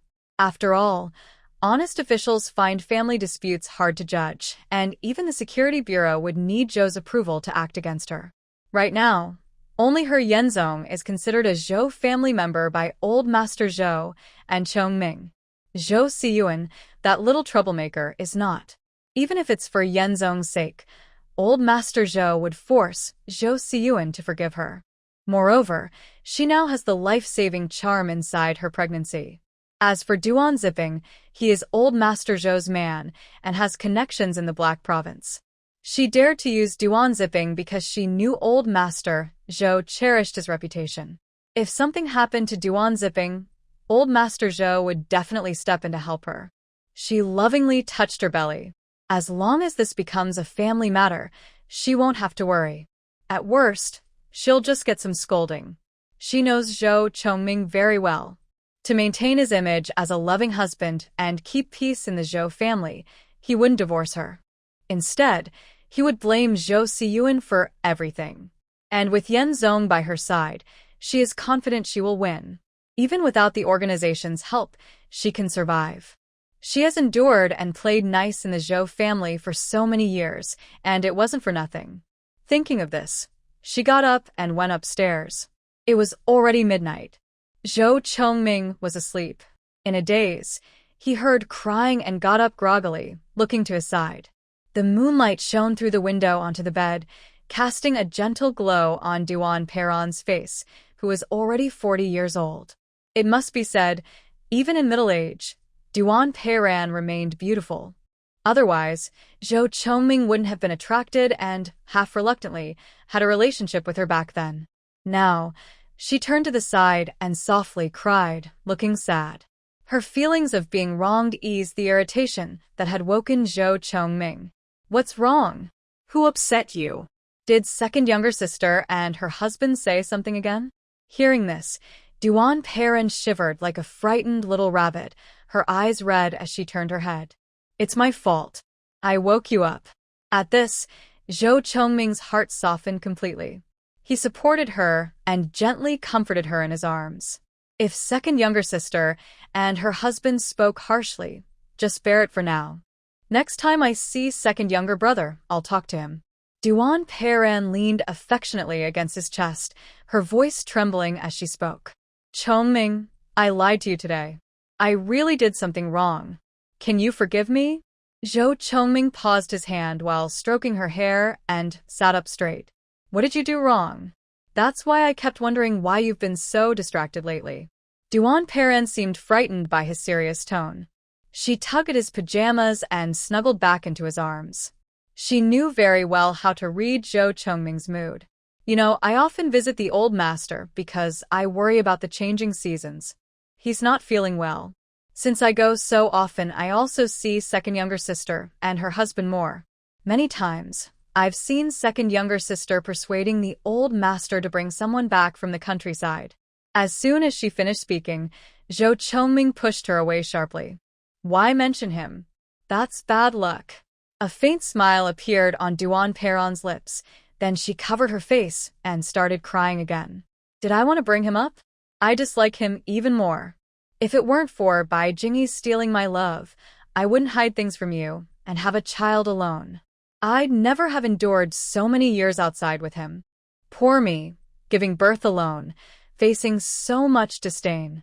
It was only after I raised Yenzong that he cried for his father. You know, if it were up to my personality, I'd never set foot in your family again. Sniff. Do you think I'm old now and you're starting to dislike me? Zhou Chongming's heart softened at her tears. Remembering how the mother and son came to him in distress, he sighed and held her again. Why talk about this? She's gone, isn't she? That one was also sent to the countryside. What else do you want to cause trouble about? Duan Perrin looked at him with tear-filled eyes and gave him a sidelong glance. You men don't understand what we women are thinking. When your second brother's wife mentioned the countryside, she kept implying that he should come back, saying he's the true eldest grandson of the Zhou family. She stubbornly bit her lip and cried to the man, "What about Yenzong? If Bai Jingyi hadn't used her kindness to threaten you into marrying her, would Yenzong have been forced to live away from home since he was young?" Zhou Chongming frowned, clearly agreeing with her point. Originally, Bai Jingyi's insistence on marriage was Zhou Chongming's way of hiding the fact that he had abandoned Duan Peiran. He made up lies to deceive her. Unexpectedly, after telling lies for so long, he started to believe them himself, completely forgetting how the Zhou family had tricked the innocent old master and Bai Jingyi into this marriage. This matter, I really owe you and Yenzong an apology. He gently wiped away the woman's tears and pulled her back into his arms to comfort her. Duan Peiran immediately pretended to be weak. You can't blame yourself. Back then, you sacrificed for the Zhou family, and I understand that. At first, I didn't plan to reconcile with you. After all, you were already married to the young lady from the Bai family. But I never expected Bai Jingyi to ignore a good man like you and even have an affair, giving birth to a child. She paused here, feeling satisfied as she sensed the tension in his back. Gently touching his chest, she continued with a sad voice. It doesn't matter what Yenzong and I do, but I really can't stand seeing you humiliated and deceived. Luckily, heaven helped you discover this secret in time to stop the damage. Zhou Chongming didn't speak. The cold look in his eyes said everything. Even now, he still hadn't let go of the shame of his new wife's betrayal and held a grudge to this day. Seeing that the anger was almost gone, Duan Peiran shifted to the main topic. We've been together for so many years. You know me. Only when it comes to you and Yenzong do I get anxious and make mistakes. This time, I was provoked by your second brother's wife and did something wrong. She sat up straight, looking at Zhou Chongming pitifully. I'm worried that the old master will really bring that person from the countryside back. I asked Duan Zipping to think of a way to keep him in the countryside, but Duan Zipping seemed to misunderstand my meaning and ordered someone to harm him. Zhou Xinyan's face darkened, not because Duan Peiran had murderous intentions toward him, but because Duan Peiran had used the Duan family's connections in Heixing province. This could easily drag the Duan family into trouble. Before he could speak, Duan Peiran covered his face and started crying again. Go ahead and scold me. Yes, I am cruel, and I, as a stepmother, can't accept the child born to my husband's first wife. But I can't accept it. Why is it that his illegitimate child can grow up openly and be recognized as your son, Zhou Chongming, while my Yenzong is still just a stepson? We are doing all this for whose benefit? For your face, for your future? Now, the old master has been persuaded and wants to bring him back. What about Yenzong? And what about you? After all, that child doesn't look like us, Yenzong. He looks just like you. What if he starts resembling Wei Yan? Will you still be able to maintain your reputation in the city's social circles? So I don't regret it. Even if they arrest me, I won't regret it. At worst, I will pay the price for him. Zhou Chongming could no longer hold back his anger and slammed his fist against the wall. Pay the price? Who says he deserves it? Hearing this, Duan Peiran felt a weight lift off her heart. She pretended to look distressed, pulling Zhou Chongming's fist and blowing on it. Why are you still like this? Always taking out your anger on your own body. If you don't feel pain for yourself, I do. Zhou Chongming looked steadily at her, feeling a small sense of comfort inside. Compared to Bai Jingyi and Zhou Xinyan, she was his wife and son. They were united with him, always thinking of him and the Zhou family. Bai Jingyi's mind was entirely on the Bai family. After getting married, she was often away from home. He was understanding because she was busy with work. But this ungrateful woman secretly hooked up with Wei Yan and even had a son with him. Luckily, she died early, or he wouldn't have let her go. As for Zhou Xinian, that illegitimate child, if Bai Jingyi hadn't secretly sent him to the training camp, then... Now, even if Duan Peiran wanted to do something to him, what could she do? Wasn't he already dead? He and his wicked mother had stolen Yanzong and Duan Peiran's father and man, making them suffer for so many years. Now, being treated like this, shouldn't it be? Finally, he sneered and hugged Duan Peiran, who was still crying. Don't worry, you won't have to pay for that, evil child. Tomorrow I will go with you. This is our family's matter, and we can handle it ourselves. Duan Peiran leaned into his arms and softly replied, holding his large hand and placing it on her belly. That's good. Now I feel better. I really don't want this little one to be born in prison. Hearing this, Zhou Zhongming looked at her happily. You mean you're pregnant? Duan Peiran shyly nodded. Yes, about a month and a half. I feel embarrassed. My son is about to get married, and I've got another one. If people find out, they might laugh at me. Zhou Zhongming glared at her. Nonsense. That just proves I'm still young. Oh, you're so annoying. They joked and laughed for a while before falling asleep. This time, Duan Peiran's heart was finally at ease. Although she might still need old man Zhou's help in the end, Zhou Zhongming is Zhou Xian's father. He naturally feels morally superior. Even if he might abandon himself, he would never let Zhou Xian or Wei Yan suffer. A troublesome child and a man who caused trouble for him, Zhou Zhongming would definitely not let them go. Now, she was not only no longer anxious but also eager to see the show. Meanwhile, inside the safe house provided by the security bureau, Wei Yan was talking with two bureau chiefs. Song Xiaoming looked at the materials Wei Yan personally handed over and felt a bit shocked. Mayor Wei, you are responsible for these materials. Wei Yan pressed his chest and gasped slightly. After days of traveling, his wound had reopened and become infected. He was running a fever. Don't worry, Director Song. I can swear with my life that these materials are true. You've seen it too. I dare not take these to the lab, openly. I used connections to secretly have them tested at a research institute. Luo Qing knows about it, and Bing Shua is still there. Song Xiaoming frowned and looked carefully before passing the documents to Deputy Director Luo Qing. Luo Qing looked at them and was also very shocked. Back then, Zhou Xian and the Zhou family had a falling out. He was present at the scene, so he knew more about what happened to the Zhou family. Zhao Yu told him that when Wei Yan brought Zhou Xian and his people to Beijing to report on the Zhou family, he initially thought it was just an internal family scandal. Stepmothers framing their stepchildren, only for the stepchildren to find out. Such things are not uncommon in large, noble families. After all, the Zhou family had caused a lot of trouble back then. But he didn't expect it to involve this matter. Wei Yan looked at the two and said seriously, this medicine, I am very sure, cannot be produced domestically. If it can be imported, it shows there are loopholes in our system. What else could be coming through that gap? It's frightening to think about. Moreover, this medicine didn't just appear recently. I had it tested. Xian was given this medicine regularly when he was young.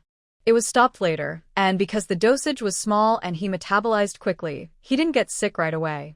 But it also affected Xian's mental health. I can't imagine what would happen if this medicine was used on other top leaders. Wei Yan. Director Song was so frightened that he immediately stopped him. Do you realize how serious the consequences would be if this hypothesis is true? Wei Yan looked steadily at the two and said, what I fear more is, if this medicine goes unnoticed, what might we lose? Director Song looked at the documents on the table with a serious expression, his mind swirling with thoughts. Deputy Director Luo spoke softly nearby. Old Wei, we will take this matter seriously. But you know how sensitive this issue is. Any small mistake could cause a big problem. So, we must be very careful. We need to review all the materials from the beginning. Please give us some time. Seeing their trust, Wei Yan felt relieved and leaned tiredly on the sofa. This is not a problem. I brought all the evidence and witnesses. You can handle it as you see fit. But I hope you be careful. Don't alert the enemy. Right now, no one knows where the other snakes are hiding, except for Duan Peiran. Director Song nodded seriously. We will handle it properly. Mayor Wei, if this is true, you will be a hero of our country. If not, you will still be held accountable according to the law. Deputy Director Luo helped him up and said, All right, we will handle the investigation. Right now, we don't know how involved the Zhou family is, so we can only question Duan Peiran about hiring someone to commit the crime. This might mean some inconvenience for you. Especially, we need to clearly explain to Zhou Xian. It's not that they aren't investigating, but they're doing it secretly. Wei Yan smiled bitterly. Xian and I have been waiting for a long time. I just hope you can be faster. Xian has suffered too much. Luo Cheng patted his shoulder and saw him out. In a room on the 3rd floor, Ming Dai was having a nightmare. In her past life, on her way home from work, someone was following her. No matter if she walked, drove, or took the subway, the person following her stayed close. Finally, unable to bear it, she gathered her courage, hid around a corner, listened to the approaching footsteps, and used Zhou Xian's teaching to suddenly punch out, hitting the person's chin. Ugh! Before she could see who was coming, she was awakened by the real pain in her hand and the muffled sound from the bed. She looked up and saw her right hand still in a punching position. Zhou Xian was standing 3 steps from the bed, tears in his eyes, looking at her. Linglai, you hit me. Ming Dai awkwardly withdrew her hand, then started to panic. Zhou Xian, why are you sneaking into my room in the middle of the night? If others saw this, what would they think of her? She got up, turned on the light, checked the door lock intact. How did you get in? Zhou Xian blinked, tears shimmering. I climbed in through the window. Ming Dai then realized something was off. How do you know how to talk like 3rd master? Zhou Xian looked aggrieved, opening his mouth with a mouthful of blood. Ming Dai was startled and quickly gave him water to rinse his mouth.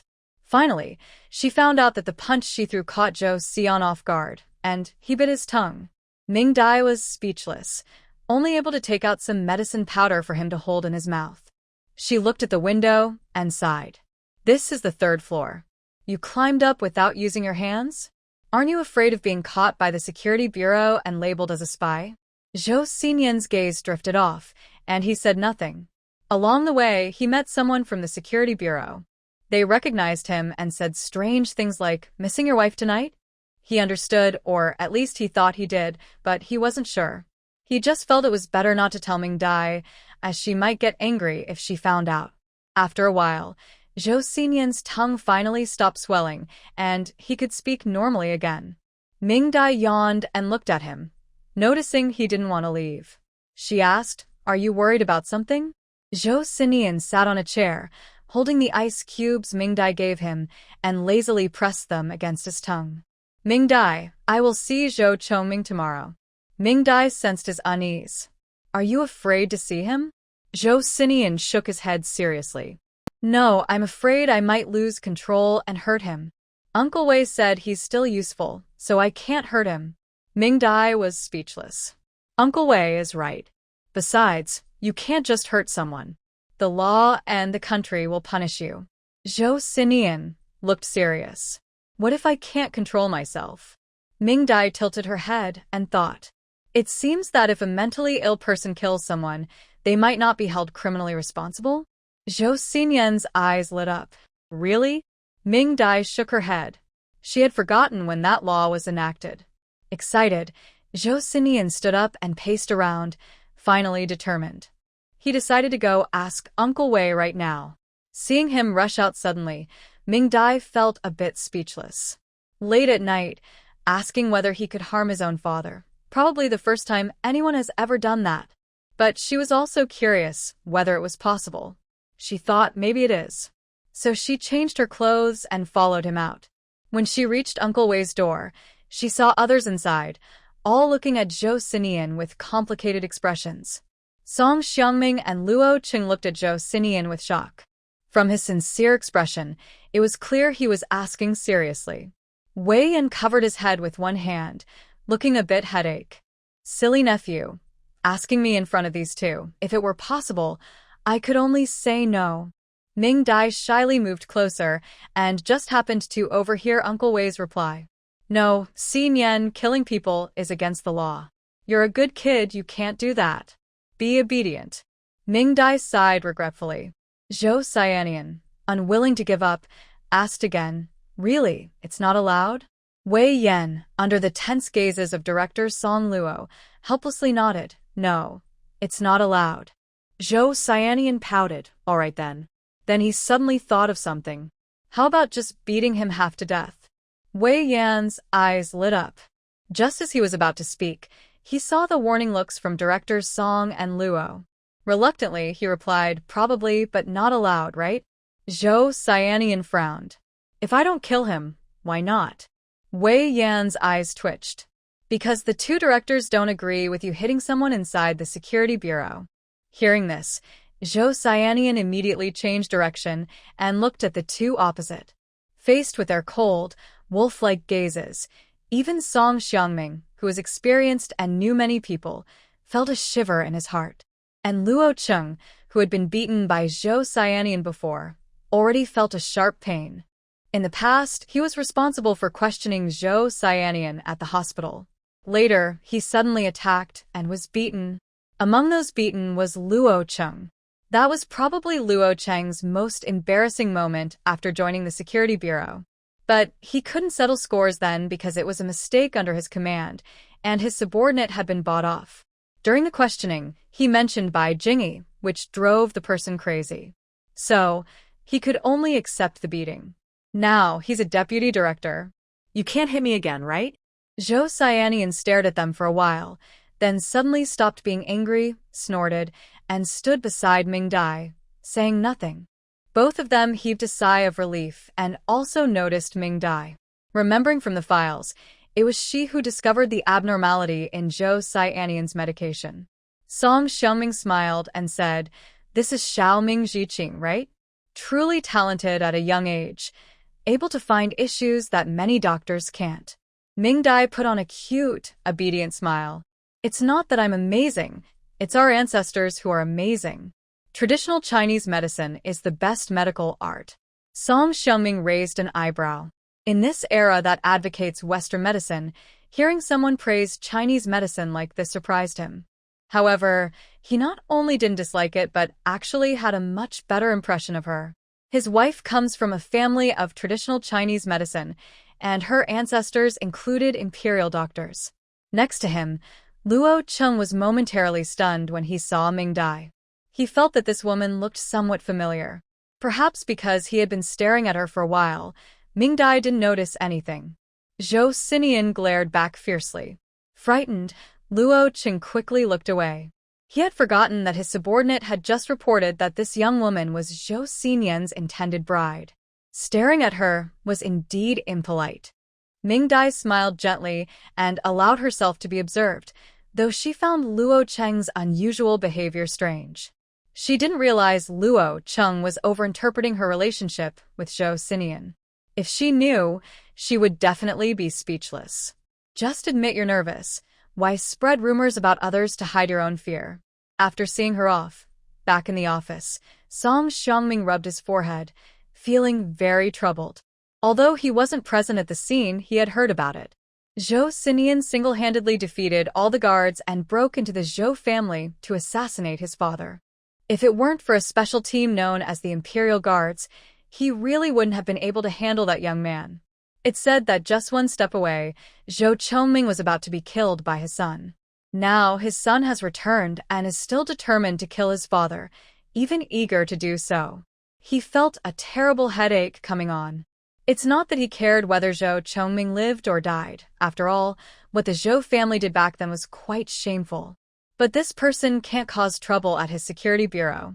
Until the case is fully investigated, Zhou Chongming is still somewhat useful. He needs to think of a way to keep him around. Old Luo, do you think we should invite the Imperial Guards to come again? I'm worried that tomorrow, when the father and son meet, Josinian might lose control and kill his father on the spot. He's still useful. Old Luo? Old Luo? I'm asking you. Are you mute? After asking twice with no reply, Song Xiangming was a bit surprised. He turned to look and saw Luo Qing sitting there, staring at a teapot with a blank expression. If he remembered correctly, the teapot was just boiled, right? He reached out and touched the teapot. Hot to the touch. Is it not hot to the touch? Luo Qing turned around sheepishly.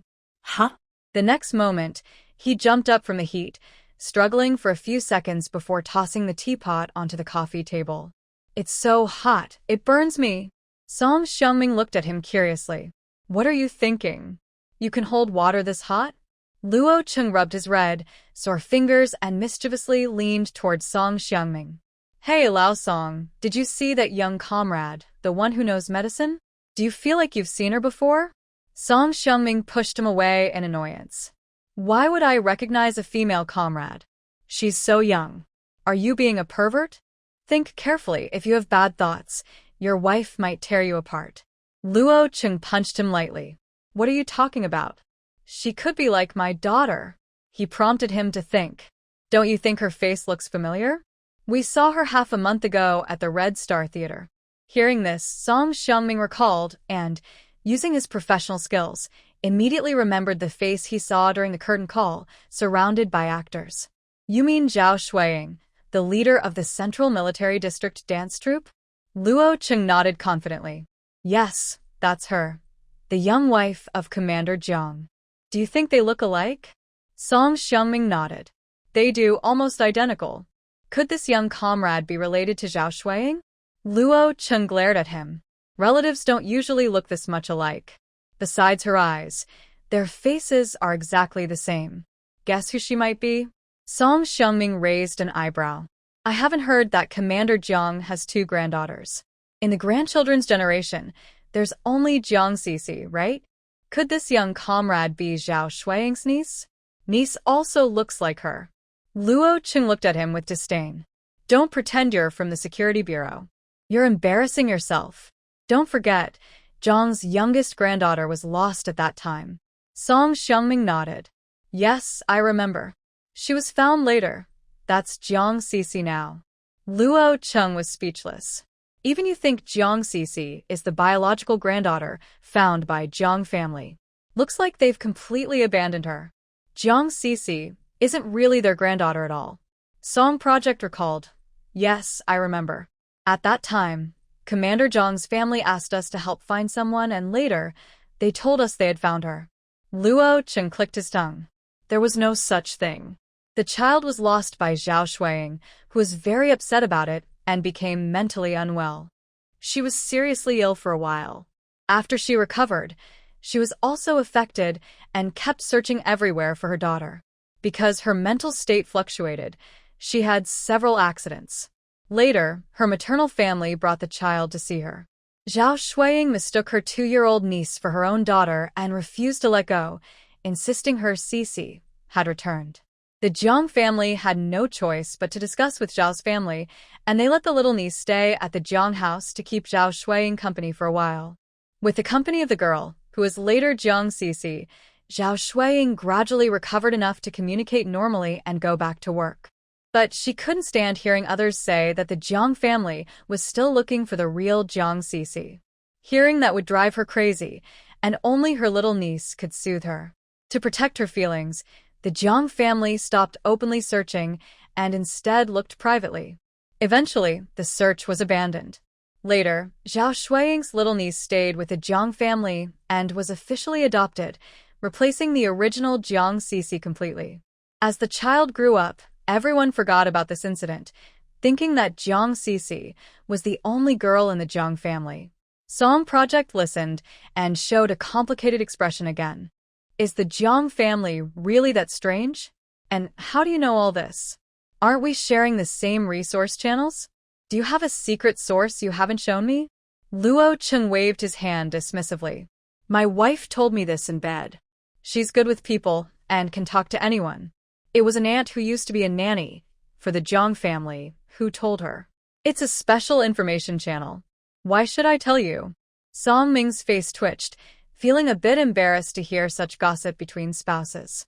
Actually, old Master Jiang and the other two branches of the Jiang family seem pretty normal. The main problem is the third branch, which is quite strange. Jiang Muyan, the third Jiang, do you remember?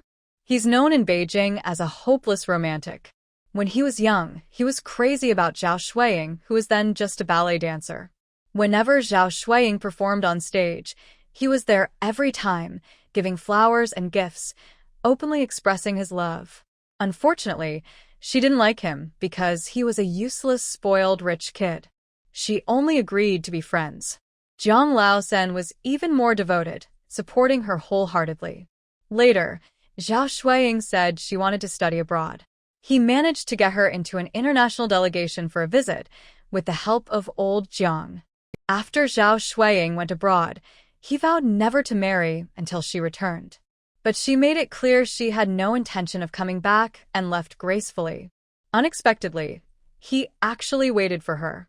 Not long after Zhao Shuiying returned to the country, she married him and later gave birth to a daughter. If not for an accident involving their daughter, they would have been a perfect family. Sadly, something went wrong. It's said that Zhao Shuiying, feeling guilty, couldn't face losing her daughter. She chose to forget and shifted her love to her niece. She also forbade anyone from mentioning that Jiang Sisi was not a biological member of the Jiang family. Jiang Laosen was also quite odd. He even allowed this and stopped all official searches. For many years, he sacrificed having another child for Zhao Shuiying's dance career. He said having Sisi is enough. For love, I can give up everything. What a fool. Song Xiangming didn't know how to comment on Jiang Laosen. He had little reputation in the circle and was still a lazy. His family's resources were controlled by his two brothers, and he was just enjoying the benefits. But you can't say that Comrade Xiaoming is the Jiang family's missing granddaughter, right? Luo Cheng whispered mysteriously, definitely. Xiaoming's eyes are just like Jiang Laosan's, those peach blossom eyes, and her face looks like Zhao Shuiying's.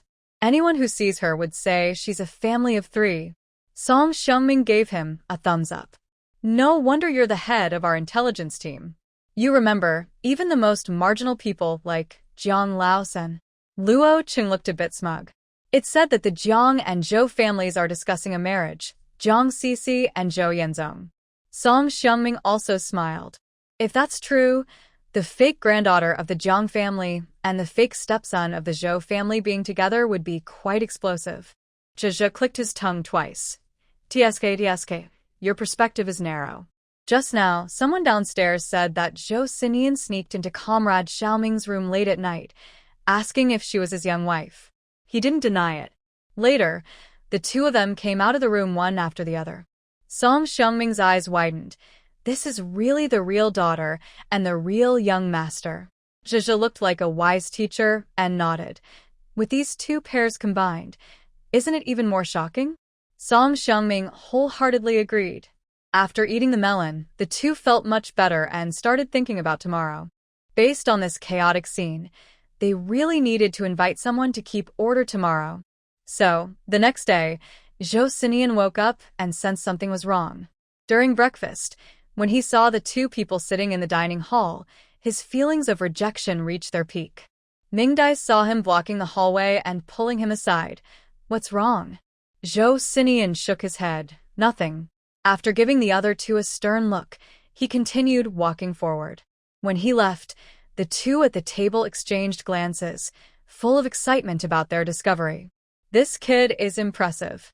Because of last night's setup, the Zhou family members had already been waiting at home. After Zhao Yu arrived with his people to state his purpose, he looked at the Zhou family members' calm expressions and raised an eyebrow. Zhou Chongming offered to go with his wife, and Zhao Yu nodded. This is something you decided to do yourself. With Zhao Yu's meaningful gaze, everyone got into the car and headed towards the security bureau. Once the person left, Zhou Yanzong hurriedly drove away, leaving the courtyard people talking excitedly. Soon, they arrived at the security bureau. As soon as they got out of the car, Duan Peiran was controlled and taken to the interrogation room. Zhou Chongming frowned and stopped him. My wife is pregnant. Please show some respect. Zhao Yu's eyes narrowed slightly, signaling his men to be gentler. Duan Peiran looked frightened, tears welling up as he looked at Zhou Chongming. Zhou Chongming comforted him and said, "Don't be afraid. I will take you home later." Zhao Yu's eyes flashed with disdain. The Zhou family has truly become arrogant. At the security bureau, saying such things, they think they can keep people, or even have old Master Zhou come and take them away. What a joke. Madam Zhou, please go ahead. If we delay any longer, it will affect Captain Zhou's plans to take you out. Zhou Chongming frowned as he looked at Zhao Yu, who was sarcastic and unfriendly. He didn't understand why Zhao Yu was acting like this. Zhao Yu and Lu Xing had been childhood friends. Lu Xing and Wei Yan shared a deep bond, and they were considered friends. Zhou Chongming, who lacked compassion, naturally didn't look kindly on them. After the person was taken away, Zhou Chongming took a deep breath, planning to settle the score with that troublemaker. He asked Zhao Yu where Zhou Sinian was. Zhao Yu looked at him strangely and pointed to the reception room. Everyone was waiting there. So, Zhou Chongming, filled with anger, went over.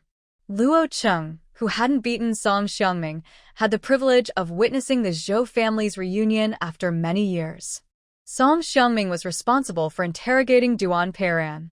He looked bitterly at Zhou Sinian, who had been tapping his fingers loudly since entering and was desperately signaling to Wei Yan, "You should do something." Wei Yan clutched his chest, pretending to be weak.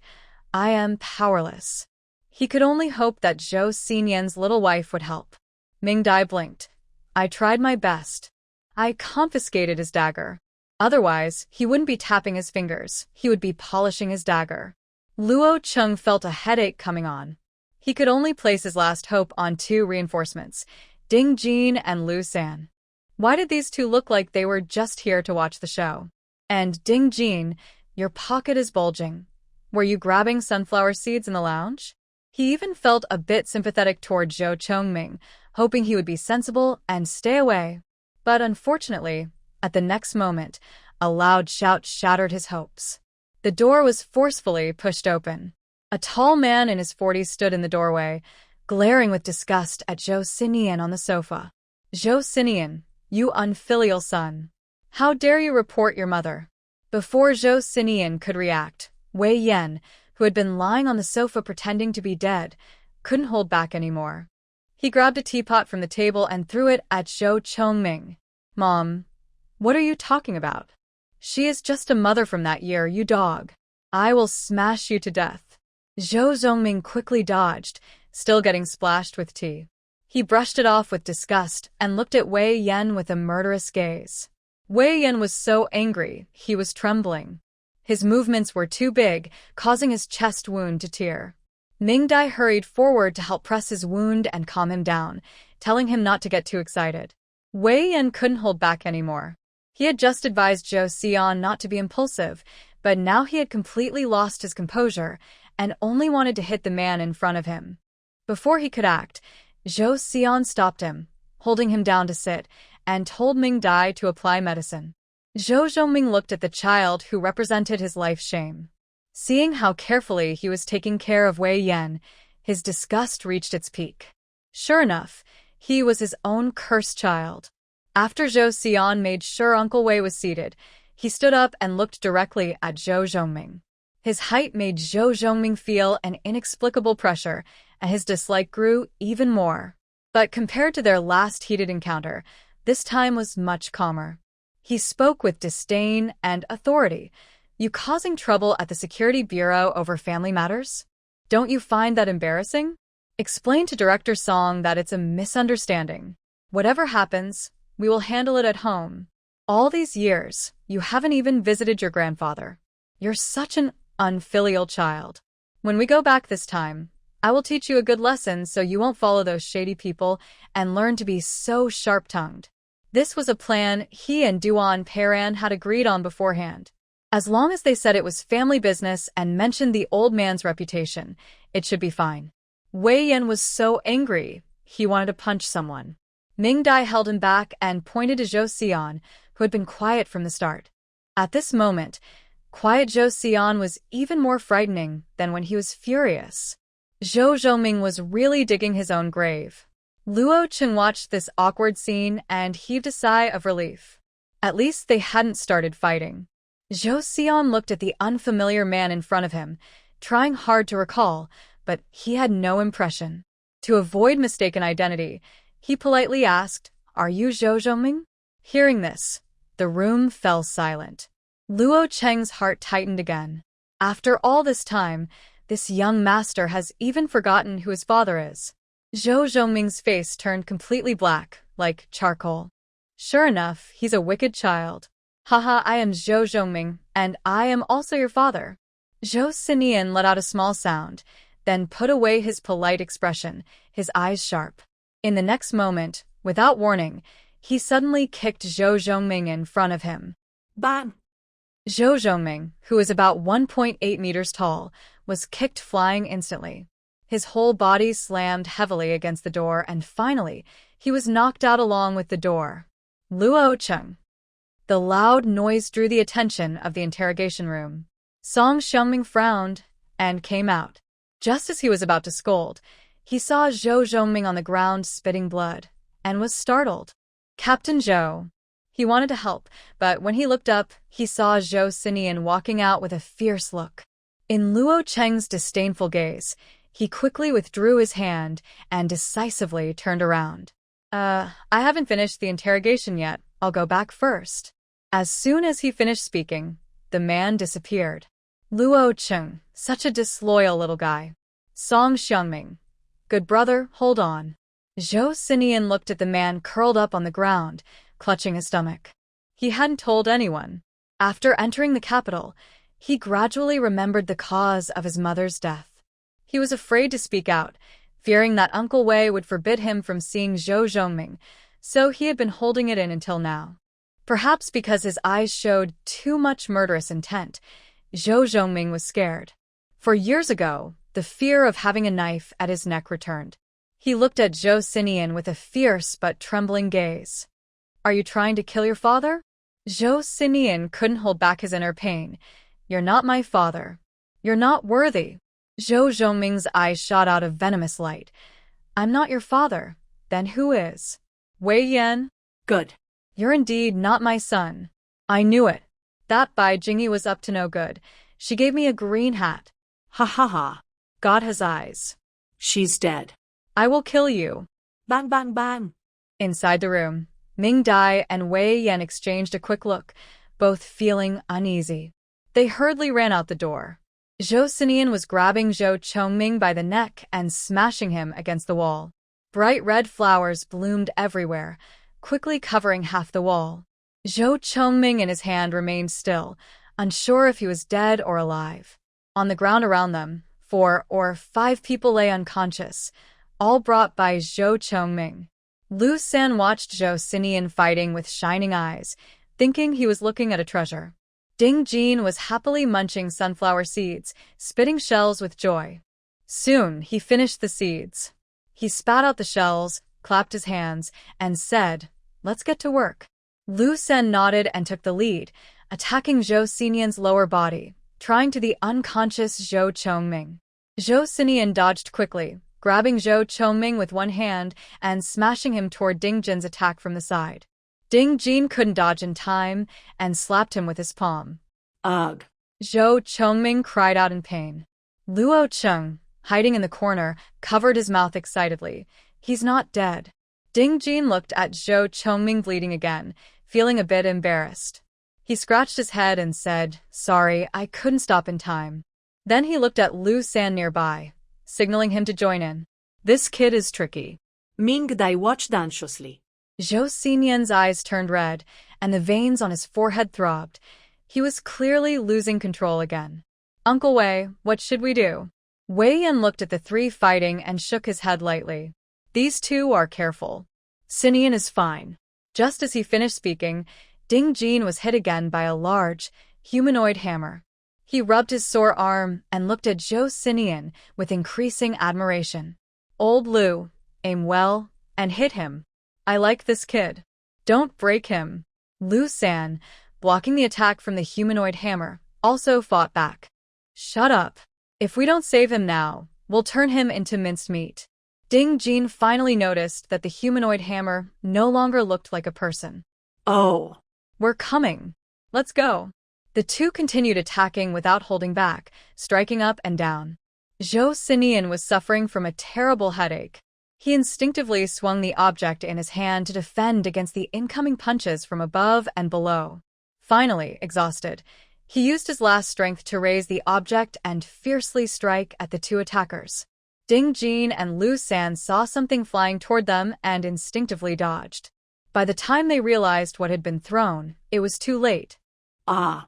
Luo Cheng was hit directly by Zhou Chongming, who was thrown at him, and he cried out in pain. Woo-woo. He had already tried to hide in the corner. Before he could complain, a tall shadow loomed over him. Luo Cheng looked at the terrifying Zhou Xinian and almost cried. He quickly grabbed Zhou Chongming, who was pressing down on him, and said, "If you hit him, you can't hit me anymore, okay?" Ding Jin and Lu San, who had followed, staggered and looked ashamed of themselves. Zhou Xinian's eyes were severely bloodshot, and he couldn't see anymore. Even so, he still reached out his hand firmly. Ding Jin looked at him, sighed, and sharply cut at his neck with a knife. Despite his unwillingness, Zhou Xinian slowly collapsed, and Lu Xing gently caught him. Seeing the blood tears in the young man's eyes and hearing his faint whisper, "Mom." Even someone as cold-hearted as him couldn't help but sigh. The Zhou family's wrongdoings were terrible. Seeing Zhou Xinian fall, Ming Dai quickly stepped forward. Wei Yan, clutching his chest wound, staggered after her. Ming Dai quickly checked Zhou Xinian's pulse, fed him 2 pills, and swiftly applied acupuncture. Lu San watched her small figure, noting her steady hand, quick movements, and high skill, feeling a bit surprised. Ding Jin, meanwhile, was interested in the small medicine bottle Ming Dai placed on the ground. He picked it up, looked at it, an ordinary small porcelain bottle, and sniffed it. Good stuff. Then he shamelessly put it into his pocket and watched Ming Dai needle him, as if nothing had happened. Luo Cheng, who had wanted to ask Ming Dai for a pill for emergency use, looked at his bulging pocket and silently shut his mouth. Forget it. This master was not someone he could afford to offend.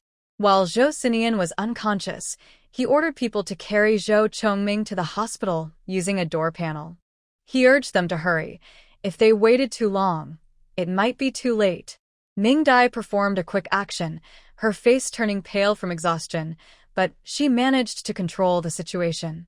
Wei Yan looked at Zhou Xian, who was asleep, thinking about the blood and tears he had just seen in his eyes. His teeth clenched loudly, and his body swayed a few times, almost falling. Ding Jin quickly caught him. Ming Dai took a small bottle from her shoulder bag, trying to feed Wei Yan some medicine. Ding Jin's eyes lit up, and he hurriedly took the bottle. "Let me do it. You should check on the poor kid on the ground. What a mess, having such a terrible father." Ming Dai was a bit confused when her bottle was snatched away, but in a moment, Wei Yan was helped into the lounge. She could only keep watching Zhou Xian. In the lounge, Ding Jin poured out 8 small pills from the bottle. He was satisfied and only took 7 pills back, then grudgingly fed one to Wei Yan. Lu San, who came in with them, reached out and said, "Share half with me." Ding Jin covered his pocket. "I earned this with my own strength. Why should I share with you?" Lu San narrowed his eyes. 3 minutes later, Wei Yan came out, followed by a smiling Lu San and a reluctant Ding Jin. Wei Yan was calm and focused. He couldn't afford to make a mistake. He had hit Zhou Chongming and the Zhou family wouldn't let it go. He had to protect Xian. Before he could speak, Ming Dai suddenly looked up, her face anxious as she looked at Wei Yan. "Uncle Wei, hurry and take Zhou Xian to the hospital. He's about to be beaten to death by his father." Wei Yan was stunned and didn't react immediately. Luo Cheng's eyes widened. "What did you say?" Ding Jin and Lu San exchanged glances, touching the small porcelain bottle in their pockets. "Yeah, the kid made a mistake, but he shouldn't be beaten so badly. Really, look at how they hit him." Wei Yan also reacted and looked seriously at Luo Cheng. "Deputy Director Luo, Please send a car immediately to take my nephew to the nearest hospital. Luo Cheng's face twitched, and he helplessly pointed at Zhao Yu. You go. Zhao Yu immediately agreed. Soon, 2 cars left the safety bureau, rushing toward the hospital. According to witnesses, the people in the car were in very bad shape. Someone was crying all the way. Since they were heading to the nearest hospital, Zhou Xian was taken into emergency surgery, while Zhou Chongming was still in the operating room. It was said to be a major general surgery involving multiple specialties. So when Zhou Xinian was pushed into the emergency room, there was only one young intern doctor present. Seeing a large crowd rush in, pushing a person covered in blood, who was actually Zhou Jiming, the young intern was almost frightened to death and froze in place. It was Ming Dai who quietly reminded him, prompting him to start emergency treatment. Exactly. How could this person have no heartbeat at all? As soon as she said that, the room fell silent. Wei Yan suddenly felt overwhelmed and almost fainted again, crying as he rushed to Zhou Xinian's bedside. He was stopped by Ding Jin, who was there to watch the scene, and was pinched, then pointed at Ming Dai. Wei Yan then realized that Ming Dai was winking at him. Regaining his composure, he remembered Ming Dai had just given Zhou Xinian an injection in the car. After understanding what had happened, Wei Yan still pretended to be anxious and urged the doctors to perform emergency treatment. The young intern doctor was so scared he ran straight toward the operating room. Finally, 3 doctors were pulled over to examine Zhou Xinian. And when they looked, they all scratched their heads in confusion. Apart from injuries to the finger joints, no other damage was found. Why did this patient's heartbeat almost stop? There were no signs of internal bleeding either. For the doctors, not knowing the cause was the biggest challenge.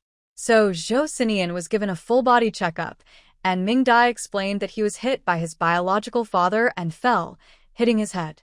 The doctors quickly came up with an idea, arranging the most thorough brain scans, while cursing inwardly. Was that really his father? How could he be so brutal to his son? Just as the tests and surgery reached critical moments, Zhou's family arrived. Old Master Zhou was also picked up by Zhou Yenzong. One came to handle the situation with his grandson, and the other to see the new bloodline. Unfortunately, by the time they arrived, only Duan Peiran was left at the security bureau. Song Xiangming looked at Old Master Zhou with a complicated expression. Captain Zhou's temper is really quite bad. Zhou Xuehai was stunned. Director Song, what do you mean? Song Xiangming pointed to the doorway of the reception room, which was stark and empty. Immediately hitting the child without giving him a chance to explain. Look at that, they even broke down the door. Zhou Xuehai frowned. This was something Qingming could do easily. He had tolerated Zhou Xinian's existence for many years. Director Song, sorry about the door. It was Qingming's reckless mistake. I'll have him come and fix it later. As for my daughter-in-law, please take a look. Song Xiangming's eyes shifted. Haha, in the end, this is really a family matter of your Zhou family. We're only here because we were called in for routine questioning. Don't worry, Madame Zhou is fine. She's resting in the examination room. Once you sign, you can take her home. Zhou Xuehai finally relaxed. Zhou Yenzong beside him also smiled.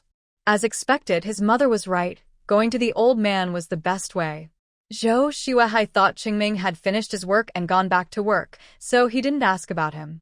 Instead, he asked about Zhou Xinian. I don't know. Where is my useless grandson now? Song Xiangming glanced at Zhou Yenzong, who looked like a respectful grandson. It was quite ironic. He's seriously injured and went to the hospital. Zhou Xuehai was stunned. Had Qingming really been so harsh? That was wrong. This was a critical time, and he was so reckless. He also felt a bit sad for his son. Ever since he learned that the woman from the Bai family had betrayed him, his son's personality had changed, becoming more extreme. His son only told him the truth after Zhou Xinian was sent to the countryside. He realized he had misunderstood his son for so many years, thinking he only liked Duan Peiran's looks, which led him to get involved with her again.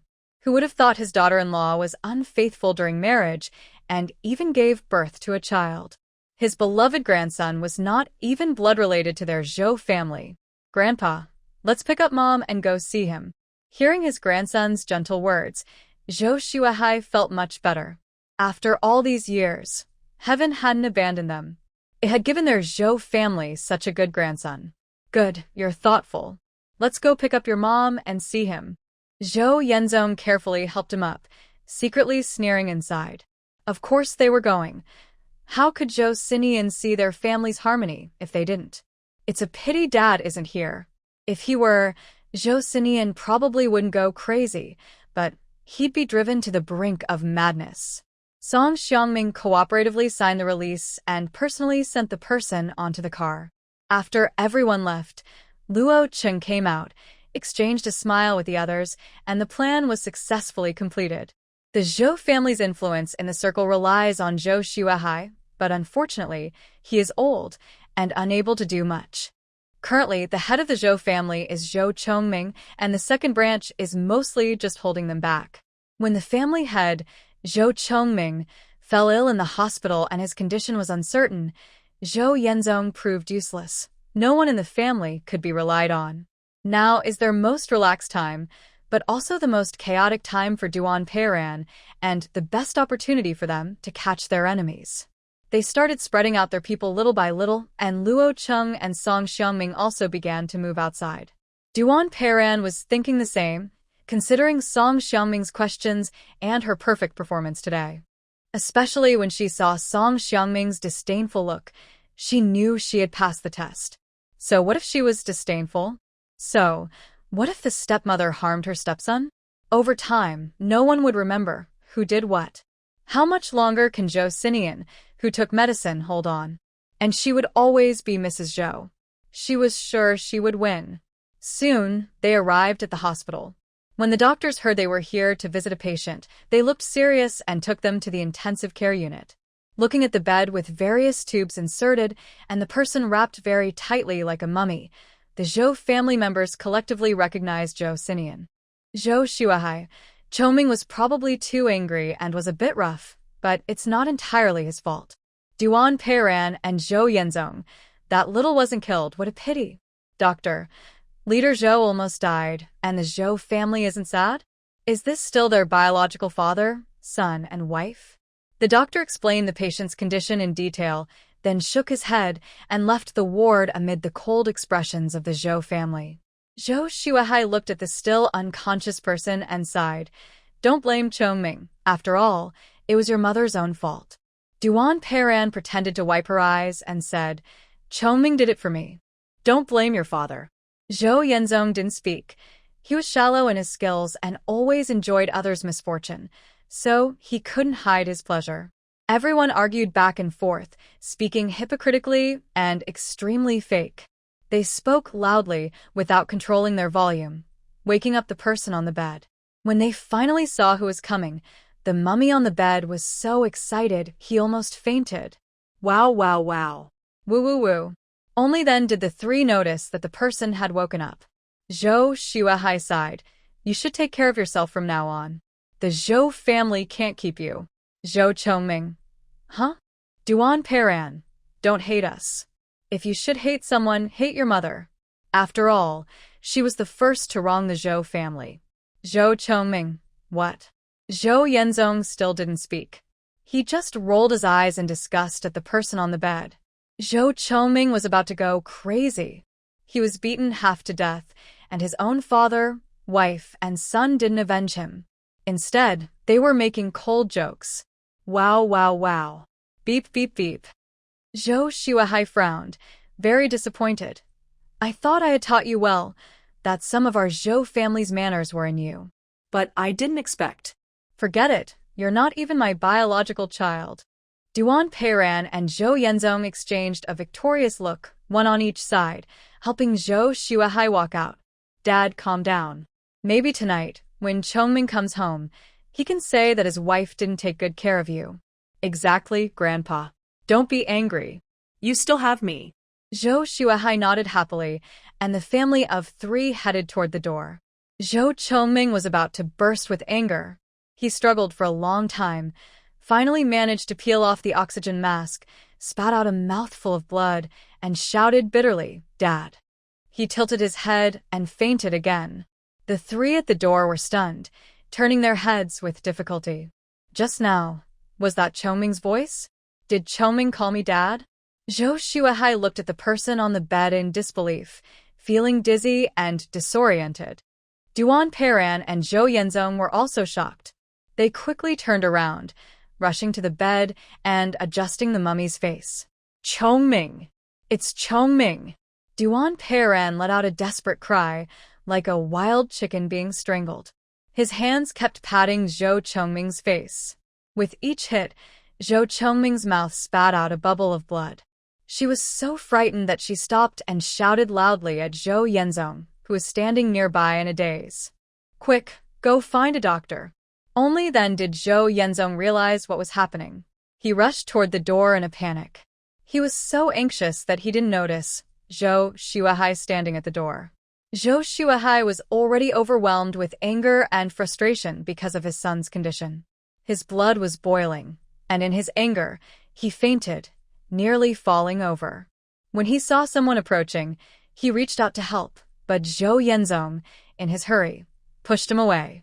Zhou Shuahai lost his balance and fell backward. At the same time, the guards who heard the noise burst open the door and entered with the doctor. What they saw was Zhou Yenzong pushing his grandfather to the ground. Zhou Yenzong was stunned. He looked at his grandfather lying unconscious on the ground, then at his own hand, which he hadn't yet pulled back, realizing how serious the situation was. He quickly withdrew his hand and shook his head frantically. It wasn't me. I didn't push him. One doctor pushed him aside and began emergency treatment on Zhou Shuahai. Meanwhile, Zhou Zhongming's medical monitoring device emitted a sharp alarm, and chaos broke out in the scene. The doctors felt nervous and shouted, "Hurry, get help." A young doctor quickly ran out to call for assistance. The three doctors who had been diagnosing Zhou Xian for a long time, yet couldn't figure out what was wrong, were called back. The entire hospital was in chaos. The young doctor, clutching his pen and sniffing, had been an intern for a year but had never run around so much. After everyone left, Mingdai took out a golden needle and inserted it into Zhou Xian. Once the needle was removed, Zhou Xian slowly regained consciousness. His scarlet eyes met two pairs of caring eyes. The hostility in his eyes gradually faded, replaced by a mist of tears. Wei Yan gently stroked his head and choked up, "Good boy, good boy. You've avenged your mother." Tears rolled down Zhou Xian's cheeks. Mom, I'm sorry. I just remembered her now. Wei Yan could no longer hold back and hugged him tightly. You've already done so well. Jingyi would be proud of you. Zhou Xian closed his eyes. The figure in the floral dress became clearer in his mind, even though a terrible headache followed. Still, he felt happy and content. Mingdai stood up and followed Ding Jin and Lu San outside, leaving the time for her uncle and cousin. After Zhou Xian's emotions stabilized and he weakly lay on the bed, Wei Yan thought for a long time before speaking. "Xian, today, what you heard was all nonsense spoken by Zhou Chongming." He sighed. "Your mother is a very honest woman. Her morals and manners mean she would never betray her husband or do anything to hurt the family. You are indeed her and Zhou Chongming's child." Zhou Xian's expression darkened greatly, and he felt a wave of self-disgust. He wished more than anything that he was really Wei Uncle's child. Wei Yan looked at him kindly. "No matter who your father is, you are Jingyi's child, and that's enough. Jing-yi and we all love you. You are a gift from heaven." Zhou Xian looked confused. "But I have Zhou Chongming's blood in me." Wei Yan looked at him firmly. "Just remember, your mother is Jingyi, and that's all that matters." Zhou Xian remained silent. Wei Yan sighed. "I was too weak. I liked Jingyi first, but I was afraid to confess. Jing-yi is so kind. I am just a foster son of the Bai family, and officially, I am also Jingyi's older brother." He looked sad. "I wanted to make a name for myself first, then ask my father-in-law for her hand." He covered his face sadly. "Unfortunately, before I could succeed, my father-in-law arranged her marriage. I felt even more inferior, so I rarely came back to the capital after that." Zhou Xian looked at him and softly said, "If Uncle Wei married Mom, that would be so good. I wouldn't be Mom's child, but I'd be happy too." Wei Yan wiped tears from his face. Don't say that. From beginning to end, your mother never once said she regretted having you. She loves you more than anything. At the door in the corridor, Ding Jin was chatting happily with Ming Dai, making small talk. Unfortunately, the other young man was alert and didn't say anything inappropriate. While they were chatting, a sudden commotion arose. They rushed toward the emergency room. Soon, sounds of shouting and fighting could be heard, with doctors and nurses running back and forth. Ding Jin, who loved watching drama, immediately went over to see what was happening, enjoying the scene. After a while, he returned satisfied, carrying some gossip. Zhou Yanzong pushed Zhou Shuahai down. He is still being rescued now. Zhou Chongming was so angry that he vomited blood and is in critical condition. The second son of the Zhou family and his wife brought their child over and beat Zhou Yanzong, telling him to get out of the Zhou family as a stepson. Duan Peiran tried to stop them but was kicked by Zhou's second daughter-in-law, causing a miscarriage. TSK, now the whole family is lying in hospital beds, all neatly arranged. Ming Dai and Zhou Xian exchanged glances. They haven't even started yet. While Ding Jin was vividly describing the tragic situation of the Zhou family, sirens sounded outside.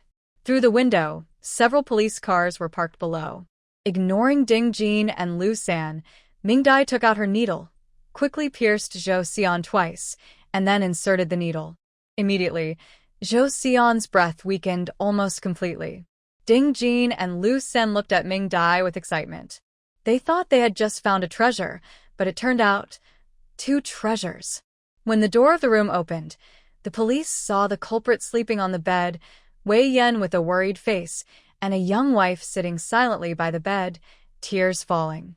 The police chief saw Ding Jin waving at him and knew this was a difficult case. Indeed, after confirming the suspect's situation, he found it even harder. Looking at the images on the detector and the almost absent pulse under the finger, he couldn't bring himself to take the person away for questioning. There was nothing to ask. Ding Jin and his brother hugged the chief happily. "Are you stupid, little brother? This is family matter. Do you understand family matters? Why interfere blindly?" The chief understood and quickly nodded. "You're right." After expressing concern for the patient, he hurriedly left. Ding Jin and Lu Sen also smiled and suggested they leave. Ming Dai offered to see them off. The two exchanged glances and smiled. When they left the hospital gates, their pockets were full. "So, I told you helping this kid was worth it. Look at his young wife. So clever." Lu San didn't speak, but clearly felt very satisfied. They weren't fools. They knew what was good stuff. For a long time afterward, no one disturbed Zhou Xian's rest.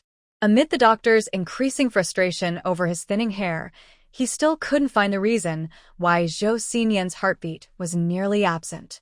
Ming Dai, however, obtained all of Zhou Xinyan's full body data and quickly developed a surgical plan, waiting for the right time to perform the operation. Actually, Ming Dai wanted to do the surgery while she was at the hospital, but Zhou Xinyan insisted on waiting until the Zhou family's issues were settled.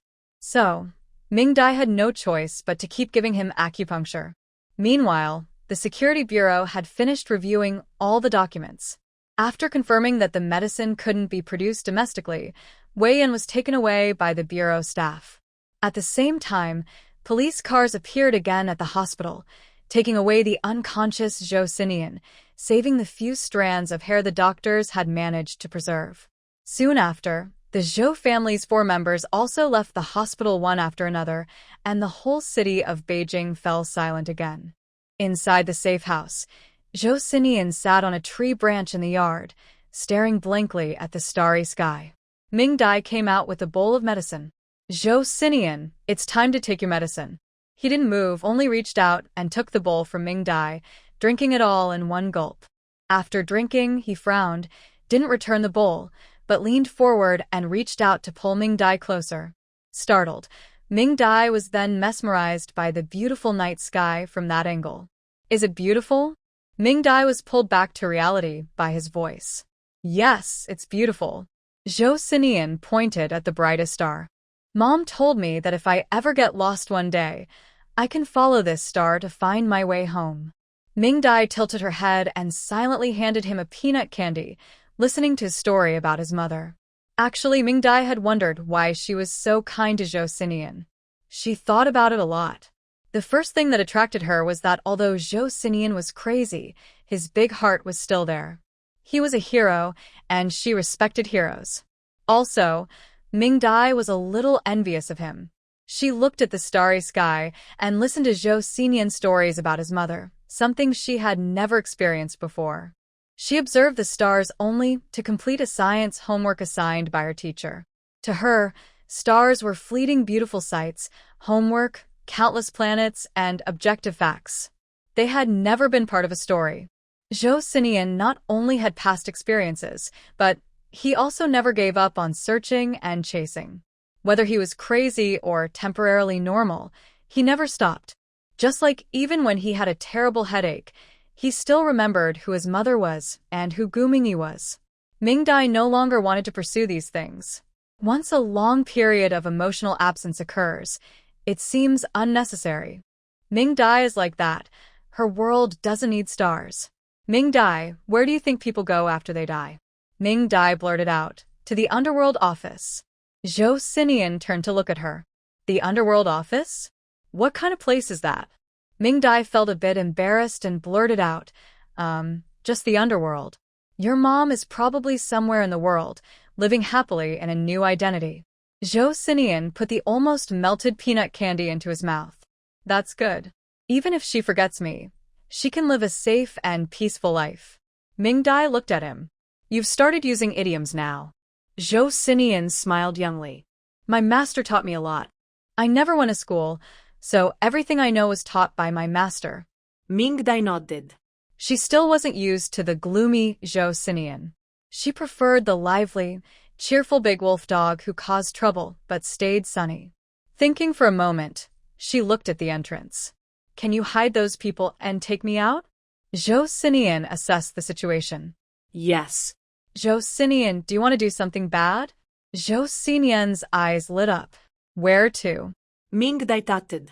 You'll see when we get there. We'll disguise ourselves so no one recognizes us. Zhou Xinian thought for a split second. Let's go. He jumped from the tree onto the wall, avoiding the people at the door, and then into an alley.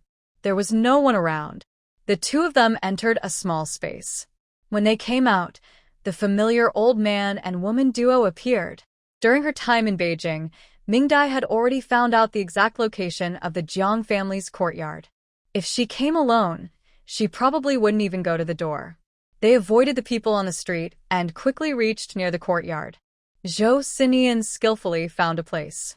The high wall of the courtyard was too tall, so Ming Dai took out a ladder from the space, and the two quietly climbed over. At this time, most people in the courtyard were at home having dinner, so there weren't many people on the street. Because it was night and Zhou Xinian was wearing a cadre uniform, he looked like an old leader coming out for a walk after dinner. They avoided people and walked quietly so they weren't noticed. When they reached near Zhang's house, someone arrived at the small building's entrance. Zhou Xinian pulled Ming Dai up a tree quickly, quietly watching below. There were 3 people, a man and a woman walking side by side in front, and an elderly woman following behind. When they reached the door, the young man and woman stopped, and the elderly woman caught up. The elderly woman looked kind and smiled as she said she would go home to wash dishes first, then pushed open the door and entered the yard. Ming Dai looked at the elderly woman below, feeling something was off but couldn't quite remember what. Under the tree, the man held the girl's hand tenderly. Cece, thank you for visiting me these past few days. If it weren't for you, I might have fallen into despair. Ming Dai raised an eyebrow and looked carefully at the girl below. She was slender and tall, with a high ponytail showing her smooth forehead. She wore a blue dress and small leather shoes, and had a very good aura. Ming Dai remembered that she seemed to have come dancing with her mother's friend before. Yenzong, don't underestimate yourself. In my heart, you are a strong man, and small things like this won't defeat you. Next to him, Zhou Xinian's figure paused, his eyes fixed on the people below. Ming-Dai gently patted his hand to comfort him and also looked at the man below. This sight revealed something to Ming-Dai. Yenzong indeed looked like Zhou Zhongming, but only his features resembled him. Zhou Zhongming is about 1.8 meters tall, but he is only around 1.7 meters. That's a noticeable difference. Moreover, from a top-down view, it was clear that although he was only in his 20s, he already showed signs of baldness. Zhou Zhongming, on the other hand, had thick hair, estimated to be twice as much as his. She turned her head and looked at Zhou Xian, who had a gloomy expression. With her thick hair and long legs, she looked more attractive than Zhou Yenzong below. It seemed she needed to tell Uncle Wei to check Zhou Yenzong's blood type when she went back. The two below exchanged sweet words for a while before reluctantly parting. After Zhou Yenzong left, Jiang Cixi's smile immediately disappeared. She watched his back and quietly wondered. Marrying into the Zhou family was old Master Zhang's idea. The Zhou family needed support from the Jiang family, and marriage was the best way. The Jiang family was trying to gain favor with new elites just by pretending to be a real Jiang family member. She initially agreed, even though Zhou Yenzong's status as a stepson wasn't very good. She knew that no matter how hard her mother tried, others in the Jiang family saw her as fake. They didn't accept her as a true Jiang family member, they just humored her father. The Zhou family was considered new nobility. If she could marry into them, it would be fine. But recently, she had been bringing Grandma Lu to deliver soup every day just to see how Uncle Zhou was doing. Now it seemed his injuries were very serious. Without Uncle Zhou, Grandpa Zhou was getting old. The Zhou family might quickly fall into the second-tier circle. Thinking of this, her gaze became firm. She decided to carefully consider her options and think about what to do. By midnight, everyone in the large courtyard was asleep. Zhou Xian and Ming-Dai climbed down from the tree and headed toward the Jiang family yard. Ming-Dai used her space to search for treasures, circling around the front and backyards of the Jiang house, but didn't find anything. She signaled to the small building, and Zhou Xian understood immediately. He climbed in first, then carried Ming-Dai inside. They went straight to the second floor. Ming-Dai wanted to see what her mother looked like and whether she resembled her. They reached the master bedroom. Zhou Xian carefully pried open the door, which soon opened. The two on the bed were sleeping soundly. Ming-Dai and Zhou Xian quietly entered without waking them. In the moonlight, Ming-Dai saw the face of the person on the bed. She looked very much like her. At 40, her face showed few signs of age, but instead carried a mature charm. Compared to the shy and modest Dai and the bright, generous Ming-Dai, Zhao Shuiying is more proud because she was spoiled. Even when she is sleeping, her expression can still be seen. On the other side, the cheap father, besides having nice eyes, is just average in other ways. Moreover, Ming-Dai can tell, without checking her pulse, that the cheap father is experiencing kidney deficiency. Having satisfied her curiosity, Ming-Dai plans to leave quietly. She does not intend to acknowledge the Jiang family. Just as she is about to leave, Zhao Shuiying moves slightly, revealing her right hand. Ming-Dai glances at it and stops. Or rather, it is Ming-Dai who looks and then stops. The hand has 3 moles, exactly the same as Ming-Dai's hand. In Ming-Dai's memory, when she was very young, she saw an ant with 3 moles in the same spots on her hand. This ant always looked at her from across the street, wearing a headscarf that covered her head, never showing her face. Ming-Dai once wanted to ask her why she was looking at her, but before she could go over, the woman disappeared. She was resisting Ming-Dai's approach. Later, Ming-Dai got used to it. One time, when she came to the school gate to see Ming-Dai, it started to rain. Out of kindness, Ming-Dai handed her an umbrella. "Auntie, it's going to rain soon. Take this umbrella and go home." The woman paused for a moment, then took the umbrella. Her fair, slender hand had 3 familiar moles. Ming-Dai happily extended her own hand, excited to share. "Auntie, look, we are the same. I also have 3 moles." The woman suddenly trembled, pushed Ming-Dai down, dropped the umbrella, and ran away. That day, The rain was heavy. Ming Dai's legs were injured and got soaked in the rain, leading to an infection and fever that night. So, Ming Dai remembers that day very clearly. After that, the woman never appeared again. Ming Dai grew up gradually and forgot about the aunt with 3 moles on her hand who once appeared in her life. Ming Dai looks again at the woman on the bed, a mocking smile curling at her lips. It turns out she always knew that Ming Dai was picked up by Ming Changhe and always knew where Ming Dai was. She even went to see Ming Dai. I don't know what kind of feelings she had when she went to see it. Zhou Xinian also noticed the similarity between Ming Dai and the person on the bed, and he felt a bit confused. Ming Dai gave him a comforting look. Originally, Ming Dai just wanted to come and take a look to check in. But now, she changed her mind.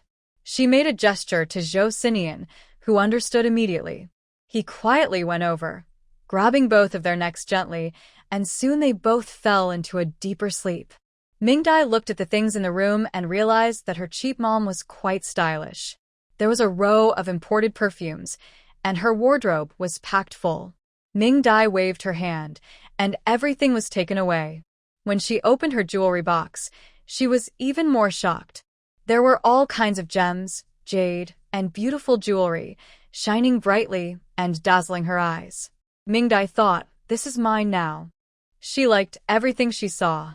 In the end, besides the bed where the couple was sleeping, Ming Dai had visited almost everything.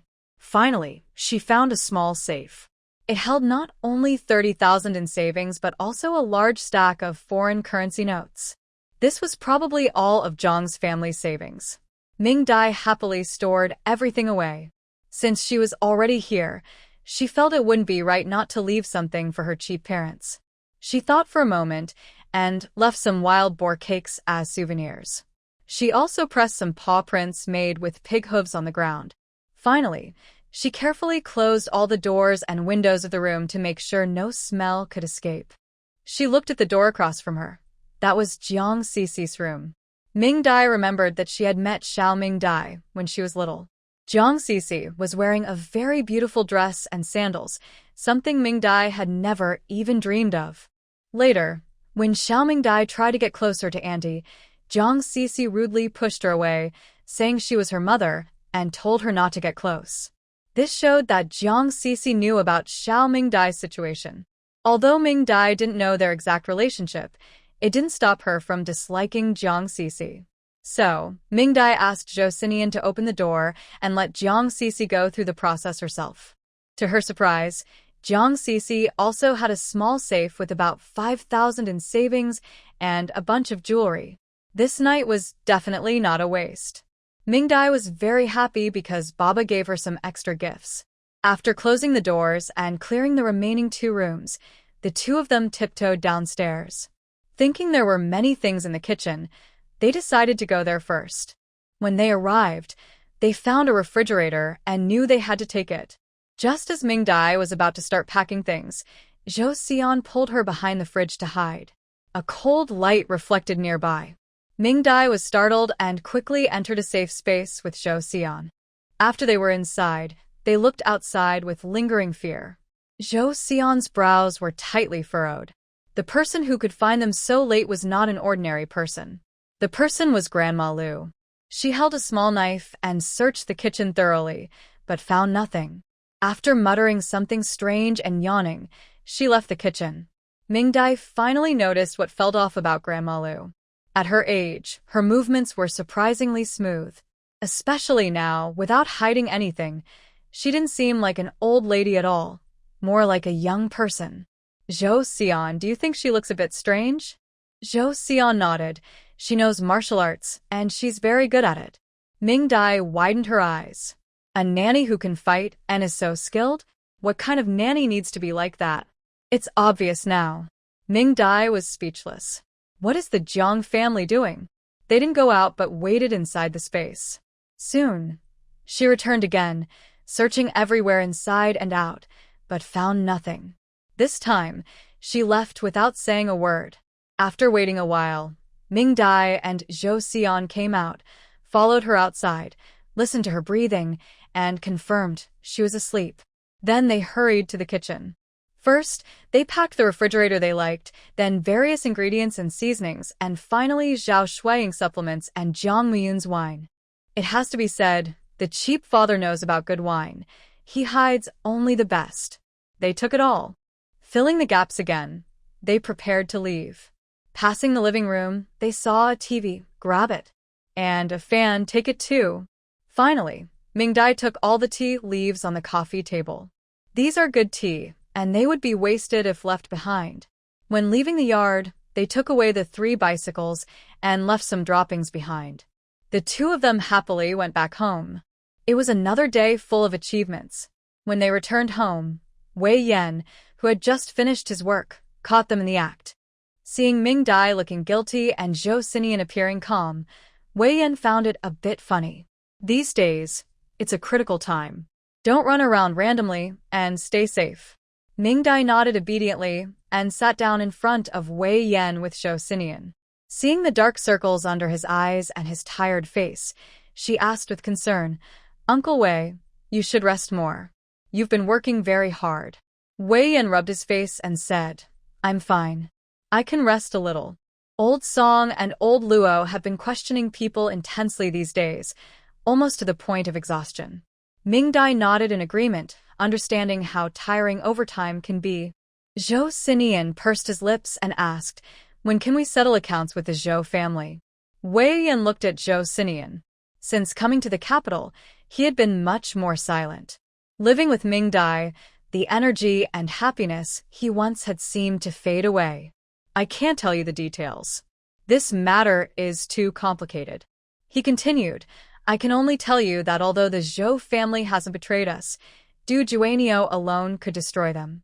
Du Juanio, codenamed Cuckoo, is the main contact person. Recently, when the Zhou family had problems, she was forced to contact many people. Most of those who could be identified are now under surveillance by the Security Bureau. The only person left to find is Du Juanio's superior. According to a monkey we captured, Du Juanio's superior is codenamed Eagle. Most of the planning and commands come from her. No one else has seen who Eagle really is, and they don't know if Eagle is male or female, old or young, or where he or she is hiding.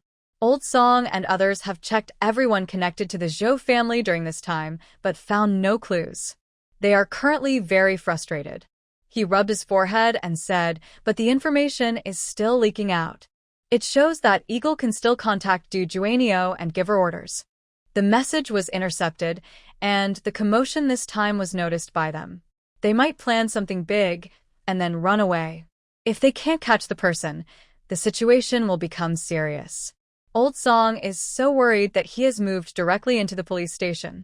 Mingdai and Zhou Xian exchange looks, both thinking of Grandma Lu from the Zhang family. "Uncle Wei, we know a suspect." Wei Yan is surprised. "What?" Mingdai nervously explains, "Well, Uncle Wei, just now, we went to the Zhou family's big courtyard." Wei Yan frowns, then sighs and looks at Xian with concern. "Isn't your head hurting? Don't go there to get upset. Rest assured, the Zhou family is finished. They have no hope of recovering. Once this is over, the Real investigation begins." Zhou Xian nods, looking confused at Mingdai. "Didn't you go to the Zhang family?" Mingdai laughs softly, her eyes shining as she looks at Wei Yan. "Uncle Wei, we saw Zhou Yenzong and his fiancée, who is from the Zhang family, Zhang Cici." Wei Yan nods and scoffs. "I'm not very familiar with the Zhang family, but they are a bit better than the Zhou family. They seem to be trying to gamble on new power, accepting Zhou Xuehai's marriage proposal. The Zhou family uses dirty tricks. If they can't succeed through ability, they try to climb up through women.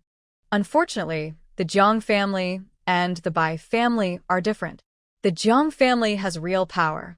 They want to turn against their allies, but the Zhang family won't let them get away with it." Mingdai nods. "Yes, and then we found something interesting. The Zhang family's old nanny is a woman who knows martial arts." Zhou Xian agrees. "Yes. She is very skilled, only slightly less than me." Wei Yan's expression suddenly becomes serious. "Are you sure?" Mingdai confidently replies, "Yes, and based on her bone structure, she looks much younger than her age. Her overall agility is much higher than other elderly people her age." She tried to disguise herself physically, but I am a doctor. I grew up feeling bones, and I can tell if someone is pretending or not. Wei Yan stands up, looking complicated. The Jiang family, as the future in-laws of Zhou, Old Song and the others have investigated everyone. The report on Grandma Lu is fine. She used to work as a nanny for a high-ranking official's family, and only about 10 years ago, she was hired by the Jiang family to take care of their new mother-in-law. There are no issues with her background. Without hesitation, Ming Dai's eyes brightened. Since she used to stay at a high-ranking official's house, why would she go to Old Man Jiang's family? Old Man Jiang is known for being useless and unpromising. Isn't she worried about being laughed at? Remember, even among maids, there is a hierarchy of respect based on who the employer is. Wei Yan was surprised. Really? Ming Dai nodded. She had experienced this in her previous life. Later, she simply didn't hire maids anymore, to avoid them comparing her to her former employers and feeling pressured to improve. Wei Yan agreed. That makes sense, but how does she know that the Jiang family and the Zhou family will get engaged in the future? Ming Dai was a bit curious. Maybe she and the Zhou family arranged the engagement? Moreover, even if they aren't together now, they live in the same big courtyard. The Jiang family status is low-key, and their family isn't prominent in the courtyard. Wouldn't a maid in such a family be less likely to attract suspicion? Wei Yan's eyes lit up. If that's true, then we might find a way for her to send messages to the Zhou family. She's been sending soup there recently, and Duan Paran has received quite a few. Excited, he was about to go find Lao Song and the others, but Ming Dai quickly stopped him. Uncle Wei, we found out something else. Wei Yan immediately sat up straight. What's the surprise? Tell me. Ming Dai stood up with Zhou Xinian. Are the Zhou family members all quite tall? Wei Yan nodded. Yes, they are all tall, regardless of gender. Ming Dai, standing on a chair, pulled down Zhou Xinian's hair. Lush and thick. Is Zhou Xuehai bald? Wei Yan made a face. No, the Zhou family members aren't bad-looking. Zhou Xuehai is older now, but his hair is still thick, just a bit white. Ming Dai nodded, rubbing her own hair. But Zhou Yanzong looks only about 1.7 meters tall and shows signs of early baldness. Wei Yan and Zhou Xinian looked confused. They looked at her questioningly.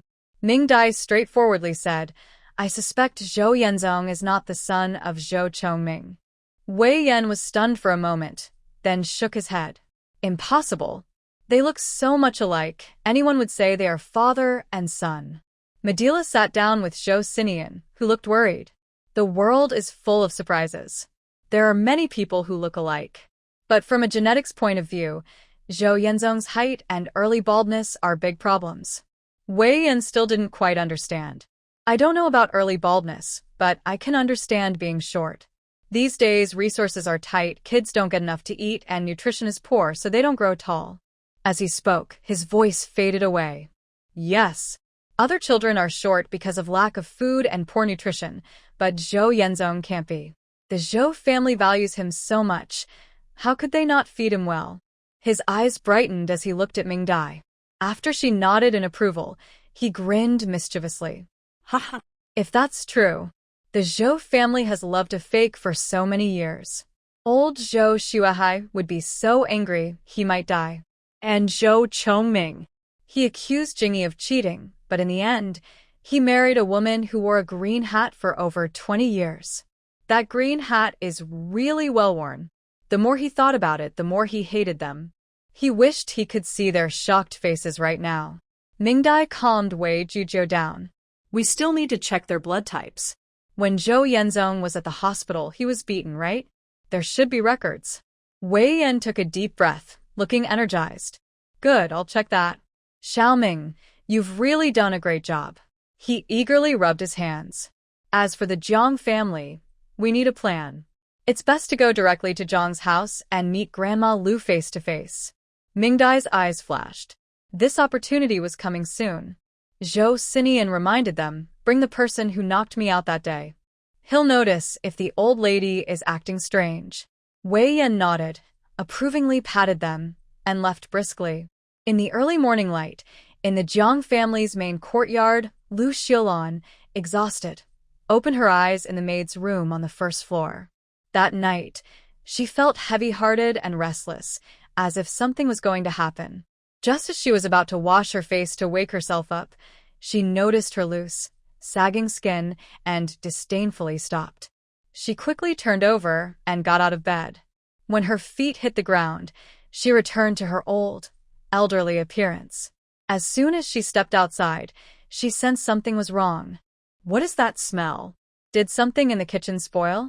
She remembered that all the seafood had been stored in the freezer. Before she could check the kitchen, loud screams came from upstairs. Ah!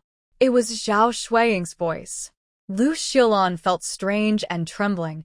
She tried to go upstairs, but as soon as she stepped out, she was shocked. The TV and fan in the living room were gone.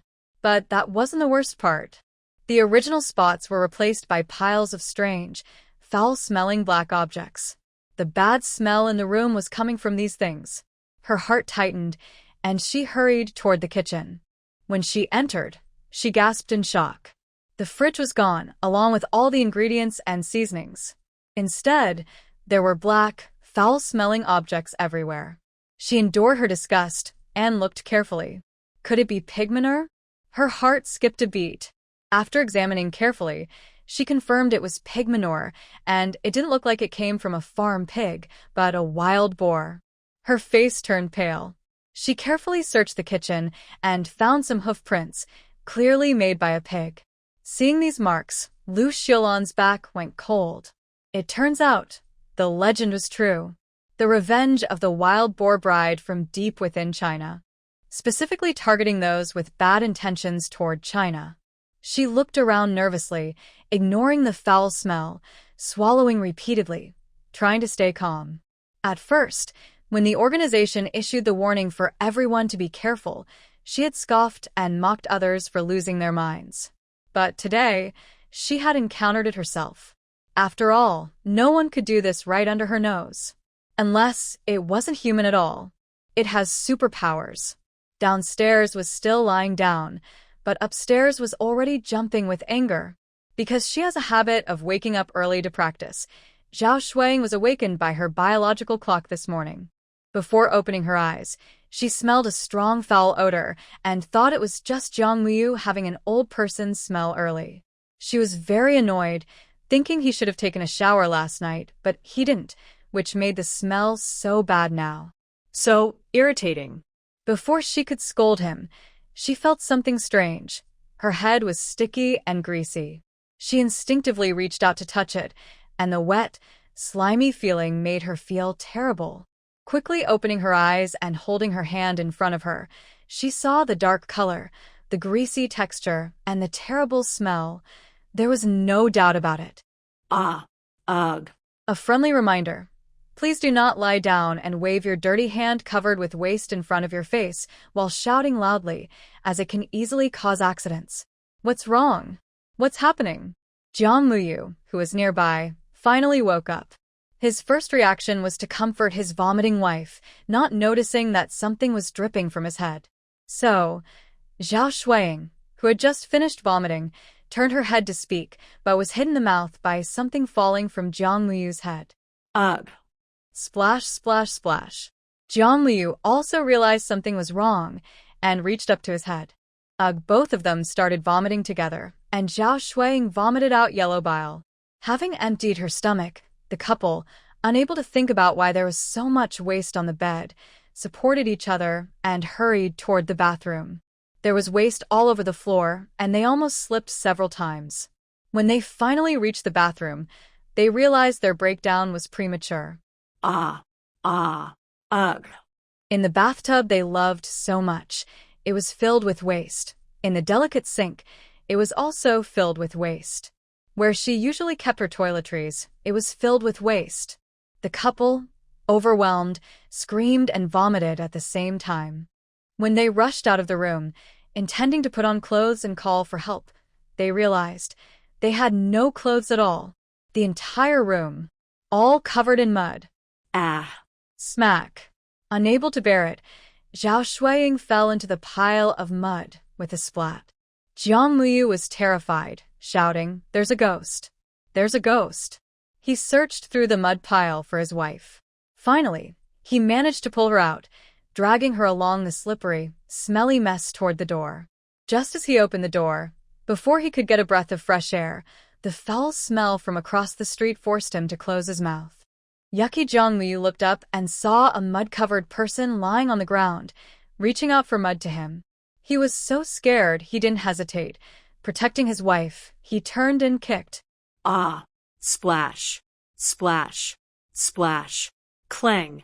Thanks to the mud acting as a lubricant, the mud-covered person was launched from the top of the stairs, sliding down past the living room, smashing through the door. Jiang Muyu watched the disappearing figure, sighed in relief, and hugged his wife tightly. It's okay now, Ying. It's all over. The mud ghost has been driven away.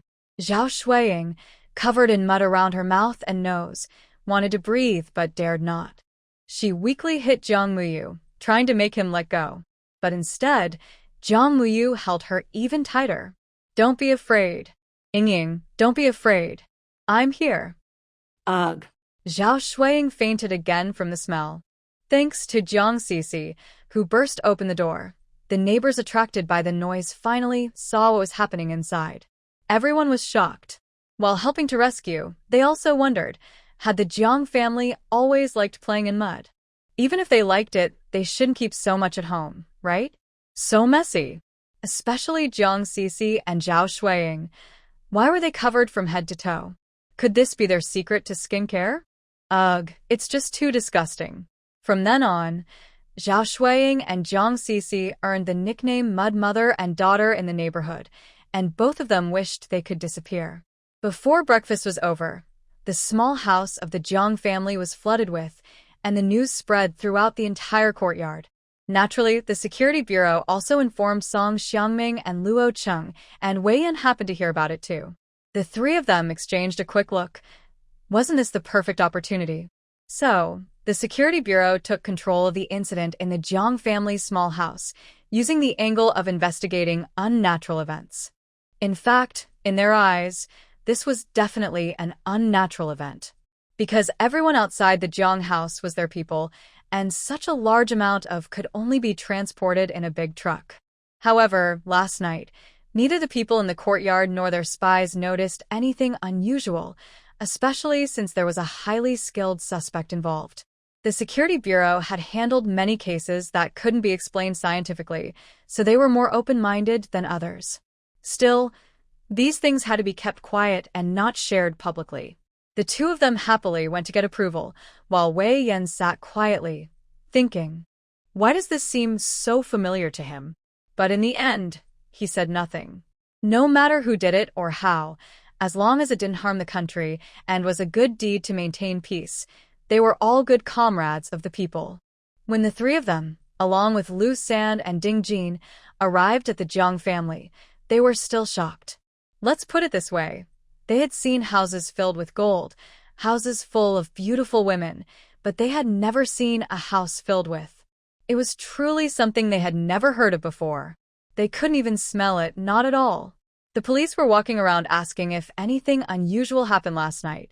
The doctor and nurses were washing the three people in Jiang's small garden. The house was full of, and other families didn't want to lend their bathrooms. Fortunately, aside from Jiang Sisi showing mild poisoning symptoms, the other two only had vomiting and dehydration. The only clean person was the nanny Lu Xilan, who was now being questioned by the police. Song Xiangming and Luo Cheng exchanged a look. Wasn't this a good chance for an interrogation? So, they decisively took the case away from the police. This time, the police officers didn't hesitate for a second. They handed over the case, and the person to the security bureau, didn't even ask questions, quickly got into their car, and drove straight to the bathhouse entrance. Everyone took a bath and changed clothes, and only then did they start to feel alive again. It was quite intense. As a result, Lu Xilan was naturally taken to the security bureau's interrogation room. Lu Xilan thought it was just an inquiry about the Jiang family incident, so she remained calm and behaved normally. Song Xiangming, with Luo Cheng, questioned her, while Ding Jin and Lu San observed nearby. The interrogation naturally yielded no useful information. Coupled with her confused speech and nervous emotions, she looked like a frightened old lady. Song Xiangming even had Ding Jin, who had disguised herself as a woman, check Lu Xiaolan's body to see if she had changed her appearance. It was confirmed she hadn't. After all this fuss, Lu Xiaolan's shaken spirit was back, and she acted even more convincingly. Since they had asked everything they could and found no new clues, they were about to release her. Suddenly, Song Xiangming had a bright idea. He loudly scolded her, "Confess. What year did you become a spirit?" Lu Xiaolan's eyes widened, and she took a long time to respond. "What are you talking about?" Luo Cheng, standing nearby, desperately tried to hold back his smile, secretly admiring how someone could be a director while he was only a deputy. It was all because of that clever mind. A few seconds later, Lu Xiaolan finally reacted. She looked terrified and said, "Leader, please don't scare my wife. I haven't become any spirit. I really don't know what happened." Luo Cheng cleared his throat and added, "Just tell the truth. If you haven't become a spirit, humans can't stuff so much pig manure into the Jiang family. We checked with the guards at the courtyard, and there's no sign of a truck entering. All of this can only mean one thing. You are a wild boar spirit, seeking revenge on the Jiang family. That's why you used this trick to attack. Not only did you achieve your revenge, but you also freed yourself. Unfortunately, you underestimated our security bureau. Did you think we wouldn't find out? Haha." While anxiously explaining, Lu Xiaolan secretly cursed inside. Sure enough, they were a bunch of fools and cowards. To close the case quickly, they even tried to falsely accuse her. No wonder we've been fooling them for so many years. Despite her efforts to explain, Song Xiangming and Luo Cheng still acted stubborn, insisting she was a wild boar spirit. They believed she transformed late at night, pulled so many carts, and was seeking revenge on the Jiang family. Lu Xiaolan was about to go crazy. She had thought about countless reasons for her arrest, but never considered this. Suddenly, she didn't know how to respond. Could it be that her proud eagle identity was about to be mistaken for a wild boar spirit? And besides, she was a wild boar spirit, but she couldn't have pulled so many carts overnight. Can't they find someone normal? Does your country choose officials based on their level of eccentricity? Song Xiangming didn't expect that just a sudden idea would break Lu Xiaolan's composure. During the interrogation, she showed a small sign of weakness. Lu San noticed this and nodded at Song Xiangming. Song Xiangming left with a quick remark. "The earlier we handle this, the better. Let's take care of it quickly." Then he and his team left. Lu Xiaolan was left looking suspicious and confused. Once she calmed down, a chill ran down her spine again. The security team seemed very confident in dealing with such unnatural phenomena. Could it be? Does this country really have a guardian spirit? So, she truly encountered a wild boar spirit. After leaving the interrogation room, Lu Sand immediately shared his discovery. Zhou Xinian was right. This old lady was not simple. Ding Jin took off his wig and said, "Her skin is definitely aged, but her bones don't match her age." Xiao Ming's youth told the truth. She should be in her early 40s. Song Xiangming nodded. Then it must be her. We can't wait any longer. Once Duan Perrin finds out the eagle has been caught, he'll definitely send messages out. We need to have all the monitors act now and arrest everyone involved. Yes. The eagle never imagined she would be exposed like this, especially by walking straight into the security bureau. Soon, the compound was in motion again. The Zhou family and Jiang family members were all taken away. Wei Yan only had time to tell Mingdai and Zhou Xinian this good news before rushing back in a hurry. Mingdai looked at the silent Zhou Xian and asked him, "Zhou Xian, the Zhou family is finished. You should be a bit happier." Zhou Xian forced a small smile, looked at the item in his hand, something Wei Yan had found for him, a piece of clothing made for him by Bai Jingyi when she was alive. The small garment, held in his large hand, didn't look like a real piece of clothing but more like a toy. Zhou Xian carefully and affectionately touched it, showing that the person who made it wasn't very skilled. The stitches were uneven, but the fabric was smooth and neat, showing they made it with care. Mingdai, on my way to the capital, I only wanted to destroy the Zhou family. But now, I want my mother to come back to life. Mingdai patted his shoulder. Your mother is still alive in a different way, isn't she? Don't be sad. Your mother would be upset to see you like this. She clapped her hands. Today is a good day. I'm happy. Tell me what you want to eat, and I'll cook it for you. Zhou Xian looked at her with some confusion. What makes today a good day? Mingdai smiled. It's a day when my hated enemy gets unlucky. At the Jiang family, old Master Jiang was shaken when he heard the news.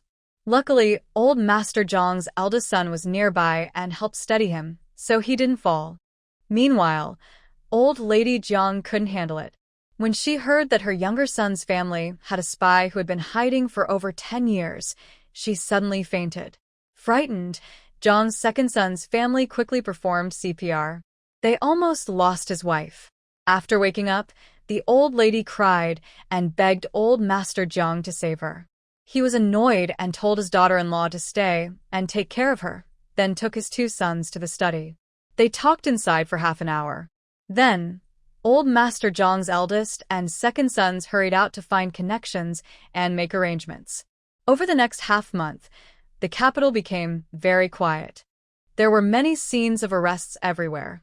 People noticed that familiar faces disappeared overnight, and everyone became more cautious. Amid Zhou Xian's silence and worry, the outcome of the Zhou family was decided. Duan Peiran was naturally executed, and the entire Zhou family was sent to reform through labor, including Zhou Xuehai. Now, besides Zhou Yenzong, there was no good person left in the Zhou family. Zhou Xuehai was pushed by Zhou Yenzong into a paralyzed state, moving slowly and needing constant care. Zhou Zhongming became disabled, interestingly, because he was the one who caused someone to break Bai Lianhua's leg. Hearing this, Zhou Xian smiled sadly. He wanted to make someone pay with their life, but instead, they only became crippled. He felt very disappointed. Wei Yan held him and said, Xian, I applied for a transfer for the Zhou family to Liaowang Mountain Farm. When you get there, your little uncle will take good care of them. The Zhou family will realize that sometimes death can be a relief. Also, Zhou Yenzong's blood type test came back. He's not Zhou Zhongming's child, nor is he Duan Peiran's. He was probably planned by Duan Peiran to marry into the Zhou family. I don't plan to tell him now. I'll wait until he goes to the farm full of hope, then reveal the truth and let him experience the pain of hope being shattered. I wonder if he will go crazy? What Wei Yan didn't say was that he secretly fed the leftover medicine to Zhou Zhongming and Zhou Yenzong. At this time, Zhou Zhongming was impulsive and quick to anger. He had already hit Zhou Yenzong several times when they were locked together. In the short term, Zhou Yenzong could endure it, but if it went on longer and the fake's true identity was uncovered, would he still be willing to tolerate it? Wei Yan stroked Zhou Xian's hair, feeling curious. Who do you think will be the first to get into a fight? Mingdai also learned about the Jiang family's outcome. Thanks to old Master Jiang's efforts, Jiang Laosan's family was released, but all 3 lost their jobs. Jiang Mu was fine. He was just a layabout and didn't care about working or not. Jiang Sisi wasn't greatly affected. Her goal was never to work hard but to marry into a good family, just like her mother, to truly change her social class. The only one who was devastated was Zhao Shuiying. Zhao Shuiying's family background wasn't good. She had worked incredibly hard to get where she was today. Being the leader of the dance troupe made her feel that she wasn't just living off Jiang Muyu. She had her own career, and she was equal to the Jiang family. But now, her dignity was taken away, and it was done in such a shameful way. The nickname of Dad's cute mother and daughter spread around the courtyard. Zhao Shuiying couldn't hold it anymore and fell ill, reportedly burning for many days. In the end, Jiang Muyu, worried about his wife and daughter, left with them. No one knows where they went. Perhaps he wanted to start a new life somewhere no one knew him. From then on, the Jiang family's 3rd branch completely withdrew from the Beijing circle. Mingdai was very happy about this. Zhao Shuiying probably didn't have the energy to think about it, as Zhao Hongying brought up her own matters. After Zhou Xian's surgery was over, she left Beijing and had no more contact with the Jiang family there. As for the future, she decided to wait and see. She preferred to stay peacefully in the countryside. The people in Lujiuan made her feel comfortable and close. Finally, she patted her chest and said, "Xiaoming Dai, your sister has avenged you. From now on, I owe you nothing. I hope in your next life, you have loving parents." While Ming Dai was planning Zhou Xian's surgery date, Zhou Xian was also counting the days, waiting for Duan Peiran's execution. The day before the execution, Duan Peiran suddenly asked to see Zhou Xian. Song Xiaoming looked at the confused Duan Peiran and frowned. "Why do you want to see him?" Duan Peiran suddenly laughed wildly, signaling to Song Xiaoming to come closer. He cautiously leaned in, but after 3 seconds, he sat back and stared wide-eyed at the woman opposite him. Duan Peiran seemed completely crazy. She bit her lower lip until it bled, smiling charmingly. "Go find him. Ask him to come see me. He will come." Ha ha ha. Song Xiaoming took a deep breath and told the guards, "Watch her carefully. Don't let anything happen." He quickly left the interrogation room. Meanwhile, Zhou Xian and Ming Dai were cleaning the old courtyard of the Bai family. They hadn't been here for a long time because of various reasons.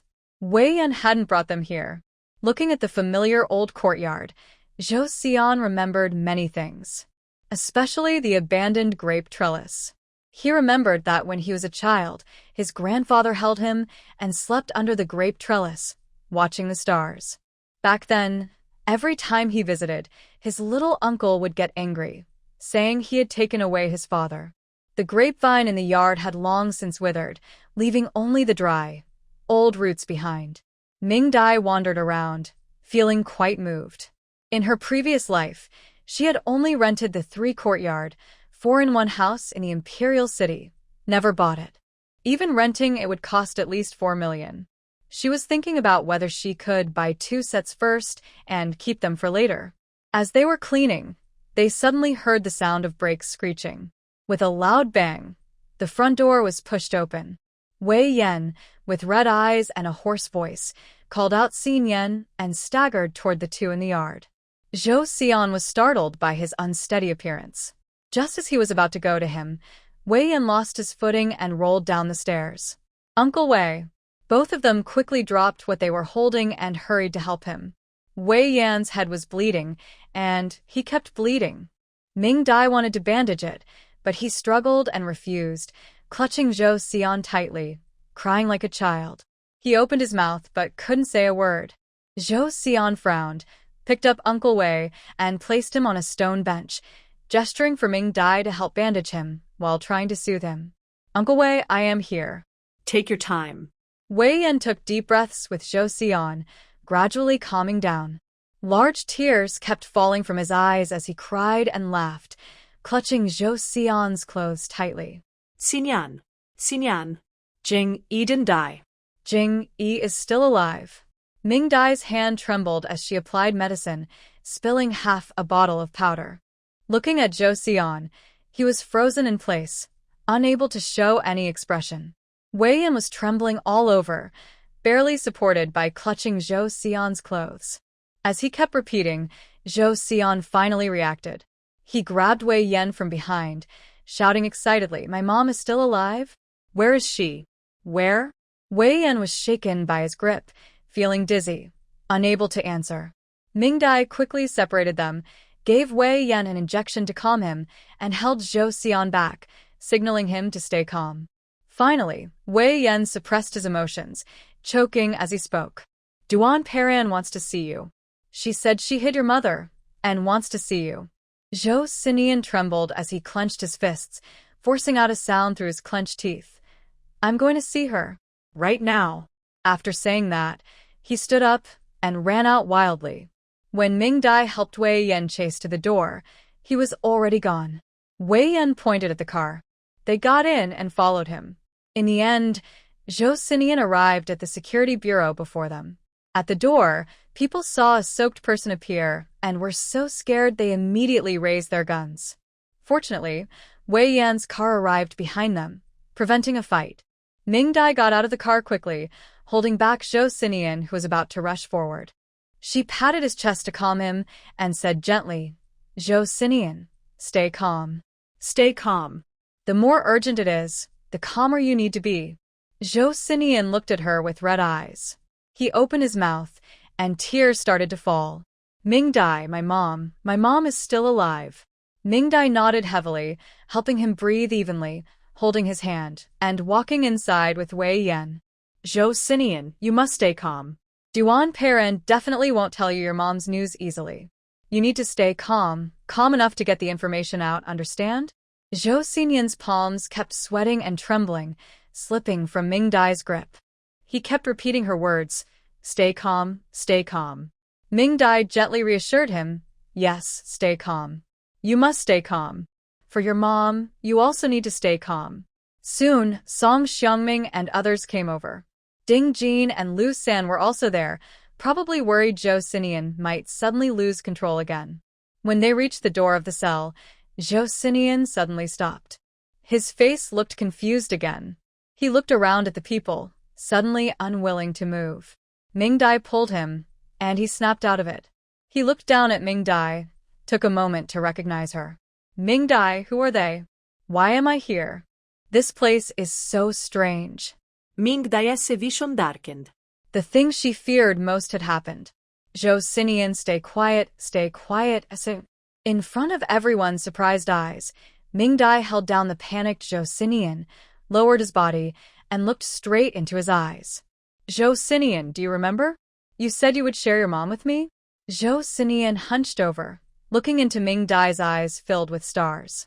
He thought for a moment and said, "Remember, Ming-Dai doesn't have a mother. I share my mother with Ming-Dai, half for her." Ming-Dai sniffed her sore nose and said, "Yes. Now, the woman inside knows about my mother. We're here to ask her, where is my mother? You can't go crazy now. Your mother is still waiting for you to save her. Do you understand? Quickly remember." Zhou Xinian looked at her confused, repeating, "Mom, I need to go save Mom?" "Yes. Mom is waiting for you to save her. So, you need to remember." "Mom, my mom." After a while, Zhou Xinian's eyes turned red again. He slowly stood up straight, looking at the dark iron door. His confusion and panic disappeared, replaced by determination. "Ming-Dai, when I find my mother, I will share her with you." Ming-Dai nodded with her hand over her mouth. Zhou Xinian wiped his tears and spoke to Wei Yan behind him. "Uncle Wei, open the door. I want to see her." Wei Yan was so moved he couldn't speak. He stepped forward and stood beside him, holding his hand tightly. The door opened with a squeak, bringing a chilling coldness. They passed through several prison cells until they reached the last one, where they saw Duan Peiran. She was tied to a chair, her hair messy, looking nothing like her usual elegant noblewoman self. When she saw someone coming, she raised her head. You're here. Through the iron bars, Zhou Xinian stared fixedly at the woman in front of him, his fists clenched with a loud cracking sound. If it weren't for the iron bars, Zhou Xinian truly felt he would kill her. "Where is my mother?" Zhou Xinian spoke each word carefully, squeezing the words out between his teeth, eager to hurt her badly. Duan Peiran enjoyed this, watching Zhou Xinian's pain on his face. "That's right. Feel the pain, be sad." "You don't know. Every time you get hurt, I go and tell your mother. When she hears, she will cry." She imitated Bai Jingyi's tone. "Let Yan Yan go. Yan Yan is still young. Don't hurt him. If you have anything to say, come to me." Listening to these words, everyone clenched their teeth in pain.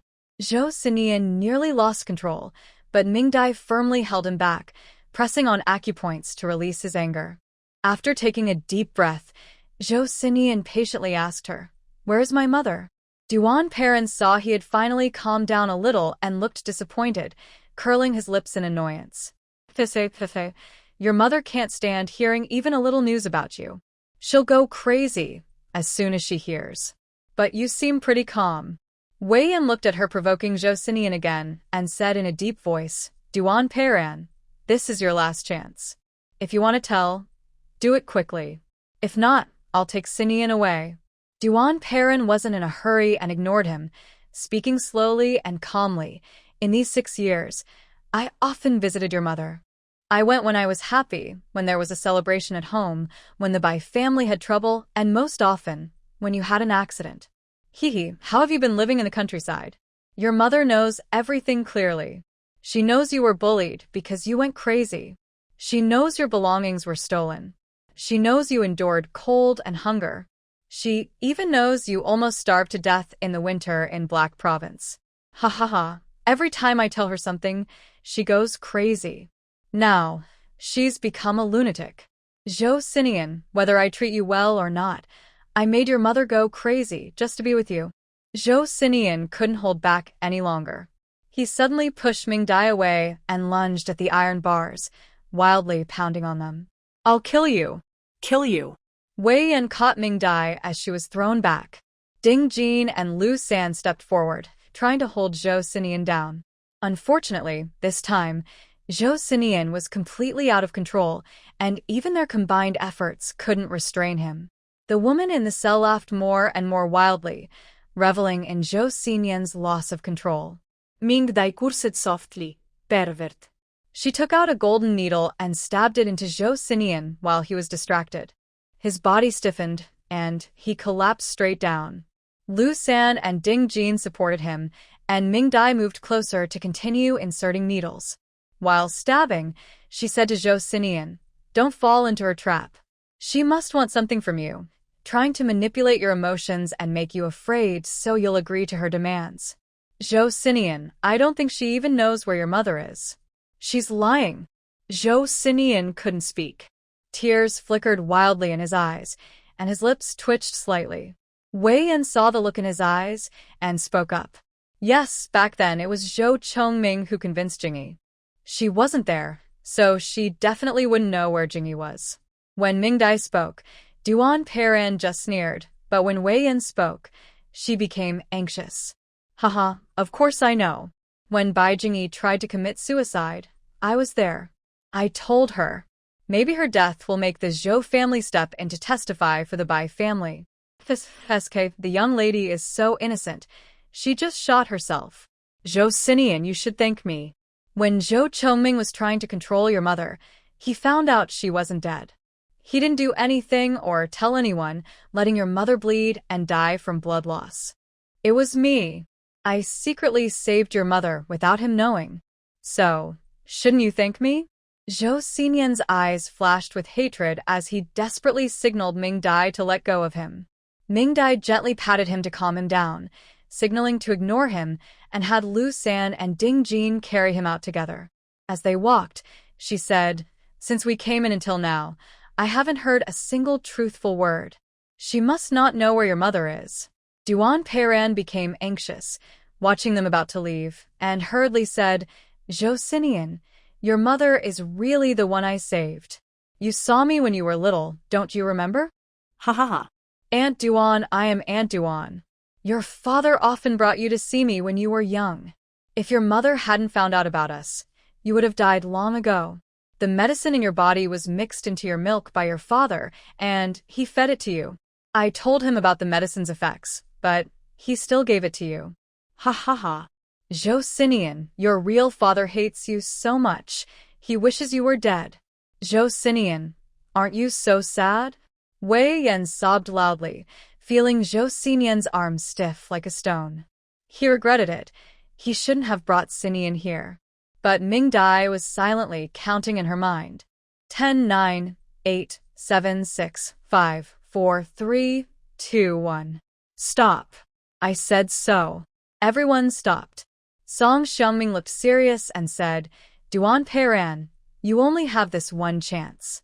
After this, no matter what you say, I won't let anyone in again. Perrin Duan silently watched the door, where Zhou Xinian was standing in the sunlight. She could no longer stop this child. I have a condition, she said. Everyone returned to the fence. Ming Dai took off her needle, and Zhou Xinian held on without falling. Perrin Duan looked at Zhou Xinian and slowly spoke. Zhou Xinian, I want you to go to Island H to save a girl named White Dove. Everyone frowned. Suddenly, she smiled gently and kindly, Bring her back to see me, then marry her. Ming-Dai stared in shock at the woman in the cell. Could it really be what she thought? Paran Duan's eyes brightened completely, and then, swear by your mother that you will love her, protect her, and care for her for the rest of your life. She suddenly struggled. Go. Zhou Xinian. Go. Bring her back, and once you do, I will tell you where your mother is, I swear. Zhou Xinian looked at her quietly, saying nothing. Song Xiangming, standing nearby, frowned. How can you prove that Bai Jingyi is still alive? Paran Duan chuckled softly.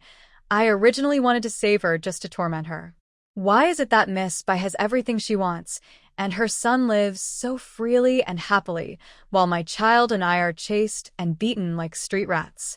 I played with her for 3 years, got tired, and wanted to get rid of her. But unexpectedly, the organization disagreed. She looked strangely at Zhou Xinian.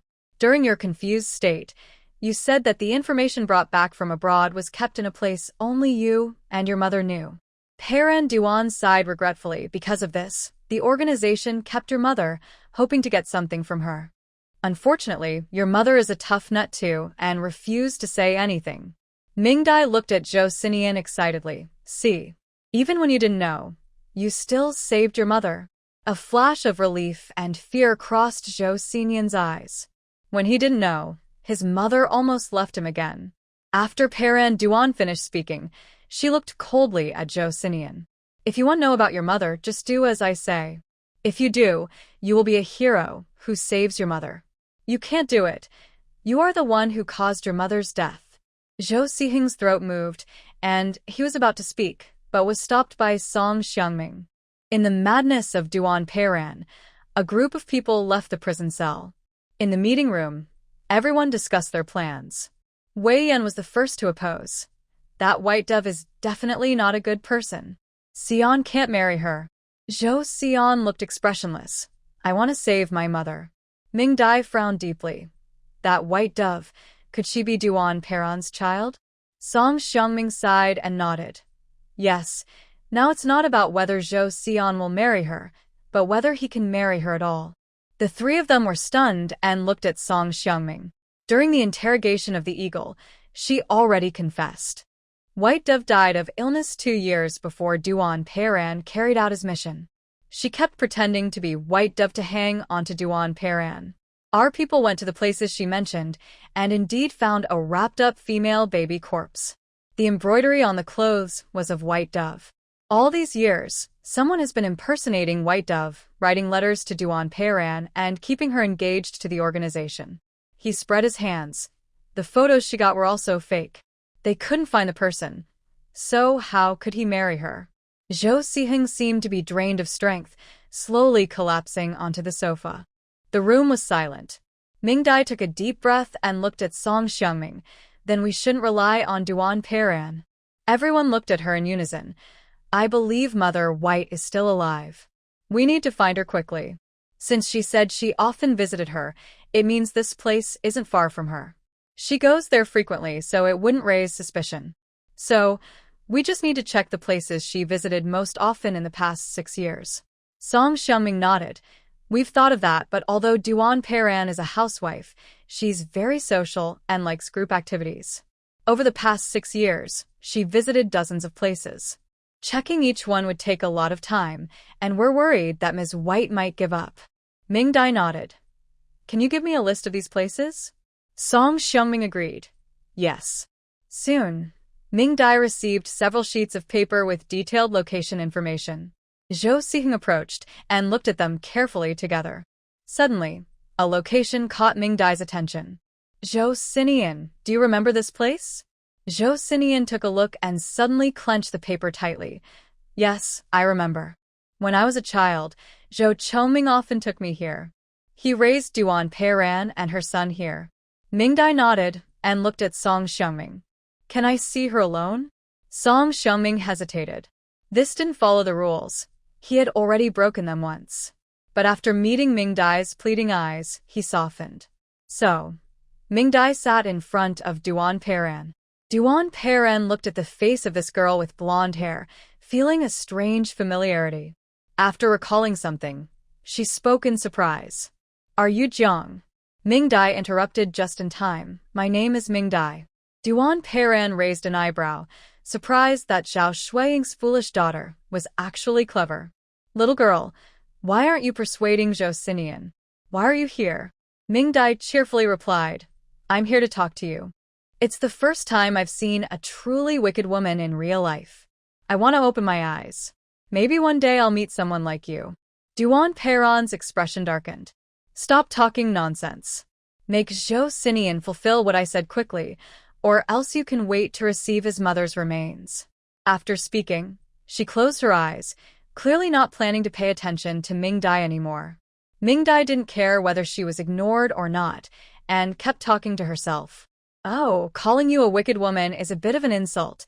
You're not fit to be called a person. Do you think you're so powerful, fooling everyone around you?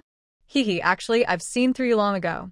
You're stupid and poisonous, blaming everything on others, thinking highly of yourself, and happy to build your happiness on others' pain. Duan Peiran sneered contemptuously, showing she didn't care about such judgments. Women like you, so stupid and unaware, are easiest to read. It's because of jealousy and twisted thoughts. Your hearts are small, and all you care about is men. So, how would you choose to take revenge on Bai Jingyi? Ming Dai stood up and gently approached her. I guess you'd hide her somewhere you and Zhou Chongming used to be together. Duan Peiran still didn't react, appearing calm and composed. I guess you will walk around the room with her, constantly talking about what you did and said with Zhou Zhongming in this house. You will tell Bai Jingyi the sweet words you think of, showing her how much her husband loves you. To provoke her, you and Zhou Zhongming might revisit old places. You hide Bai Jingyi so she can see how obsessed her husband is with you. For you, he is even willing to harm his own son. You will slowly show how Zhou Zhongming put medicine into the bottle, fed it to little Zhou Xian, and happily watched Bai Jingyi break down. You see how this proud young lady falls into despair, kneels at your feet, and begs you to spare her son. Ming Dai's words are tempting, slowly drifting into Duan Peiran's ears. Finally, her expression changes for a moment, caught by Ming Dai and Lu San next door. That's it. Lu San quietly says, and Zhou Xian immediately runs out. Wei Yan follows, and Song Xiangming orders Luo Cheng to take people there. The noise from next door makes Ming Dai realize she was right. She relaxes completely and sits in her chair, saying nothing. Song Xiangming looks at the two inside the cell, thinks for a moment, and doesn't call Ming Dai out. Instead, he dismisses everyone in the observation room. Perhaps the silence makes Duan Peiran uneasy. She opens her eyes, looks at Ming Dai, and sneers, Go ahead, keep talking, you sharp-tongued girl. Why aren't you saying anything? Ming Dai lazily looks at her, her eyes cold. You guessed right. What else is there to say? Duan Peiran sneers. There's no way I would leave Bai Jingyi in that place. I'm not stupid. Ming Dai scoffs. Did you forget what I said at the beginning? You're really a stupid and mean woman. Duan Peiran stares at her tightly, anxious inside. She has hidden this for so many years without anyone noticing, and this time, it won't be different. Humph. Don't think you can get any clues from me. I won't say a word. Ming Dai stands up, walking closer with interest, softly saying, From now on, you don't need to speak. I'll do the talking. She looks directly into her eyes. Your daughter is called Bai Go, right? Duan Peiran's pupils shrink, and she looks at her cautiously. Ming Dai smiled and said, I told you already, you're a fool. You still don't believe that Zhou Yenzong isn't the son of Zhou Chongming. Only the stupid Zhou family doesn't know. Everyone else does. You think you're hiding it well? Back then, you did have a child, but it wasn't Zhou Yenzong's, nor was it Zhou Chongming's bloodline. Duan Peiran looked at her coldly, full of anger. Ming Dai continued, You love her very much. So, when you were about to die, you chose to entrust her to Zhou Xian because you've seen how unfeeling men can be. Even Zhou Chongming wouldn't protect her. Only Zhou Xian is loyal and caring. You want to find a good man for your daughter, even if he's your enemy. As long as Bai Mama swore an oath, you knew Zhou Xian would keep his promise. Because good people are like that, right? They value loyalty and promises. Duan Peiran looked at the girl in front of her and suddenly felt scared. Why are you telling me all this? Ming Dai stood up, looking at her with pity. Do you know that the consequences of a parent's actions fall on their children? It's truly sad that a little dove has a mother like you. Duan Peiran's eyes suddenly widened and she shouted angrily, You wicked woman! What did you do to my little dove? If you dare hurt her, I swear I won't forgive you even after death. Ming Dai quietly watched her helplessly shouting, just like she had watched Zhou Xian break down earlier. Finally, she was tired. Her head drooped weakly, but her eyes remained fixed on Ming Dai. Ming Dai softly said, Little dove is gone. Duan Peiran's eyes widened in shock, blinking rapidly. You were involved with Zhou Chongming for 2 years. She died of illness just then. I calculated that it was around the time you were giving Zhou Xian medicine. Ming Dai moved closer, confused. Are you saying that your evil actions caused Little Dove's death? That her illness was a punishment? I don't know. When she died, did it hurt? Did she call for her mother? Duan Peiran's throat made strange sounds, and her whole body twitched. Ming Dai stood up expressionlessly. It must be very cold underground. I don't know. Does Little Dove miss her mother there? Does she want her mother to be with her? It probably will. After all, which child doesn't want their mother? Finally, she looked at her one last time. Ming Dai left the cell, stood in the sunlight, and shivered. Indeed, people still feel better after some sun. When Ming Dai saw Bai Jingyi in the hospital, even as a doctor, she was shocked. She was too thin. At 1.7 meters tall, she looked less than 30 kilograms. She was curled up under the blanket, frightened by the doctor's actions, screaming in terror, refusing anyone to come near. Zhou Xian anxiously stood at the door, wanting to go in but afraid his mother would be scared. He was caught in a dilemma, feeling helpless and confused. Seeing Ming Dai approach, his eyes lit up instantly, and tears streamed down his face. Ming Dai, I found my mom. Ming Dai nodded, asked about how they found her, and once again cursed Duan Peiran for being a pervert. She had dug a big hole under the kitchen, hiding Bai Jingyi inside. She would bring food when she remembered, and leave her hungry when she forgot. Over the years, Bai Jingyi survived by relying on a small puddle of water inside the hole, starving herself into a fragile state. She hadn't seen anyone or sunlight for a long time, her mind breaking down. She was so weak that she refused anyone to approach her. Ming Dai patted Zhou Xian, went inside first, and injected Bai Jingyi with a needle. Bai Jingyi gradually stopped struggling, closed her eyes, and fell into a deep sleep. The doctors and nurses breathed a sigh of relief and quickly treated her wounds and dirt on her body. Ming Dai helped check her, frowning deeply. It was too tragic. A healthy person had been completely ruined, with more serious issues than Zhou Xian. She had become a true porcelain beauty, someone you couldn't touch. She and the doctor discussed a treatment plan and gave Bai Jingyi 2 pills. She slept more peacefully now, her furrowed brow gradually relaxing.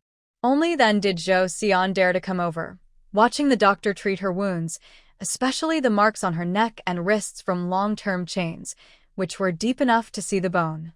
Meanwhile, Wei Yan was crying and laughing at times, acting wildly. His eyes, like Zhou Xian's, were fixed on the person in bed, unwilling to look away. Ming Dai quietly stepped back without disturbing them. Watching the 2 people, one on each side, protecting their loved ones, she felt touched but also a little sad inside. By the time they return, she might be the only one left. Zhou Xinian found his mother and will stay with her in Beijing for treatment, so he probably won't go back to Luz Bay. She took a deep breath. It seemed she needed to find a double-door wardrobe to get a new helper. She wondered what kind of reward the country might give for their great achievements this time. She had her eye on a house near the Bai family. It's said to be for sale. Maybe she could apply for a 4-courtyard house? That request shouldn't be too much, right? As she was thinking, she suddenly heard someone call her. Hey girl. Ming Dai turned around and saw Ding Jin smiling strangely at her, beckoning her over like a human trafficker. Lu Sen rolled his eyes at him and gave him a slap, making Ding Jin tear up and not dare to speak. Ming Dai was amused by the two old troublemakers and looked over, seeing she wasn't needed here, so she followed them. Lu San seemed more reliable than Ding Jin.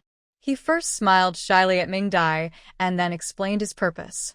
Xiaoming, a young person from the countryside, could you please help us? Ming Dai felt a bit surprised. These two big shots asking her for help? What could she do? Anything you need, just tell me. I'll see if I can do it. We have some old friends who've retired.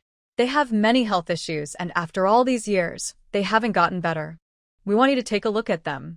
Ming Dai was a little overwhelmed. You too want to find a doctor, but why did you think of me? Ding Jin rubbed his swollen head and snorted coldly. We can get some stubborn old folks to see a doctor once or twice, but after a while, they don't want to go anymore. We send apprentices instead, but the illnesses not only don't get better, they get worse. Ming Dai understood what he meant. Are there many people? Ding Jin chuckled. Not many, just about 10. Ming Dai blinked her eyes and thought, no wonder they didn't treat you. They have almost 10 people, nearly as many as a small hospital. They are all important people, so their schedules must be very tight. But she considered that she had no plans lately, so she might as well find something to do. Plus, being friends with these two could only bring benefits, not problems. She decisively nodded. All right, I'll confirm the time. How should I find you then? LV Sen smiled gratefully at her and handed her a piece of paper.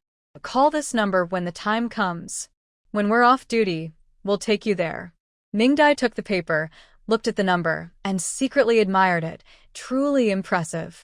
She carefully tucked it away, making LV San's eyes flash with satisfaction. He thought she was an extremely clever girl. Her skills in medicine alone could easily outshine those old, proud experts. If this medical visit goes well, he might consider helping her make introductions. And what about the Jiang family they investigated? LV San smiled even more kindly at Ming Dai.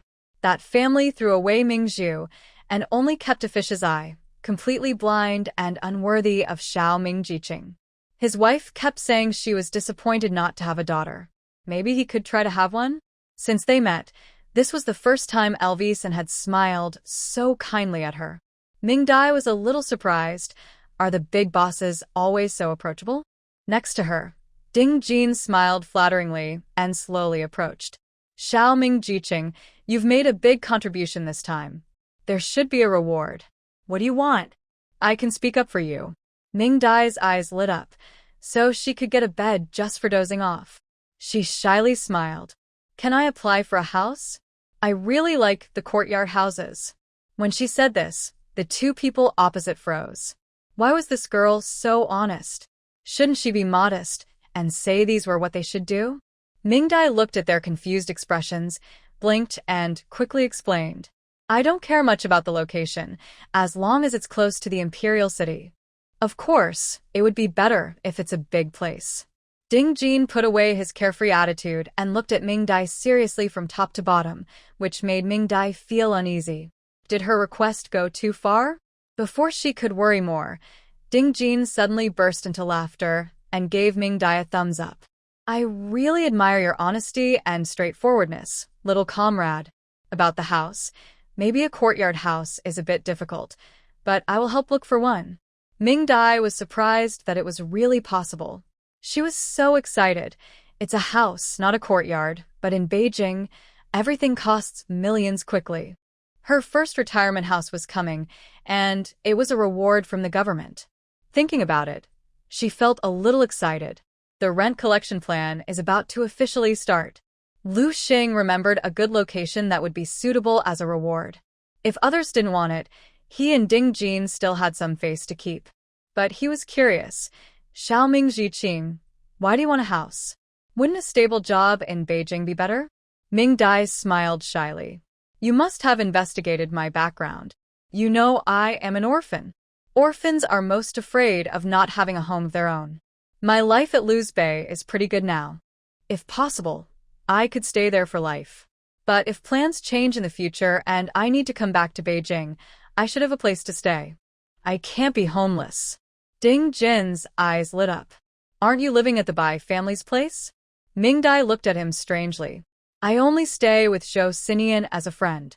Long-term living at a friend's house might not be appropriate. When Zhou Xinian heard this, he happened to be nearby. He felt a sudden nervousness for some reason and looked at Mingdai. Ding Jin glanced at Zhou Xinian's anxious face, then at Mingdai's serious expression, and couldn't help but show a look of amusement, giving a meaningful nod. That makes sense. You should have your own house. Mingdai nodded and once again thanked both of them. Ding Jin didn't say anything. He looked at Zhou Xinian, whose expression was growing more puzzled, and his mood was getting better. He waved at Lu San, and the two prepared to leave. Mingdai and Zhou Xinian saw them off to the hospital entrance. After leaving the hospital, Ding Jin looked curious and nudged Lu San. Hey, third brother, we were all mistaken. Xiao Mingjiqing is not Zhou Xinian's little wife. They are not together. We misunderstood before. Lu San pushed back with his elbow. That's not true now. Can't you see Zhou Xinian's eyes? They're full of Xiao Mingjiqing. Ding Jin grinned and rubbed his chest. Who said he cares about her? Just because he looks at her doesn't mean she has to be with him. You old-fashioned guy. Now love is free. I think my second son and Xiao Mingjiqing are a good match. Tomorrow, I'll send a telegram for him to come back and meet her. Lu San rubbed his forehead, feeling headache. Cheng Hui is busy right now. Don't cause trouble.